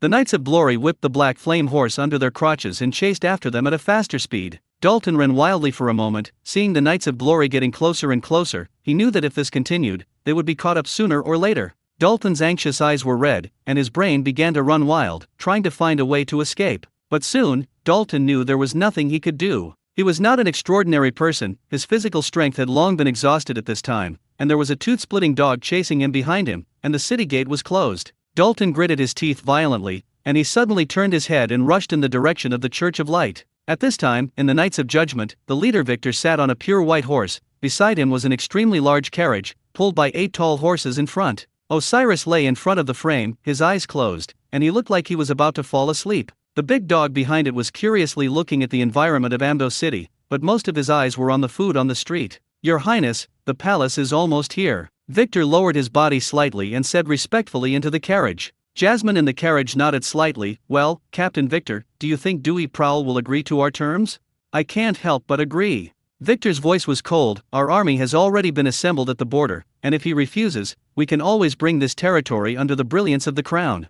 Fang Xingchen was riding a tall horse at this time, only slightly behind Victor. When he heard what Victor said, he couldn't help but sigh in his heart. "It may be useful for you to threaten others, but who is Dewey Prowl, an old player who started the closed beta, that is the real boss?" When Fang Xingchen did not enter the game, he had always been a die-hard fan of Shang Wengsuan. So since Shang Wengsuan changed dynasties, Fang Xingchen has been paying attention to him. It's just that Shang Wengsuan's mentality has long been different from that of the closed beta, and he doesn't start live broadcasts at all, and the outside world rarely knows his news. If the official channel hadn't been open last time, the outside world wouldn't have known that he had become the master of a country again. Half a month ago, Shang Wengsuan did another thing that caused a sensation in the mainland. If Jasmine hadn't received a briefing from Innocent V, he wouldn't have known such exciting news. At this time, the players of Western Fantasy World also received the news and uploaded it on the forum. The reactions of the players were surprisingly unanimous, that is, they admired Shang Wengsuan one by one, and someone even posted on the forum asking Shang Wengsuan to start a live broadcast, and they wanted to apprentice.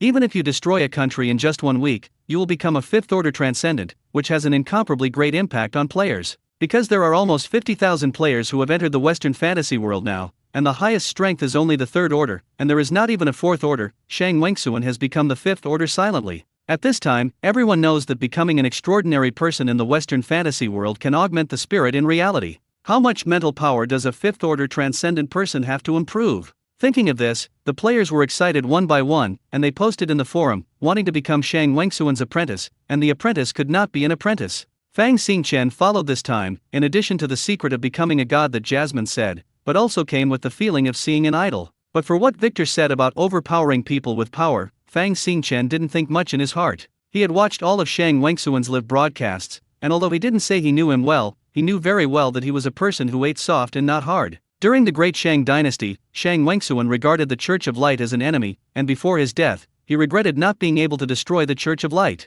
After Shang Wengsuan died in his previous life, the Church of Light abruptly destroyed the Great Shang Dynasty, and most of the territory of the current Church of Light was fought down by Shang Wengsuan. Can Shang Wengsuan not remember this hatred in his heart? He did not launch a war against the Church of Light now, but was just lacking in strength. If Innocent V had not been promoted to the Sanctuary, I am afraid that Shang Wengsuan's next target would be the Church of Light. Chapter 389, Snatching People. The Church of Light sent the Knights of Judgment at this time, and even Jasmine of the Holy Maiden came, nominally for a friendly visit. After all, it was the Holy Sword Kingdom that first released goodwill and wanted to establish peaceful diplomatic relations with them, so the Church of Light made a return visit. In fact, everyone knows what the Church of Light is for. Shang Wengsuan couldn't refuse at this time. He had just gained a firm foothold now, and he couldn't compete with the Guangming Church, and even if he refused, could he stop the people of the Guangming Church from coming? They would also send people to come openly, but Shang Wengsuan still couldn't touch them. And Shang Wengsuan has searched for half a month and has not found it. In fact,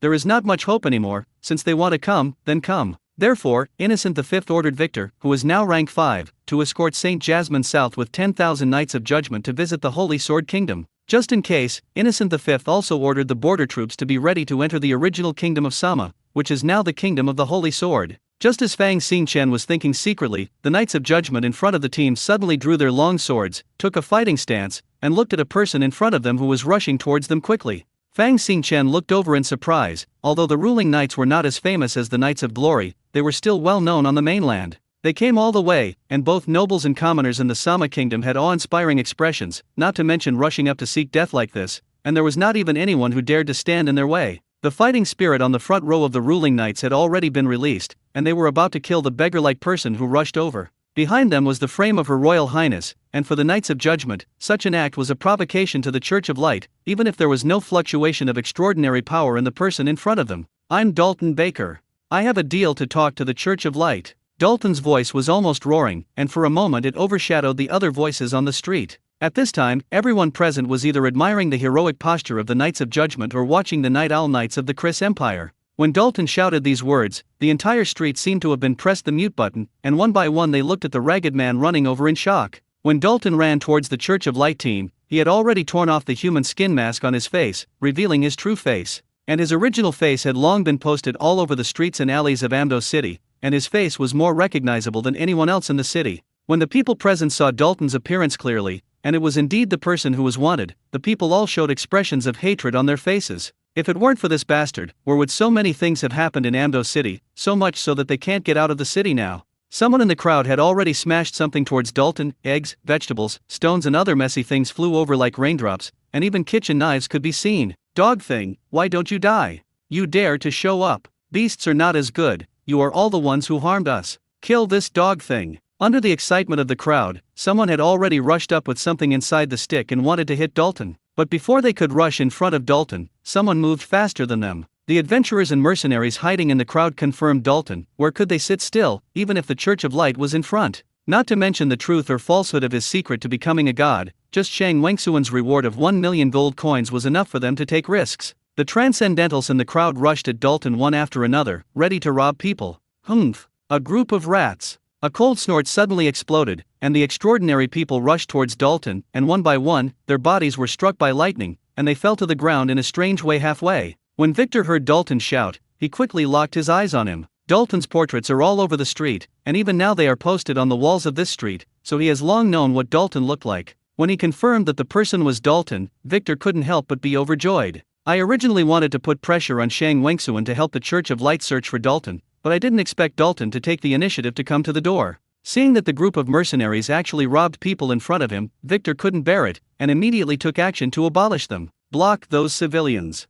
With Victor's order, the man had already jumped up from his horse and grabbed him in the direction of Dalton. Just as he was about to fall from the sky and fall on Dalton's head, the other party's originally running body suddenly stood still in place, and then began to fly out strangely. Victor's expression changed, and Dalton's face was even more stunned, not understanding what was happening. The white vindictive aura on Victor's body burst out in an instant, bursting out at a faster speed, and Dalton's backward flight back became faster and faster, and he fell back to the crossroads in an instant. Victor snorted angrily, his feet slammed a little, and the entire ground trembled slightly, and the civilians watching the excitement nearby felt unsteady, and hurriedly grabbed the nearby wall to barely stabilize their bodies. And Victor also turned into a white shadow, rushed in front of Dalton in an instant, grabbed his arm, and dragged him down from the air. But the huge attraction did not stop, but was still dragging Dalton's body backwards. Victor's eyes were cold, he raised his foot and stepped out again, and the stones on the ground were instantly shattered, and Dalton's body could not move. "Ah!" Dalton let out a heart-wrenching scream. His body was now suspended in the air, and a force behind him and the terrifying power coming from Victor's arm tore each other's body apart.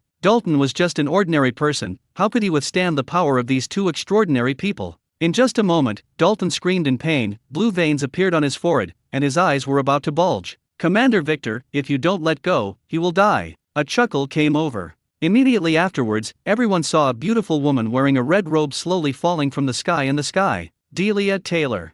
Victor's eyes were cold, and he looked at the woman. His eyes were wary, obviously realizing that this woman was not easy to deal with.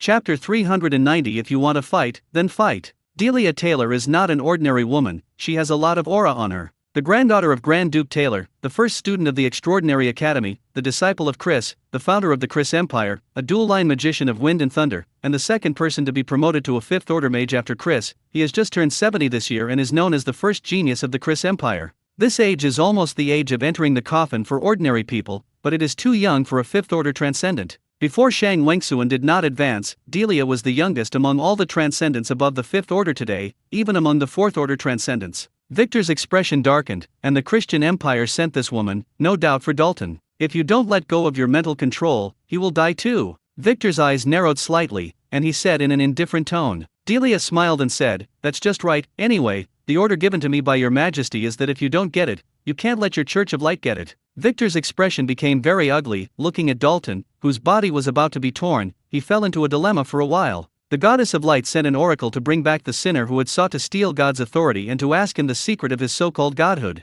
If you bring a dead person back, there is no point. But if it is released now, it will be even more impossible for Dalton to fall into the hands of the Chris Empire. The two powers harmed each other, and Victor only hesitated for a moment and then made a decision. Then everyone can't get it. Victor stretched out his other hand and punched Dalton's heart. Delia looked slightly stunned. She didn't expect Victor to be so decisive and directly kill Dalton. But Delia didn't stop her. What she just said was not a lie. Although everyone wants to get the secret of becoming a god, what they don't want to see is that the other party gets it. If Dalton dies, it will be the best outcome. Slow down. At this time, a sharp and unmatched fighting spirit burst straight towards Victor. Victor's fist slammed, and he looked back in anger, only to see a knight on a black flame horse rushing towards his position, and that fighting spirit came from him. Victor snorted angrily, and his fist suddenly changed direction, and after blasting away the wisp of blue fighting spirit, he looked coldly at Owen who was rushing over. Knights of Glory. Before the Church of Light came, they had inquired about the details of the Knights of Glory, and detailed information about their main members and clothing had already been handed over to the Pope and Victor. When Victor saw their clothes, he naturally recognized them at a glance, and he also knew that the person who came was the leader of the Knights of Glory. "How dare you attack me? Do you know my identity?" Victor knew Owen's identity and did not do it again, but asked in a cold voice. Irvin faced the Fifth Order powerhouse. His expression did not change at all. "The person in your hand is the person my king wants. No matter who you are, you must hand him over." As the head of the Knights of Judgment, he had an extremely high status in the Illuminated Church Kingdom, and even if he went to countries other than the Illuminated Church State, except for the hostile Christian Empire, he respected him greatly. He. Victor laughed angrily, and he said disdainfully, "Just because you are a Fourth Order warrior, you still want someone from me." Owen said slowly, "I can't, but we can." Irving's words made everyone present stunned and didn't know what they meant. Then I saw him swing up casually, and a Saiyan fighting spirit rushed into the sky, exploding like fireworks. The next moment, the thunderous sound of horses' hooves came from all corners of Amdo City. In an instant, the street was surrounded by the Knights of Glory riding black flame horses. The people and mercenaries on the street saw that the situation was not good, and they turned around and slipped away in fright. While the Knights of Glory rushed over, the ordinary people on the street had disappeared without a trace, and all the shops on the street were closed, full of a slaughtering atmosphere. At this moment, not only Victor's face became extremely ugly, but even the smile on Delia's face was gone, because the Knights of Glory also surrounded the people of the Chris Empire. The two of them were not ordinary people, and it was clear at a glance that all the members of these Knights of Glory were extraordinary, and their whole bodies exuded iron-blooded energy, and they knew at a glance that they were battle-hardened elite divisions. The Knights of Glory used to be at the southern tip of the continent, and although the Church of Light and the Chris Empire were famous, they had never seen them with their own eyes. Now that they have seen it with their own eyes, they know that the so-called First Knights on the mainland is not a rumor. Not only Owen, a Fourth Order warrior, saw that the two Fifth Order powerhouses were not afraid at all, but the expressions of all the Knights of the Knights of Glory did not change at all. Their eyes were firm and powerful, waiting for orders. "Are you going to war with our Church of Light?" Although Victor is not afraid of the Knights of Glory, once a fight really breaks out, if something happens to Her Highness the Holy Maiden behind him, then he will die 100 deaths. Moreover, the ruling did not all enter the city, of which 9,000 were stationed outside the city, and only a team of 1,000 escorted the Saint in. Except for Jasmine, the Crow family is all in the team behind them, and if anything happens to them, Victor will bear the blame. Irving said indifferently, "No, I just want the person in your hand."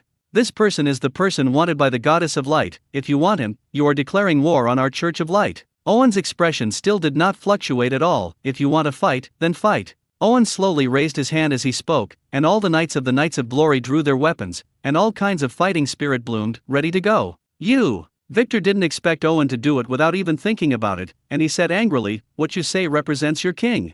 Owen said indifferently, "I can't represent the king, but if the king wants that person, I must bring that person to the king." Victor couldn't describe his feelings anymore, and he didn't know if the Knights of Glory were attendant that did things without considering the consequences at all, or if they were just pretending to threaten him to hand over Dalton. But Victor didn't dare to bet. What if the Knights of Glory were really so reckless? Since he couldn't explain the truth clearly to the people of the Knights of Glory, he handed over Dalton to them and asked them to reason with him when they brought him to Shang Wengsuan. The ruler of a country can't be as brainless as the Knights of Glory, right? Victor said coldly, "Now he is not in my hands alone. If I let him go, that woman will take him away." Chapter 391, Native or Player. Owen's eyes turned to Delia, his expression was cold. "You let go at the same time, otherwise you will all be regarded as enemies."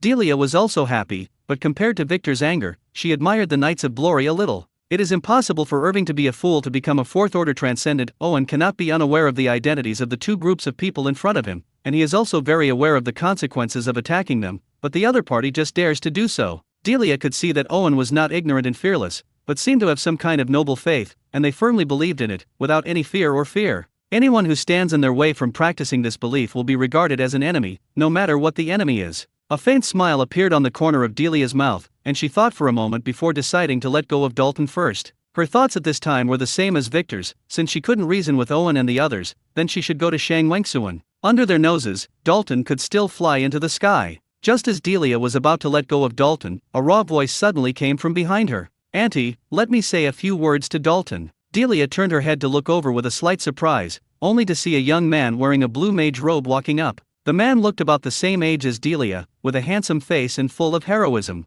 As he walked over, he exuded a calm momentum, and he didn't seem to be affected by the tension at all. "Brooke, what do you want to say?" Delia looked quite surprised when she saw Brooke coming. As a fourth-generation member of the Taylor family, Brooke began to be undervalued in the family and was not very talented. "But I don't know what's going on. Suddenly one day everyone began to like him, even myself, and I felt that the collateral nephew, who had no sense of existence before, had become much cuter. So much so that the patriarch gave him all the qualifications to study at the precious extraordinary academy and asked him to go and learn magic. After more than 10 years, Brooke has not disappointed the people in the family. He did not have a first order before entering the Transcendental Academy, and now that he has returned from graduation, he is already a fourth order mage. But everyone in the family knows that Brooke's strength does not come from his own talent, but from his strict and perverted self-discipline. Delia's cousin Tom's works as a tutor at the Extraordinary Academy and knows Brooke's studies well. When Brooke started to enter, compared with those genius classmates in the academy, he seemed a little clumsy, and his strength was always at the bottom, which was the familiar crane tail. Brooke is on the verge of elimination every time, but the annual assessment is always lucky not to be eliminated.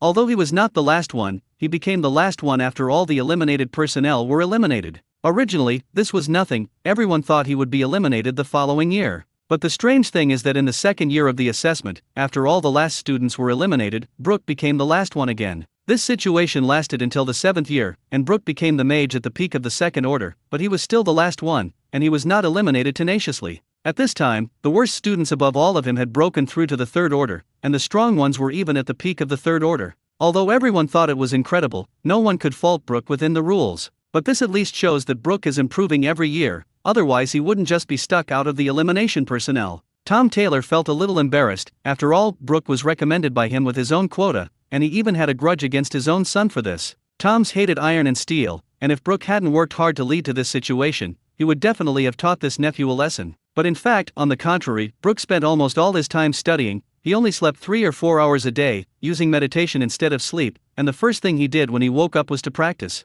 Those who can enter the Extraordinary Academy are very hard, but they can do it like Brooke. In 7 years, there is no one who slacks off in the slightest. Even Noel, the dean of the Extraordinary Academy, said that he saw the shadow of Chris from Brooke, and even surpassed it. By the 8th year, things began to change slightly, and Brooke would steadily advance a few places in the annual competition. When it came to the 15th year, everyone suddenly realized that Brooke had become the first among the 200 students in the same period, and became the first to break through the fourth order. After graduating, Brooke returned to the Chris Empire and was immediately trained as the core of the fourth generation, giving him a lot of resource support. And this time Tuamdo City was also proposed by Brook, and the Patriarch wanted him to increase his experience, and with Delia, a fifth-order transcendent, by his side, he asked him to follow the Night Owl Knights. When Brook heard Delia's question, he just smiled and didn't answer, but said loudly to Dalton, "Mr. Baker, let me describe to you what will happen next."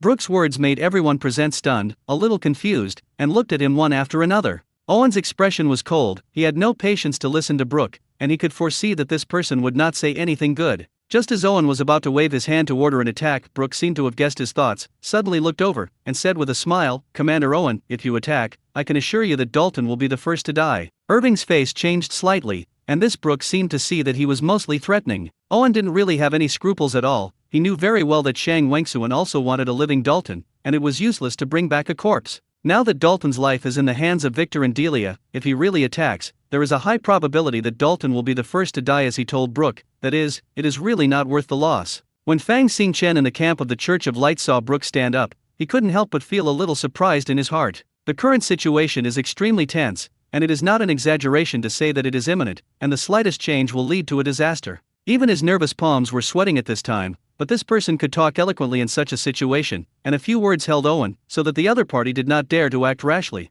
This made Fang Xingchen have a hint of doubt in his heart. Where did this guy come from? Is he an indigenous person, or a player? Chapter 392 Mental Power Scale. Brook Taylor is naturally Han Fei's soul wearer, with the powerful aura of the human ancestor back then. After obtaining the qualification to enter the Transcendental Academy, what he did was far from being as simple as learning magic. Han Fei first learned about the history of the Transcendental Academy, and after seeing the vast sea of magic books and the cultivation techniques of the warrior profession in the Transcendental Academy, as well as all the extraordinary powers in the Western fantasy world, all the transcendent powers originated from the Transcendental Academy. He hardly thought about it, and immediately decided that the Extraordinary Academy was a place where the game company came up to cultivate the extraordinary power of the indigenous people in the Western fantasy world. After Han Fei knew this, he quickly made a decision to advance as quickly as possible. He wants to see how much becoming an extraordinary person in the game has improved his spirit in reality. Han Fei used the word mental power scale he invented to measure the growth of his mental power, and he established a detailed system file in his computer to help him analyze the data.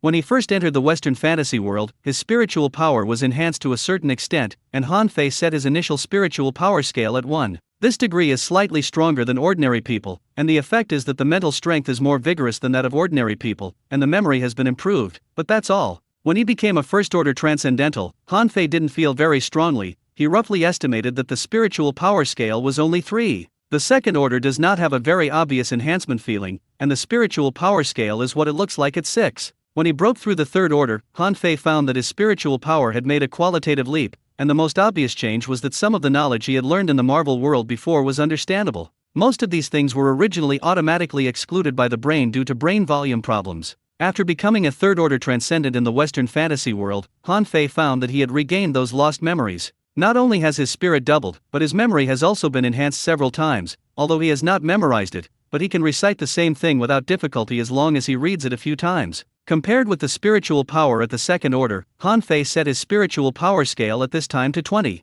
At this time, Han Fei did not immediately go to the Western fantasy world to continue his practice, but tried to practice the meditation exercises of the Western fantasy world in reality. Mages need to meditate every day to strengthen their spiritual power, thereby increasing their magical powers. Under this meditation, Han Fei found that it had no effect. Han Fei didn't dare to continue trying, because the flow rate of reality in the Western fantasy world was still day by day compared to that time, and he didn't dare to waste a minute or second, so he had to give up temporarily. When Han Fei continued to cultivate for several years and finally broke through to the fourth order in the Western fantasy world, he found that his spiritual power scale had increased by 3 times, reaching as much as 60. His measure is simple, that is, to extract from his mind how much knowledge he has learned in the Marvel world before. In the past, when he was in the third order, he could only extract less than 1% of the original knowledge, but after the fourth level, he could recall about 3% of what it looked like. At this time, Han Fei discovered a new ability: he could push a pen through mental power. Han Fei was originally going to reach out and take a ballpoint pen to record it, but after a long time in the Western fantasy world, he instinctively used the way the Western fantasy world was used to grab the pen with mental strength. But as soon as he stretched out his hand, Han Fei was stunned, because when he found that he was confused, the pen actually moved. Han Fei suspected that he was dazzled, and he incredulously tested it again and again with his mental power. Soon, Han Fei confirmed that he was not dazzled and did not hallucinate. Although he only turned the pen over, he could really use his spiritual power to resist things in the real world. Han Fei was excited, but he was very calm and did not deliberately publicize it to the outside world. He knew that he might be the first to discover the secret, otherwise the outside world would have been messed up long ago. After Han Fei calmed down, he immediately began to try to use the meditation method of the Western fantasy world in reality. This time with the third order, there was still not much change. But Han Fei did not stop once this time, but began to try for several months. Because at this time, it was the time when Chen Luo returned to reality and adjusted the time and the Western fantasy world to become more and more day by day, which gave Han Fei plenty of time to cultivate in reality. But under such an attempt, Han Fei still did not feel that his mental strength scale had improved. Just when Han Fei was disappointed and was about to give up, Jiang Cheng's test subject got out of control, and the extraordinary ability of the Spider-Man incarnated by Chen Luo was exposed to the world. Spider-Man's terrifying ability and ability to fly in the air immediately gave Han Fei infinite excitement. Extraordinary power is real. If he gains extraordinary power in reality, he may be able to gain a longer lifespan like in the Western fantasy world. If you don't enhance your mental power now, it must be the wrong method, or this meditation technique is too low level to work. At this time, Han Fei happened to graduate from the Extraordinary Academy with the first place, and he could choose a reward. In the incredulous eyes of the teachers and students of the Transcendental Academy, Han Fei chose the most advanced meditation practice method in the Magic Tower. The Magic Tower is the origin of all the extraordinary powers in the Western fantasy world, and the most advanced meditation practice method here is the top in the Western fantasy world. If even this meditation book is useless, then it must be your own way of enhancing your mental power is wrong. Under Han Fei's attempt, in just one day, he felt that his mental strength had been slightly enhanced, although it was not much, but it did improve. Han Fei was overjoyed and immediately chose to practice this meditation technique in reality. After a month of penance, Han Fei found that his mental power scale had increased by 3 points, almost 1 point in 10 days. Although 3 points don't sound like much, they also need to become a first-order transcendent in the Western fantasy world to achieve. And most importantly, he can keep cultivating and improving. As long as the spiritual power scale continues to increase, his spiritual power will become stronger and stronger sooner or later, and maybe one day he will be able to use magic in reality. After another 2 months of continuous penance, Han Fei's mental power scale reached 70, and he was already able to push the ballpoint pen to roll 2 circles. Han Fei saw the effect and was about to continue, but at this time he found that the game company had adjusted the time flow rate ratio back to day by year. With such a time comparison, Han Fei didn't dare to waste any more time in reality, and immediately adjusted his focus to the Western fantasy world. And as soon as he entered the Western fantasy world, he learned the secret of becoming a god. Chapter 393 Gambler's Thinking. From Han Fei's point of view, he didn't believe in this secret. Because the ancestors of the Taylor family were also the first generation of students of the Transcendental Academy, and there were more than 10 founding fathers of the Christian Empire, but each family had no secret about becoming a god. If those ancestors died, it would be understandable if they didn't have time to say it, but Chris was still alive, and there was no information about this secret left to the royal family today, so the whole Chris Empire thought that the secret was false. They didn't dare to ask Chris, because since he passed the throne to his grandson Charles III, he had devoted himself to retreat and practice, and he was rarely seen by the current emperor. Even if he learned the news from Charles III on a certain occasion, Chris just smiled faintly and just said that he didn't pay attention. Charles III had a slightly contemptuous expression from Christ, and he was naturally convinced that the secret of becoming a god was false. But at this time, the spies lurking in the top of the Church of Light came with news that the Goddess of Light sent an oracle asking Innocent V to capture Dalton and ask him how to become a god. Charles III was already going to forget about it, but the news came back and made him start to have doubts again. Even the Goddess of Light has sent down an oracle, whether it is true or false, and the Church of Light cannot get this secret. At this time, Shang Wangsuan's messenger arrived at the Chris Empire, so Charles III sent Delia to the city of Amdo, with the main purpose of figuring out what the secret of becoming a god was. If you can't figure it out, you can't let the Church of Light get it. Han Fei saw that Owen hesitated for a moment, and immediately turned around and said in Dalton's direction, "Mr. Baker, you should know your current situation very well. The Church of Light and our Chris Empire are now threatened by this leader Owen, and they will hand you over. But afterwards, both the Church of Light and our Chris Empire will raise an army to ask His Majesty the King of the Holy Sword Kingdom and force him to hand you over again. Based on my judgment of the character of that Dewey Prowl, I can tell you with certainty that he is by no means a person who will accept threats. Then, his choice is very simple, either torture and extract a confession to ask your so-called secret of becoming a god, or directly kill you. Just like the idea of the leader of the victors, don't accept the threat, but you can't keep you as a scourge. The only way is if you die, the world will be peaceful." The whole audience was originally dead quiet because of the tense atmosphere, and Han Fei's words were not loud, but they clearly reached the ears of the people nearby. After Han Fei finished speaking, everyone's eyes looked over with surprise. What Han Fei said was exactly what Victor and Delia were thinking, which could be guessed even if they used their brains a little. But how did he guess that Shang Wengsuan could not compromise, and what was the purpose of saying this? Of course, Dalton also heard what Han Fei said. His body was hanging in the air at this time, controlled by two fifth-order transcendents, and he had the feeling that he was standing under a dangerous wall and could die at any time. Although Dalton was flustered in his heart, he could also judge that what Han Fei said was the truth. The Knights of Glory dared to threaten the Church of Light and the Chris Empire, so it is not difficult to infer what kind of people their kings will be. Moreover, Shang Wengsuan is famous, and the momentum he has today is all played step by step, not blown out. If he is taken away by Irving, he is very likely to fall into the two situations that Han Fei said. Even if he tells the secret, I am afraid that he will be silenced and will not get any benefits. The more Dalton thought about it, the more fearful he became. No matter how he looked at it, he wouldn't end well. Mr. Baker, I have a suggestion for you. Now tell your secret. Everyone knows it, it's not a secret, and you're safe. As soon as these words came out, everyone's expressions changed at the same time, and they finally knew what the ultimate purpose of Han Fei was to go around such a big circle. Indeed, if Dalton had told that secret in front of tens of thousands of people present, he would have been of little value. Victor and Delia's eyes moved slightly, they didn't speak, and they also understood that everyone knew that it was better than not getting it. Even Irving's expression showed hesitation, and Shang Wengsuan wanted Dalton to do nothing more than that secret. If he forcibly ordered an attack now, not only would Dalton die, but he would also completely tear his face apart from the Church of Light and the Chris Empire. If Dalton can tell the secret, then all three parties can have a satisfactory result. As for whether what he said is true or not, the people at the scene are not fools, so they can naturally judge it. Everyone's eyes were on Dalton again, waiting for his answer. You let me go first, Dalton shouted abruptly. Victor looked at Delia, and the other person happened to look over. You exit 5 meters away first, and I will let go of my mental power. Victor's eyes flashed. 5 meters was a very delicate distance, he could catch Dalton in an instant, and Delia could regain control of the other party at this moment. However, Victor is not afraid of the other party's tricks. With the Knights of Glory, Delia's desire to take Dalton away is wishful thinking, and the worst result is just that Dalton is killed. Victor let go of his hand and slowly stepped back 5 meters away. And Delia also kept her word, let go of her mental power control, and let Dalton fall from the sky. It's okay to tell that secret.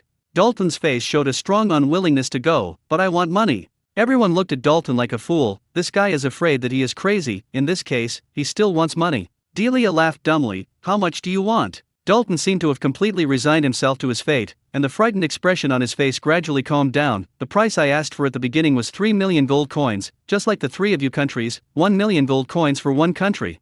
I'll tell you this secret. Victor sneered, so many gold coins, do you have a life to take them? Do you have a life to spend them? Dalton had an indifferent expression, I have nothing anyway, only that secret and a bad life. Telling that secret, I have no benefit, I can only become a street beggar, it is no different from dying, it is better to take money to enjoy it and then die. The people present had nothing to say at the same time. This Dalton is worthy of being a gambler, which is really a typical gambler's thinking. Chapter 394 Warcraft Crystal Core. No one present doubted what he said. Anyway, if you have a bad life, you have to make some benefits when you die. Gold coins are not worth mentioning, but neither our Christian Empire nor the Illuminated Church Kingdom will go out with 1 million gold coins. Even if the Holy Sword Kingdom can give you 1 million gold coins now, how can you take it away? Delia looked at Dalton with a smile and asked. Dalton was slightly startled when he heard this, but he forgot about this question. And this problem is very serious. It is impossible for him to take these gold coins alone. Even if he does, he cannot guarantee his safety, and he cannot be escorted by the people of these three kingdoms. Use the Warcraft Crystal Core instead. Dalton was stunned for a moment, and suddenly screamed as if he remembered something. The Magic Beast Crystal Core is the source and core of the power of the magical beast, and the magic used by the magical beast comes from this, and only the third order or above magical beast will have it. When the mage meditates to restore mental power, it can have an accelerating effect, and can be used to arrange magic circles, and make various magic props, magic ornaments, and magic weapons have a great amplification effect on magic. Some magic props can even be used by ordinary people, as long as you use spells to stimulate the magic stored inside. Therefore, Warcraft Crystal Cores are often equivalent to gold coins, and there is no need to worry about not being able to sell them at all. Moreover, the Warcraft Crystal Core is not large, very easy to carry, and is often used to trade between high-level transcendentalists. When Victor and Delia heard this, their expressions changed a lot. They didn't bring gold coins, they would indeed bring some magical beast crystal cores for backup. Especially for high-level mages like Delia, it takes longer to meditate to recover mana than ordinary mages, so they will always carry the Warcraft core by their side. Yes. Delia just thought for a moment, and immediately agreed. Seeing this, Victor did not hesitate and agreed, and then they looked at Owen. I can't make the decision on this matter, I must ask the king. I agreed. A faint voice came out, and then he saw the Glory Knight team automatically separate a passage, and Shang Wengsuan slowly walked in on a black flame horse. Victor and Delia had only heard of Shang Wengsuan's name, but had never seen him in person. When they saw Shang Wengsuan appear, the two of them instantly focused their eyes and began to look at the new figures on the continent. At this look, the two of them had a sense of fear in their hearts at the same time, because they couldn't see through Shang Wengsuan. Both are fifth order, and Victor and Delia can have a rough estimate of each other's strength just by relying on the momentum they emit. But the Shang Wengsuan they saw now was the same as looking at ordinary people, and they didn't feel any momentum. There are only two possibilities: the other party can hide his breath so that the outside world cannot perceive it, and the second is that the other party is really an ordinary person. The two of them naturally ignored the second possibility, but secretly speculated in their hearts what method Shang Wengsuan used to completely cover up his aura. This ability is extremely terrifying, and if you go to be an assassin, I am afraid that you will be invincible. However, at this time, they understood why Shang Wengsuan was able to kill that fifth order powerhouse with one sword. The other party probably mistakenly took Shang Wengsuan's aura as real, and carelessly, the death was not unjust. While they looked at Shang Wengsuan, Han Fei was also observing him. Among all the players, the only ones Han Fei really caught his eye were Shang Wengsuan and Lei Changyang. When he quit the game for the first time, he was also paying attention to everything in the Western fantasy world. Shang Wengsuan overthrew the building he built step by step from a commoner, not by luck, but entirely because of his magnificence and courage. The divine blood was just an opportunity for Shang Wengsuan to rise, and if another person got the divine blood, he would probably not be able to achieve such great achievements. What many people actually lack is such an opportunity, and Shang Wengsuan seized it and grew up rapidly. So it is not surprising that he can rise rapidly again when he enters the game for the second time. He is now in the fifth order, and his induction should be stronger than mine. Hasn't he noticed the abnormality of his body now? Han Fei was not thinking about anything else at this time, but was curious about whether Shang Wengsuan had discovered the changes in the real world. Owen, you go to the treasury of Amdo City and get 5 fifth order demonic beast crystal cores. Yes, your majesty. When Owen heard the order, he immediately responded respectfully, and immediately slapped the black flame horse under him, and galloped in the direction of the treasury. Victor and Delia also withdrew their gaze at this time, and each ordered the person behind them, and quickly took the Warcraft crystal core of the same value. These two people were not petty people, so they directly packed the Warcraft crystal core and threw it to Dalton, asking him to check it first. Dalton's eyes lit up, and he took out fist-sized magical beast crystal cores from the two bags. Although he is not an extraordinary person, he has seen the appearance of the Warcraft crystal core in the auction house. From the strong magical aura emanating from the crystal core of the Warcraft, as well as its unique crystal form, Dalton could still judge the authenticity of this thing. The Church of Light and the Chris Empire threw away the crystal cores of fifth order magical beasts, and the number was also 5, according to the market price. One was about 200,000 gold coins, which added up to only a lot more. After Dalton's excited expression was checked, he looked in the direction of Shang Wengsuan with a greedy expression. Fortunately, he didn't wait long for the sound of horses' hooves to sound again, and Owen had already hurriedly returned with 5 magical beast crystal cores. Shang Wengsuan didn't even look at it, and casually threw a bag of magical beast crystal cores over. Dalton immediately opened it, and after checking that it was indeed the crystal core of the fifth order demonic beast inside, he carefully put the 15 crystal cores together, and then slowly spoke. Things are fine, but after I tell that secret, you must ensure that you cannot kill me or imprison me. I can promise you, but only if the secret you say is true. Delia glanced at Dalton faintly. Neither Victor nor Shang Wengsuan spoke, but they both showed approval on their faces, undoubtedly agreeing with her statement. Dalton told the secret. For them it was dispensable, killing or not killing. Is it true or not? After I say it, you can judge for yourself. Dalton had a firm expression. But you must swear first. If I am true, you are not allowed to touch me. Okay, I swear in the name of my ancestors, if what you say is true, no one in our Chris Empire will harm you or imprison you. Delia was extremely decisive and quickly swore. Chapter 395 Prove what you said. Although the Chris Empire had no faith, it was extremely revered for its ancestors, and there was a large-scale ancestor worship ceremony every year. And Victor was also very straightforward and swore directly in the name of the Goddess of Light. For such a faithful believer in the Church of Light as Victor, the credibility of swearing in the name of the Goddess of Light is far higher than that of Delia swearing with her ancestors. And Shang Wengsuan just glanced at Dalton lightly. I have always done what I say, and I disdain to swear with any god or ancestor. As long as the secret you say is true, no one will ever touch you in my holy sword kingdom. Dalton couldn't help it. Shang Wengsuan said so. He couldn't have to ask the other party to find something to swear. Moreover, Shang Wengsuan's eyes were firm and powerful, exuding huge self-confidence, and with such a bearing, he should not do anything that would break his word. Dalton hesitated for a moment. Okay, I believe you, I will tell you the secret I got from my ancestors now. When Fang Xingchen saw this, he immediately turned on the live broadcast and wrote the title, The Secret of Becoming a God in the Western Fantasy World. Fang Xingchen's fame is now in full swing, and millions of people quickly poured in when he started the live broadcast, and the number of people is still skyrocketing like a stopwatch. In less than a minute, the number of people has exceeded 10 million. Nima, I thought my God had appeared, why are they all men? Hey, who is that beautiful woman in a red robe? She looks like my thing. That's right, I thought that God Yi appeared and told you the secret of becoming a god. Where is this? Wow, the dog master is also here. Hasn't the dog ascended to heaven? Damn, the business boss is also here. And the Knights of Glory. Tisk tisk, it seems that the Knights of Glory have surrounded the Church of Light and the Chris Empire. Sense time is going to play a big game? Anchor, go help me lick the business boss. Tell me for me, I want to apprentice. Why didn't I expect that the anchor would go to the business boss? A group of 2B, didn't you see the title written by the anchor, The Secret of Becoming a God? Fang Xingchen didn't care what the group of players in the live broadcast room was arguing about, but was engrossed in listening to what Dalton was going to say. Slow down. Victor suddenly said, I think only the three of us can hear what he said next. What do you think? Victor's eyes were looking at Delia and Shang Wengsuan, and the meaning was obvious, but no matter whether the secret was true or not, he didn't want the secret to spread. If it's true, if it's fake, then they can't afford to lose this person. Agree.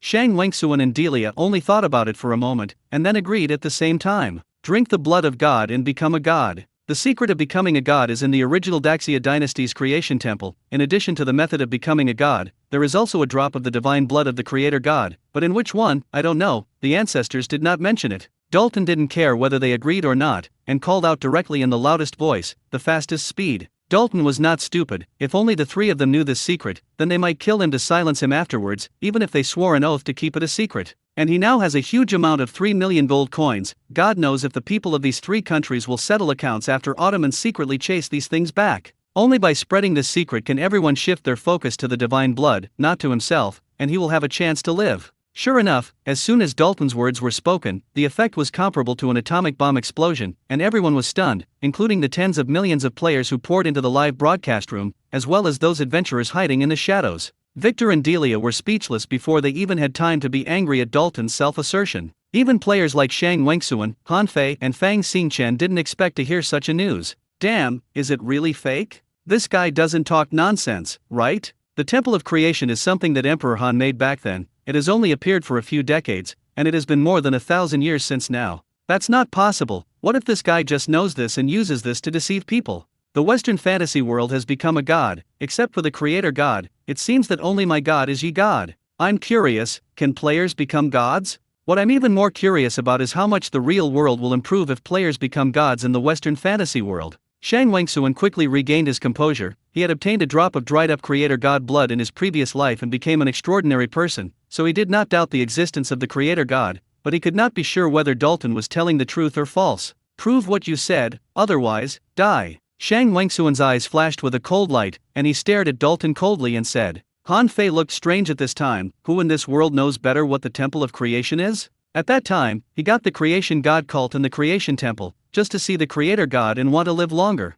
A total of more than 300 creation temples were built in the Daxia dynasty, although he did not see each one with his own eyes, but if there was any blood of the creation god in it, he would not believe it. When he heard what Shang Wengsuan said, Han Fei quickly focused his attention, wanting to hear Dalton's answer. Not only Han Fei, but also Victor and Delia had cold expressions, and it was obvious that they were all waiting for Dalton to come up with evidence. If the evidence he presented was not satisfactory to those present, I was afraid that Dalton would immediately die on the spot. Dalton was locked by the 3 fifth-order powerhouses. His body suddenly trembled, he couldn't help but tremble, and then cold sweat began to appear on his forehead. Where did he get any evidence? The only evidence was that the parchment had been burned by him. But even if he didn't burn it, he took out the parchment roll, but it couldn't prove anything. Dalton was sweating profusely and couldn't think of anything to prove what he said. 10.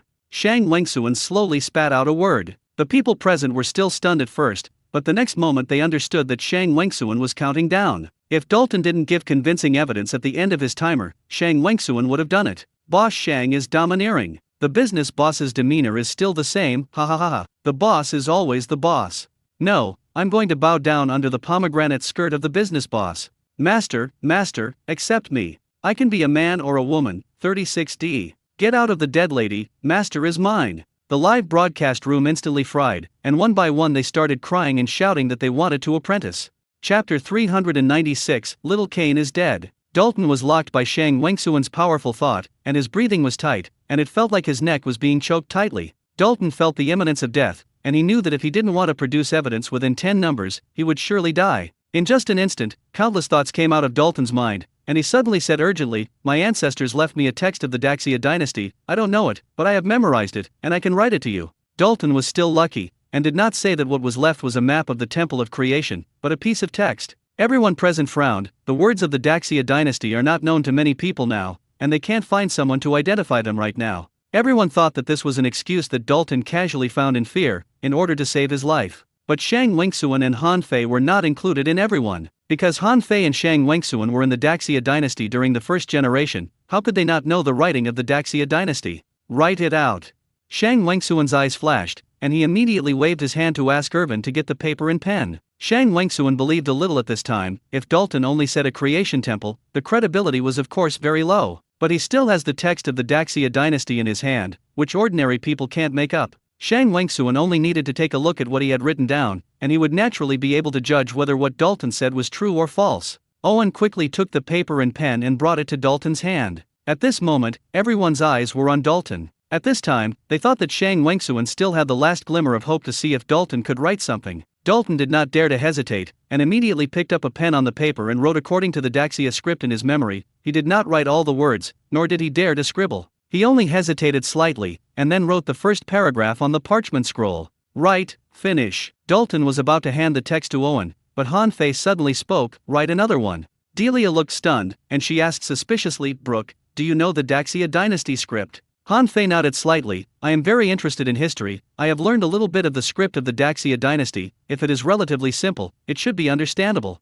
When Delia heard this, she didn't think about it, and immediately shouted at Dalton, "Write another one right away." Shang Wengsuan glanced at Han Fei in surprise, as if he was a little surprised. There were still people present who understood the words of the Daxia dynasty. It's just that after Han Fei entered the game for the second time, he didn't even start a live broadcast, and the outside world now doesn't even know whether he is alive or not, so naturally he can't know his identity and appearance in the Western fantasy world. After Shang Wengsuan noticed that Han Fei was only a fourth-order mage, he withdrew his gaze and didn't take it too seriously. Shang Wengsuan didn't even take Victor and Delia seriously at this time, and being able to look at Han Fei a few more times was already considered to be able to look up to him. "Write 2 more copies." Not to be outdone, Victor also shouted in a deep voice. Dalton didn't dare to let one fart, and after handing the first one to Owen, he honestly rewrote 2 more copies, giving them to the people of the Illumination Church Kingdom and the Chris Empire respectively, and asked them to send them back. When Shang Wengsuan saw the above line of text, his body shook violently, as if he had seen some incredible content. And when Han Fei got the text with the Daxia dynasty written on it, his reaction was the same as Shang Wengsuan's. His eyes suddenly widened, as if he had lost his soul. Seeing his reaction, Delia guessed that Han Fei might recognize what was written on it, and she hurriedly asked Brooke, "What is written on this?" Not only Delia was curious, everyone was curious. Of course, the players in the live broadcast room knew that Shang Wengsuan could understand the words of the Daxia dynasty, so they kept paying attention to his expression. When he saw Shang Wengsuan's reaction, he immediately understood that there must be something amazing written on it, otherwise he would not have reacted like that. But the paper from the Church of Light was in Fang Xingchen's hand, and he was staring at the words on it. The reason why Victor also wanted one was not to be outdone. He was preparing to bring back the Guangming Church to find someone to identify the words on it, and with the strength of the Guangming Church, it was not difficult to find a person who could understand the script of the Daxia dynasty. But at this time, Fang Xingchen took the initiative to come up and look at the content above. Although Victor was a little surprised, he did not refuse, because he knew Fang Xingchen's identity. Fang Xingchen naturally couldn't understand it, but he opened his mouth and asked in Chinese, "Can anyone understand?"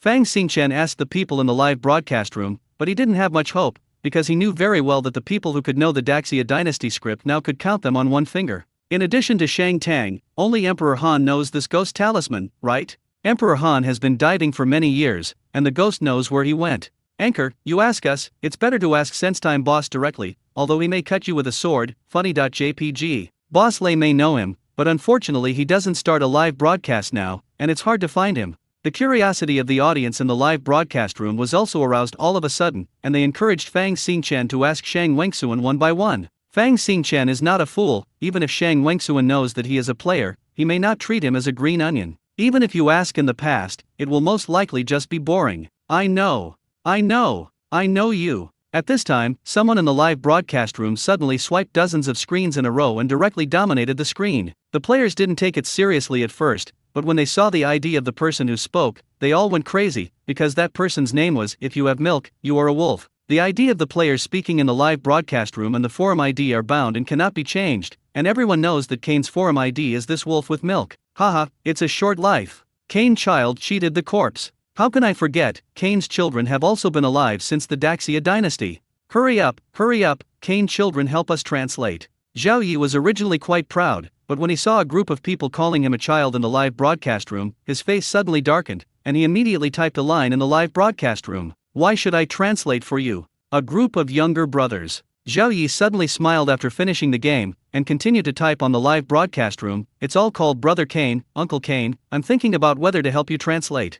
The next moment, the people in the live broadcast room swiped the screen neatly and uniformly without any discipline. Brother Kane, help us translate. I'm 16.jpg this year. Uncle Kane, Kane's little ancestor. Zhao Yi instantly got endless satisfaction in his heart, and even his emoticon was automatically ignored. For the sake of your younger brother's sincerity, I will help you translate. This passage is written. Chapter 397 God Killing Land, Immortal God's Blood. In the land of God killing, the blood of the gods is not extinguished. Drink my divine blood and become a descendant of the gods. When Kane translated this sentence, the audience in the live broadcast room was all stunned, and they instantly understood why Shang Wengsuan had that reaction. More than 1,000 years ago, Han Fei tried to kill God in the Temple of Creation, and at that time, with the divine sword of judgment, Han Fei scratched the finger of the God of Creation, and indeed a drop of the God of Creation God fell to the ground. Hundreds of thousands of people in the live broadcast room could see clearly that the drop of divine blood was swallowed by Shang Wengsuan on the stone. The divine blood is immortal, which means that the divine blood is still in the original creation temple? It's a bit interesting, that is to say, what the business boss swallowed at the time was not divine blood at all, but a stone stained with divine blood. Damn, it's been more than 1,000 years, is the blood so hanging? Kneel down, this dog plans a line to bury so far. When Han Fei read this sentence, Delia's face was full of confused expressions, because the next two paragraphs were understandable, and she didn't know what it meant at all. Han Fei's murder of the god has long become a legend after more than 1,000 years, and the natives of the Western fantasy world even wonder if this has happened. After all, only a madman would do such a thing in an attempt to kill a god with a mortal body. Is what he said true? Delia couldn't understand, but she asked the most crucial question. When Shang Wengsuan and Han Fei saw the previous sentence, they knew that what Dalton said was true. It's true. When Han Fei said these 3 words, he looked a little dazed, because these few words suddenly brought him back to the memory of his previous life. Delia's expression changed slightly, and she asked eagerly, how did you judge? I have studied the history of the Daxia dynasty. Han Fei actually wanted to say that this was fake at first, and then went to explore the Temple of Creation alone. Who else in this world knows better than him where the Temple of Creation is? Even Shang Wengsuan was just a small person at that time, and he only entered the Temple of Creation once. But Fang Xingqian had already read out the meaning of this text, although he didn't know how he knew, but it was obvious that the people on the side of the Church of Light had already learned about it. The land of God killing is in the Temple of Creation in the original imperial capital, which is now the territory of the Church of Light. Although St. Galli's city is the capital of the Illuminati Church Kingdom, the imperial capital, as the capital of the 2 dynasties, has a deep heritage and also exists as a companion capital of the Illuminate Church State, which still has the second largest guard force after St. Galli's city. Once the Church of Light learns about it, how can it allow others to explore the Temple of Creation on its territory? Han Fei knew that he had to borrow power, not the power of the Tate family, but the power of the Chris Empire. I once saw historical material from the Daxia dynasty in an ancient book, which is recorded as follows. In the 75th year of the Daxia calendar, the founding monarch Han Fei tried to live forever, regardless of the suffering of the people, and built a temple of creation on a large scale,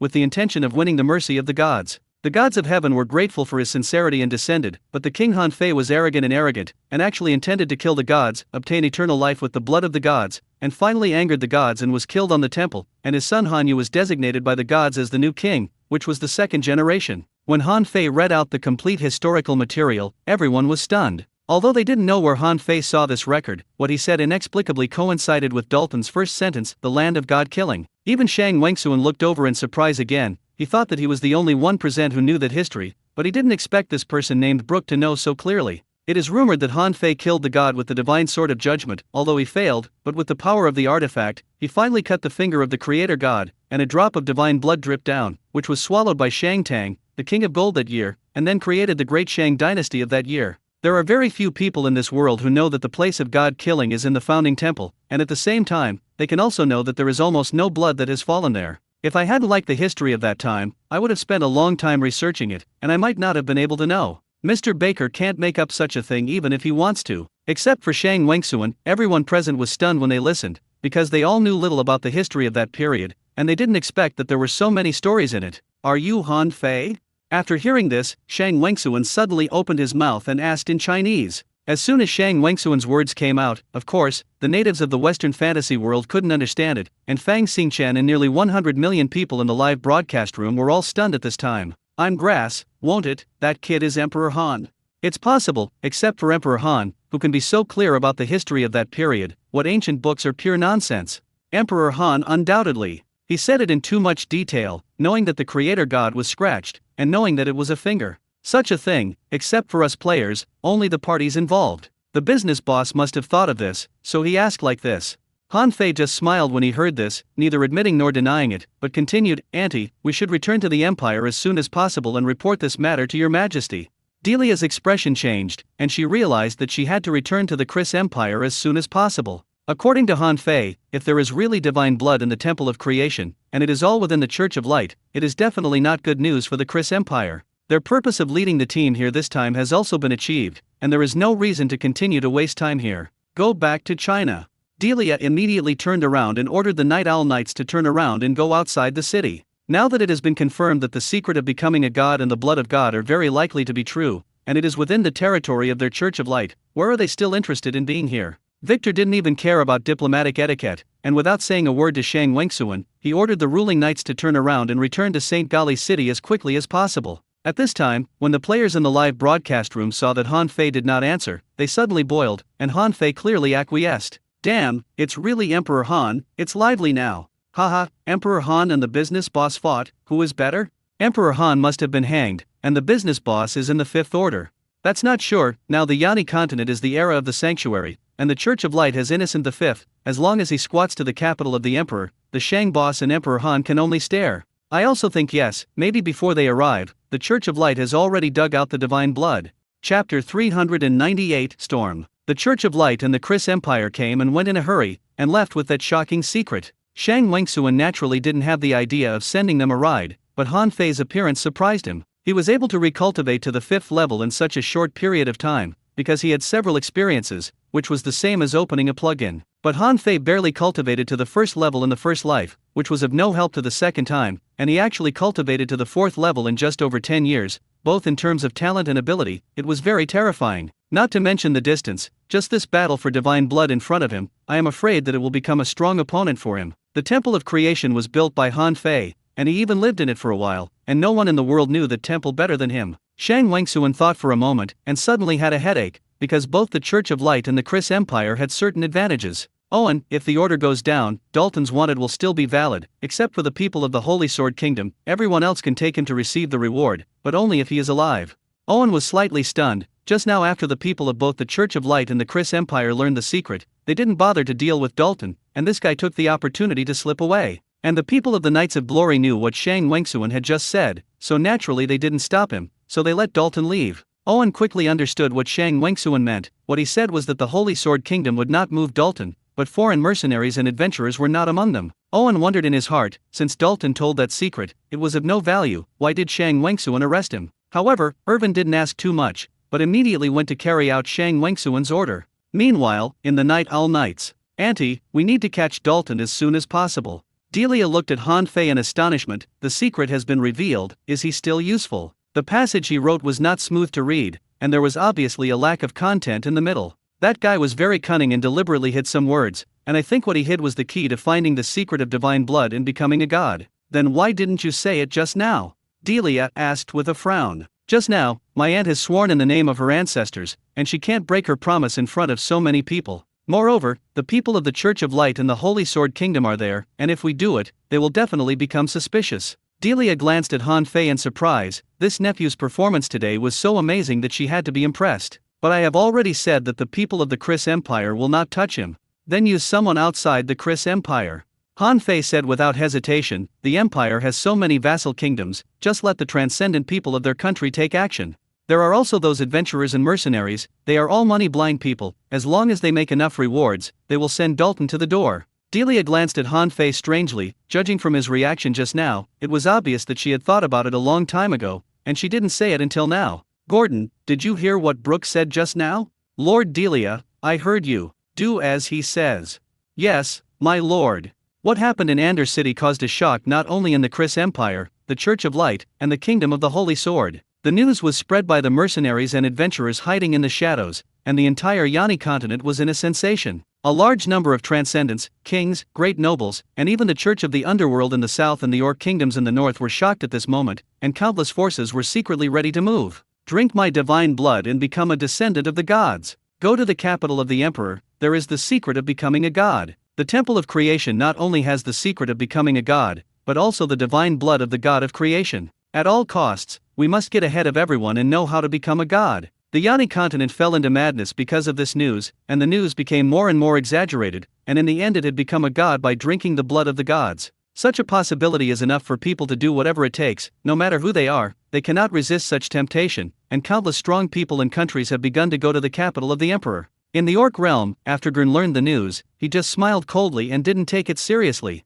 He knew very well what the secret of becoming a god was, and he had nothing to do with the creation temple and divine blood at all. In Gosen's view, this is just Dalton's nonsense and cheat money. It's just that this trick was played very cleverly and fooled everyone in. Gosen didn't take it seriously, but the other transcendents and kings in the Orc realm couldn't sit still. Soon, the armies of the Orc kingdoms began to assemble, as if they were ready to snatch the divine blood by force. It's just that considering the strength of the Innocent V Sanctuary, without Gosen's support, they just set up troops on the border, and then sent a large number of transcendent people to the capital of the Emperor. The entire Yani continent was surging, and everyone's eyes were focused on the capital of the Emperor. In just half a month, more than 100,000 people from all over the continent poured into the capital of the Emperor, most of whom were humans, and there were also a large number of orcs. The illuminated church state also did not prohibit these people from entering the imperial capital, because they knew very well that all people were hungry for the divine blood and the secret of becoming a god. Even if they closed the city gates and did not allow anyone to enter the city, these people would try their best to get in, and not only would they not be able to stop it, but they would also cause some unnecessary chaos.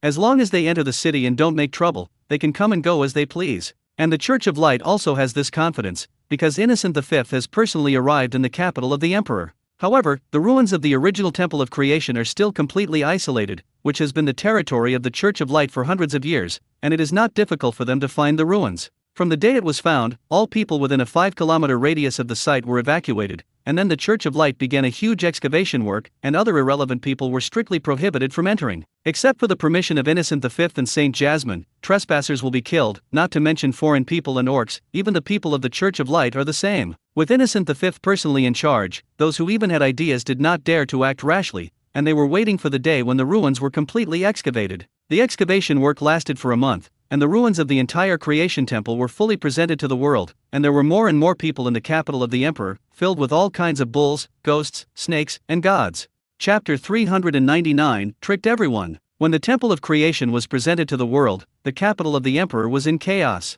Countless people began to take risks, and they used various methods to infiltrate the Temple of Creation, trying in vain to find the secret and blood of God under the noses of the Church of Light. These people really did everything they could to enter the Temple of Creation, and they thought of all kinds of ways to fly and escape, but without exception, they were ruthlessly killed by the people of the Church of Light. The Church of Light not only stationed the most elite Knights of Judgment in the temple, but also arranged a huge order of priests nearby, who took turns monitoring the movement of the sky and the ground 24 hours a day. Under such a tight defense, even a fly could not fly in, let alone people. But there are only 1,000 days to be a thief, how can there be 1,000 days to prevent thieves? Although the Church of Light is not afraid of these troublemakers, it is also annoyed by their frequent harassment. So Innocent V directly ordered the expulsion of all people who were not nationals of the Church of Light, whether they were extraordinary or ordinary people, from the capital. This, of course, caused a fierce backlash. Those people originally came for the Temple of Creation, but now seeing that the temple has been excavated, where can they leave willingly? But Innocent V didn't care if they were willing or not,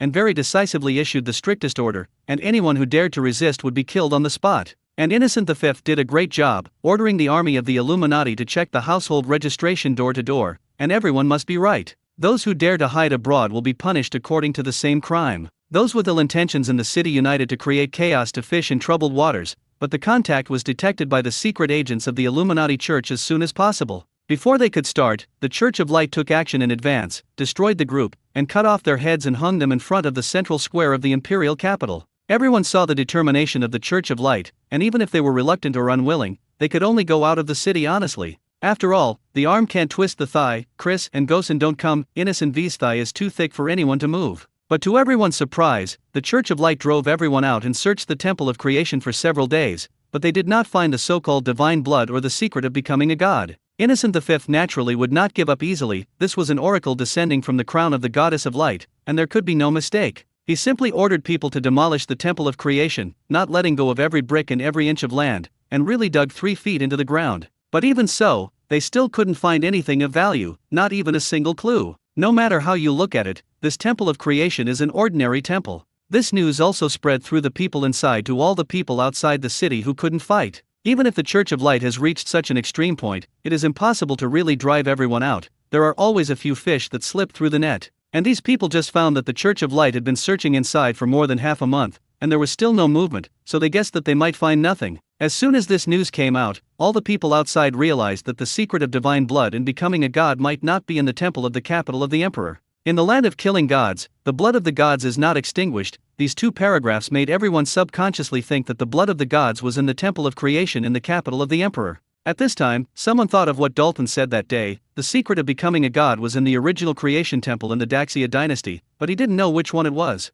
Now that the Church of Light has searched for so many days, it has not been found, which shows that the divine blood must be in other creation temples. At this time, many people reacted. Dalton was afraid that he was playing with everyone. Not only did he get 3 million gold coins from 3 countries, but he also deliberately spread the news to everyone. Let all the focus be on the creation temple in the imperial capital, and you can calmly find the real creation temple, which is extremely beautiful. The Church of Light also realized this, and while wanting Dalton, he began to search for all the ruins of the Temple of Creation. Although there are more than 300 temples, they are all in their own territory. As long as it takes a certain amount of time, they are afraid of not being able to find it. But in this way, they would not have the same advantage as in the capital of the emperor. Although the Church of Light also has more than 2 million troops, it is obviously impossible to imprison every site like the capital of the emperor. Most of their troops will be used to guard against the orcs in the north and the Chris Empire in the south, and if they do this, there may be a big mess. The others who infiltrated the Church of Light also realized that their opportunity had come. With more than 300 temples of creation, the power of the Church of Light would inevitably disperse,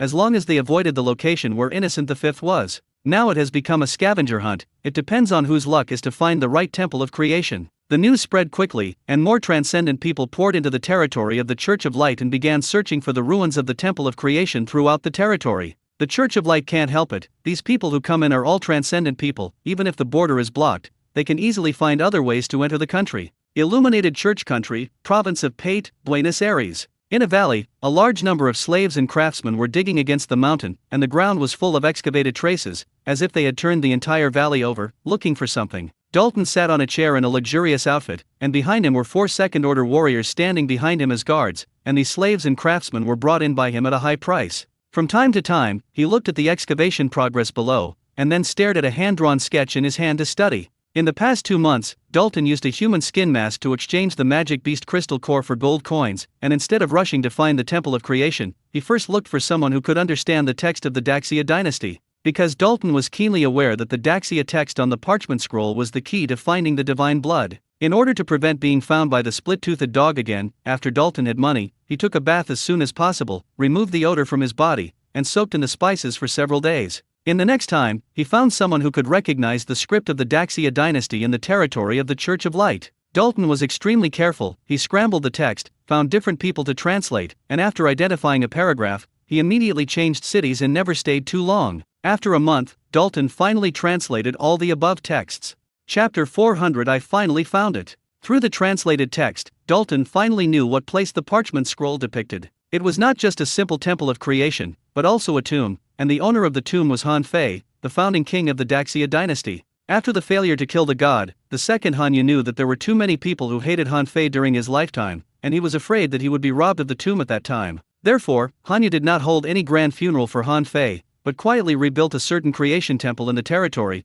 and then ordered Han Fei's body to be buried in a certain creation temple, and at the same time abandoned that temple, and erased the relevant records. If the Church of Light searches according to the address in the record, it will not even be able to catch a hair. Although the parchment scroll does not indicate the location of the king's tomb, it does write the approximate geographical range, that is, in the Buenos Aires. This mountain range stretches for tens of kilometers and is surrounded by mountains. When Dalton came for the first time, he stared at it. He couldn't determine the specific location, so he had to use a stupid method to find out all the suitable places for building palaces or tombs, and then hire people to dig them. This place in front of him is already the 11th valley that Dalton has excavated in this month. At this time, everyone's eyes were focused on the capital of the emperor, and although the hired people were very strange, they did not expect to go up to the creation temple. But Dalton knew that there was not much time left for him, and now the Church of Light had found nothing in the capital of the emperor, and would soon search the creation temple across the country. Dalton hired so many people, and he continued to dig in the mountains. Once the people of the Church of Light discovered something strange,